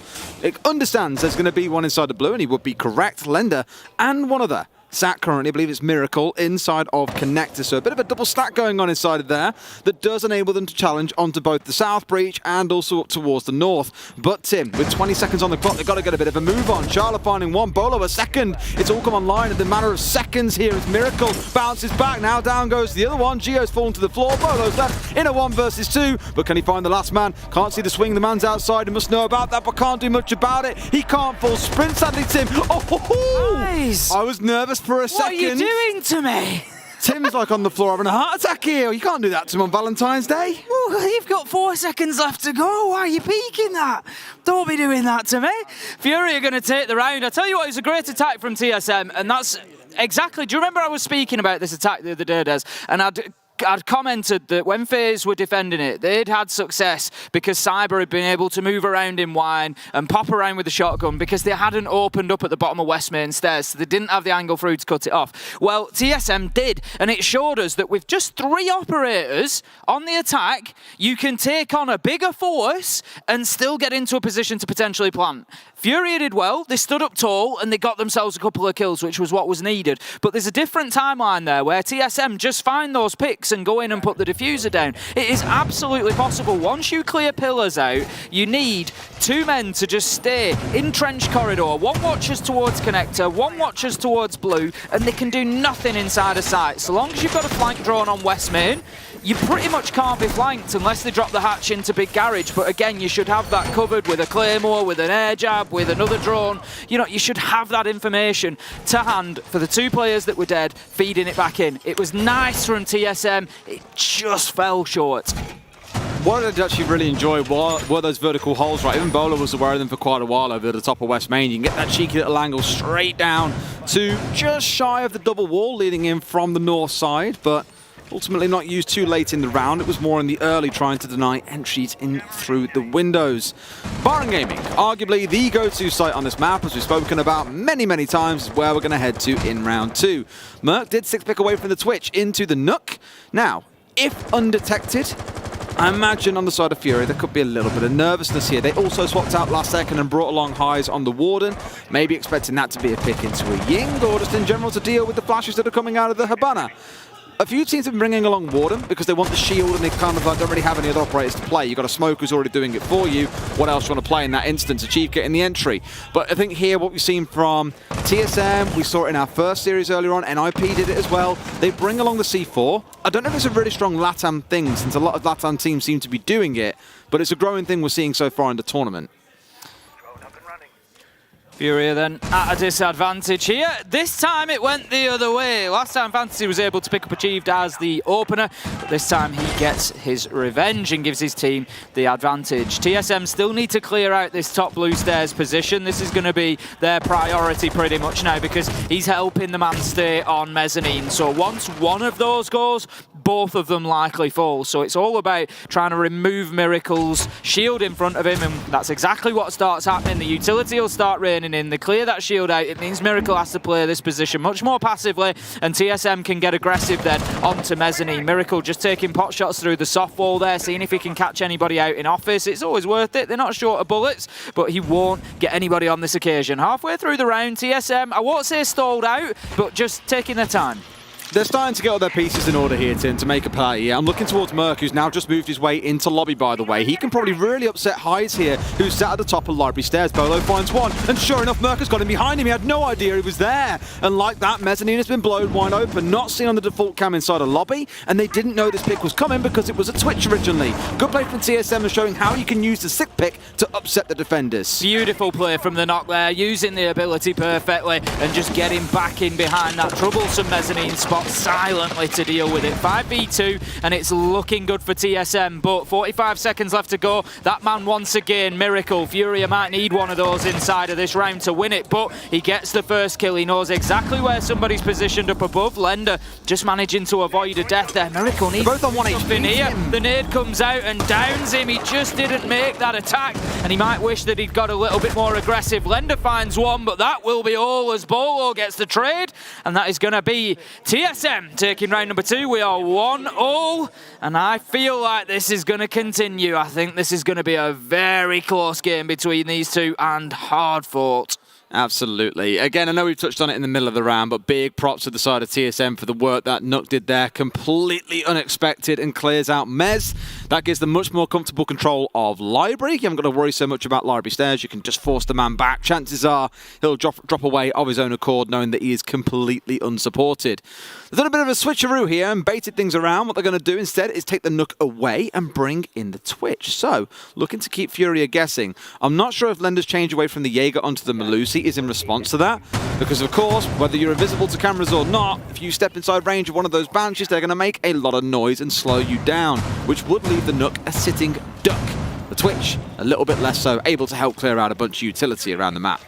Top floor then, we're likely to see TSM try to get themselves established inside a library and on office balcony, breach the wall near the little half wall inside of office and move in for a plant there. Alternative attack would see them coming in from the solarium side, taking control and moving into master bedroom by controlling the double window inside of master bedroom. But I've got a little bit of a library feeling here for TSM. I think they come in from that side. It's a little bit easier to get boots on the ground, particularly. You can see there's a lot of utility over towards that solarium side. There's 2 laser gates on the windows. There's barbed wire down. Very difficult to get in there. Really going for it. And you see this hold sometimes, right? It's either this one up here or you're really trying to lock down inside a library. If you're trying to do both, you're spreading yourself quite thin and it should be more comfortable for TSM to break one open. At the minute, you've got Highs on the south side of the map who's holding out towards library.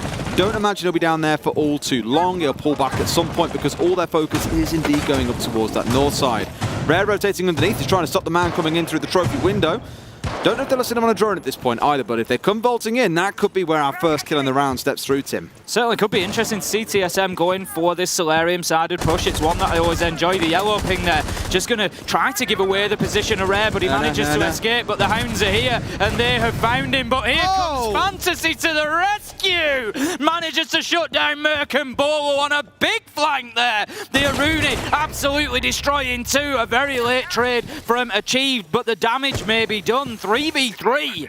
Let's look at what they got rid of here, Tim. They got rid of the shock drones coming in from Merc. They're now static and they can, of course, use information, but they shan't be zapping anything. Bolo also gone on the Zofia, so any leftover utility gone, as well as the man who's currently dropped 5 kills throughout the game.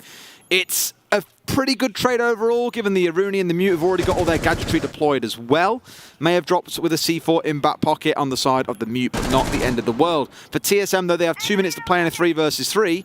I quite favour those chances, to be honest with you, Tim. They've still got the 2 nades in the back pocket of Achieved here as well, who can do some damage from below onto those playing above.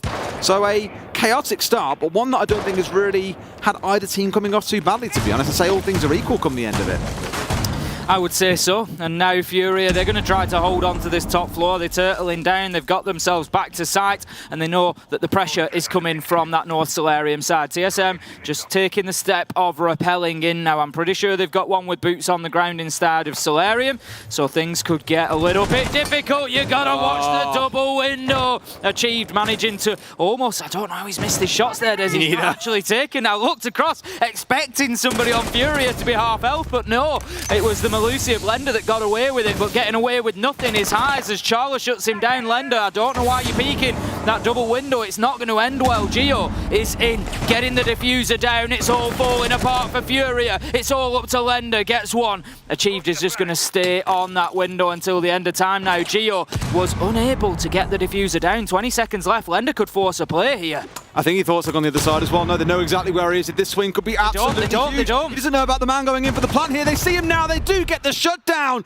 It was a matter of pixels for them to see him around the back of the wall to get the closeout. But my God, he could have played massive spoiler there, Tim. Oh, Lender's movement there just took him out of where TSM thought he was going to be. And it just looked on our screen like there was a glimpse of the top of the head of the Hibana. I mean, there's a couple of things going on that you've got to remember here. Very important. The silhouettes help us massively. We know exactly where Geo is. So 3 pixels are blindingly obvious to us because they're inside that red silhouette. But also, the players obviously can be on different setups in terms of screen ratio and everything else. So it may well be that the visual to them may be slightly different to the one we have here. So either way, Lender missed his man. Geo able to close it out. And for a second there, I thought FURIA might grab that one. But TSM lock it down with a good attack. And they find themselves 2-1 up now. And starting to find a little bit of breathing space, maybe. Just a little. It's not going to be absolutely earth-shattering if they come out this half at 4-2. I know currently at SI this is a pretty balanced map at the 50-50 mark, but historically many would look at it and say, hey, attacker-sided map. one thing you kind of have to consider when talking about map stats as well is exactly what teams have played on them, right? Like, it's all good saying, you know, oh, this map's got a 80% defensive win rate. If that sandbox getting slapped about by a team in their group a couple of times, that can skew those stats quite heavily.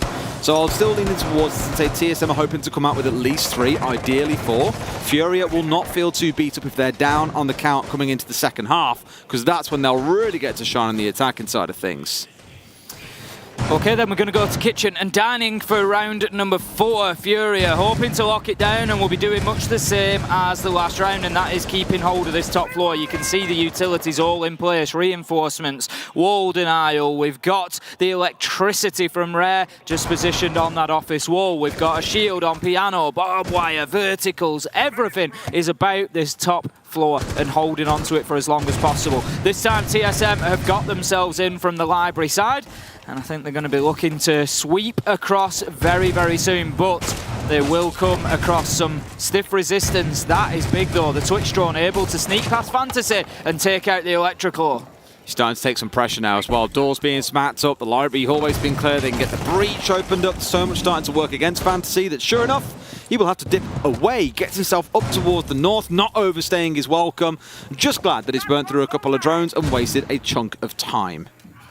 It's going to keep holding the angle on the piano here, and if TSM aren't aware of this, it's going to be very risky for them to push forward, but they're doing the office door at the same time, which is the smart play. That obviously opens up his flank, so he has to dip away from that. TSM doing very well here, Des, at forcing FURIA out without actually risking lives. This is all about jostling for position, and I love how they are doing it. They're just putting FURIA in unwinnable positions and forcing them to dip away. It's really smart as well. Achieved has been kind of the drone bearer for the team at this point, making sure his team knew what was ahead and preserving the drone at the same time. Something that a lot of teams do very well, I think, is keeping drones alive. They'll just let themselves chew through them and go, ah, well, it got shot out, let's get another one in the mix. Although they're down 5 so far, they're still doing good work. Fantasy, though, still finds a way to get the opening kill onto the man I was just heaping praise on, only for Hyde to step in and get a second. TSM are down 2, and they don't have full top floor control. Fantasy into a double, a 4v2, and it's Merc and Gio have got to pull this off in the next 45 seconds, Tim. Despite being pushed across that top floor almost at will, FURIA have done a great job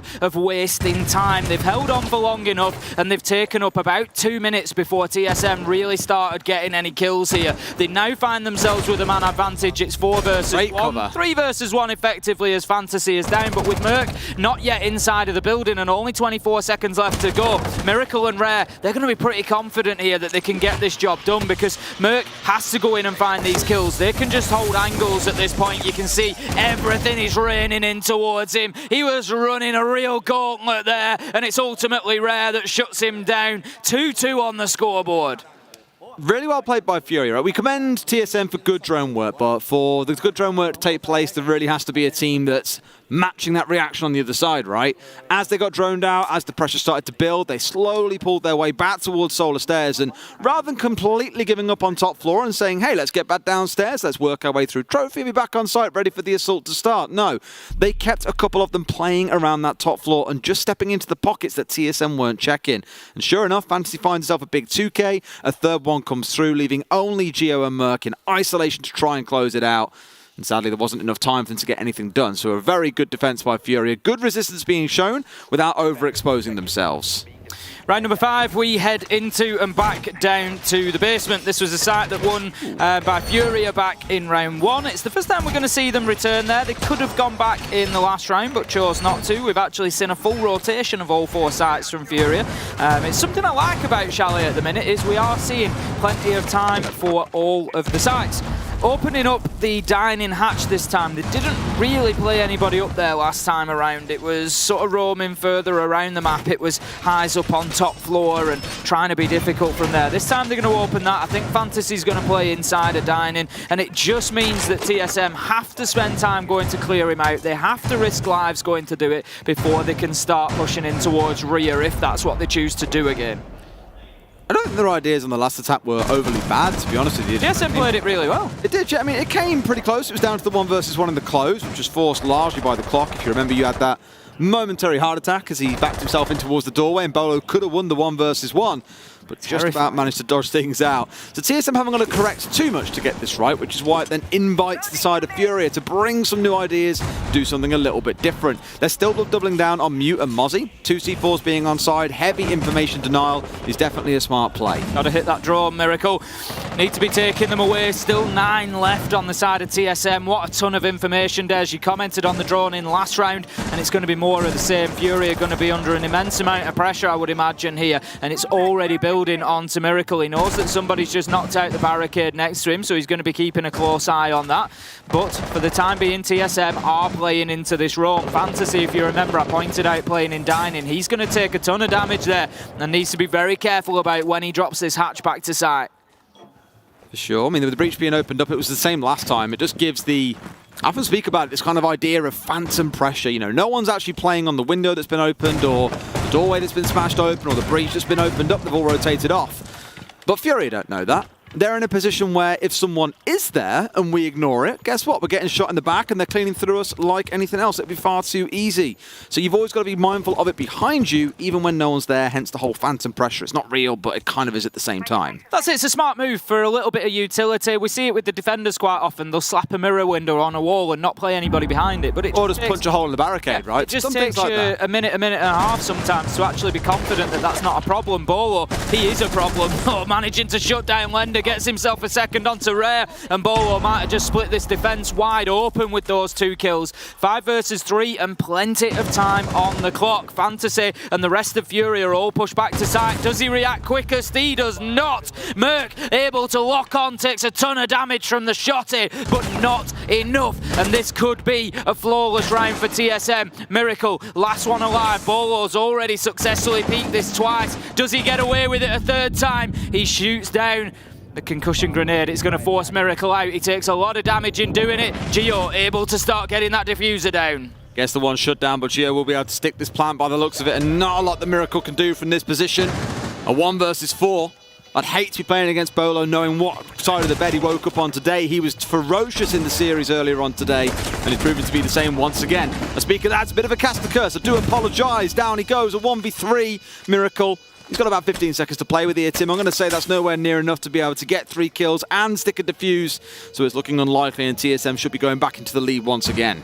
You would expect so at this point, especially on such low health. Gets himself another one. It's likely an impactless kill. He's got 7 seconds to do something here. Charla shuts him down, and that is TSM taking the round and going 3-2. FURIA, they, I think, will be wanting this last round. They know that it gives them a little bit of an advantage. I think we're going to have a FURIA side that are very confident coming into the attack of Xiaowei. Absolutely. I mean, given how things have started out here, you're seeing Fantasy playing with confidence today, right? Miracle, sort of the same story. 2 players at least that are ready to step up and take a fight to the side of TSM, which is great because Bolo is also stepping up and doing exactly the same. Achieved a little bit quieter than what we saw in the series against NIP earlier on, but I think against NIP they were never really challenged too much out on the roam, right? Like NIP were generally quite static and let them do what it is they wanted to do in relatively good amount of time. Sometimes they did delay them, but it definitely wasn't guaranteed. So Achieve could shine, moving freely as he wanted to, smashing floors open for fun. In this game, although he's 5-3, it's not quite the highs that we saw earlier on. And it feels like a really critical thing. The man's got a kill per round. That's the kind of guy who sits in the TeamSpeak or the Discord or whatever and is like, I got my one. Fresh to a T. Certainly has got his one so far, as you say. Maybe not quite as impactful as we've had previously, but you know, I've been singing the praises of Achieved so far, and I'm sure that that will continue. I say he's certainly had a solid game thus far, but like you say, TSM maybe just looking for a little bit more out of this round, particularly looking to get themselves, stretch their legs, really get that that advantage before going into the defence, because as I say, I think they're going to have a tough time of it. FURIA bringing along the frost, just throwing them down on a couple of windows there, making it difficult to guarantee that TSM can get themselves safely inside of the building. Haz is playing an aggressive line here for master defence as well. We usually see the mezzanine position played in relation to bar and gaming, but not as often when you're talking about a master hold. It's just really signalling that we're going to try and hold on to Library. That's what we spoke about before, right? You can hold on either side, you can hold it towards Solar or down towards Library, just depends where you want to commit the bulk of your resources, and Library side looks pretty light right now. So as Charla and Bolo starting to look at working their magic on that side of the map, on the other, No one getting set up just yet, but I do imagine we'll see a couple of TSM members look to focus over that side too. You got Mert looking towards lobby, indicating this should be an office side push. They want that wall opened up. May rotate one over a bit later on. Bolo once again finding another entry. It's the Bolo versus Fantasy show at the moment, Tim, and Bolo is on top. It really is. That was down to good droning again. We've already picked up on it for TSM. There was a yellow ping there to say Fantasy's playing inside of there. You've got him trapped. And it was easy for Bolo to just wait for the man to move across. Gets the kill. Rare downed as well. And it's looking good for TSM to take the advantage here in the attacking half. 5 versus 3. And that was Merc that was able to finish that kill off. So TSM, you should have a lot of map control now. You can see ahead of you FURIA. All those blue silhouettes have been forced back to site or beyond, and it's now up to TSM to start opening up and to gaining access to site. Yeah, I mean, really, if you're in a 5 versus 3, you should not be giving away rounds like that, right? We know that the conversion rate of rounds where you get the entry is generally between 70 and 80%. If you get the opening 2, and one of those is a C4, you've got to be screaming from start to finish. They've got a lot of time to work with here, Tim. 75 seconds. Miracle, Lender, and Highs can be doing what they can. Lender and Miracle are currently grouped up together, whereas Highs, I think, is still playing on the downstairs, waiting for potential nades to come in from below. Again, we know that TSM have been playing like that Achieve loves his frag grenades, and they could come singing in at a moment's notice. He, though, is off playing towards the doorway of office. Miracle holding onto the angle, knowing that he'll be stepping in as the rest of the utility comes flying in. They clear everything out. Miracle completely full flash. Has got to hit the deck here and try and stay alive. It's looking a bit dicey, Tim. 40 seconds to go. Lender trying to find a tight angle there through onto the plant spot. We've got Highs on a run out. That could be big days. Manages to pick up Merc, but what it also does is screams to the rest of the team. There's 30 seconds and we've got somebody on the flank. Miracle finds one onto Bolo. Could not be better timed. 3v3 and TSM should be worried about Highs. It doesn't matter that he's come up the solarium stairs. It's the fact that he could be anywhere, although they may have flank drones that will just help them to avoid those concerns. The plant is going down from Geo, and this angle needs to be challenged. It's unsuccessful. Chala! Chala goes big with a double. Geo manages to find himself the plant. Achieve blocks it out, and there we go. TSM in a 3v3, not rattled at all. Getting the job done and closing out the half 4-2. Great performance from TSM so far. A big one from Chala as well. He's had a couple of those so far in that first half, where he's won ridiculously long-range fights as well, or won out in big moments. It's great to see, really making sure they've got that 4th level carry on side when required. I remember back when he joined the team quite early on, he dropped like, what, 26 kills or something stupid? I want to say it was on a game of Theme Park. It kind of runs through in my mind.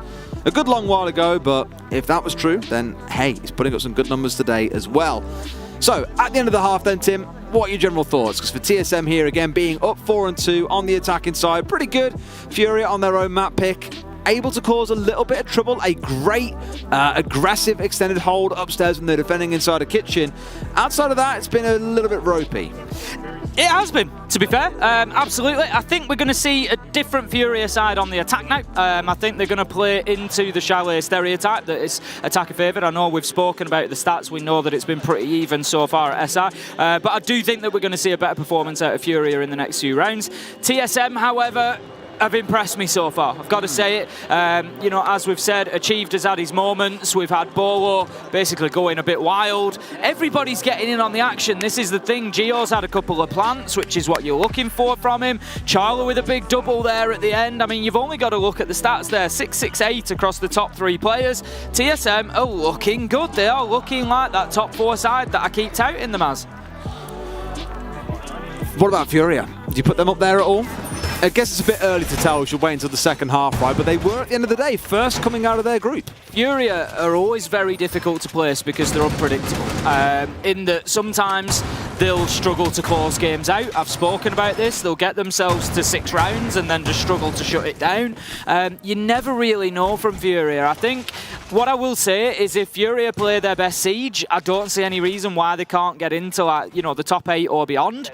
But they need to be consistently playing their best Siege. That's what I would say for FURIA. They need to not lose it for themselves. You know, if they can just come in here and play to their ability, then yes, absolutely, they could be a contender. All right, well, let's see how the second half goes down then.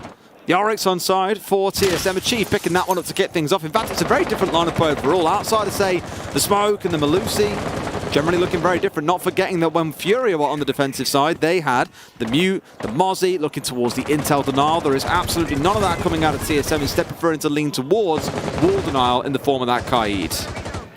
See how Rare and FURIA choose to play this one then. They've a little bit of presence round at the snowmobile garage, but Rare's actually just going to duck away from there. So I think they're maybe not too keen on trying to clear out that electrical. He's going to go and drone in from main lobby for the time being, but it's all about supporting this top floor clearance at the minute. Merkin achieved all the way up there, and they definitely need to be sent back to site, because one of the big problems with attacking onto the basement is the opportunity for flanks, whether that be if you're in main lobby trying to play down the stairs, or if they're coming down West Main, it's always a problem. And there you go, achieved. Stepping up, Merc as well. What a duo up on the top floor. Lender manages to get Merc, but Bolo gets in on the action, and TSM, they're going to start running away with this, Des.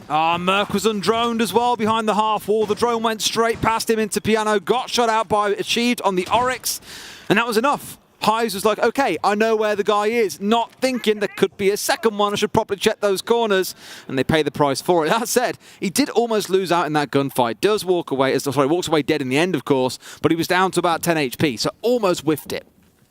Miracle trying to use the hatch here just to get some sort of advantage down into sight, but it's just a tight angle. You can't work all the way around that hatch. Gonna put a couple of those SAM cams into the floor. That's gonna give some verticals potentially. Both we can see already. Highs is on there. He's having they're not the quietest though in the world. They're not, and it's just about spotting them sometimes. Miracle's gonna collect that diffuser. They need to try and get something going here. 58 seconds left to go. FURIA don't look close to a kill, and TSM have done exactly the right thing, Des. They've just fallen back to site. Yep, that's no problem. We're going to sit here and hold our angles and wait for you to try and do something. Thank you very much. Little update for you on the other stream, by the way. Map 1 is already over. Liquid 7-2 in Faze, taking 5 rounds on the defense and then going into winning 2 on the attacking side. So a great start for Liquid in that series, which many would have expected. Miracle wants to try and push here on towards Blue. Almost wins it out, but unfortunately can't do that. Lender elsewhere finds Achieved. Leaves him all alone versus 3. Him lonely inside a snowmobile garage, held down from Blue, from the other side, from Connector, steps out, and Gio has the side angle as well as Bolo.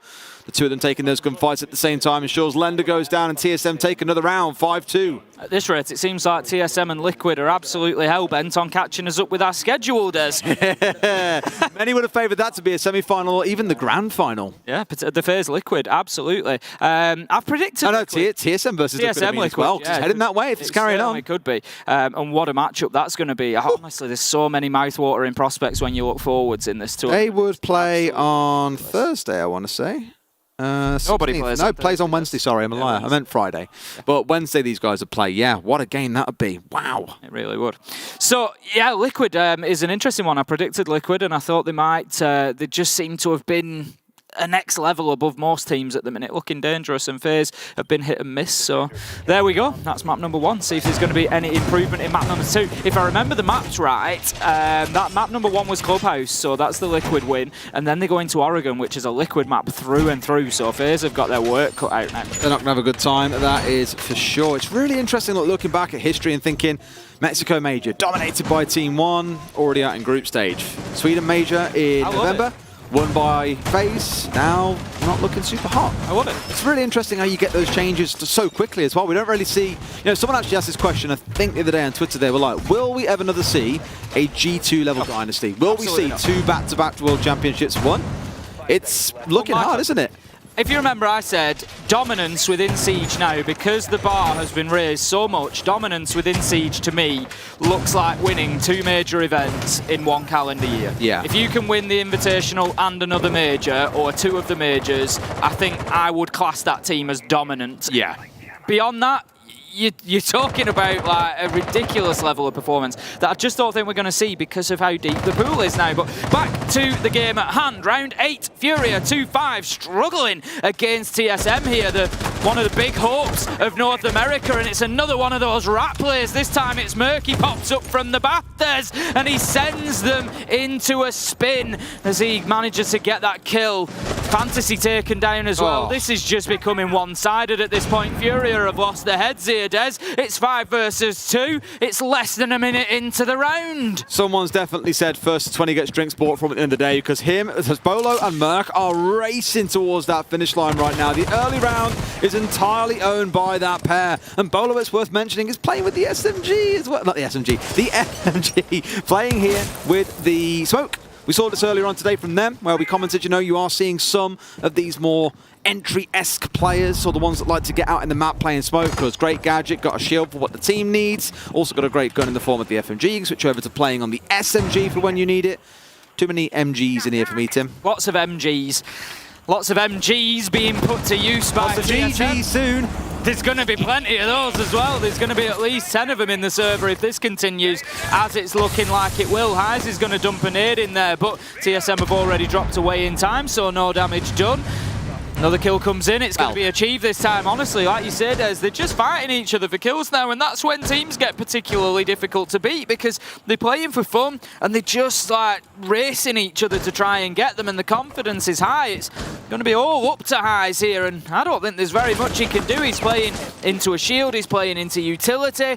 There's 3 spread out ahead of him. He's super low health. Diffuser down. hate this. It is stacked up against him. It's a good way to like just make you feel super anxious constantly, right? Every single pixel you can see has got a gun being pointed through it at you, because there's all 5 alive, and you, poor old little you, holding everything by yourself. You're out of utility, you're out of information, you've got literally nothing but yourself and your own instincts to win some gunfights that can't quite find their head.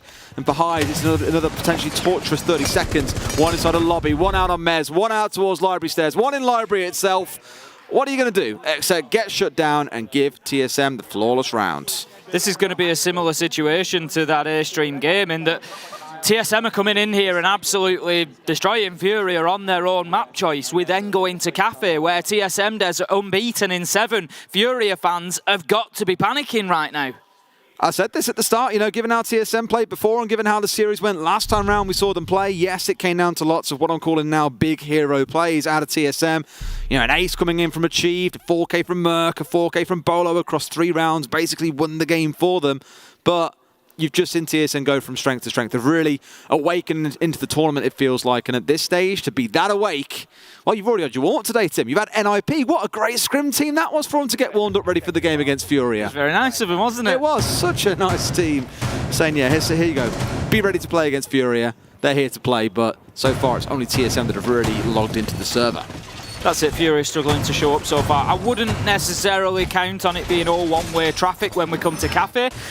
You know, FURIA are capable of... Well, they'll start on defence, don't forget, as well. You know, they'll do well. They're capable of putting a fight up anywhere at this team. They've shown us that. And if you remember, Des, the one thing that I've said about FURIA is they don't know when they're beaten. It doesn't matter what the score is. They could be 6-0 down now. And believe me, this team would still, in their minds, 100% believe we can go and win this. It's not a problem. And so that mindset will continue into Cafe. They've got a small change up here in the DKB and the Lion being brought along, acknowledging, you know what, we're losing in the early round. We're just losing these 1v1 gunfights. It's crippling us for the mid to the late round. Of course we can't win. So if we have to sacrifice some late round utility in favour of bringing along the Lion and the DKB to get the job done, you're going to do it. What makes me a little bit nervous was in those prior rounds, they did bring a lot of very information-heavy picks, right? They had the Twitch, they had the Iana. There was a third one that Miracle was playing that I'm completely blanking on the thought of, but it was all very focused towards information collection, and that still didn't help them. I don't know if this is going to be the go-to fix, but I'm glad to see they're willing to change things up and at least try it. I like the castle pick here from TSM. I think it's something that is going to frustrate FURIA even further. It's going to make their life more difficult. And if TSM pick up an opener, I think they're in for a serious problem. We're going to see some attention being paid from the Solarium side to bring things out. Gio's just going to need to... Sorry, it's going to be Merc actually on the castle. Needs to be careful just how aggressive he is. I knew it was going to catch you. Right out. The funny thing is, I was looking down the lineup and just thinking they've literally all changed roles. Achieved is playing on the Smoke. You got a castle. Bolo's back on entry. Gio's going into Bolo's old role. Like, what are they doing? It's constantly changing. Either way, it's a good start for FURIA as you hear those phones ringing out. Imagine if all of our phones sounded like that when they rang, Tim. It would be horrific. Just that vibration. Oh my god, please stop. Anyway, the entry comes in onto Bolo, so he will not be climbing that 13 count any higher in this round, and potentially no further in the map if TSM can come out on top, but a 4 versus 5 is not necessarily the best scenario to be in when there is still 90 seconds to play and 2 frags in the back of High's back pocket. Gio just taking a little peek. Oh, look at this aggressive from Merc. Beautiful to take Lender off the rappel and clear out Solarium. Charlotte gets a nitro, and all of a sudden we find ourselves 3v3. Here comes Furia though, getting aggressive, pushing in, and they've taken the top floor. TSM managed to drop themselves away. It's kind of well played from them. They've wasted 2 minutes top floor, and they've got away with 3 lives. Not the end of the world, but still lots of work for them to do. As Furia, they're about to start piling the pressure on, but the one thing I'm noticing, Des, there's no destructive capability for them. They're going to have to push their way down the north stairs here, I imagine. Yes, they've got the drop in the hatch if they want it, but that's just so one-directional. It's why normally you'll have someone vaulting in through the trophy window and looking to come pushing down from there whilst you play in from above. But right now, no one's giving that angle of pressure. You've got Miracle looking out towards West Main. Fantasy is now moving his way down the solar stairs like we thought he might. So they've slowly got themselves squared up. You know, one to the north, one on the hatch. You've got Miracle playing to the west. It's a good idea. Miracle getting 1, getting 2. Absolutely huge coming in. Sharla in a big clutch position here has got to hold down against 3 as the plant's starting to get stuck here. Can they do absolutely anything about this one? They have the longer angle. Fantasy finds it. Well played by Furia. They took their time. They got the strong positions and came out on top. Just keep in mind what I said about Furia at the beginning of that round. And that is that they are a team that don't always know when they're beaten. And they managed to get themselves around there. Successful attack onto Kitchen, and it was better from them, Des. They come up against obstacles, but they found ways around them. Despite not being able to get any vertical action, for example, they still managed to find their way into sight to get those kills. Clash. Is Achieved a Clash player? I was going to say we're about to find out, but unfortunately... I cannot think of a single time where he's ever played Clash. I was going to say, surely that doesn't stick, and hopefully Furia read into the same. We've seen him on the Oryx already a couple of times in this half, so not surprised to see it coming out here as well. We've spoken quite a bit about Oryx, haven't we, lately, where it's less really a focus towards hopping up hatches and looking to be problematic in that way, but more for things like site rotates. You can do without a shotgun if you really choose. Not that they'll do without one here. They've got Charlotte playing on the smoke, but normally you want a couple of shotguns for the site setup, the rotations you've got to open. Oryx helps to fill that, and the reason why you don't care about smashing your head through a few plasterboards is, of course, you've got the Thunderbird on site. Can juice yourself back up to full HP, then get out in the map on a roam. I would likely say that this round is going to come down to gunfights, Des. We saw this defender back in round 7. It was TSM's first round. Merkin Achieved held down the top floor, got themselves a couple of kills, and just made it very difficult for Furia to progress through the map. And that's why I say it's likely to come down to those same situations. Achieved on the Oryx, Merc on the Malusi. I think we'll see them both up on the top floor again. Achieved is already there to begin with. Merc has now joined him, and they're going to try to hold on in a similar way. Furia, if they can get in and win those gunfights, they probably win the round. If not, then maybe not. I think that's what it's all going to come down to, is this battle over top floor. So what you're saying to me, Tim, is if you win your gunfights, you win rounds? Win your gunfights, win the round. Not always the case. You play objective, you can do many other things. Yeah, but I think this round is going to pivot on it. Still got to win your gunfights, though. If they come about. If they come about. If there's a 5v5 plant, there is something very, very wrong going on in the game, is all I'll say, Tim. Let's see, though. You've got Achieved holding up on the upstairs. A couple looking to now press down onto the library window, or the library hallway window, I suppose I should say. Mark, hammering away on those digits on his phone. Saying to KB, no, reject call, get off. Keeping himself quietly tucked away at least for a few more seconds. No mute onside this time around does, of course, mean they can't just sit on top of those jammers and get the calls cancelled off. They do all need to press no, otherwise, after 18 seconds, they will automatically disable. Remember when they were unlimited before? That was a nightmare. Yeah, it was. Yeah, your phone would literally keep ringing. When you're the roamer and you can't put your gun down, it's just frustrating. You just can't do a thing about it. You can now, of course, also run through it. It's not prevalent here because there's no mute, but you can run through a mute jammer as well. You can indeed. It's a hot favourite. Not enough people know that. I'm glad that you do, Tim. Oh, there you go. Knew you wouldn't let me down. People can take that one away with them. Just run through a mute jammer and it cancels the call off. Furia, they are starting to build some pressure from this rear side. They've got plenty of time here. They're looking to open trench wall. They're opening the wall bottom of West Main as well, just to try and get themselves that long angle interconnector. So Gio needs to be careful because he could find himself challenged from there. Pillars is clear, which is actually good for Furia. They don't have to clear anybody out from there. So that could be a little bit of a bonus for them. But they might not know, Des, because they've only got 2 drones left. They've chewed their way through those those incredibly quickly, given there's a whole execute still to really get set up for here and actually pull the trigger on. They're going to rely on the line. A great shot coming in from Gio, finds Rez, noggin, down he goes. Another one pulls through to the north side hatch. C4 coming out, but shot up by Highs. That C4 won't go off. A smoke does as Charla tries to hold on towards the side once more. Lender's going to find Merc, a 4v3. It's looking good for FURIA, Tim, until the Chief balances back. Trade out it again by Miracle. It's just blow for blow for blow continuously between these two teams. Charla and Gio are in the right places to try and stop this plant going down, but Gio needed to hold on for as long as possible, really. He gets closed out, as does Bolo, leaving Charla all alone. 2v1, and now it could be a little game of cat and mouse as FURIA try to get in and get this diffuser. Charla's just going to plant his feet while the E1D goes off, and FURIA take that as an opportunity to move across and grab the case. They're going to go in for the plant. The cover is there, and that's why I was talking about that angle, Des. If you've got it opened up, you shut down connector. Simple for Miracle. A little bit tense for FURIA, but they got the job done. 4-6 now, and they are on the comeback trail. Good throwback here to the old days of Lion and DKB ruling the roost, right? God, they've been absolutely obnoxious so far. The calls coming out, just giving enough information over to the side of FURIA.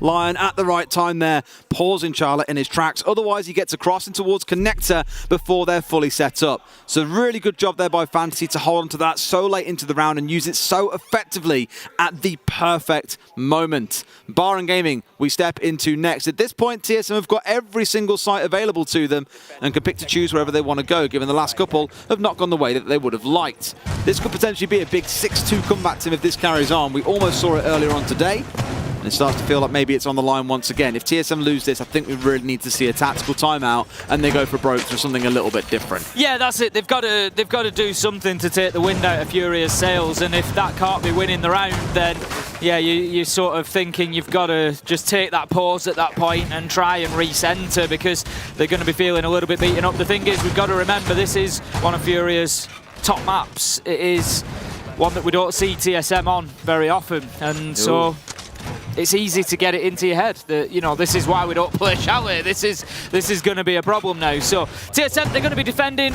Bar and Gaming for round number 11. If FURIA win here, they will have the opportunity to lock it up at 6-6 and go into overtime, and it really gives us a game. And given that, I keep saying this, we're on Cafe for map 2, TSM have won it the last 7 games that they've played it on, you really feel like FURIA need to take this map. I do think they do, yeah. If they get this one over the line, then I think going all the way to 3, FURIA are actually with a pretty good shot of taking out the series. If this falls by the wayside, I'm very nervous going into Cafe. Let's not count them out, though. We've already seen potentially incredible comebacks. We've seen 2, actually, in the last series of the day earlier on. 6-3 scorelines, only for the other side to swing things all the way back.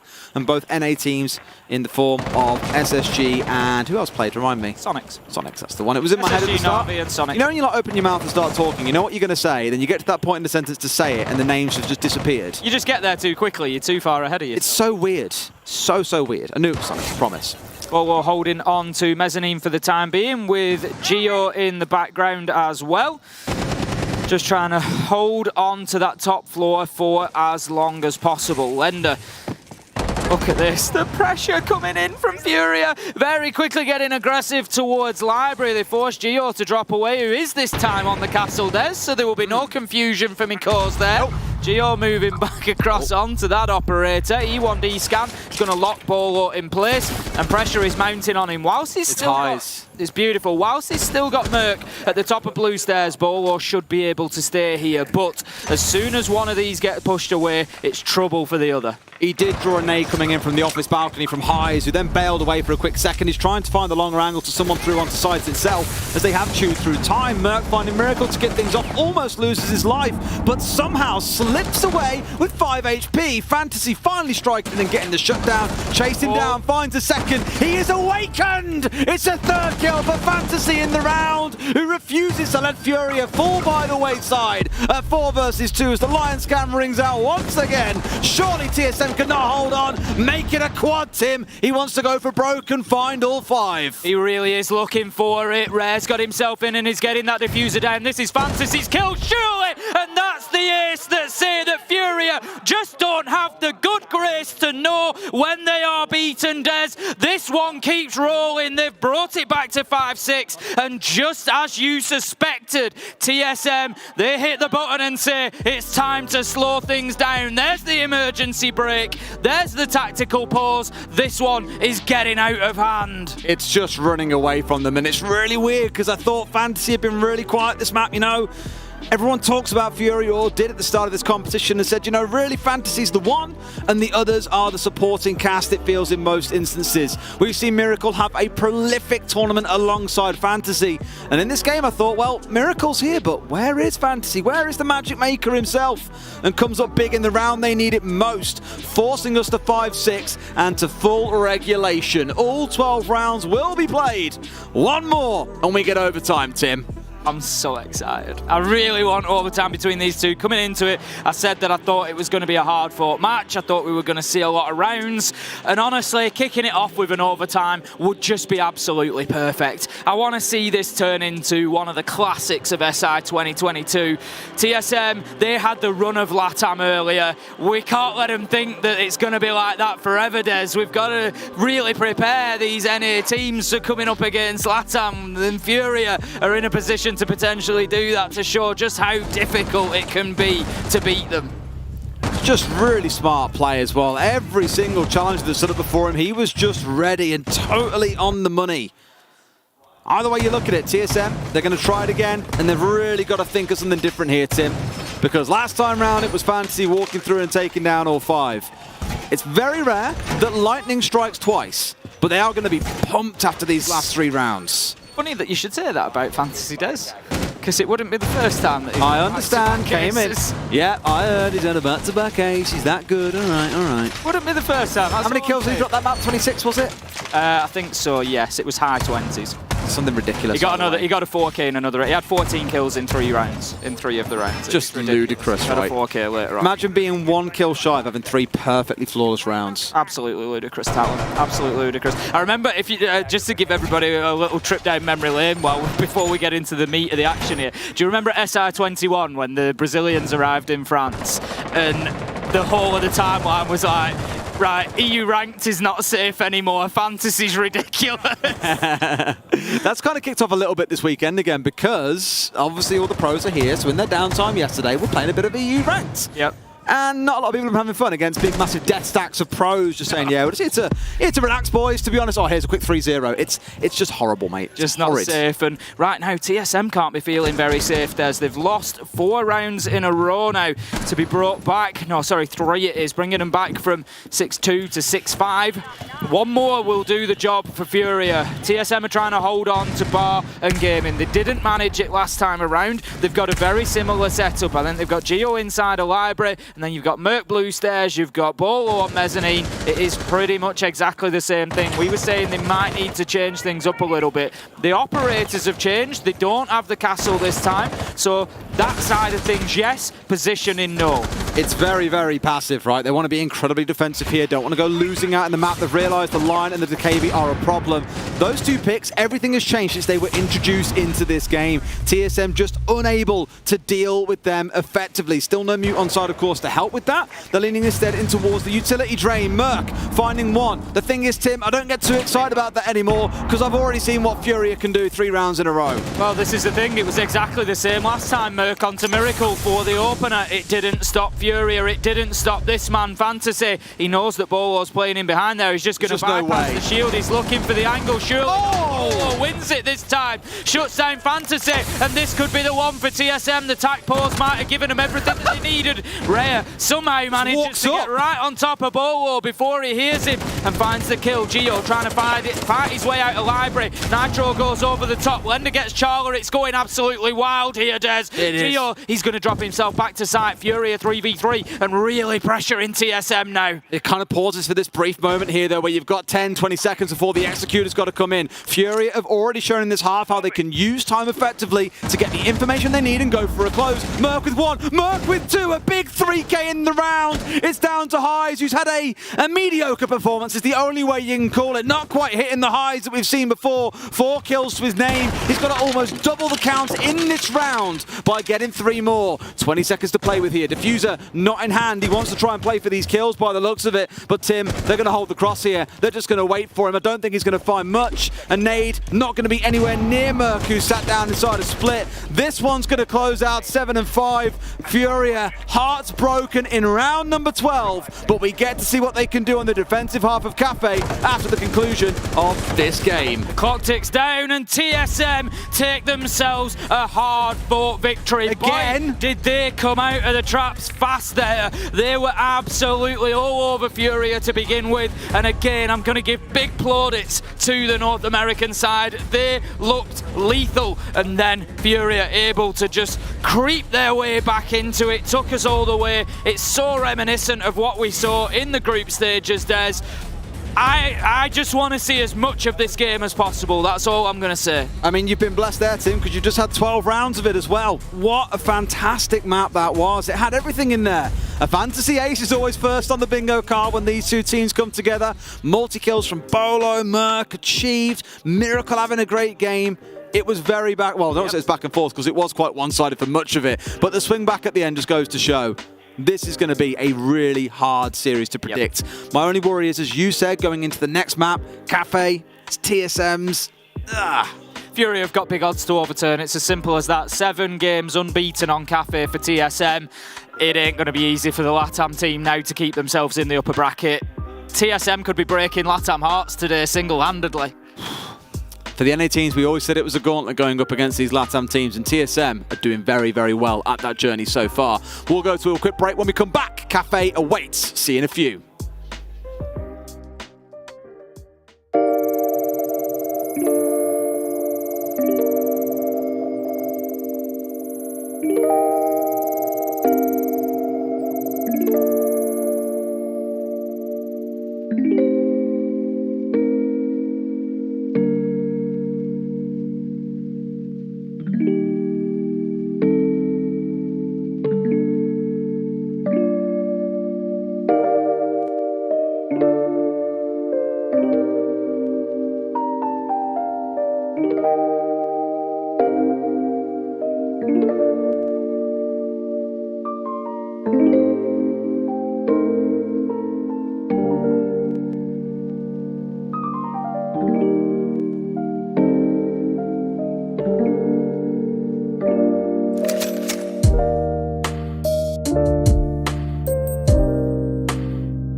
what we've got to do to be that good at Siege? Just copy Bolo and the whole... this. Merc had the whole, like... Bo's the one is that one, and then... Yeah. Honestly, I don't think me having done that is going to make me any better. You'll sit down later and you'll drop 15 kills on Shadow. You reckon? Trust me. I'll be a first. Trust me. We'll take a look at the stats in a second as well so you guys can see what those look like. But... if you're joining us and we can maybe on a break on the A stream, I don't know what's going on over there right now, but you missed an absolute screamer. Back-to-back here on Chalet. Merc 4-0 on the entry. Like I mentioned, Tim, they peeled him off entry and said to the IGL, sit back and play things like Sledge, a bit of Zofia, Goyo, for example, cool for the team, don't be in the thick of things. He's kind of gone back into that role, though, and look how well he's playing. He's done all right, hasn't he? He's laughing. I'd love to see his overall... In fact, I'm going to look it up in a minute. I'm really curious what his actual entry ranking is now, because I wouldn't be surprised if he's climbed up to being #1. Genuinely. Like you say, it was... I'm looking, okay? It was definitely a good map for him. 2 of those entry kills did come back-to-back in a couple of the rounds. So, you know, it's not maybe as widespread as it looks, but it's certainly still a big influence, because I know at least one of those was the round where Fantasy got an ace. So he's currently #1. Wasn't one, but that does, as you say, take him to #1 overall on entry. Yep, plus 17. He is 1 ahead of Nesk, 3 ahead of Pamba. Not forgetting, of course, that Nesk is playing right now. And as well as we know Nesk, it's a fair chance to say he's going to be positive on entry in some way, shape or form, Tim. So maybe him and Merc right now are fighting for the top spot. I would guess that you could be right there, Des. I think Nesk senses these things. He's like... You'll quite often find if somebody's coming close to his start, he'll just go crazy in a game, and I think he just senses it. He's just like, oh... Merc's getting close to my entry stats. Entry, and he just goes like absolutely crazy. Just goes nuclear eye. If you missed it earlier on again, the next map we are stepping into is Cafe. Our decider will be Oregon if we make it that far. The thing me and Tim are very nervous about is we cast TSM earlier today on this map against NIP, and they slapped them silly. A 7-1 scoreline. Dominated them, Tim. So... FURIA have got to have learned a lot very quickly in the last 3 hours to see how they can best TSM. The only real blessing in my mind is they are starting on the defense, which gives them a bit more time to work with. Yes, I think it just lets them... Whoa. They chose to start an attack. Yo, it's possible on our screen because they're going into the game now. FURIA are on attack.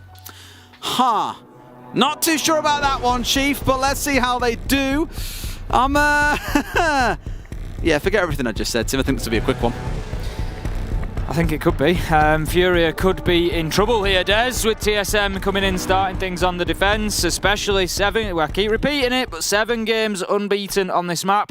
You've got to expect that they are going to have big moments here and a lot of understanding about the defence. Bans come in, Thatcher, I'm just going to merge them together and save myself some time. Thatcher and Flores are going to be the first 2. Pretty standard for what we've seen so far, banned on Cafe. I did get a check with the admin because I was just like, well, observer in this case, but bless him, Sino being the go-between between me and the admin, just asking, you know, did they genuinely pick to start an attack? And yeah, the answer was that they did. I'm nervous about it because TSM, was it 5-1 earlier on against NIP? They really did dominate them out. Now, FURIA don't have as many time problems as NIP do, admittedly. They are a little bit quicker, a little bit pacier. I don't think TSM will be able to sit as static and just wait for FURIA to come to them. They'll have to get busy. Does that mean FURIA will start employing things like the line and the DKB again? It could be that based on the last map, they saw that roll of attacking round wins and thought, you know what? We're really in the zone right now with our attacks. Let's keep on running with it, and we can start out strong. Even if we get 2 rounds, that's still not a bad thing to go into our defensive side on. So maybe that's part of the thinking. But for me, again, I still ask questions is what I'm saying here, Tim. Careful, Des. You'll sound like me soon. What? Really trying to dig to find that positive for FURIA there. You sound like me before long. There's nothing wrong with it. You carry on. Sounding like you? Laser gates! I didn't mean like that, because that's... Cool down. We all know that sounds nothing like me, What else do you say? As we discuss continuously. What else do you say? And you do this just to bait me into a response. Absolutely massive, Des! Nothing like it. Exactly like it. I thought that was pretty good. Absolutely nothing. I reckon it's at least a 7 out of 10. At least. 6. I love it earlier on when... Oh, it was actually yesterday. Demo imitated you. And I think it was Parker was like... I actually thought that was A speaking for a second. And everybody is just doing it because they know they get a response out of me. That's what it is. Mate, everybody knows that I bad. Call me the fisherman because I got this fishing line and it's reeling you back. Everybody just knows. Reeling you back that I bite to it, because nobody does anywhere near a decent impression of my act. You do a fish impression for me? No. I'll do this whole like reeling the line and thing. Oh, I won't. Oh, okay. Round number 1, Cafe. TSM, unbeaten, 7 maps. FURIA, massive challenge ahead of them. This is... I might say an absolutely massive challenge, Tim. Well, you could look at it and say that it's the Beat TSM at SI 2022 Knockout Games challenge impossible. But FURIA making it look a little bit more possible as Gio is taken out to kick things off. It's going to be Hyze who manages to find that. A little bit quiet last time around, Des. If they can get more out of him, that would be fantastic. Sheesh. And they're going to get more as he finds a kill onto Charla. 4 versus 2 now, 4 versus 1. This is inside the first minute, Des. TSM are being absolutely destroyed in the kitchen site. Full white flash, pressure mounts, round done inside 60 seconds. Look at them, it's like they've just won the whole Six Invitational with those celebrations, Tim. They're all over it. I mean, admittedly, 60 seconds all year are pushing in from like bakery side. That's going to catch anyone off guard. Like, imagine when it's your sledge player in bakery killing everyone, the guy that you expect to start on the 3rd floor, open the hatches, work your way down to the 2nd, start smashing the floor inside 90 seconds.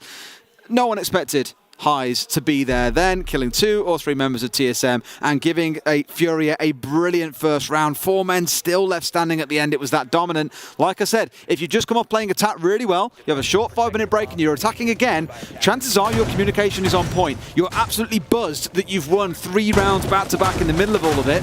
Why not try and stick it and make it work here on Cafe? Well, I'll tell you what, there was something on point there. That much is for sure. Whether that is the last map, whether it's this one, it doesn't really matter to FURIA. They got the round on the board and they're going to try to continue that pressure and ferocity against TSM, I would imagine. This time TSM moving to reading room, likely to try and hold on to the top floor. This one's going to be more about burning time, so I think if FURIA are going to try and bring that sort of aggression and just get in and look for kills, they're not going to get away with it the same here. Last time they were able to pretty much just go to site and just really get right up in TSM's faces to begin with, whereas here TSM should be able to manage that a little bit further. They should be able to keep them at arm's length up on that top floor. Hopefully so, but I know your thoughts on this top floor in general, Tim, and they aren't very popular. Well, they're not holding the top floor. On the site, but it's a very similar defence to what you'd see. It's similar, but reading room on the top floor has a better win percentage more often than not for defenders. I use this site to reference so many things across the game, like whenever I'm talking about, okay, well, you've got to go and take this kind of other site first and then attack into a second site. I always love referencing this one because, yep, it's exactly like attacking into bar and cocktail to start things off, and then you start thinking about reading on the downstairs. So it's even more steps for the attackers and gives them something to think about. I didn't quite remember seeing the stats for this map earlier on, but I'm pretty sure this, in fact, this Mining and Fireplace has got the highest defender win rate so far on this map. This site is joined, interestingly, with Bar and Cocktail, and then Kitchen has the lowest. But it's not massive margins we're talking here. We're talking a 10 to 15% swing in total. Gio gets forced away. He's a little bit unlucky there. He took a spray out through the barricade and nearly caught the man playing on top of the air conditioning unit. Merc manages to get Fantasy, so this time TSM are able to get themselves an advantage. And as expected, Des, they've just been able to slow things down a little bit here. They're not allowing FURIA to run all over them like they did last time. Fantasy just recognising the ability coming out of Merc there and giving him the nice shot as well. Here we go, window, ooh, sees the head. Surely Bolo clocked that. I know that he's not that blind. Must have known he just ran past someone there and got himself into a reset position. Needs to be careful of the hatch, mind you. Someone can pop up there at a moment's notice and see his feet before he ever sees them. Dips back away, sat behind the shield, and is worried here about what's going on inside of Piano. Can't quite connect a shot onto Lender, who keeps himself going and is now looking to challenge down White. Bolo just repositioning inside a site. He's going to move himself through to the fireplace, trying to hold the angle onto White stairs, just get as much of a pixel peek as he can. Lender moving down, might just struggle to challenge him here. It's not going to be easy to pick him up if Bolo's still in that position, which he is. He's just waiting, but will his patience hold out? Charla's there on the cross as well. Gio's underneath. There's no way that TSM should be coming away without this kill. They've got a 3-way cross onto White stairs. It's like they know the drop's got to happen here and the stairs are going to be a main point of ingress. They're going to have to start backing away once this floor opens up. Hyze starting to get to work, swinging that hammer away and ripping up a few floorboards. Bolo put down towards the ground but not taking out the round just yet. Lender coming back in for seconds, coming in for afters, you might say, Tim. But Gio's there for the support, brings him down and keeps Bolo alive. could potentially be picked up, but unlikely with 25 seconds left to go and being inside a site. Achieve just holding a nice position there inside of mining. Highs finds Charlotte. Achieve's going to have to move here to try and do something on the flank. Geo coming up the white stairs, and effectively 3 versus 2 for FURIA now. Diffuser going down. This is their opportunity to win this one out. Geo looking to rotate. Can't stop the man. The cover's there from Miracle. He gets Achieved. He gets the round. It's a big one for Miracle. A big one for FURIA. And look at the team. They are really on it now, Des. Just like I said, if you've had a great attack in half just a few moments ago, keep up with the attacks. TSM muted. And FURIA doing enough shouting for 2 teams here as well. We can hear them all the way across the arena behind several curtains at this point. They are loving their siege right now, Tim, and it's a delight to watch. It really is. They're exciting inside of these first 2 rounds, just finding a way there in the second. After Merc got that opener, I thought this is going to be a tough one for FURIA here. They've had the sort of pace knocked out of them. They're a man down. They've got Bolo just head glitching behind the bomb there, just like, you know, a real tiny little pixel peak to make it difficult to see him. It was always going to be a tough one, but boy oh boy did they find a way. You know what I loved him as well? It's not the usual suspects that we're talking about, right? I know Miracle's had a big 3K there and really got himself on board. Round 1, largely coming off the back of highs with a brilliant entry play to get things underway.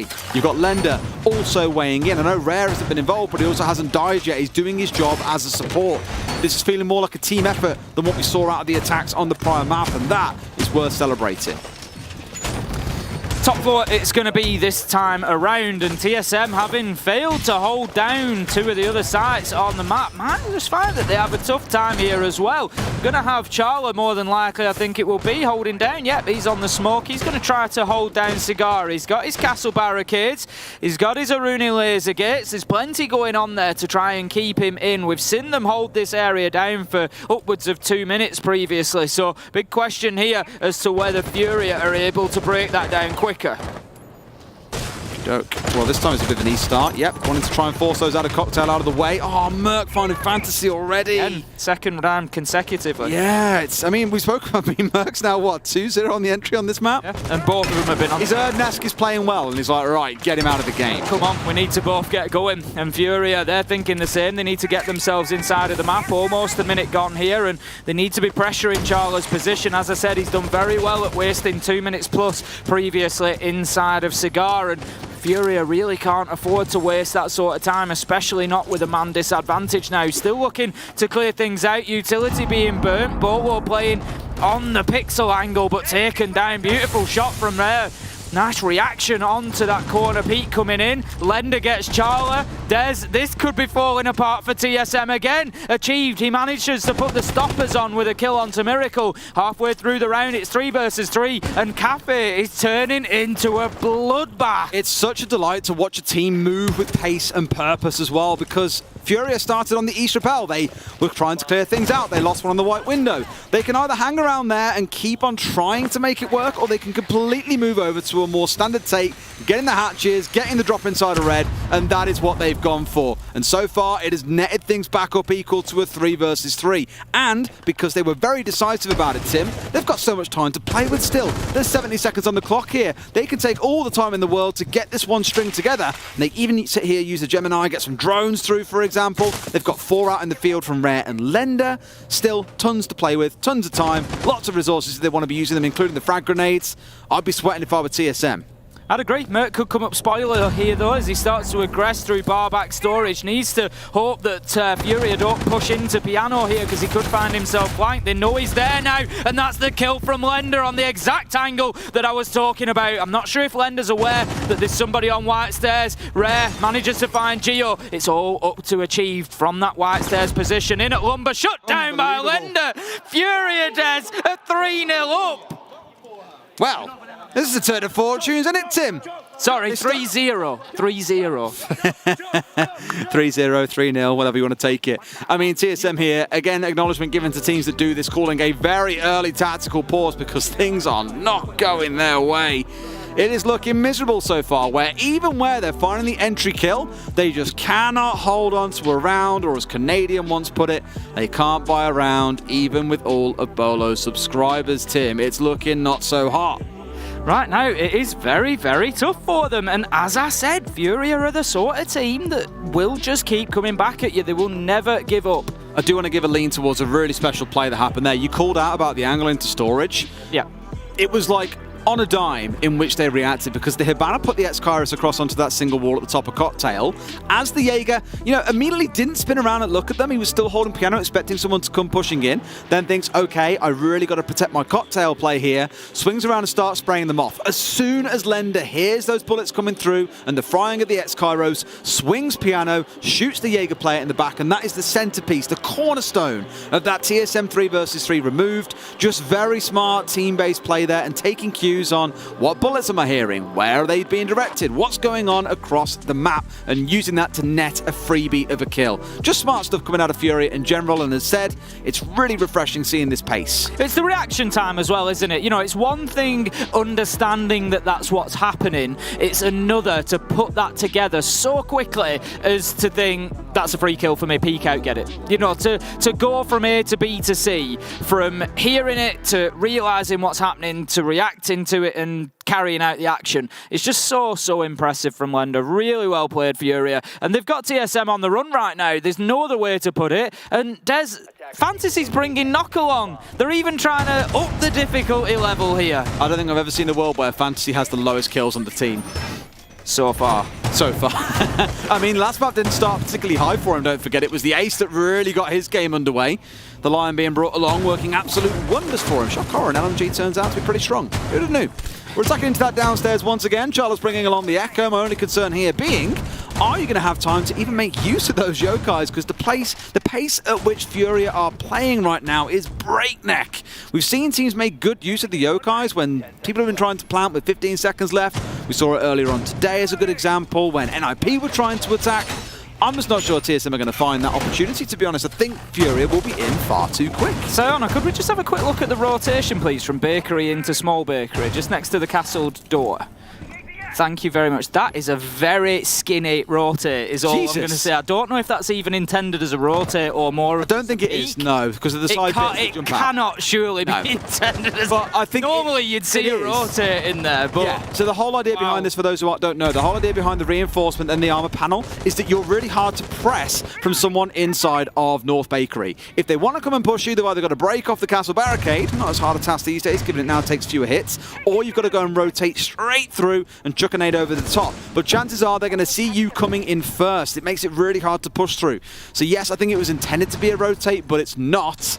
Someone could get stung by that. Exactly, it's certainly an area to keep an eye on. It could be interesting little bit of play, but the first interesting bit is going to be the Knock creeping down the stairs here. Not sure that they're aware of his presence. Bolo's watching the bar in general. No, he's on the brown stairs. He knows that he's potentially creeping down. Fantasy's actually going to play his life and dip away from the time being. And he was just, I think, hoping to catch somebody out in the white corridor around the back of Freezer there, but he's not going to have any joy. He's just waiting for more information to come into him before he tries to push anywhere, and that's FURIA showing good patience. And look at this speed, Des. 1 minute 45 when that first hammer blow went down. Oh, that sits pretty high in my ranking, Tim. That's definitely a top 5 team there for me, and it's probably a good sign for their attack overall. Lots of stuff being opened up here. Just try and restrict the defenders, force them to move away. You can see no one is playing round down here. No one around Prep, for example. They're all tucked in towards Co, in towards Bakery. There's one behind Bar. There's one in Coffee. They're all just generally quite split up, and that single rotate worth mentioning is so they can't get a clean angle through those sledge holes they're opening up on the below. Look at this on the below, there's no Mercs inside of here. He's getting nades chucked at him. Fantasy going to strike first and find one, instantly traded out, but a nade comes through, a Merc blown sky high. A good start once again, and no answers really coming in from TSM. 4 versus 3. They do manage to find the Knock of Fantasy, but the damage is largely done. I think we're going to get a... Oh, Charlie, why are you teasing me? I want to see if you can get through He can't do it. It's stuck. He's just realised. He could impact it and get it open fully, but then they'd know he's there, so he's quite stuck. It could be a problem. He certainly looked like he wanted to have a look down the red corridor there, but will not be able to. And the vertical pressure is really mounting here. Lender takes a ton of damage, though, and Achieve could play spoiler if the drop comes in from the hatch. Geo's watching it as well, so they are dropping into a potential bloodbath here. Down goes the first, trying to get into sight. Charla has that locked down. TSM, they're looking pretty solid here, Des. 3 versus 2 now as they find 2 kills. Diffuser down, Cold Lender low health. Can he No, they're not going to be able to do this. Looks to try and get in from the door, traded by Charla, and TSM, after that tactical timeout, managed to lock down their first defensive round. All that really came down to, I think it was Achieve playing on the wall into Freezer, right? Yes. With the shotgun. Yeah, in most cases, you can't do that. The most you can rely on is chucking smoke canisters inside. Maybe you catch someone on their initial drop through the hatch, which is why people will drop on the north side of the hatch. But because he took a risk and said, look, they aren't going to push down white stairs, I'm going to play right up against this wall with a shotgun in hand and kill you as you come for the drop. It was very aggressive from him, and you know, I will speak about teams wanting to take more risk kind of in general. The risk versus reward payoff is absolutely huge for him. Finding 2 kills on the initial drop, a third with the SMG not too long after, gets the shutdown, and FURIA, with a momentary lapse of attention, do pay the price. Righty, so we go into round number 5. TSM, they're on the comeback trail, Des. They've managed to get one. Can they get more? They had a complete failure of their defensive rotation. Kitchen, Reed, and Bar were all shut down by FURIA. They've managed to go back and right at least one of those wrongs. Locking down Kitchen and moving now back up to Reading. Can they do the same again here? That is the question. FURIA last time able to win this on gunfights. They're going to be looking for the same again, I'm sure. TSM, they've got to do better. They had that 3-way cross on white stairs last time that FURIA managed to unpick. That's it. Oh, full lock in here as well. Now, if this happened in ranked, you'd probably be screaming at your teammates, why no rotate? But the reason why it's going on here is because all they really care about is this bastion they've set up inside of storage. I want to say we saw them do this the other day against NIP. I think at the time we clocked it and said, look, it's really hard to break into here. It's electrified. There's an armor panel they've reinforced off bathroom. It does mean you can't have that support on the south side and you can't challenge into Piano itself. But the general idea is that you're just not going to give them any control of that top floor. If they want to get control of storage, they're really going to have to fight tooth and nail for it. Certainly are. Fantasy, once again, moving himself up the brown stairs, as I'm not sure, again, how aware TSM are of his presence. Fantasy has been playing a very sneaky little game so far, and given an opportunity, we know the damage that he can do. He's on the Finker this time, so has nades as well. Bolo's just going to be holding the angle on that corridor, but not really in a position to challenge where Fantasy is likely to head, because I think he's keen to get himself into trains here and maybe pressure into dining as well. But he's showing a lot of restraint, as he has done previously, and he's just waiting for his team to get established, and he's waiting for his moment to attack. That's it. I mean, no rush, right? It's only 60 seconds in the round, Tim. Imagine if it was the final 30 and we were at that point. It's probably how you'd feel casting a couple of other teams in this competition. But for FURIA, this is still fantastic pace, and they should have no concerns at all. Their early drone work really enables this kind of thing, and there it is. Fantasy striking up big, just playing the patient game and getting one for himself. Merc strikes back onto Miracle elsewhere, so it does come down to that 4v4 once again. It's okay, I'd say. No C4 being expended as well by Achieve means that is lost to the void. TSM have done a really good job of trading kills out, and Bolo actually manages to find Fantasy as well and give them the advantage back. 4 versus 3 now, and FURIA just struggling a little bit to find TSM. They've certainly kept themselves under wraps a bit better. I think we saw Merc actually air jabbed into the freezer. He came out and cleared it off, and he's going to be able to have some free movement there. Highs is trying to challenge white stairs in a bid to get anything going for FURIA here, but as you can see, Lender ahead of him, not really able to push forward too aggressively. Moves round, he's going to be separated by a Geo, from Geo by a wall rather. And oh, that's lazy. Easy as that. Merc manages to find the kill, and that is now going to be 4 versus 1 as he gets himself another 3 on the round, 4 on the round. Merc unstoppable, and the TSM revolution continues here on Cafe as they manage to find 2 after that initial FURIA onslaught. TSM right back in it. That hold is one that FURIA essentially completely ignored inside of storage. He had the one rotate coming out, and the right bar door was also left open, but the chance of anyone charging through that was basically nil. They had the bulletproof camera set up inside a cocktail looking across bar to give him an early warning system if that were to be the case.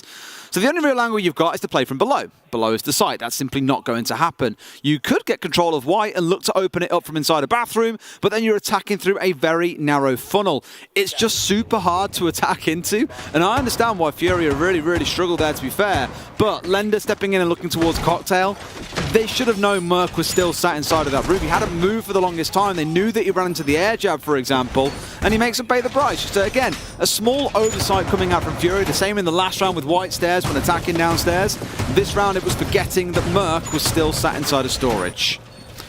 Bar and Cocktail it will be. We saw it in round 3. FURIA were able to get the win, but it was the last of their win streak. We saw the tactical timeout come afterwards. TSM have repeated and are looking to completely absolve themselves of them early mistakes.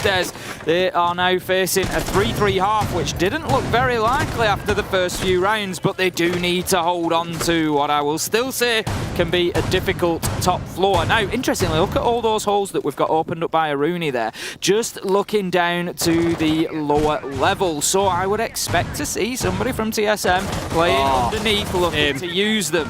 This one is the golden C4 on that far left side. Straight into Cigar. You know it. We've seen it a good couple of times where someone will just play with that C4 sat below. They hear of someone inside a Cocktail. They see it on a bulletproof, whatever it might be, of which they do, of course, have one on side.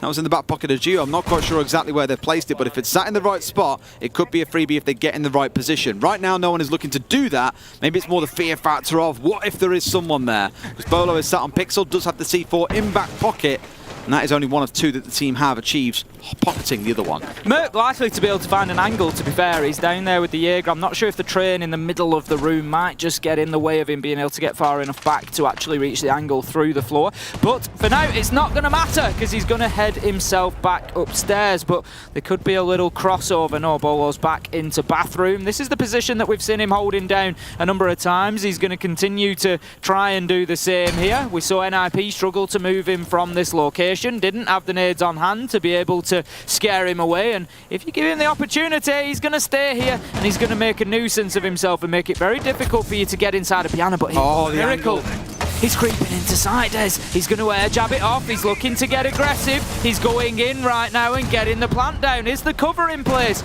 I'm not convinced that it is, but I'm not sure that TSM know what's going on. FURIA! No, it's been stopped!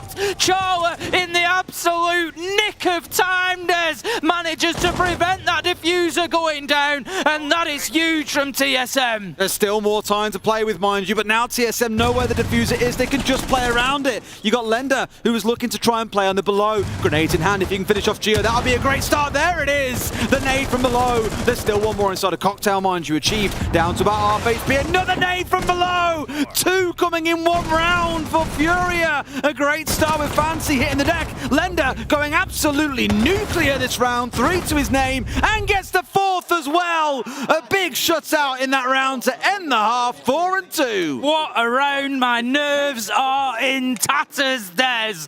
There were so many twists in that tail. You just couldn't see where it was going to end. Diffusers down. No, it's not. Grenades are in. Kills are coming. It was absolutely unbelievable siege entertainment there in round 6. The half is closed out with FURIA in the lead, and if they can lock this down on defense, Des, we're going to go into a 3rd map, and I'd love to see it between these two teams with the way they're playing at the minute. And Oregon, I kind of said, you know, a little bit nervous about that for TSM, not one of their more popular maps, so FURIA might just find a way to unsettle one of the American teams. We'll find out, no doubt, if we get to that stage. TSM going on to the attacking side here. I always say again, give it to the half and see what happens in the first couple of rounds, because as we saw on the last map, you can't count a team out even when they're down 5-1. They can still battle their way back in. We saw it earlier on, out of NIP. There's every possibility that TSM could fight their way back into this. But right now, FURIA just full of beats. Little spoiler coming up for you. If you don't want to hear the result of the other game, I will give you a couple of seconds whilst I'm sort of talking through this. You know it's coming, it's coming, it's coming. We believe Team Liquid have beaten Faze 2-0 in map. Strong performance coming out of Liquid, and just adding more and more weight to the claims that they could be on for their first ever Invitational title. what a journey that would be as well. I know lots of people like personally are backing like Paolo, especially to get a win. Rated #1 player coming into SI. Imagine Nesk never winning the Invitational. It's just, you can't imagine it, can you? It's just, no, wrong. It's not right. It's wrong. Although the nervousness around that team is, Ask and Resets, the 2 newer players who plays Moringa and Sexy Cake are a little less experienced, 18 and 19 years old, I believe. Going pretty well, though. I mean, to be fair, imagine being 18, 19 years old, joining Team Liquid after, I think it was Resets, came from like an academy team somewhere as well. Yep. Stepping up and winning SI at your first swing of the bat. Imagine. There's a lot of work. Real. There's a lot of work for them to do yet. There are two generations of Siege players there, basically. Yes. Who could win SI. It'd be insane. Fantasy gets Merc, Des. Yeah, Fantasy gets Merc. It's happening. He started slow in this game, but now he's already starting to wake up. And Merc, who's been prolific on the entry, shut down very early on. That'll take a lot of the sting out of the tail from TSM. FURIA should sleep a little bit more comfortably at night. Well, the problem is as well, it really hurts that top floor push. So now FURIA start getting a little bit more comfortable about staying up here. If Fantasy gets another, then there's not much of an option but for TSM to start thinking about pushing towards site. Fantasy is going to dip away for the time being, so this is good for TSM. They've got Bolo and Achieved up there, and they are starting to move players around. Fantasy and Lender both on the underneath now. There's just one player left over in Cocktail to be cleared out. It's Highs, and he needs to hold on for as long as possible. It sounds like we're just going to have him, I was going to say the Hibana pellets were going to start raining in to try and open things up, but he's going to drop before he gets to that point. Now then, FURIA, they've got quite a while to hold on here. They've got a minute left, man advantage, but TSM can start working from above, and Achieved is still alive on that sledge. He is, but how much damage can he really do against a team that seems a little more proactive in dealing with these threats? I mentioned earlier on that his favourite game was Minesweeper, very rarely being caught out by a C4, but don't count out what can happen here. I mean, admittedly in this round nothing will happen because the C4s are already gone. The only one was in the back pocket of Rare. So the main threat now exists in Lender with the smoke or in towards those Yokais from Miracle that are both out scattered in the map. One has dropped for TSM. It's going to be Bolo on the underneath, just following those yellow pings. Looks to make a challenge into Trains. Does a ton of damage but won't find the kill. Instead manages to find Fantasy. And that is Geo in and planting. They've got the vertical control. There's very little FURIA can do about this. Charla's on the cover, and as he tries to push in, it's all turning around, Des. I did not expect that. 2 kills from FURIA now. 2v4 successful plant, but it's up to Bolo on a fraction of health. Rare's already disabling. This is done, Des. FURIA have managed to get round 7. It's 5-2. Unbelievable how they managed to pull it off as well. We saw the diffuser going down and thought, 4 versus 4. There's just no way they can swing this one back, and they find 2 kills out of nowhere, even with the reverse angles working against them. Beautiful stuff. Really, honestly, I really still don't know. I'm going to have to watch it back. I still don't know how they got them 2 kills. Lender got the flank because whoever it was then sat above the hatch inside a Cocktail was so focused on the door. Lender got above. Right. I think he came up through bar and that was it. I missed it. I was just so focused on, like you say, 4v4 plants going down. Yep. Let's try and catch where everybody is. That Lender just slipped through the net. Absolutely unreal from FURIA. They are coming out with a masterclass on Cafe at the minute, and TSM are reeling. They don't know how to respond to this, Des. We are seeing them put under some serious pressure. That's what I think it is, right? The pressure's just building up so strong at this point that momentum is really, really against them. They can't call that timeout. They took it at 3-0. They're just going along on FURIA's wild ride right now and cannot find anything. Not a single player. Well, I guess you could argue Merc, but no one on the team is really positive when it comes to KD. That's just how little they're being able to achieve in this game with the rampage that FURIA are on. Almost all of them outside of Rare and Fantasy, both being positive so far in the game. But it's Lender, again, that I do really want to appreciate.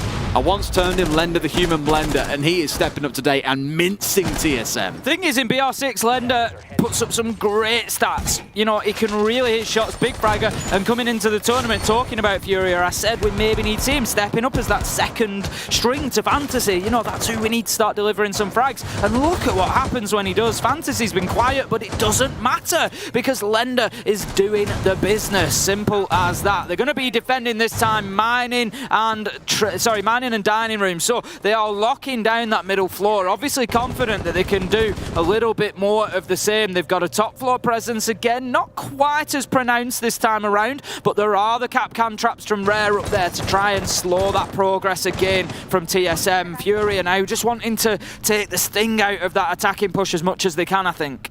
Yeah, I mean, last time around it was Merc who was the opening death, right? And we said then the sting in the tail has been removed, they've been slowed down a little.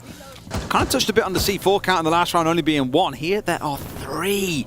So many tools they can play behind here to find kills, and arguably have the information to supply it as well, as Evil Eye is going to go a long way towards doing that. For now at least, it's still the contest up on the top floor. There's one hanging off on the east window here, which might put Lender under a little bit of fire, but he's all too aware about it.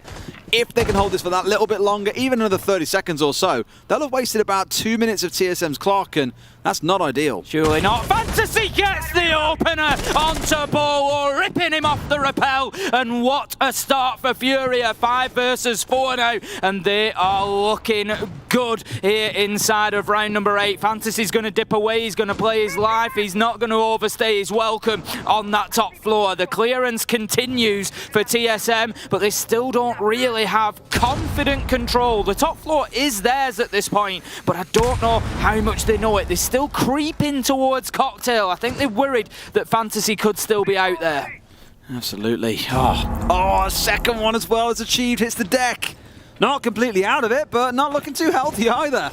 How's the C4 getting ripped in from below? There still remains 1 in the back pocket of Lender, so untold damage still to come from that potentially as the round steps forward a bit further. We're in those final 60 seconds or so here. Tim Achieved is doing his work, swinging that hammer around. Quite clearly could not dodge that mine this time round. Wants to get back on the minesweeper for a couple of hours, but he's back on his feet, not quite finished off. Achieved doing the work that he can, but he's on low health. It's not going to take much. He needs to be very careful about those angles he's opening up. Lender nearly gets 1. Bolo just going a little bit of a wide swing there. Sorry, it was actually Merc on the Zafia. A little bit of a wide swing. Lender finds Charla. Lender won't be stopped. Miracle onto Achieved. TSM, they are struggling to find anything. Merc with a skinny angle onto Lender, but 14 seconds left to go. It's all up to him and Gio to try and get themselves into sight, and Rare, he's just playing prone here, but they won't even get that far. Des, as Highs finds them both, chewing through them with the Alder and spitting them out. 6-2 the scoreline sits at. Tim, it's feeling very reminiscent of what we had back on Chalet. We were at this exact same scoreline, 6-2 to TSM, and then it all turned around with the introduction of Lion and Akabi. We're not going to see that coming out of TSM. They're sticking by their guns here in what they've brought along so far.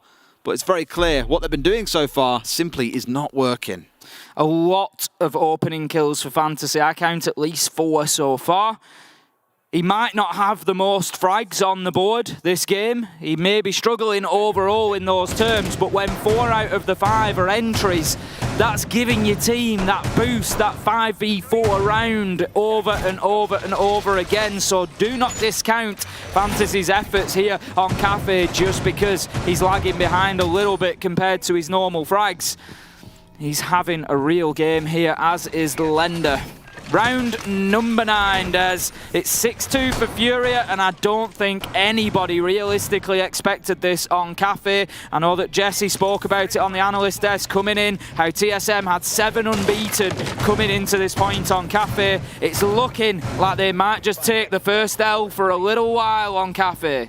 We were talking about this for Sandbox and M&M, who were both 9-0 and 4-0 respectively on this map. Seems to be the map where teams collect sprees by the looks of it, Tim. Don't know why, maybe it's because it's one of those less popular maps where specific teams will play it, really play it as well, know how to play it to the nth degree, and are just surprising teams here that simply aren't prepared to go onto it. I'm not sure, but let's see how round 9 plays out for now. Underway already, and as said before, FURIA are no slouches. They like to keep TSM busy here, keep them around the map, guessing as to what the hell's actually going on. For the most part, they all sat on the downstairs, expecting a lateral take. You got one sat inside a coat check. So for TSM, top floor's going to be fine, but it doesn't mean they know it's going to be fine. No, that's it. It's still going to take them a minute or so to get in there with the drones. Yep, we think it's clear. Let's get some boots on the ground. They've got the top floor. The mid floor will follow pretty quickly after. I would expect them to be ahead of the game in terms of time on the clock, but they're still going to have a lot of work to do even when they do get that mid floor. They've got to start moving defenders around, particularly the one playing inside of VIP, if they're going to look for a freezer-sided push. We saw earlier how great an impact that player can have from that position. It was actually Achieved who was playing there, and he just really locked down that freezer-sided hold, so they need to make sure that they get that clear, and I'm sure TSM are going to understand that. This could be cheeky. They're looking for a potential C4 up towards the hatch, then not a bad shout. You do, of course, need to find Geo stepping into the room first, so look at getting these opened up. But diligent as ever, TSM are getting on the drones first and foremost. Bolo's there being shot out, but they were aware no one was actually inside of the site itself. So a good dip away, actually, by the Kaid, who still may not be known here. Fantasy still looking for it. He's just watching where the hammer's swinging. Not going to have any joy there. Let's tickle him. Sledge have Achieved had just managed to back out, like you say, a little more than a tickle. Fantasy drops away into the other side of sight, but he manages to find the kill, Des. He gets a long angle onto Achieved, and he gets another. The audacity! Just being peppered with bullets, but still hits the reverse headshot. Fantasy will not be stopped, and nor will FURIA. 5 versus 3 now. Lender nearly finds himself another Merc, taking a lot less damage, though, and still in the fight. Looking to himself there potentially to walk away as the loser in that engagement. Lender is down to a slither of HP, but Rare finds another. Bolo's put down. Map 3 beckons. Oregon will be the battleground that decides the winner in this game, assuming, of course, Merc and Charla can't somehow pull off a miracle and send us into yet another round. But Tim, the shots being hit by Fantasy, by Miracle, by all the guys on this team have been miraculous the whole way through. Fantasy taking a challenge. We're on the back door. The pistol comes out to a triple. Can't find the fourth, but Miracle's there waiting. We're going all the way to 3, Tim. Oh, are we? And it is everything that we had hoped for from this game. A big performance out of TSM on map 1. A big performance out of FURIA on map 2. And we're going to see these two continue to battle it out. And who will come out victorious on Oregon? Well, the upper bracket continues for them, and the loser will drop down to the lower bracket. But I tell you what, there's a very different picture between that FURIA team and TSM team right now, Des. It's crazy how momentum can swing so much in a series, and the thing is, that momentum for FURIA was built on a map they lost.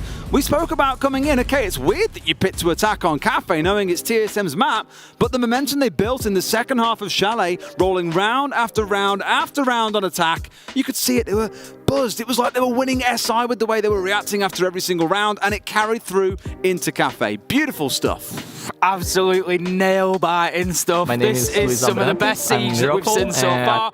I can't wipe the smile off my face because I just want to get back to this one. Like, give me more.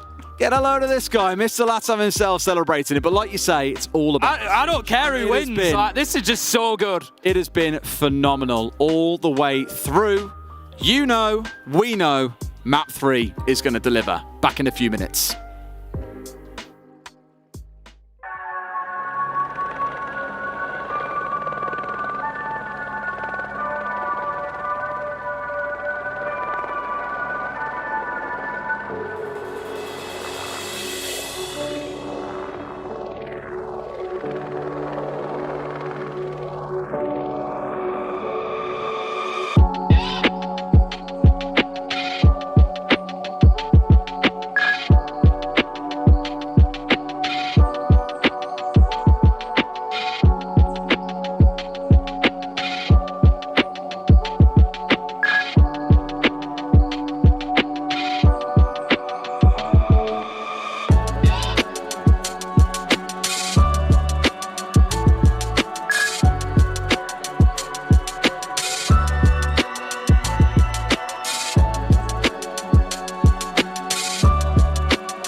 Welcome back to the B stream, and very excited. I can't go any faster. Very excited. I'm knackered after that already. God. Well, I don't know else will be knackered. Well, you're going to be worn out in about an hour. These players in this game, they've been going at it now for a couple of hours, and we're going into Oregon as our third and final map.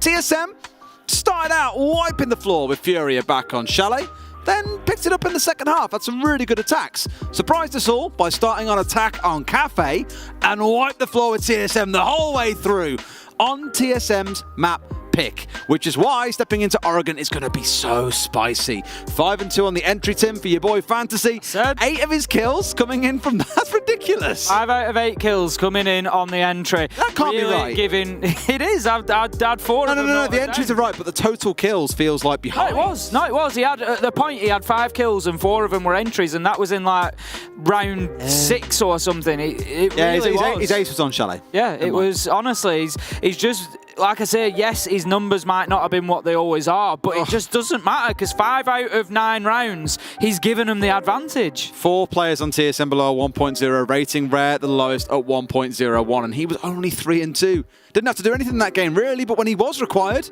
did the work. The whole team did collectively. A brilliant map overall for FURIA, which now begs a big question about Oregon. We all came into this series and would have said after probably 7 or 8 rounds, yeah, TSM probably can 2-0 this.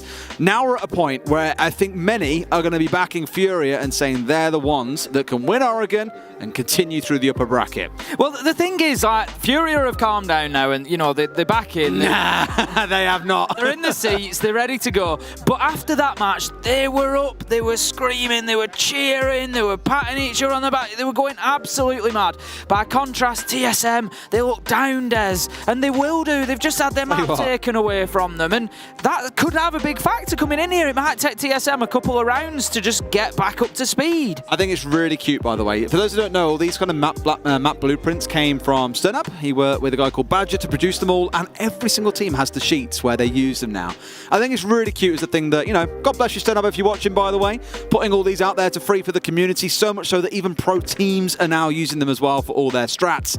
And you look at it and think, oh, the pro teams should be able to remember these strats. There's a lot of maps. There's 4 sites per map. There are potentially any endless number of setups per site that you can do as well. It's good just to jog the memory. You know, they will have dry ran them, they'll have scrimmed them as well, no doubt. But just a way to make sure we're not forgetting any small details. We are seconds away at this point from heading into this one, and I cannot wait. It's going to be so good. Oregon, I'm not sure who's starting on the attack. Do we know, Des? I'll wait for one of the observers to tell me. I'll just stand here until Sona tells me. FURIA will start on the attack. What do you make of that? We've already spoke about their pace. My only concern here is these sites are arguably a bit harder. Looking down towards, say, basement. It's not the easiest in the world to attack it. It's very rare that you can just charge down and frag out and kill everyone. Doesn't really tend to work that way. It needs to be a bit more coordinated. You need frag grenades. You need to make sure you've got different areas cleared out. Walls opened up. There's just loads of things you have to consider to actually attack it. Top floor a little bit less so. You can get a bit more aggressive up there if you want to and just go for it, jumping through double window. Just frag out, right? Downstairs could be different. The TSM could catch them off guard a bit here and just slow things down. I think you're right. I think it could suit TSM to start on the defence here. Just have a chance to just sort of steady the ship a little bit. You know, be able to use those strengths. They'll definitely try, Tim, is the only way to describe it. FURIA are quite a stormy sea to try and steady yourself in, Des. That's what I would say. I'm all aboard FURIA's rocket ship, Tim. Let's ride it to the moon. That certainly looks like where it's going at the minute. They have come back so strong after that first map on Chalet. Cafe just looked like a different team. Let's see which one turns up here for both of these two organisations. FURIA versus TSM. We are one map all. We are heading into Oregon, and we are looking at a potential classic here showing down between these two. Capitao and Ying, talk to me. me, Des. Oh, that's just all about the executes, and you look at that and just think, right, smokes on Capital, smokes on Ying, the Candelas, the Firebolts, everything is designed there to make attacking incredibly easy, at least where it comes to the executes. Those two being taken off the board is going to make it much harder to crack the eggshell of the basement. Mira makes it a little bit harder to defend as well. Imagine our last ban is going to be something like a Valkyrie. We spoke about it all week long and how powerful it is. Sure enough, off the board she goes. But I love that Capital and Ying ban. I think it's really focused, really targeted in towards executes, especially in the basement. You might still see smokes being brought by like Twitch, for example, but these two being away, again, two of the best executing operators in the game, no longer available. Right, Des, let's get into it. Round one. We're going to be heading... Can we do the hand thing again? We can do the hand thing again. Ready? Yep.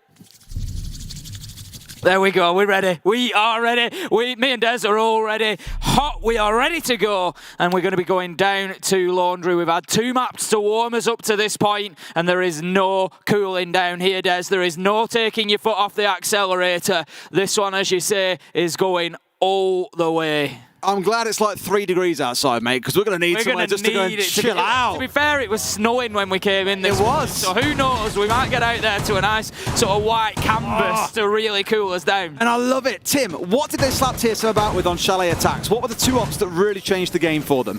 Lion and Dokkaebi, Des. Yes, they were. What have they got on side here? They've got the Dokkaebi. And what's that at the top of your screen, Tim? That's a Jackal. Yes, it is, Tim. 10 points to you. These 2 operators are designed for very much the same purpose as you saw before. That Jackal to deal with the real...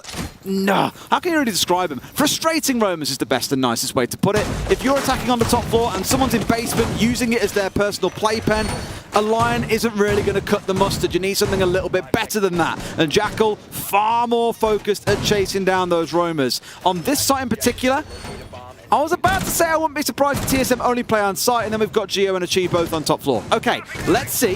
They've got bulletproofs up there as well to support inside of the big tower. So clearly there is some intent to do something up there. They've gone back. Didn't they put a bulletproof down in big tower? Can we look at the big tower on the right-hand wall? That's why we saw Achieve put one down or do something. Maybe he was just drone hunting.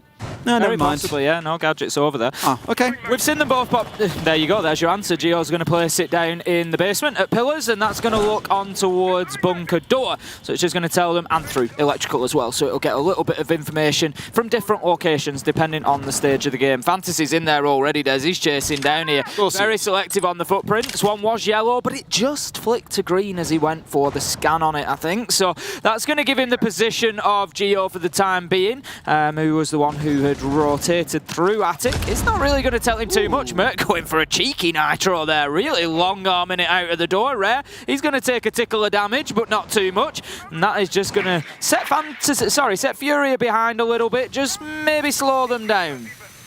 I love it. Just the fact that you're trying to be aggressive and stop FURIA, slow them down, given their pace is never a bad thing, but FURIA looking largely unfazed by not getting on the drones, not slowing things down, just leaving Merc to his own devices, really, and they're already charging their way through here. Merc sat down towards the laundry side of things whilst these hatches are being opened up.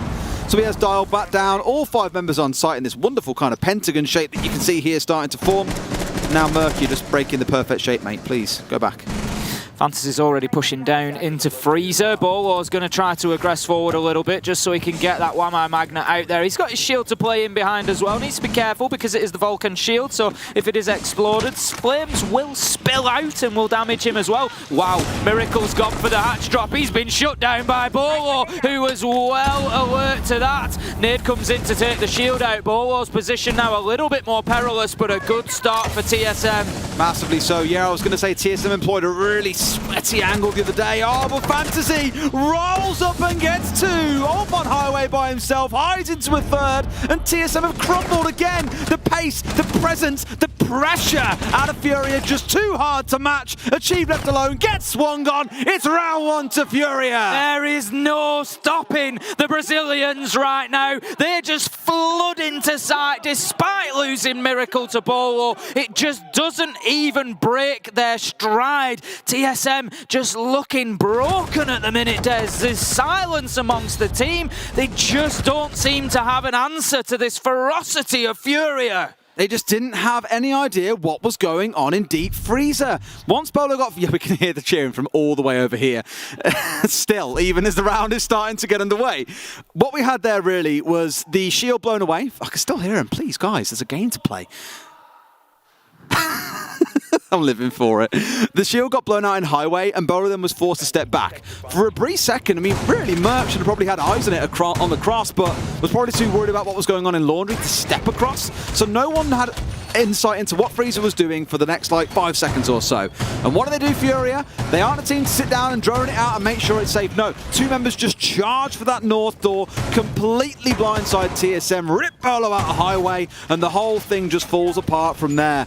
Again, FURIA see an opportunity, and they take an opportunity. The same way Lender did to when they had, I think it was Merc playing on the Jaeger inside of storage, and he spun around to shoot out some X-Kairos. They just charged at him. This team are not afraid of taking a risk. They will take any gunfight if they think there is even a slither of a chance they'll get the win. That's the danger with a team like FURIA. The confidence is up now. They've won those tough fights, and they now believe that they're going to win more of them. And this is the problem in Siege. Often if you go in with confidence, you're the one that wins the gunfight, and that's the reality. They're over in a fraction of a second sometimes, and that's what we're seeing at the minute. But come on, TSM, enough's enough now. It's time to get yourself back into this. They've lost a lot of consecutive rounds, and this is not going to be easy. They need to just knuckle down and get themselves on the board. No matter how they win the round, I've said this about championship winning teams before, Des, you've got to be able to win ugly. And right now, they are struggling. Fantasy takes down Bolo to start us off, and it is once again advantage FURIA. I love how they were already shouting there just from getting the entry onto Bolo as well. Massive achieve from top of green, finds one back onto Fantasy and shuts down the lethal machine of FURIA.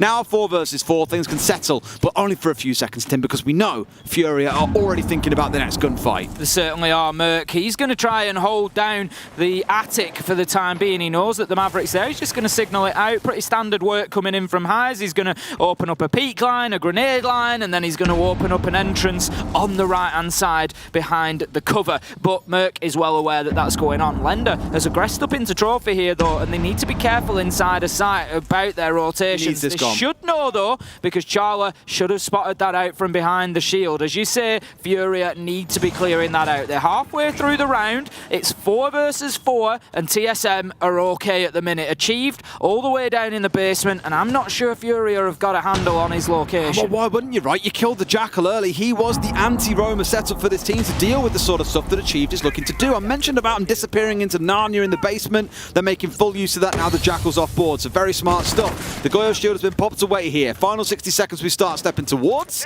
Highs is looking to find a way to get inside a pit because there is still Merc looking to swing onto him. If they remove Merc, they remove a lot of this defense, and there's now 3 of them all trying to press onto one man. That's it. They know that he is the sticking point right now. Achieved is still holding his position. There's 45 seconds left to go, and he's just waiting for the perfect moment. The drone not really going to game FURIA or anything because they are well aware of Merc and what he is doing. Lender trying to move around, but he just can't get any freedom from Charla in behind those bunks, and it's just making life a bit of a misery. I think it's actually Geo over there on the castle. Charla's inside of the other domes. Rare manages to get Charla. Merc onto Rare for the trade. 3v3, 20 seconds left to go. Merc finds another, and my question is now, how does this end? Achieved is down. It's 2v2. It's 15 seconds. Who can win the gunfights? It's FURIA right now, Des. 2v1, 1v1 effectively. Geo versus Highs. 8 seconds left to go. He takes out the man who's actually doesn't see him on the backside, and Geo scraps hard, tooth and nail to get around for TSM, and that could just change the tide for the North Americans. You'd hope so, Tim, because they haven't got a lot to go on at the minute. It's still looking a little bit dicey. FURIA aren't going to be rattled by a single round loss. And you can even see in a couple of the faces of the TSM players a little bit forlorn there. They know the momentum is working against them really heavily here. And if not for the clock, that could have been a much closer affair. We head back down into the basement once more. TSM confident they can correct the woes of round 1. Just to recap again, they didn't stop the players from charging into Deep Freeze, pushing into Highway, and killing 2 members of TSM that basically ended the round there and then. If they can get this right this time round, good. We've then got 2 rounds back to back. The recovery effort begins, and my God, TSM need a lifeline right now. They certainly do, like you say. Maybe that was it, Des. Maybe that is the log in the torrent of a river that they currently find themselves, that they can grasp onto, that might just be able to get them to the side safely so they can get steady on their feet and really start to fight to their full capability here, because we haven't seen it over the last few rounds and we want to. We want to see TSM coming at this full force now. FURIA as well. Neither of them giving any quarter to the other, and neither will desire it, of course. 1-1 on the scoreboard. We're heading downstairs. It's going to be laundry and supply this time.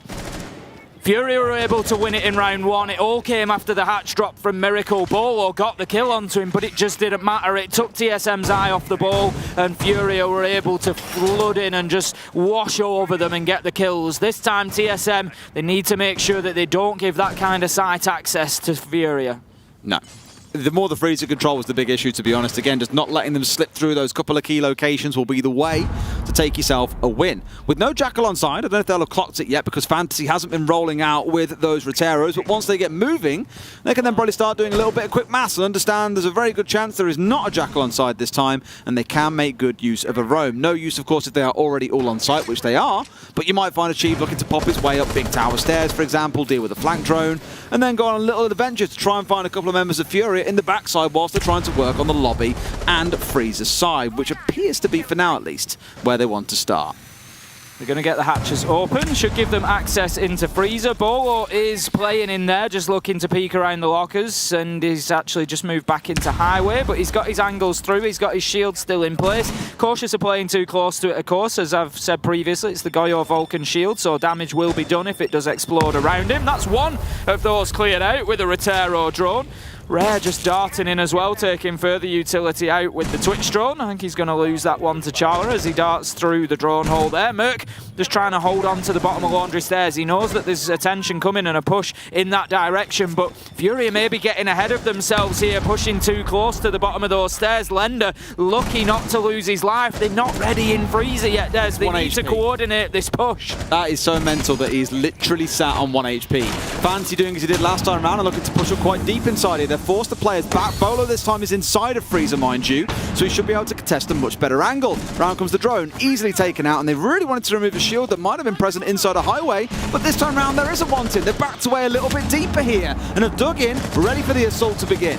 TSM looking much, much stronger here, and there we go. Bolo with an opener. Merc doubles down and gets 2 and 3. Achieve finds 1, and it's all up to Rare. Shut down in a heartbeat as TSM are back, and we see a little bit of relief on those faces. You can see the pressure lifting on these players. They're sitting up a little bit straighter, Des. They're looking a little bit sharper, and TSM, they are back and fighting. This is where we might start having a game on our hands, Tim. So often we do.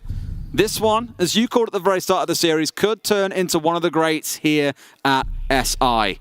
You know, imagine if these teams, you know, the loser drops down to lower bracket, fights their way all through that and comes back to meet each other again towards the later stages of the tournament. Oh, what a dream that would be to witness. Absolutely unreal. This is the second time that we've seen these two teams meet up, and luckily for Des and I, it's the second time that we've cast this game.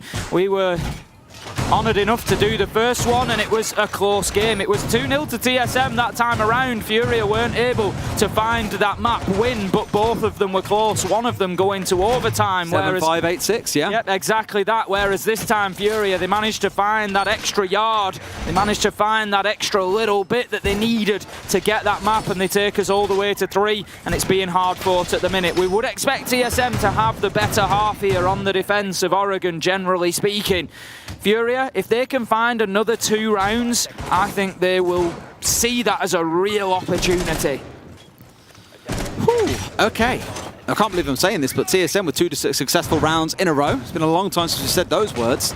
Now find themselves heading to the offsite, meeting and kitchen, where we go to. And FURIA deciding here, all right, it's time to get the Jackal back on board. We had the Flores in for the last round, did a bit of work for us, helped us clear a couple of things, but after Fantasy found a 2K in the prior round playing on that Jackal, one, giving back something that one provides a lot of utility, and 2, something that he clearly is very, very confident on. Gio looking to hold halfway up the stairs here, a bit of a contest down in towards meeting side, but I think if nothing else for him, it's about collecting drones here and then dipping away again.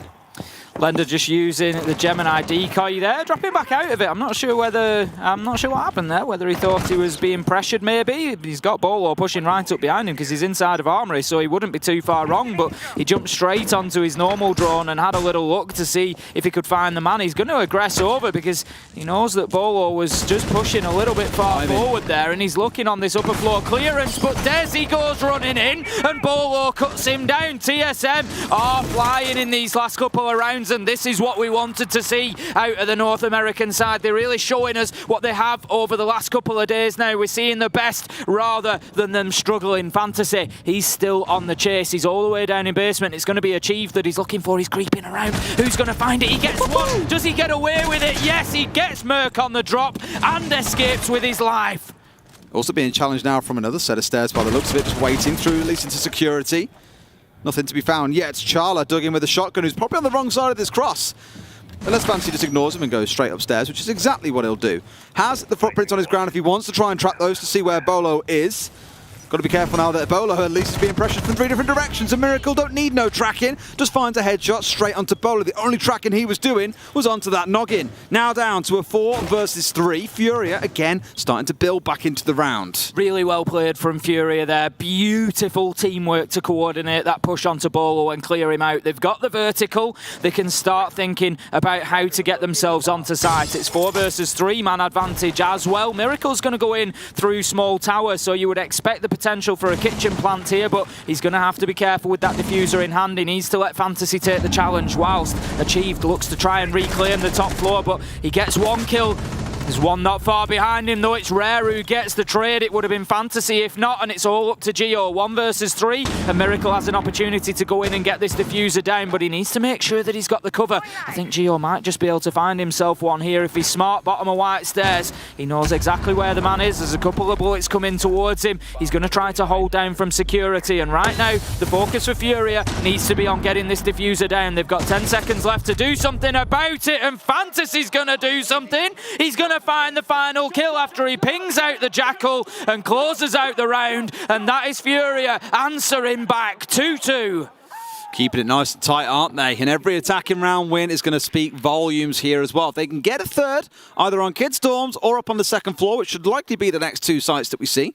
In this case, Kids first, then down into the basement. Then they'll be absolutely ecstatic. 3 rounds on the attack of Oregon would be an absolute dream. But as we go to this top floor, once again, that Jackal is returning. A big leaning towards these Intel operators across the series for Furia. We've seen Niana quite a lot. Twitch has been in the mix too. And now Fantasy's going to change away. Is it going to be the Lion making a return here? Or will he go towards something like the Nook? May even be the third choice there that I definitely didn't say out loud. Finker stepping in with more nades. So often what you'll see for a lot of teams is a mix-up between these two, where you have Iana or you have the Finker. Like, sometimes we used to see both, but the current meta, I think, with the strength of Twitch, for example, with the need for a hard breacher and Sledge being strong, normally it's rare that you'll see the two alongside each other. Here, though, you are going to get both. So, you get them both being able to play entries. The ARX, a great gun. The LMG for Fantasy, also going to be absolutely huge. And 6 frag grenades to play behind is the big one. If nothing else to me, that just says we want downstairs control, and we want to start lobbing those nades skyward.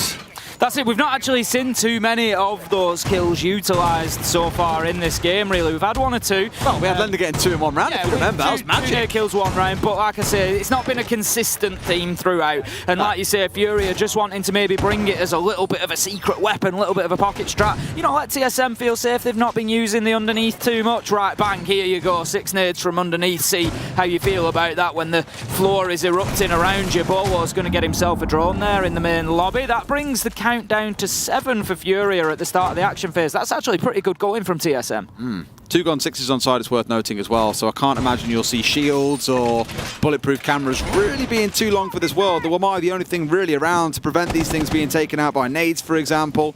So let's keep an eye on those. A shield inside a trophy should be backed up by a player inside a pit. Yep, Merc is inside there as well, so they've got the good coverage that you look for in this kind of position.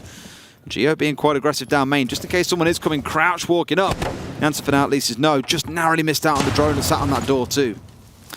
Lender not inside of the building yet. I think he's maybe going to consider getting himself into Armory or Garage. It will put pressure on Gio and might just move him. It's looking like Armory, as that's the top floor window. Needs to just get himself repelled in. Gio's been pushed away. He's going to move to play inside of Closet. They've left that wall soft, given the fact that the castle barricade is there. Nice play from Gio, and we get a great view of it. And he's going to reinforce the wall as well. So he uses the EMP on the camera, stops the drone, kills the drone, and reinforces the wall. Merc, he's going to stop Lender dead in his tracks, finds himself a headshot and shuts down the Iana. That is 1 kill to the good for TSM, and they are looking good here on this top floor hold. Halfway through, no key utility taken away from them really yet. Shield's still in position, castle barricade's still there, wall not breach. A lot of work for FURIA to do. There's a lot to play through here, yeah. I mean, the trophy at least has been forced away ever so slightly here. I think he stepped back across in towards sight and down and away. Bolo back off towards the west-hand side. Merc still in pit, but Miracle is in and finding one. That one through the game breach. One shut down on sight because it was Charlie who was holding on towards concrete there and looking to challenge the door itself. A good opening kill for FURIA to move things forward, but here comes Highs on the behind on the flank as well. Fantasy's also in a great spot, but Achieved is holding. Backs away, it's dangerously close. Tim is gesturing to me like no one else. He's dying to see the conclusion of this bit of kiss chase on the go. Can't quite find each other, and Fantasy almost with the nade from below. It's agonising. It's going to be Gio to find the next kill. He gets himself Miracle, and Highs will not know how lucky he was to get away from Achieve, but it doesn't take long for him to find his man. He tracks him down and gets the kill, and TSM are going wild here in round 5. Bolo shuts down Rare. It's all up to Fantasy. He's got his extra health, his nanobots are working, he finds one. Can he find another 3? That is the question. He sees 1, he sees 2, he can hit neither. Shut down by Gio, and TSM's good fortune continues as they manage to come back and take round number 5, keep themselves fighting, and it's 3-2 now. They're not making it easy, are they, Tim? They're keeping it close and making sure FURIA are fighting not just for every round, but every gunfight they get matched up against as well. We're stepping down into Laundry, the final defensive round coming out for TSM. They did pick away a second ago from that clash. I wonder if they'll 6-pick it back in. Rare's even moving across onto the DKB. So stepping off the Hibana, giving that privilege over towards Miracle. And Bolo going to 6-pick out here to a mute instead. Fantasy could go back over to that Finker once again, or could try something a little bit saucier. It's going to be the Finker, that juice, just a little bit too good. And the nades, always appreciated, of which they have 4 in this round. Whew, you and I casting something that's turning into a classic, Des. A barn burner. It feels like it's only heading in one direction, doesn't it? With 3-2 almost at the half. Do you want to say it this early? I'm not going to say it this early. All right. I'm not going to say it this early. Not yet. Not yet. All right. But don't you worry. That line will be coming out if we get anywhere. I'll join you on that. It'll be like our siege time start. It will, and it'll be a big one. FURIA, they are 1 round behind. They've had a good attack so far here on Oregon, getting 2 out of the first 5 rounds. TSM really need to lock down the basement here. They managed it back in round 3. They didn't manage it in round 1. They've been 50-50 on it so far. FURIA got a lot of access to Laundry and Freezer when they were successful in round 1. That was something that TSM managed to manage a lot better in round 3. So it's something they need to be conscious of again. FURIA maybe want to mix it up. A little bit of rear stage pressure, a little bit of bunker pressure maybe. Yeah, I think just keeping them guessing is ultimately the best way to do it, right? If you're giving it a predictable freezer push once again, TSM are going to be ready to deal with that. However, the lineup has changed for FURIA quite significantly. It was the Flores last time around, if you remember, which didn't really serve them all that well. Did clear a couple of bits of utility, but that was about as far as it gets. Here, we have the DKB on side with the smokes. We've got, of course, the Finker coming in for Fantasy.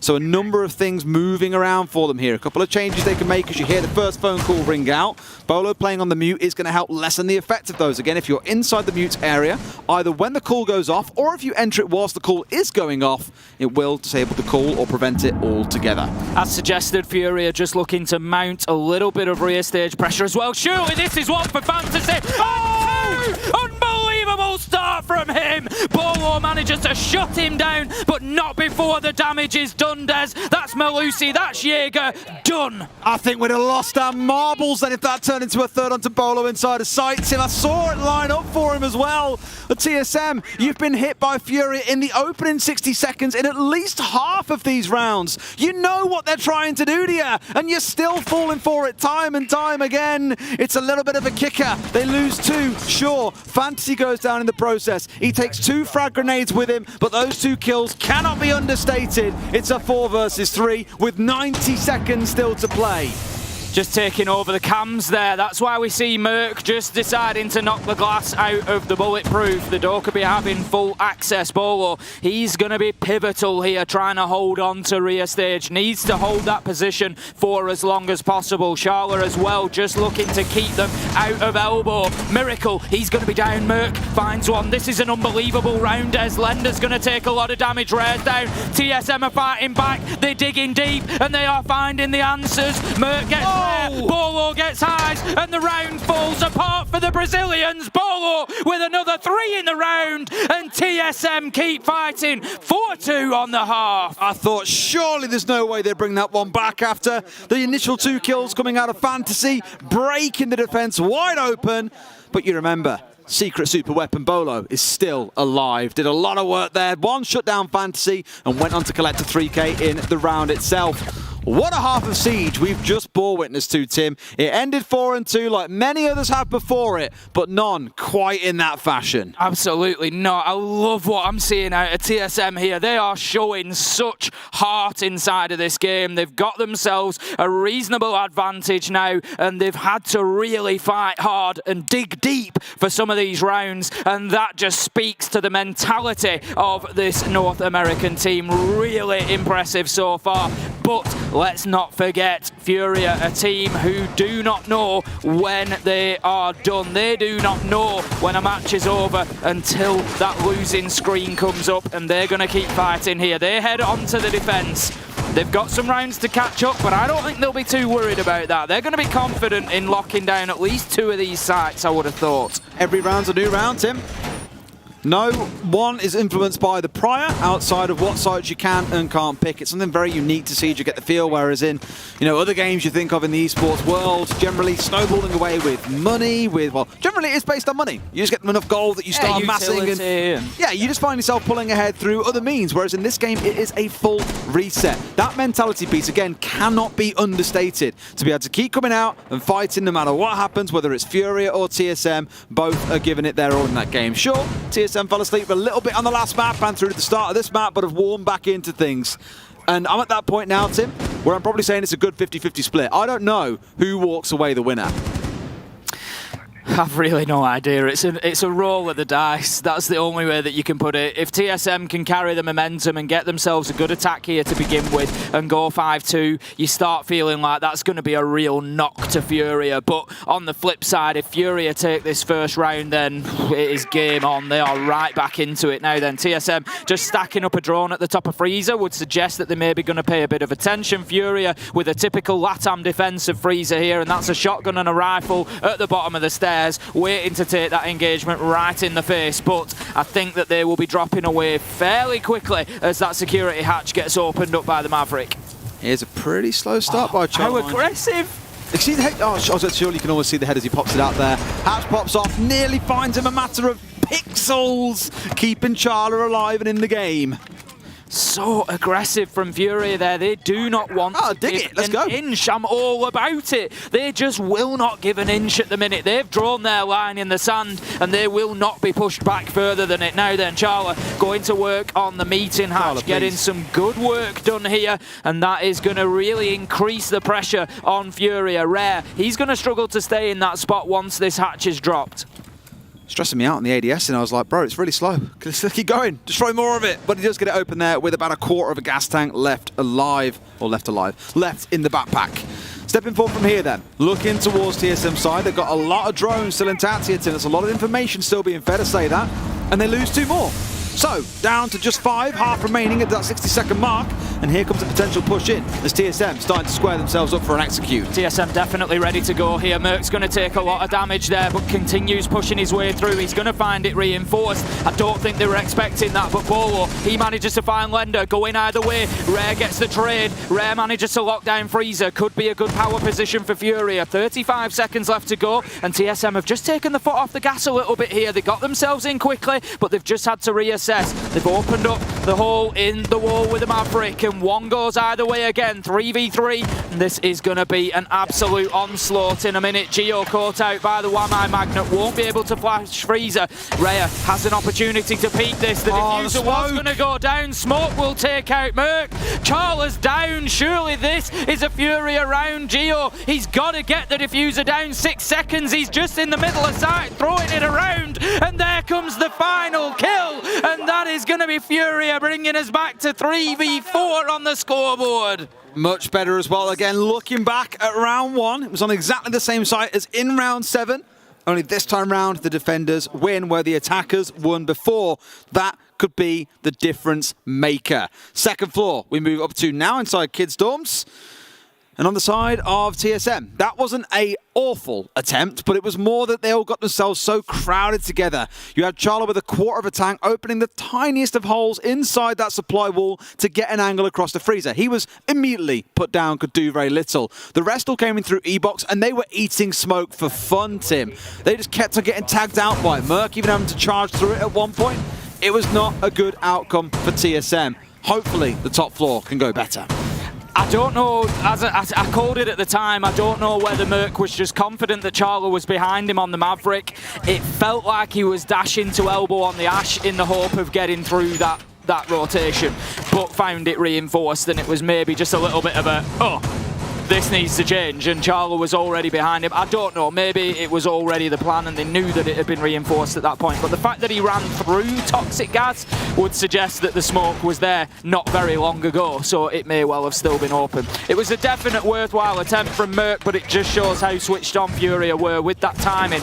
Get the smoke out, back through the rotation, no hesitation, get it reinforced before you can be pressured like that, and they were just that second ahead of TSM. 4-3, we find ourselves round 8, and FURIA are going to be defending up on the top floor now. Fantasy aggressive as ever. 10-6, his frags are back up, and he is hungry for more. That much is sure, but he might just get some here. Bolo manages to get Rare. Can he get another? Fantasy makes the challenge and gets the kill on the trade. And this is just trade between these two devs. 4 versus 4. That's what I love. Just nothing is being held, is it? They're just going blow for blow with one another straight the way through. It's absolute chaos. No dialing back, no being passive. It's constantly about playing for trades, getting kills on each other. It's one thing we commended TSM for in their game against DZ in the group stage. It was just continually playing for trades against each other, as opposed to the M&M versus Empire game earlier that day that was much more individualistic play. So it's good to see that still being retained, even against the madness that FURIA are bringing. Fantasy's just giving himself a little rotation option there, opening the hatch so he can drop away and disappear into the bowels of the basement should he want to. Merc applying the air jabs, which suggests there's going to be a little bit of play from this rear side, but of course they're wanting to get themselves established inside of Attic, and they don't want to be getting flanked from the green corridor. Fantasy still holding on in security for the time being. The wall has been opened through into kitchen, and that's going to increase the pressure for him, but he's just giving himself another option here. TSM have just sort of backed out of that a little bit, and they're not aggressing too much onto Fantasy underneath at the minute. Miracle, the one inside a pit who's responsible for dealing with the pressure that's going to come in from Attic's side. There are 2 members up there, Merc and Charla, squaring up to try and push their way through. Obviously one with nades, one without, but on the back of the Nomad, 3 flashbangs. They can burn through those ADSs, and here comes a nade cooked over the top, also eaten by an ADS. Potentially a little bit of miscom there, as Charla now has no nades left, and the threat from Attic's side reduced severely, Tim. If Miracle starts picking up kills there, that's it. You've got to say that it's a little bit of a mistake on the side of TSM not getting that nade past the ADSs, but Charla, he finds Miracle. That was essential. That opens up Attic for TSM. They're pushing double window as well. They've got Toxic to go through. Charla finds another, trading out 2v2. Again, it continues. There's blow for blow. These two are just raining punches on each other at the minute. Gio needs to get himself in through this double window. 20 seconds left to go. He's being held from multiple angles. I'm not sure where Achieved has gone. He's rotated underneath. He's going to try to push up wide. Finds the man as well through the smoke with a spray. There's one left alive. Hyze, he's just going to hold. He's going to win this one gunfight and pray for the time there. They get the cross. Now Hyze has got to beat Achieved and get the spray down. Goes for the impact. Achieved isn't covering, but he can't get through. Hyze can't stop this one going down. Will try his best, but Gio pulls it out. Huge round for TSM. They came up against roadblocks there and they found answers. I particularly like Achieved's movement off the double window, up the white stairs, and what a kill to get through the toxic gas stairs. Difficult at the best of times to win on that angle, but when your vision's impaired as well, that was just a next class of kill from Achieved, and it really opened the round up for them. Gio, smart thinking, doesn't try to plant as soon as he gets in. He wants the cover of that reinforcement and he gets it. Well played, TSM. Again, I've got to raise another example in that round of where for FURIA you would expect, as any probably sane team would, that they would dial back when this happened. They get the initial kill into Pit. Charla, who was top of Attic, gets a kill and you go, cool, Pit is empty. Except for FURIA, they do a sensible thing. They put Fantasy straight into where he died a couple of seconds ago. Now it's back to as things were before. Now what does Fantasy do? He can just sit there and keep contesting the angle, play behind the ADSs, do the expected thing. What does he do though, Tim? He does not do that. He vaults straight up onto the high Attic. He runs straight to the window and kills the man on Kids Rappel. He pays for it with his life, but I guarantee you, Charla probably made the call of, I've killed the guy in Pit, you're safe, only for someone to then sprint up, go doubly aggressive and get a kill onto the Kids Rappel. It was really, really ballsy. It kind of paid off, sure. Charla ended up getting 2 kills from that spot there, which was massive for TSM in getting the control they needed, but you just don't expect that. You can't predict that kind of behavior. It is so erratic and crazy, and not in a way that it's like, oh, it's playing ranked. No, these are calculated risks that FURIA keep on taking, and they keep on paying off. Just sadly, they couldn't stop Gio getting the cross from double window. Hyze there with a massive opportunity to make sure they get themselves up to 4-4. Instead, TSM go 5-4. FURIA are 100% a team that are going to bring those unexpected moves theirs, and I doubt it'll be the last that we've seen of it yet. But TSM, they've got themselves a little bit of breathing space here, and what a day it'd be for the North American region, Des, if TSM can take this win, taking down 2 LATAM teams on the way to continuing through that upper bracket. It really does start to pile a lot of sort of reassurance on that prediction of TSM being one of the top teams here. You really start thinking, yep, there's a bit of respect on this name here because they are really flying. It's crazy to think that at the start of this day we could have had 4 North American teams all in the upper bracket and no one else proceeding through. If Auction had beaten Faze and they go on to beat Liquid, they'd be through. If TSM win here, they go through. SSG play Team Empire next, they'd be through, and then Down One Kia on the other stream, I believe on this stream actually, are playing the Soniqs. They could have had 4. There's only the possibility for 3 now, but I doubt it's all going to go nice and plain sailing for NA. For a region that has struggled over the last few majors, you know, that's just as it is. For a region that has struggled over the last few majors, to say that NA have managed to turn it around and have one team in every one of the top 4 matches of the upper bracket today is phenomenal. It's a great performance. I'm sorry, there's no other way to put it. I'm not afraid to kind of go out there on a leg and say this as well, is that I actually think at the minute Europe looks like the weakest region, which pains me to say, obviously, as someone who cast the region and loves seeing it. But outside of Empire, you know, Na'Vi have started to wake up a little bit into the competition. They've got Dark Zero tomorrow as well, which could be a real war. Yeah. But it's looking dicey. A lot of our teams are in the lower bracket. Empire kind of turning into our last hope. As you say, it's what I love about Siege. I love the way that back and forth nature is great. That's it. You know, between regions, nobody stays dominant for long, and we see these changes, and then it just gives EU maybe this time the motivation to come back even bigger next time, and we love to see it. But there is a lot of Siege to be played yet before we decide who is best, who is worst, and who is going home. It's not going to be the outcome of this game. Whoever loses will go down to the lower bracket. The other will continue in the upper bracket. And right now, TSM just look like they've got the bit between the teeth. They can taste the victory here. Bolo finds the opener onto highs. But yet again, that trade is not far behind. Rare manages to find Achieved. And we once again find ourselves at 4v4. Whew. Okay. Spicy how things always balance back out in that 4 versus 4. Looking at Fantasy on the cap cannon, just thinking that's not your kind of operator.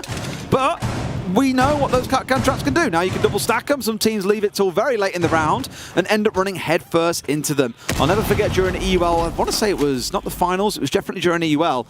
Rogue had 2 people running through the same door at the same time on Bank and both died to a double cap can. It was unbelievable. So don't discount that operator. It can do a lot of damage when you aren't paying full attention. FURIA have given over top floor control very early in the round here, Des. TSM have had the longest time to try and manipulate this situation to get a plant down. They're in a position to try it now. Charla, he keeps going for it. The toxic gas is just holding him off, but now is the moment. Goes to put it down. Bolo on the cover, gets Lender. Charla going for it again. Kills raining in. Surely this is the moment. TSM heading for map point here. FURIA falling apart. Miracle fighting his way back in with the shotty, but Charla, he manages to get that diffuser planted, and there's now 30 seconds for Miracle to do something about this 1 versus 3. TSM are on the vertical, they're on the horizontal, they're everywhere right now, Des. There's just nothing they can do about this, Tim. I think Miracle living up to his name if he can pull this one back, but no way you win on those. It's a closeout for TSM. 6-3, one more round. And my God, have they fought their way all the way back through this, Tim, because we came into this map nervous for them, but they've made it look good. They look confident on Oregon. I was nervous for this for this map for them coming into it, but they've definitely showed me up, and so far, I've given FURIA something to think about. What a spectacle we have seen from these two teams. Win or lose, both of them have played their part fantastically in what is definitely going to end one of the best games, surely, of this tournament. It's going to be up there amongst many others because we've had a lot of high-quality Siege so far, and I am certain there's even bigger and better to come. But this one has really whetted our appetites now. We've got back into the playoffs today, Des. Day 1 of those playoffs, and it's going like this. Unreal stuff, and it's not the first one that we've had today either. There's been those second games, particularly on both A and B stream, were absolutely the nail-biters to the last minute. Brilliant stuff. This one could turn out to be exactly the same. There's a couple of spicy changes worth touching on. 6 nades on the side for TSM, plus a Flores. Tons of destructive capability being brought along by the side, but they will have to meet their maker, a clash. I feel like I'm introducing a boxing match. Highs coming in on the blue corner. I feel like I've been in a boxing match. I feel battered over here. Coming in on the blue corner, it's Highs on the clash, or whatever you want to say, I don't know. But I think in that case, they're going to have a really interesting time dealing with that. We know how effective the clash gets alongside the smoke the later into a round you get. We used a term once that we drew from another game, from a MOBA, that we called a power spike. They get to that point in the round where they are most effective. Fantasy almost being caught on the rip there. Not a good start, but at least still alive to fight for another day. But let's keep an eye on Highs. The longer he lives, the more effective he will be, and the more struggle TSM are likely to have to close things out 7-3. It really does feel like that last-ditch pick, doesn't it? It's the panic pick of, we need to get something here, we need to hold on, bring the shield, just sit behind it and see if we can slow them down. Rare just playing inside of the big tower there, dropping onto the joist after T3, going to hold his position for the time being. It was Lion and DKB before on the attacking side, if you remember. Maybe Clash turns out to be that pick on the defense. I'm not saying you'll see him roll it for the next 3 rounds. I mean, we didn't expect to see the game get to this point, but it has, and this could be the pick that changes things. If TSM can't deal with it, it's going to cause a headache for them. Why wouldn't you keep on sticking with it? Ooh, unlucky for Achieve there. Just takes a bounce back off the window frame. That's going to be a denial on the drone throw. He's going to have to go for it again. He was looking up to T3 to make sure it was clear. So TSM certainly paying their due diligence. They're not going to go rushing in anywhere without making sure it's been fully checked. Rare, Highs, they get themselves back to default positions. One's going to be in Shaco spot, one's going to be at Pillars, and they await TSM's push from the rear side. But I don't think it's going to come, Des, because right now it's looking like a lot of laundry and freezer pressure. That said, Achieved and Charla just making their way over there. Yeah, I mean, the Flores hasn't started really with anything yet. Here we go. Now we're going to start seeing those rain through. The question is, what can they find on their merry little journey? To start things off, it's going to be that Mine Magnet at the very top of the door. Not quite the number one thing you want to be catching, but you'll take anything at this point. In the same way, Fantasy on half HP, giving himself a handicap, finds the opener onto the Habana. A lot of her work is done, but now probably can't open up. Shy Ghost Spot is the worry Tim. Merc also down to about half HP. It's getting saucy. FURIA feel like they're in control of things here, but we know how quickly that changes inside a Siege. Bolo pushing in, he's been a talismanic player. Can he do it again? He finds his man, shuts down Fantasy. So many times he has done that. 4 versus 4. TSM, they've got an opportunity here. Achieved is going to go down, and it just feels like FURIA are going to come away with this one, but that's the shield gone. 2v2, there's 24 seconds left to go, and this is absolutely anybody's, but the diffuser is down cold, collected by Charla. Is he going to have an opportunity? He's going for it, Des. He's going to try and stick this. Miracle and Rare, 2v2. They've got to make a move. Merc cuts off. 1v2. It's Charla. It's Merc. It's Rare managing to find the kill. 1v1. Can he find his last man? Merc is low health. He's just going to keep himself inside of the closet. So is Rare here. Each of them a breath away from death, Des. It's going to be one bullet that will end this. 30 seconds left to go. 23 for Rare to realistically do something about this. He tries to peek the angle. Merc, he's not moving anywhere. He's going to keep himself put. Surely Rare knows where he knows. Is he going to? He knows now. Surely he goes for the pre-fire. Does he get it? No! Merc comes out on top. NA come out on top of what has been an unbelievable battle. And that is going to be TSM fighting their way from behind to take Oregon and to close out this match and continue on an unbelievable upper bracket run so far. That feels like the kind of series that you'd classify as a semi-final any day of the week at the least. Back and forth, TSM starting out incredible. FURIA fighting their way back at the tail end of map 1 but can't quite close it, and then stomp TSM on their own map pick. That third one was anyone's guess coming into it, but wow. What a show those two teams have just given us. Absolute. Just that is why I love this game as much as I do. What a performance. TSM behind at the beginning of Oregon. It was one map all and they lost rounds. Like FURIA looked like they might start doing it. And then TSM, another twist in the tail. Honestly, it's as good as any story ever told. I love it. What I'm loving most more of it is that we're not seeing FURIA be the kind of one-man team many thought they might be. Fantasy has been the name on many lips for the longest time, the last 12 months, many would argue. And you said, throughout the year... Everybody else is really showing up. Throughout the year, FURIA were just slowly slipping down and didn't look good. They've come here, they've put on a phenomenal performance. They do fall to the lower bracket, but... you just know you do not want to be a team playing FURIA in that lower bracket. We'll go to a quick break. When we come back, our analysts are going to break down what has been an absolute screamer of a series.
Hey, Siege fans, welcome back to SI 2022.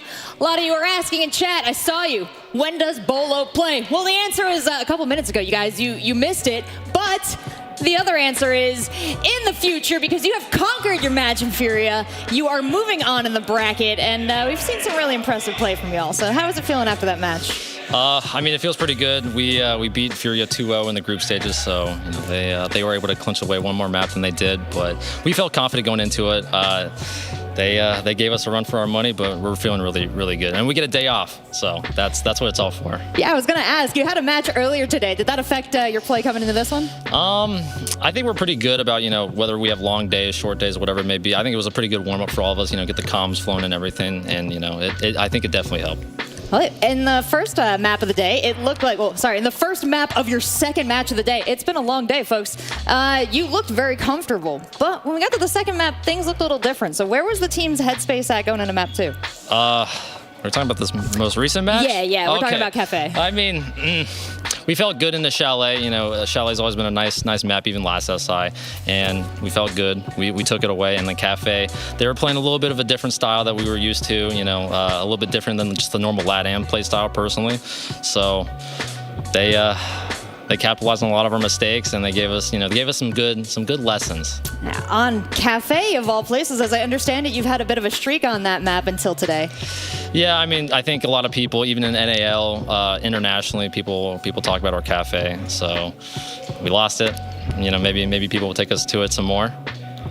We'll see. That could create an opportunity for you. Maybe they think you're weak on it. Maybe you could pounce on them again in the future. But if I know anything about TSM, you're going to be creating a lot of opportunities for yourself and your team going forward. And I want to know, like, as you create those opportunities, a lot of that is in the preparation, is in the study. So as you said, you kind of did a really good job against FURIA. 2-0'd them in groups. Did you put a lot of effort into preparing for this match today? And what did that look like? I mean, every match, there's a lot of effort, you know, with the support staff behind us, Data, Pojo, and now Gotcha. So they do a lot of work, you know, day in, day out, or day in, day out, basically, yeah. So they do a really good job, and, you know, shout out to them. Support staff is always really valuable to the team. Well, I imagine it's got to be really helpful having a lot of people around you that love you when you are dealing with the energy and the volume that FURIA brought today. So tell me a little bit what it was like with all the shouting. I don't know if you guys at home could fully appreciate how loud the opposing team got during this match, but there were cries of choke.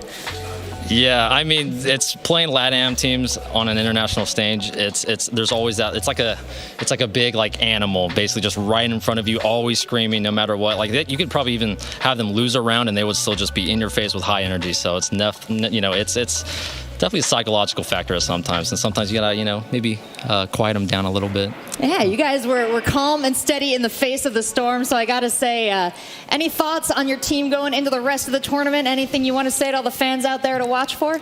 I mean, you know, thank you guys so much for watching, supporting. You know, we had a really good start in group stages. Ended it a little bit not so hot, but, you know, I hope these last two matches kind of show you guys that we are, you know, in it for the money, and we're gonna try for, you know, all you guys, for us, for TSM, try to take it home. Well, thanks for the insights, Bolo. Well said and well played today. I'm gonna let you get back to your team, and I'm gonna send you all over to the analyst desk. Thanks so much, Seltzer. Catching up with the Bolo. He talked about FURIA's energy. He said it's a psychological factor, but got to quiet them down a little bit. I like that. It was a little bit spicy from Bolo. But Jacob, FURIA was absolutely furious. I was down here and the play area was nutty. I mean, you heard Seltzer say they were yelling choke. But I mean, we heard TSM erupt when they got that win. So they definitely got their... Are you okay over there? Jesse, everything all right? Jesse, hold me. Yep. Just like that. Okay. My heart cannot take all of these close games. I think they're going to take about 6 years off my life, or I'm going to have an aneurysm. This is just... Jacob, NA's winning. Keep it in mind. NA's winning. I know. They're winning. I didn't want it to happen like this. This is just too much to bear. Jacob, they're putting you through the ringer. I know. It really is, but it's like... What am I to do?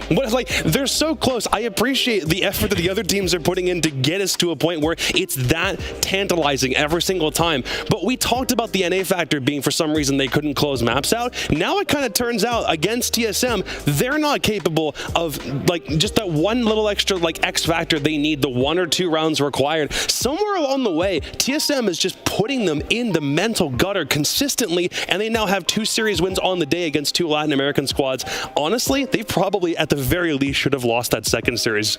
Yeah. I'm just Hey, but they've won it, and now I believe top 6 is what they've secured. So that's a huge jump up for them. I believe they won $65,000 just from winning that game. That's crazy. Wait, 65 on top of what? 65 on top. So I think their minimum total. Their minimum total now. I heard Bolo. He was like, "We do it for the money and the fans, and the fans." 135. It was too funny. There we are. Okay, Jesse, I do want to pick your brain about the maps, though. So map 1 was Chalet. FURIA had a 6-game win streak on that map, and then lost the map in this series. And then map 2 Cafe, TSM had a 7-game win streak on that map and lost the map in this series. I just was like, this is weird. What is going down here? Yeah, it was a wild chain of events. A 1-1 scoreline after the first couple wouldn't have been unexpected, but the way it happened was certainly strange. We might be able to take a look at some of the maps.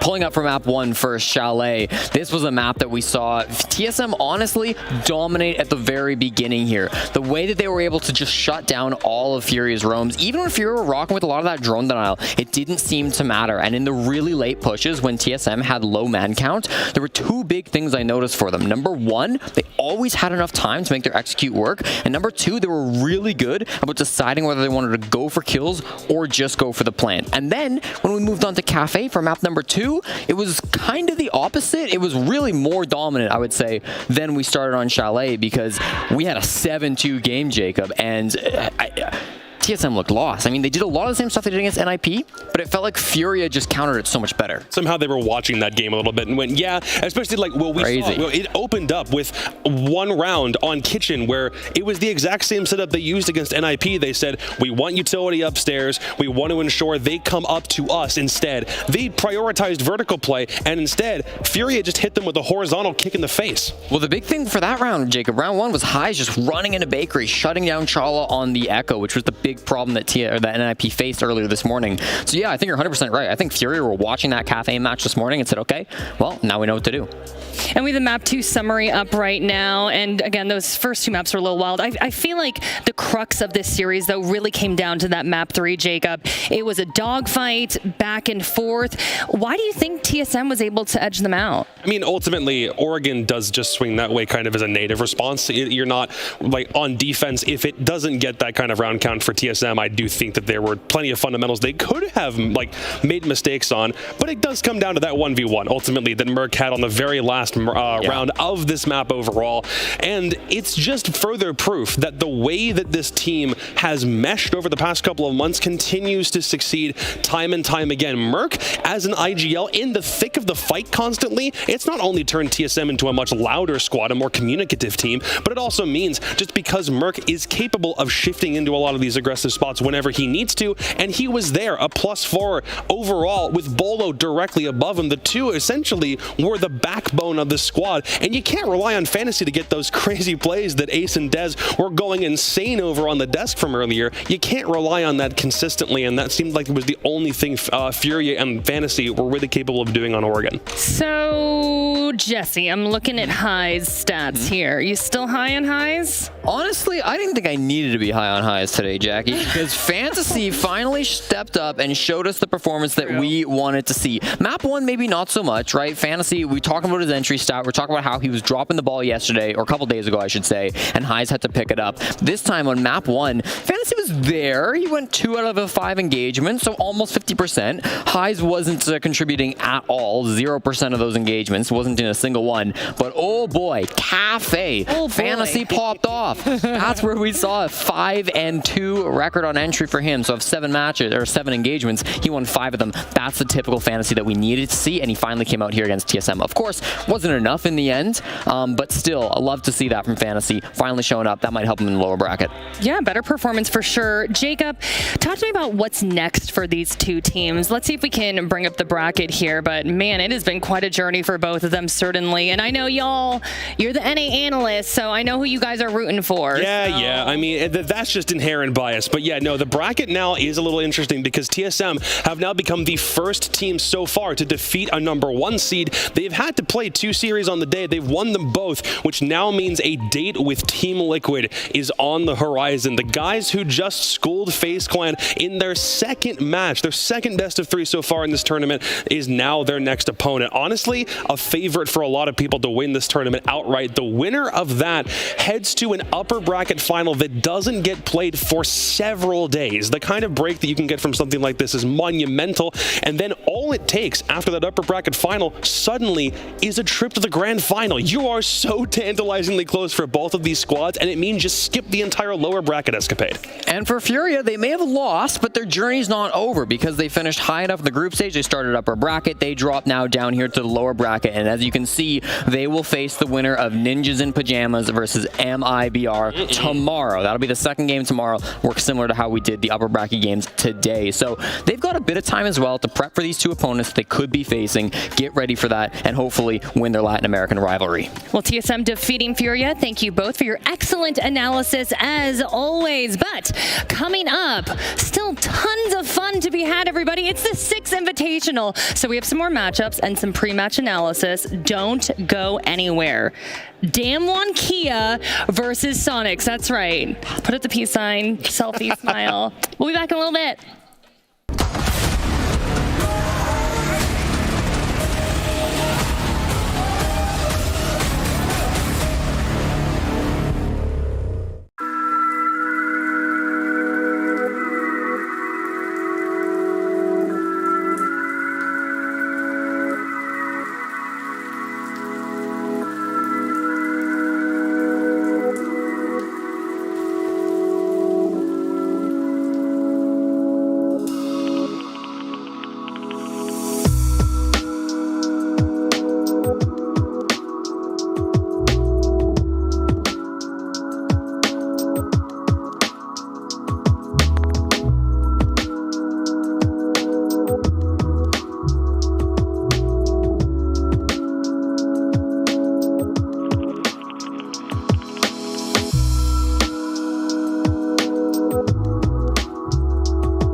lot of yelling going down right now, but we got a very important matchup to talk about. DWG KIA versus the Soniqs. Okay, so DWG KIA, they have been absolutely dominating here.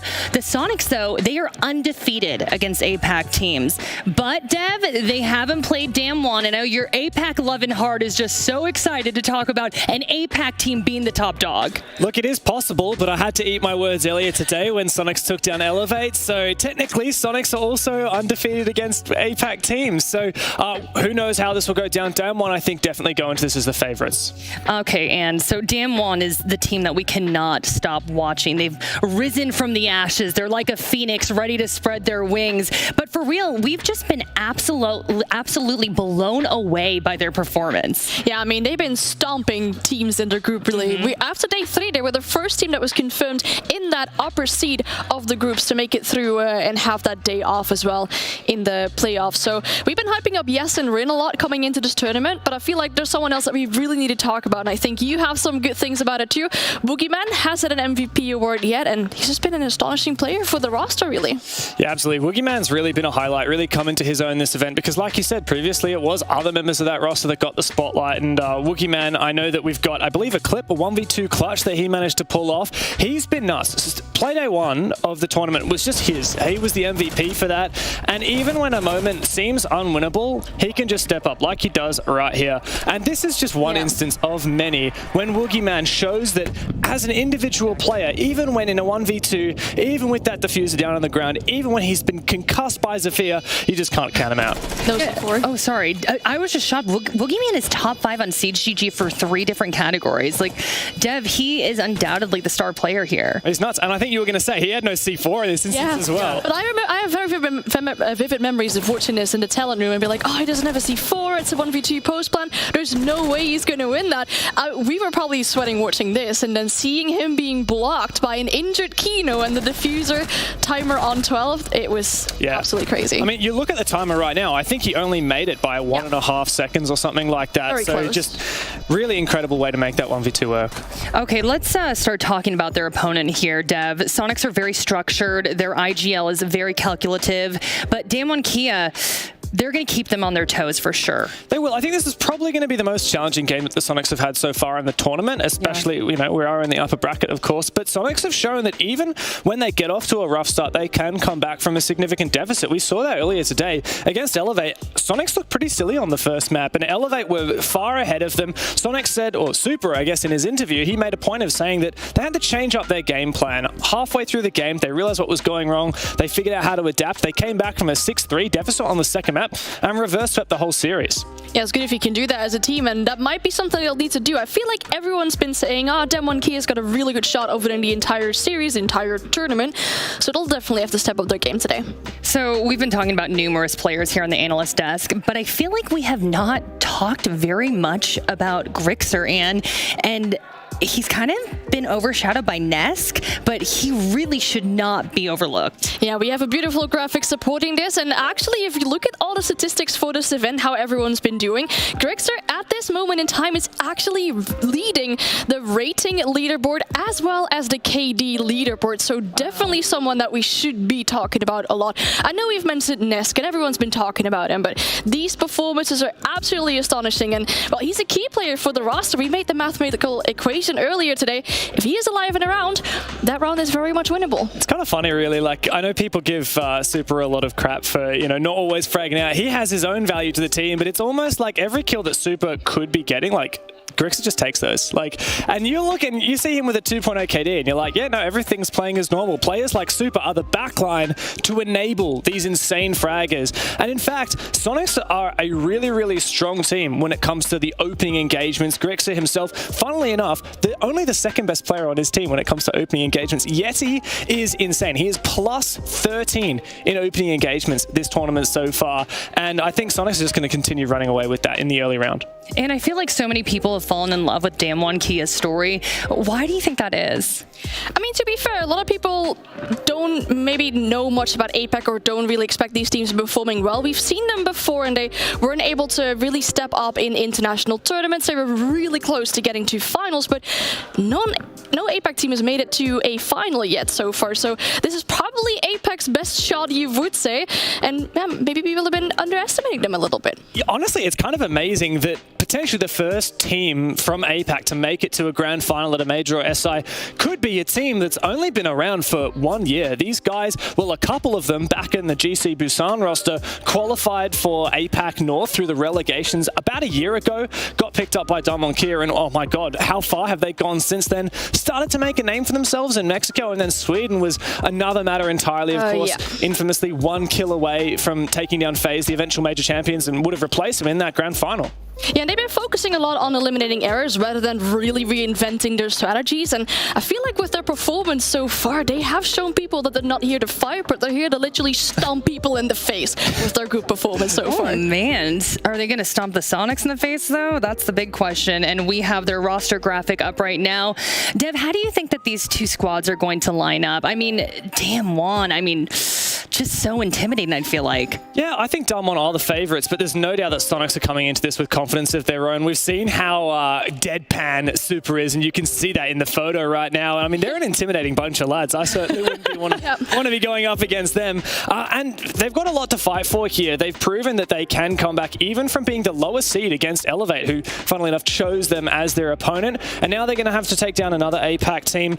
Potentially, Soniqs could be the third team. Actually, we don't know exactly the result of the SSG Empire game because we happened to get on the desk before it, but I think maybe SSG won that by the sounds of the cheers. If that's true, Soniqs could well be the third out of 4 teams making it to the semifinals. And Anne, you were singing the praises of Grixer. Do you feel like the Soniqs are going to target him?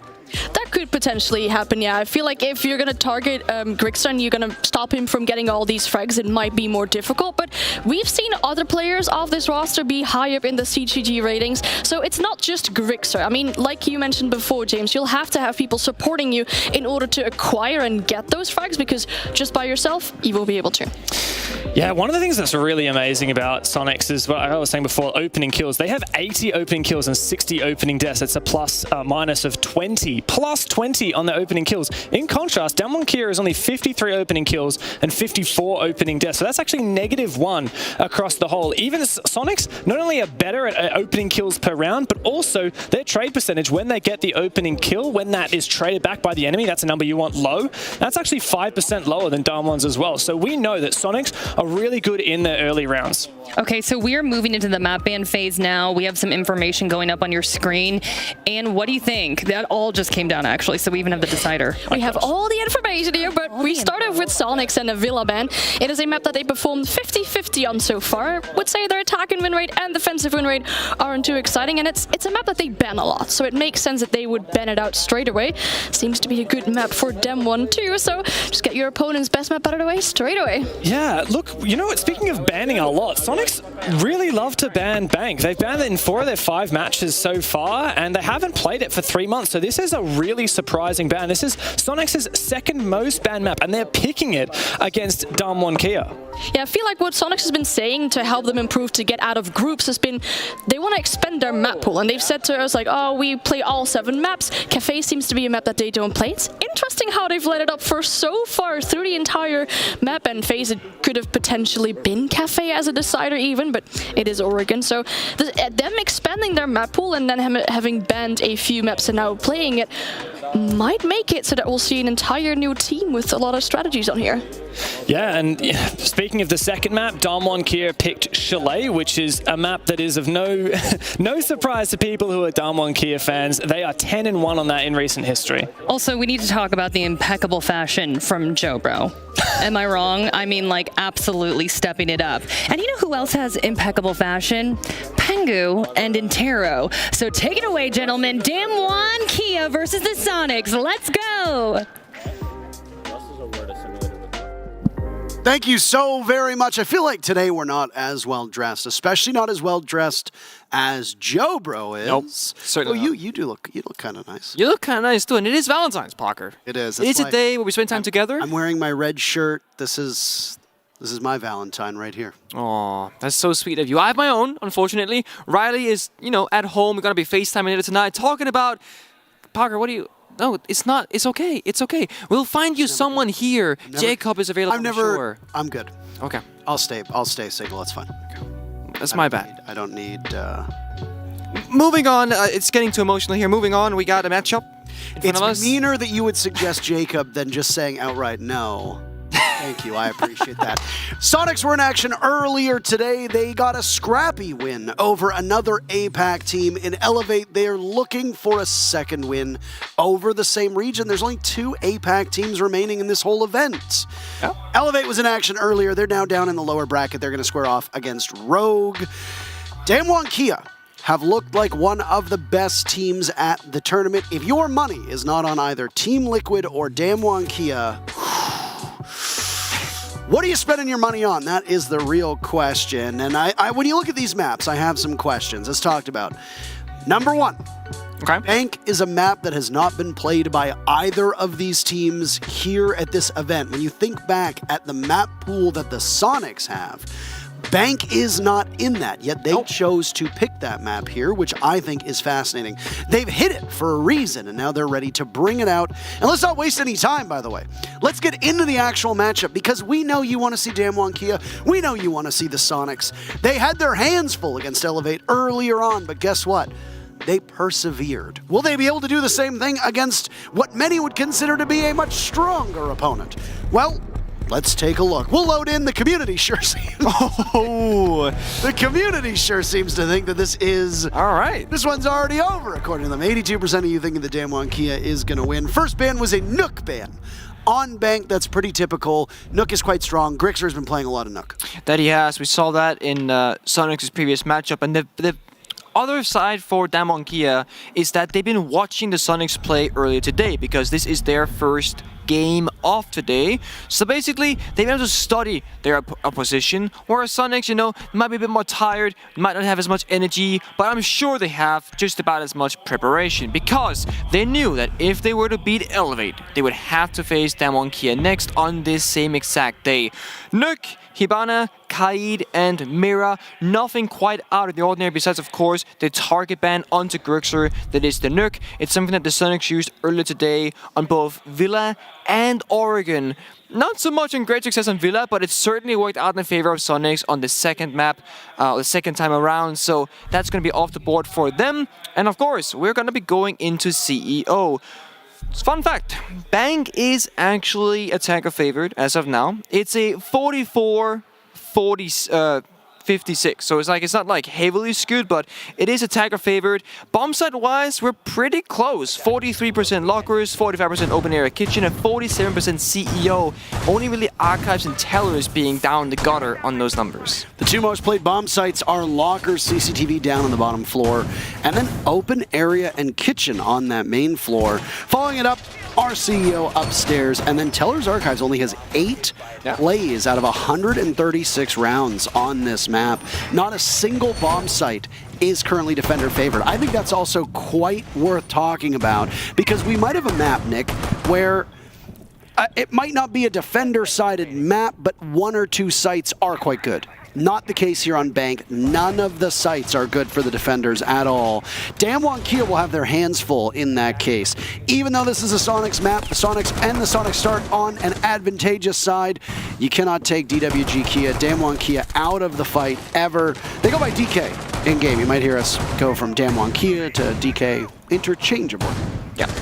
We'll try to make them both work, or maybe we should just settle on one, but either way, we also got Soniqs and SQ. We got the Super Soniqs, if you will, and expand on that. Kansan in the basement, again, doing the Sonic special, trying to kind of get map control early on. That was one of the biggest approaches for Soniqs on their attack inside against Elevate. They were super quickly into the building, gained a little bit of ground, and held onto it. And speaking of that, yes, down below, inside of Taylor's office, we'll do this exact same thing. Trying to figure out where you have the line in the map can be very difficult on Bank. Valkyrie is open for the defenders, not in play this round, but Katsan is on the Echo, so we'll have a little bit more information than usual on this defending side. Yeah, nothing really with that weird about the operator bans here. nothing at all. I mean, you want to take out a hard breacher because way back when Bank was very firmly in the meta, there were only 3 hard breachers, and Maverick was not seen as viable an option. He also had fewer fuel in that tank, if you recall, which made it harder. If you were almost perfect with it, you could open 2 hatches, but there were a lot of mistakes made. Did he fall off the roof? I think he fell off the roof, Parker. That's unfortunate. And of course, if you're Grixer, you don't want to use your gadget to get yourself up. You can get revived instead, then use the gadget. Then you're on 40, 45 health, and it's a little bit better than 20, but you're still less than half, and just a little bit of a messy start. For those of you that haven't seen Finka in quite a while or haven't watched much of the event, Finka now gives a permanent health boost. It's no longer temporary. It does not wear off. So Grixer can keep rebuilding some of that HP back, but the problem is now he's had to burn it somewhat early. There is a minute left to play in the round, and there's still an adrenal surge to go. The Soniqs really haven't done all that much. I don't think they missed. I think they missed on Yas. I don't think they know. I don't think they might be closing in on Yas, but Katsang is there to support as well. He falls to Yeti, so Yas still gets to survive. Inside of that front office, waiting behind the counter, watching lobby. The Maverick was in that position. But now with Katsang down, those Yokai drones are immobile. They're going to stay, and you can still gain intel off of them. But the question is are they upright? They can't actually do their job of knocking you out of the plant or disorienting. Nor can you go on scouting missions. And that's something worth noting as well. Yeti with a kill onto Yas. So there you go. Front lobby now cleared out. Woogie Man swinging onto the windows. The Soniqs are hitting their marks. Rin gets the first kill on the board for DK. And now there's another for Rin. On to Kansan. Equalizing. Down goes Coded. All 3 kills for Yeti. He's having a banger of a start. Rexton walks right into Woogie Man, and now Rin is under fire, scooting off over towards Stock. In comes Yeti, and Grixer will need to plant on no time. That's an easy kill for Woogie Man. 3 kills for Woogie, 2 kills for Rin, and a great first round for DWG KIA. This is pretty much the most accurate representation for DWG KIA that you can basically have. And I'll tell you a little bit about why that is. DWG KIA, despite being one of the best looking teams right now, getting first in their group, etc., etc., high praise across the board. They have one of the worst opening kill statistic in terms of how often they get it. They're sitting in the bottom 10 of the entire 20 teams here at 48% of the time getting the opening kill. However, they have the absolute highest average opening kill conversion into a round victory. So they clearly don't really play around getting the opening kill. But when they do get the opening kill, they have such a high chance to win the round, and more importantly, they're often playing 4 versus 5, because if they're not the ones to get the opening kill, well, that means they get the opening death, usually. And we saw it this time around. It was a 3 versus 5, basically. Rin equaled back the score to 3-3, it became 3-2, and DWG KIA, they somehow, someway, just managed to win a round that seemingly had been lost. But no, that's just how it goes. DWG KIA started up top, now going 1 floor down below will be an open area. That is a very, very liked sight by most teams that we've seen here on Bank. And as we said earlier, Taylor's Archives, I've been very surprised to see it. It's seen like 8 rounds out of 130 plus. Also on your screen we see the DWG KIA in-game skin for Hibana's weapon. Of course, in the in-game store, we have all the esports skins you can pick up. There's a 20% sale right now, I believe, all throughout Invitationals. This also might be your last chance. Okay, Woogie Man, are you afraid of the big bad Woogie Man? Because he guns down 2 players from the Soniqs right off the rip. 20 seconds into the round, he's trapped outside. Won't be able to make it back. Grixer knows exactly where he is, but absolutely worth it. Rexon and Kansan, that's your flank watch. That's your soft destruction, both gone. Yep, that is not going to bode well. And you know, normally Soniqs, they play a Jackal. Right now, that's kind of substituted by the Zero. Those Arcus cameras give you so much information for both the flanks, the general map control, and clearing out the roamers. You can also even clear utility, and all of that is now gone. You have Yeti on the Maverick, like he has been playing on in most maps for Soniqs so far. Super on the Thermite, and Grixer on the Finka. That's all you got to work with. So really, you have 4 grenades and 3 flashbangs. First time as well. Well, we saw it in the previous round, but this is the first time that we're actually getting the Soniqs on Finka, because Elevate used that as a target ban on all 3 maps against SQ earlier today. Instead, DWG goes with a comfort ban and a target ban onto Nook. Nook is a very strong operator on a lot of maps, especially actually on Bank. We talked about this I think it was yesterday or the day before. Not yesterday, there was no matches yesterday. Last cast we did. Yes. We talked about how Nook on Bank is so strong because you go through garage, there's no cams there. There's only the cam on the exterior, which is going to get shot right away, as just Coded does. Yeti equalizes. Onto a 3v3. Half of the round still left to play. Onto that Nook, but for a second, hold on a second. Rin, there you go. Oh, missed opportunity onto Yeti. All 5 kills for his team. Grixer has a single kill earlier onto Woogieman, and that was it. Now, all of a sudden, the Soniqs have an upper hand. That run out from Woogieman obviously paying off. But what happens in the next 1 minute? That's the real question. Yeah, Yeti doesn't need the Nook to do the lingering around. He's been very efficient at playing around the map. Soniqs on Coastline, I would argue, one of the biggest win conditions is that of Yeti. He's showing the same kind of playstyle now here on Bank. A very big open map, lots of staircases, lots of different entryways, and really taking good advantage of it. 5 kills, as you mentioned. Absolute top gunner. Even Woogieman can't stop him right now because he's already in the grave from the earlier jump out. Breach goes out. 30 seconds left. Well, you gotta do it all on Soniqs, and that impact does a lot of damage as well. There's still 2 impacts left on the board. Katsang and Yas having 1 apiece. There goes the exothermic charge. Katsang can't do anything, and he misreads it. Smokes in the pocket of Super and 3 nades as well, but Grixer is down. Those 3 nades just became 1. Nice shot from Katsang, and it's Yeti with 1 HP. Soldiers into the bomb site. He's wary from the gunfights, and with no time left, the Banshee will continue to give his position away. There's that Maestro camera as well. Everything working for DWG KIA as they go up 2-0. So it's funny, when the Maestro used the impact grenade above the reinforcement to deny the impact trick, he actually hit Yeti directly from below because Yeti was going up square to go outside to repel down, and Yeti took like 60 damage from that impact grenade. That's some good value. You get the thermite charge, you stop them from breaching, you do good damage onto Yeti.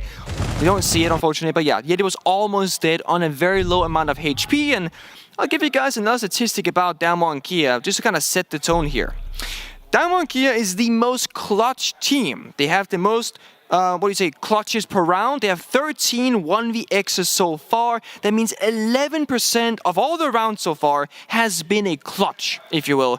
That is extreme. Woogieman, something that the analyst desk, Dev and Andy spoke about, ranked like top 5 in rating, top 4 in the plus-minus statistic. He's plus 32 right now, and he is #1 in clutches, tied with Prano from Rogue, having 5 individual 1vx's to his name. And I mean, we saw the early jump out from the Woogieman previous round. He doesn't have any hesitation. When he sees a play or sees an opening, he goes for it. And it's something that DWG KIA as a team do really well together. Whereas on the side of Soniqs, they usually have a very clear-cut plan what they want to do going into a map. We saw it against Elevate only a few hours ago. And then when it doesn't work, I will say the one strength that Soniqs provides as well is their flexibility, or their adaptation rather, to really reading enemy teams. They will lose, let's say, 3 rounds. They'll recognize the issues. Then they'll change it up and really come stronger on the following 3 rounds to tie up the score. They do a really good job at it. And so far, well, they'll have to keep doing just that because they're down 0-2 right now. Well, as we said coming into this, neither of these teams have played this map in quite a while, and they've not played it here at the 6th Invitational either. What was the number for the Soniqs? They haven't played this map in like 3 or 4 months or something like that. It's been more than 3 months. Yes, it's been quite a while from them, and they picked it. As we talk about when map pools become what they become for teams, and we see a mystery pick, which I think Bank is very easy to describe as, is that you deliberately save this up. The Soniqs have likely been scrimming Bank and have probably been getting decent success. They've probably looked at old VODs of DWG KIA and said, okay, we don't think they're as proficient on Bank. We can make this bomb site, we can make these bomb sites, we can make this map work. So let's go there. Why don't we? And that's exactly what we're seeing right here. So there's a big question mark for us as to how these teams are going to match up because we don't have that historical data. The teams don't either. So if things start to go awry, it's not like you can lean back on, oh, we know what this team is going to do. Oh, we know what the strat is going to be. Oh, we know what the setup's going to be. You don't know at all. So it's quite impressive to see teams do this because in a lot of ways, what you accomplish in a scrim does not directly apply to a match. You know that from experience. You can have a great scrim on it, but it gets smoked internationally. You can get smoked in competition. Yeah, scrims can be a big bait sometimes. Sorry. a false sense of confidence, if anything, where, oh, we did really good. Let's just, we're feeling good about this map, let's play it. You get smoked, you get stomped, it's a different story. And it only gets further enhanced when you play internationally, against other regions, against teams you haven't really played against before, where the head-to-head matchup is much more unknown, where Soniqs, they know how TSM plays, but Damwon Kia, that's a different story. Defense coming out from DK, they have to hold service. They're standing there with their lives. Magnet came out, saved them as it covered the nade. Second nade goes wide. I don't think it did them or hit the mark. And that means now that Boogeyman, well, it's going to be difficult. And Grixer gets the very first pick onto Yas. Yas has had a very quiet tournament. Boogeyman backing away, using 2 of those toxic canisters so far. 1 still remain in his pocket. Rin is at the bottom of the stairs and will narrowly dance around that grenade and now re-engage onto the Maverick, but not enough HP. Soniqs dominating the kill feed. Boogeyman last alive, still inside of blue, and they know it. Yeti taken out by a quick shotgun blast, but the players of the Soniqs are prepped and ready for this. 3 still remaining. Nice shot on the Grixer. Boogeyman's been so proficient so far, but as Rexon gets the diffuser down, the job of Boogeyman becomes a lot harder, if not impossible. It's not a perfect rotation for Damwon Kia. The Soniqs take round number 3. It's their first, and it comes at a pretty good time. Yeah, and I feel like Soniqs had a much easier time attacking basement because that's not really a map where Damwon Kia can move around as much. There was no real roam game. It was very much a server-heavy setup. There was 3 players. Yas was on the server rack itself on the Wamai. Rin was bottom server stairs on the Jaeger, and you had the Boogeyman on top of the server stairs. They had invested all their ADSs, and if not all, then most of their magnets as well, trying to hold down the fort, but too much utility from the side of Soniqs. The flashbangs coming out, the nades as well. Yeti did a really good job inside of Dirt Tunnel. Something that a lot of teams, they fail to capitalize on is that they'll have a bunch of people on the staircase, a bunch of people in the hatch, but they don't have anybody on the dirt itself. Yeti, really good job recognizing that we need somebody there, and who better than somebody with grenades. He's been a key factor right now on these first 3 rounds. 6 kills right now. Grixer, he now has the finger, he has the LMG, something he didn't have against Elevate, and he's looking pretty good as well so far. 3, 2, and 1. And the gadget of that Adrenal Surge will help you a lot against the gunfights of Damwon Kia because there'll be a lot of chip damage. We saw how Damwon played the first 2 rounds in these more open bomb sites of open area and CEO where they take gunfights. They peek a little bit, they do some damage, they run away, they sneak somewhere else. And then the finger, well, if you take damage, the Adrenal Surge will help you get back up healthy to take the following gunfight and the one after that. So as an attacker, you have a bit of healing, and on defense, well, there's no Thunderbird being brought out, so there's no way to really match it. There's no Doc either. Doc is completely Doc is completely fallen out of the conversation here. And now you've got Thunderbird, who tends to take the place of Doc. I think it's very easy to say that the Spear is a better weapon than the MP5, and you're also looking at the Kona stations being superior to Doc's stim pistols, especially with the fact that Doc just has access to those 3 stim pistols, whereas the Kona station, there's 3 of them, and they replenish over time. So the healing potential of a Thunderbird is significantly higher. The only downside that a Thunderbird brings is that you have to be in proximity to those Kona stations, which isn't very large. The radius around it is quite small. Doc, as long as he's got a line of sight on you and there's nothing in the way, that stim pistol's going to connect. Yeah, Doc is great for the revive, but not the raw healing itself. And typically at this level of play, once you're injured, you're typically dead. Or at the very least, you will be very soon. If you're injured to a nade, well, a second one follows up. If you get injured by a wallbang, a drone comes out, you get spotted, then you're dead regardless of the second wallbang. Boogeyman's inside of sight. We are on CEO. Similar fashion as before. Soniqs on the rappel. That's Rexon.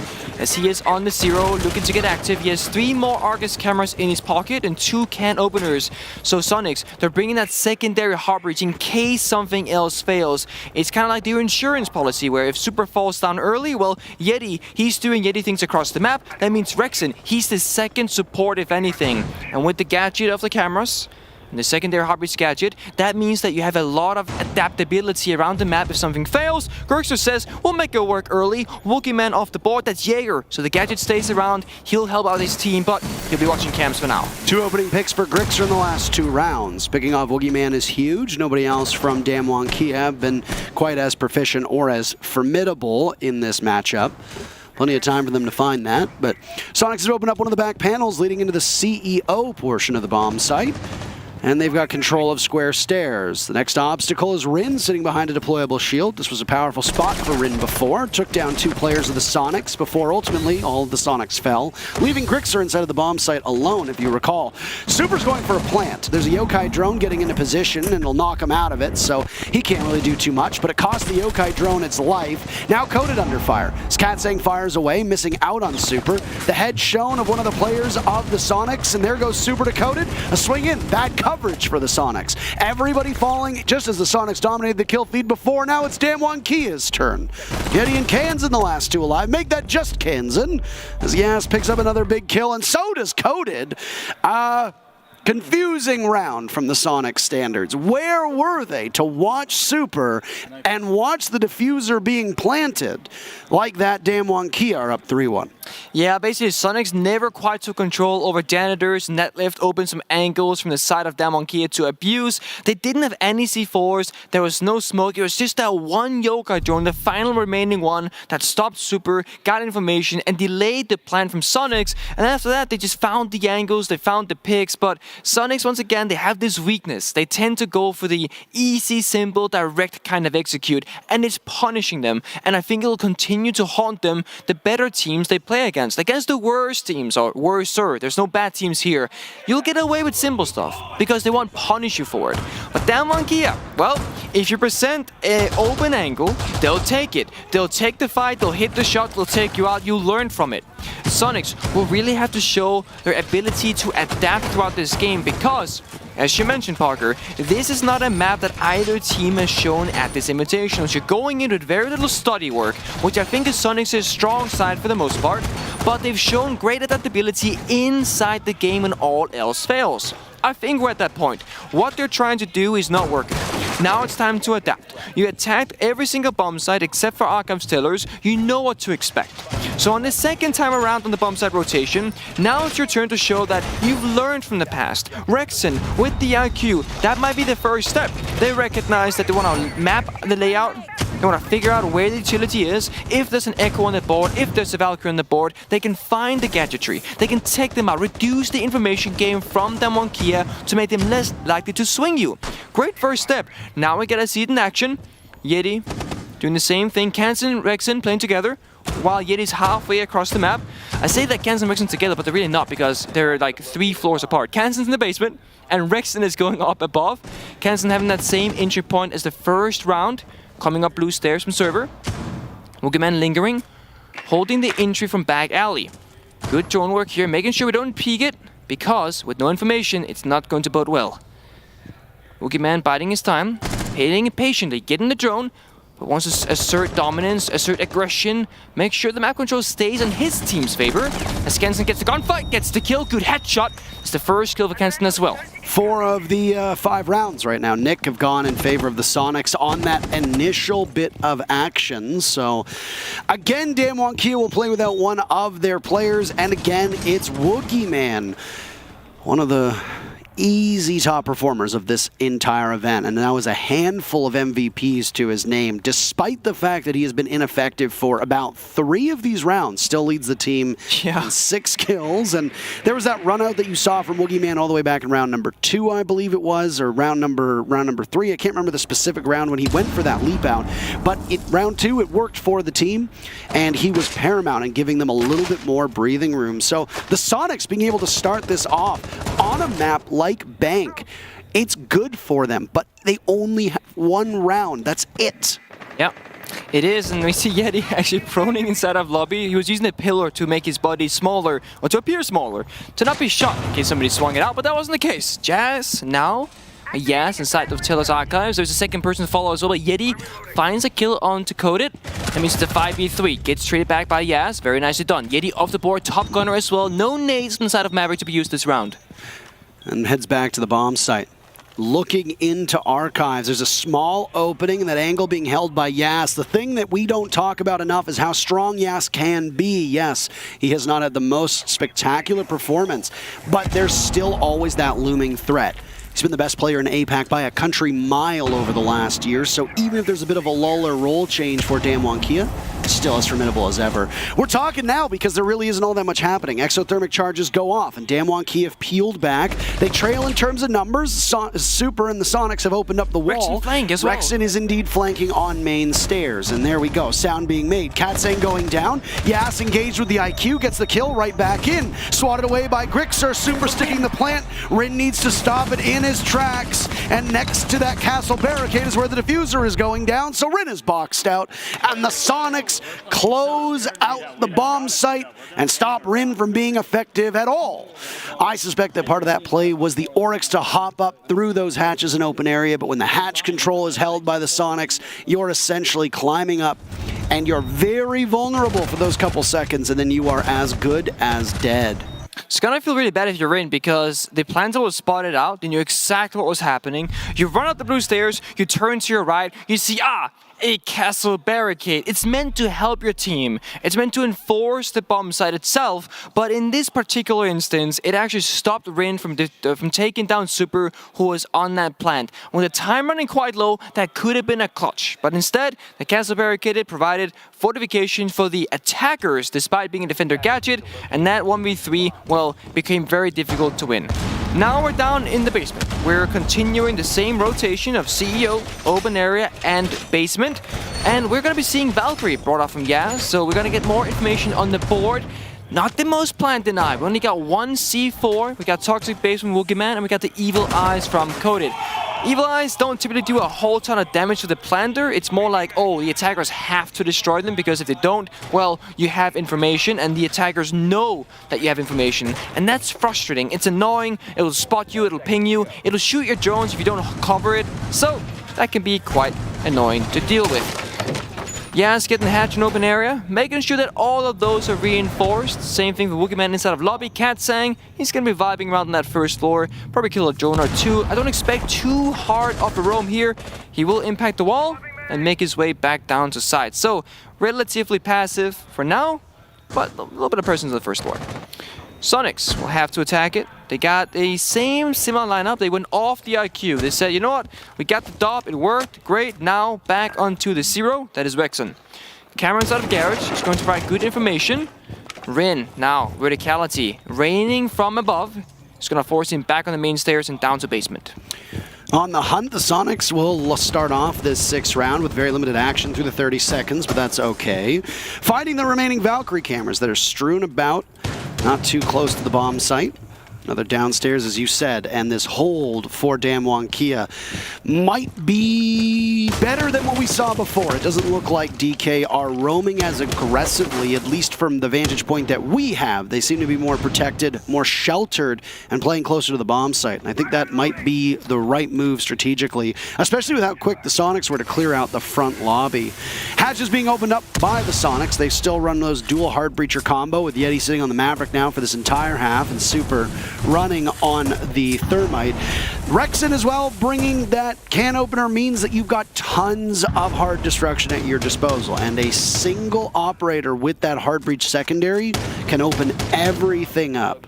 Yeah, it seems like Soniqs will go for a similar server attack, so, well, we're gonna have Yeti go into Dirt Tunnel, rotating around, and we got Woogieman on the server stairs. Similar fashion as the last time, but this time around, he has no backup. It's just the Woogieman. Nobody's inside servers. You have Rin inside the A-bomb playing inside of red, so, Woogie, if you can get a kill or two, that's going to be great. But once you go down, there's no toxic babes for the plant, right? There's almost no bomb denial whatsoever. We have a single C4 after that fact, and now Grixer's gonna jump down. Nate from Yeti, you can swing with that as well. Woogieman forced to go backwards, but the double swing comes out. Great job. And very strong coordination. Excellently played by the Soniqs, and Adrenal Surge to boot, just to give them a little bit of a top up now. And playing this barricade, right next to the reinforcement, rather. Rexen takes out Katsang. DWG KIA are struggling at the moment to deal with this aggression. And they're just going to get run over by the Soniqs. As it continues, Rexen picks up kill number 2 onto Yas. Coded has to head back to the bomb site. Doesn't have access to the Alda. Down goes Rin. The nades hitting their mark. Used to displace earlier on. The shots from the shotgun of Coded continuing to go. Flattens Rexen, but Grixer says that's all she wrote for that round. First half, DWG KIA started off strong, but the Soniqs muscle back. And it's 3-3 as we switch sides. 3-3 indeed. Not looking very convincing for either team just yet. There was a very clear favor of what bombs were defended versus its success rate. For example, the Soniqs, they won both basement attacks. They clearly knew how to break it apart, right? You get the map control, you breach every hatch inside because you brought enough hard breach with the can opener, with the Maverick, with the Thermite, and then you're gonna work your way through servers. And this time, on the previous round, Woogieman, sole player, had absolutely no support from his teammates, and that made it so difficult. Grixer dropped the server hatch, Yeti came in from third, naded bottom staircase. That was all a bait, because someone from Soniqs swung the server stairs from square and then shot Woogieman in the back. Sold a bit short, but a nice try from DWG KIA. Now they're on the attack, bringing a similar lineup but with a twist. They got the Thermite, they got the Zero, but there is no Maverick. Instead, we're seeing the Dokkaebi, something that APAC is very fond of. And in case you guys didn't know what Dokkaebi does, basically, if anybody from the attacking side kills the defender will drop a phone, a physical phone that will fall to the ground. Then Dokkaebi can run over and hack it. Of course, the defenders, if there's somebody nearby, can shoot that phone, rendering that part of the mechanic useless. But if you manage to hack the phone, you get access to almost every single gadget and camera in sight. So for example, Yeti's yokais on the Echo, the Dokkaebi will see those. Bulletproof gadgets, you have one, bulletproof cameras rather, you have one from Super, you can see that. The 3 black eye cameras from Valkyrie, you can access to all of those as well. So if DWG KIA can just get one pick for free, and then hack the phone, you are getting an absurd amount of value because of how much information Soniqs has brought this round. So that can really go back and punish them. But of course, it is a basement defense, so finding an open pick can be very difficult. Got a logic bomb coming out, that's going to help you secure the early stage, and Rin, already deep inside the building, has taken top square control and locked down the server staircase itself. Once you manage to get that main set of stairs too, you got the full map in control, and DWG KIA can do the same thing Soniqs did and start setting up the execute.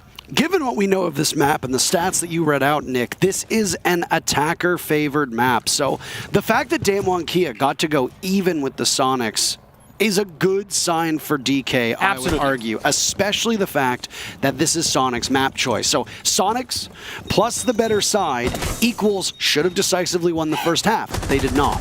So I would be a little bit concerned as to what we're going to see on this half. But the one thing I will say is that because Bank is so close, it might just be a very close half both ways down. We might need overtime to settle it. Certainly. We're seeing the exact same setup from both teams, right? Zero will use the can opener to get the open area hatches, and now DWG will have to start droning out. Hold on. Oh, Super is playing Jaeger on the top of blue stairs with the M870 shotgun in hand. I will say, I like this over the smoke because then when the smoke falls, you lose the toxic babes. And sure, the gadget can help you on that server stairs position, but I don't think the value is worth it. So putting Super, of all people on the staircase, I mean, it makes sense, right? Once he dies, he can make calls for his team from the grave, watching those cameras, because they have the yokais, they have the Valkyrie, they have the bulletproof. So honestly, this might be a giga brain strat from the side of Super.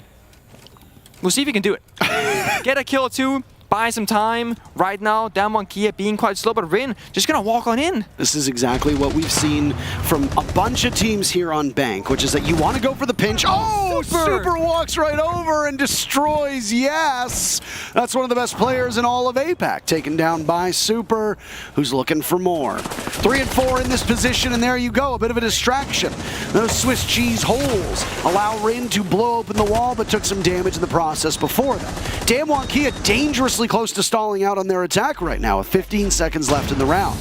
And there's some of the smokes getting hucked out by Kansan. Woogieman is in the midst of the smoke, and a nitro cell goes out. There goes Woogieman down for the count. The Soniqs making mincemeat out of these DK players, and Coded is the last to fall. The whole team is gone. It's mayhem inside of the bomb site, but the Soniqs come out on top of their very first defense.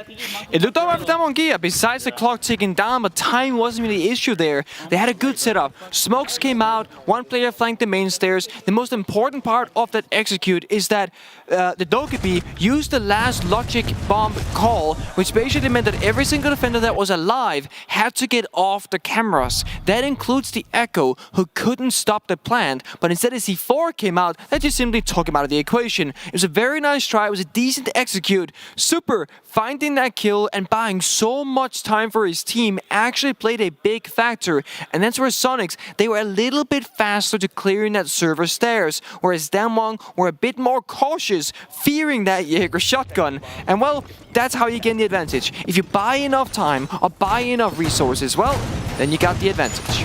We're gonna go above now. It is still Soniqs on the defense. That hasn't changed, and Super now flexing, really showing his muscles, playing the Jaeger shotgun now on the Echo. So Yeti will be in the Moma instead, as he was the Echo prior. Kansen still staying on top of that smoke. Very good operator selection here. I like what we're seeing. Both teams bringing out the Valkyrie as well because it has been left unbanned. Something that's quite rare on Bank, and we've seen both teams really try and spend as much time when they're droning, flicking corners in the ceiling, trying to find those black eye cameras from Valkyrie to ensure that, well, we don't want to be spotted in the end of the round with those yellow pings because that's not going to be good for us. It really allows the verticality from defenders, use of C4s, impacts, shotguns, etc. So you want to make sure that the defenders do not have accessibility to that information. And that's exactly why we see again the Dokkaebi being brought out from Coded. Both APAC teams running a Dokkaebi against the Soniqs, by the way. Just in case anybody's curious, the Soniqs already deal with it against Elevate on that Villa map. And a lot of value, as you talked about a couple rounds ago, of what a Dokkaebi can bring. The actual offensive loadout of a Dokkaebi is not particularly strong, but if you're bringing those flashbangs, you've got at least some utility clear. And your ability to paralyze your opponents and know exactly where they are based on that sound is huge, let alone if you can get a kill and immediately retrieve the phone to gain access to the defender intel.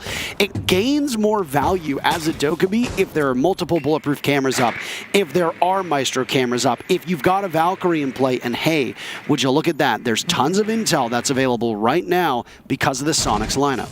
Yep. And that just means that if you can find that pick, you gain so much. But once again, a similar story of that of Basement, where there will not be a whole lot of isolated targets unless you are roaming. That's not something Soniqs are doing. We got all 5 players. Well, we got 4 players on the top floor. Grixer is down below. But you can even argue, if Grixer falls, you could just make a small hole in the ceiling above him, take out his phone. That way you cannot hack it. I'm not sure we're thinking that far ahead of your Soniqs because this is such an unusual pickup off the Dokkaebi. Early engagement coming out. And there it is. Katsang and Kansen do each other off. They might start with the first 3 letters, but it ends with an unfortunate result for Kansen. Now Super is gone as well. DWG KIA had some problems on that very first round, but they've seemingly learned from it. Now it's Woogieman to get tackled by Yeti. Yeti's still upright, playing right now inside a Trump. Logic Bomb goes off. Diffuser almost down by Woogieman, and the Soniqs might not know about this. Yeti scrambling to get out of there as it's now a post-plant with the Korean team ahead. A flawless round still within their grasps as it's Rex in the fall next. Nitro Cell expended by Grixer. He's down below and isolated, but he doesn't find anything for it. The Soniqs are in a hell of a world of hurt right now. Grixer spotted out, and it's all up to Yeti. That is about it. Right now inside a Janitor, as you talked about, multiple players from Damwon over by Square. No flawless round. Rin is the one that has to be sacrificed for the greater good. That leaves Yeti in a 1v4 with only 10 seconds to go. Tough spot to be in for him. Still inside a Janitor, not going anywhere. This round in about 2 seconds is over. Even if you get it down on Yas, you're doing it for the rankings. That's about it. Pad your stats, why don't you? And that's all she wrote. A final kill comes in even though it wasn't needed. And DWG KIA find their footing on their second attack. Once again, DWG KIA using the Logic Bomb from Dokkaebi to basically allow the executor to come through cleanly. No members alive, can check the cameras. And well, that round, to be fair, there were like 3 dead players from the side of Sonic, so those people could check the cameras, but you can't act upon it, right? You cannot actively use the yokai drone. Super was dead as well. He was in the Echo, so really just no response overall. And I don't think they're gonna go off this Dokkaebi anytime soon because it's working for them. You get to bring some utility, you get to bring the flashbangs, the gadget, and sure, the weapon might not be the best, but that's not really why you bring it. You have good guns on Katsang, Yas, Rin, even Woogieman on the Thermite, so you don't really need all that much. we're gonna keep changing up the bomb sites. We're not gonna go anywhere twice in a row from either team. It'll be open area, and now we see the flexibility again from Soniqs. Now Yeti's on the castle, Rexon's on Thunderbird. We spoke about that operator earlier. Much better than Doc, right? And now they're bringing it, and it makes sense for open area where, well, this is a roam bomb site. So you can put down those Kona stations on bomb site, then you can go out and roam, do your thing, take your gunfights. If you survive, you can run all the way back to the bomb site, get healed back up, then continue out in action. And that's also why we see Grixer on the Oryx. We basically want to get out as much on the map as possible. Yeti castling the ATM doors, ensuring that if anybody comes from there, they'll have some sort of information as they'll have to break those castles first. We actually see a Kona station. Okay, this is really interesting, what we're witnessing right now, by the way. Teller's Archives only at what? I think it was 8 picks of the 136 rounds. It is open area bomb site. It is the open area bomb site, but I was going to say, Teller's Archives is going to be a massive focal point for the Soniqs defense because that's where the Thunderbird was setting up. So you're going to play off of the roam, and talking to a lot of these players about how Thunderbird is most used effectively, it's put 2 of those Kona stations in what are considered power spots in the bomb site where 1 or 2 players are going to play, or at least are close enough to where players can play off of, and then keep one of those Kona stations either in your pocket or on a position on roam. In this case, I don't think it's correct to call a Tellers or Archives hold a roam necessarily. They're playing aggressively near the bomb site. Extension. It's an extension of the bomb site effectively, especially towards the Archives component. Not necessarily Tellers. There's a Nitro Cell from Rexon read out perfectly on the Katsang, and the Soniqs will take the very first pick. Logic bombs raining on down on these Soniqs players. Still 1 left. That annoying device that will give so much information. Well, there's 1 remaining for an inevitable execute. Half of the round to go. Katsang does not get in the building. Katsang has not had a very good map so far, and with it, the Soniqs have an advantage and they can breathe easier as to where these attackers are going to come from and what utility they have. Katsang, actually, important note here, he actually has, or had rather, the breach in charge secondary gadget, just like Rin does as well. But that means without Sledge or Buck on the board, you'll be extremely limited on how much of this floor you can break. If you had 3 additional breach in charges from Katsang, you could do over twice the amount of verticality as you can now, and you'll most likely have to spend Rin's primary gadget of those Sophia boom boom grenades, if you will, to further open up the floor. So it's going to limit you if you're down on Kia, because you gotta now walk down the staircases instead and try and seek out gunfights, and well, if you're not breach the side or the wall into sight, there'll be mute jammers, so you gotta nade above. That's going to be good for them. Are there any impacts from the defenders? Let's check. No, there is not. That means this wall will get opened up, but not on. Oh, yes. That is... I think the nade missed. It must have bounced back. Took out Wookieman. This wall will stay closed. This is okay. So after this round, Damwon Kia is going to call a timeout because A, you're now behind in terms of numbers. This round is effectively unwinnable for Damwon Kia at this point. You don't have any hard breach available. You don't have a way to get the wall open. You're going to be able to open the castle barricade, and the rush could potentially come in, but you have no intel as to where they are in the bomb site, and you don't have a lot of time either. Only 20 seconds left. As for the Soniqs, they are all stacked up. They're being patient. They're playing the corners, and they are prepared and ready for these players from Damwon Kia to get into the bomb site, if they even do at all. I mean, I think they know that it's a hopeless endeavor at this point. Rin gets swatted away by Grixer, and Yas will end up staying alive, but it doesn't matter because, again, if you're an attacker, your focus is to get in and get that diffuser down, and it's just not going to happen. And there we go. A tactical timeout is called, and with it, Damwon Kia is going to be hopefully resetting their mental and fixing whatever situation they feel is not working out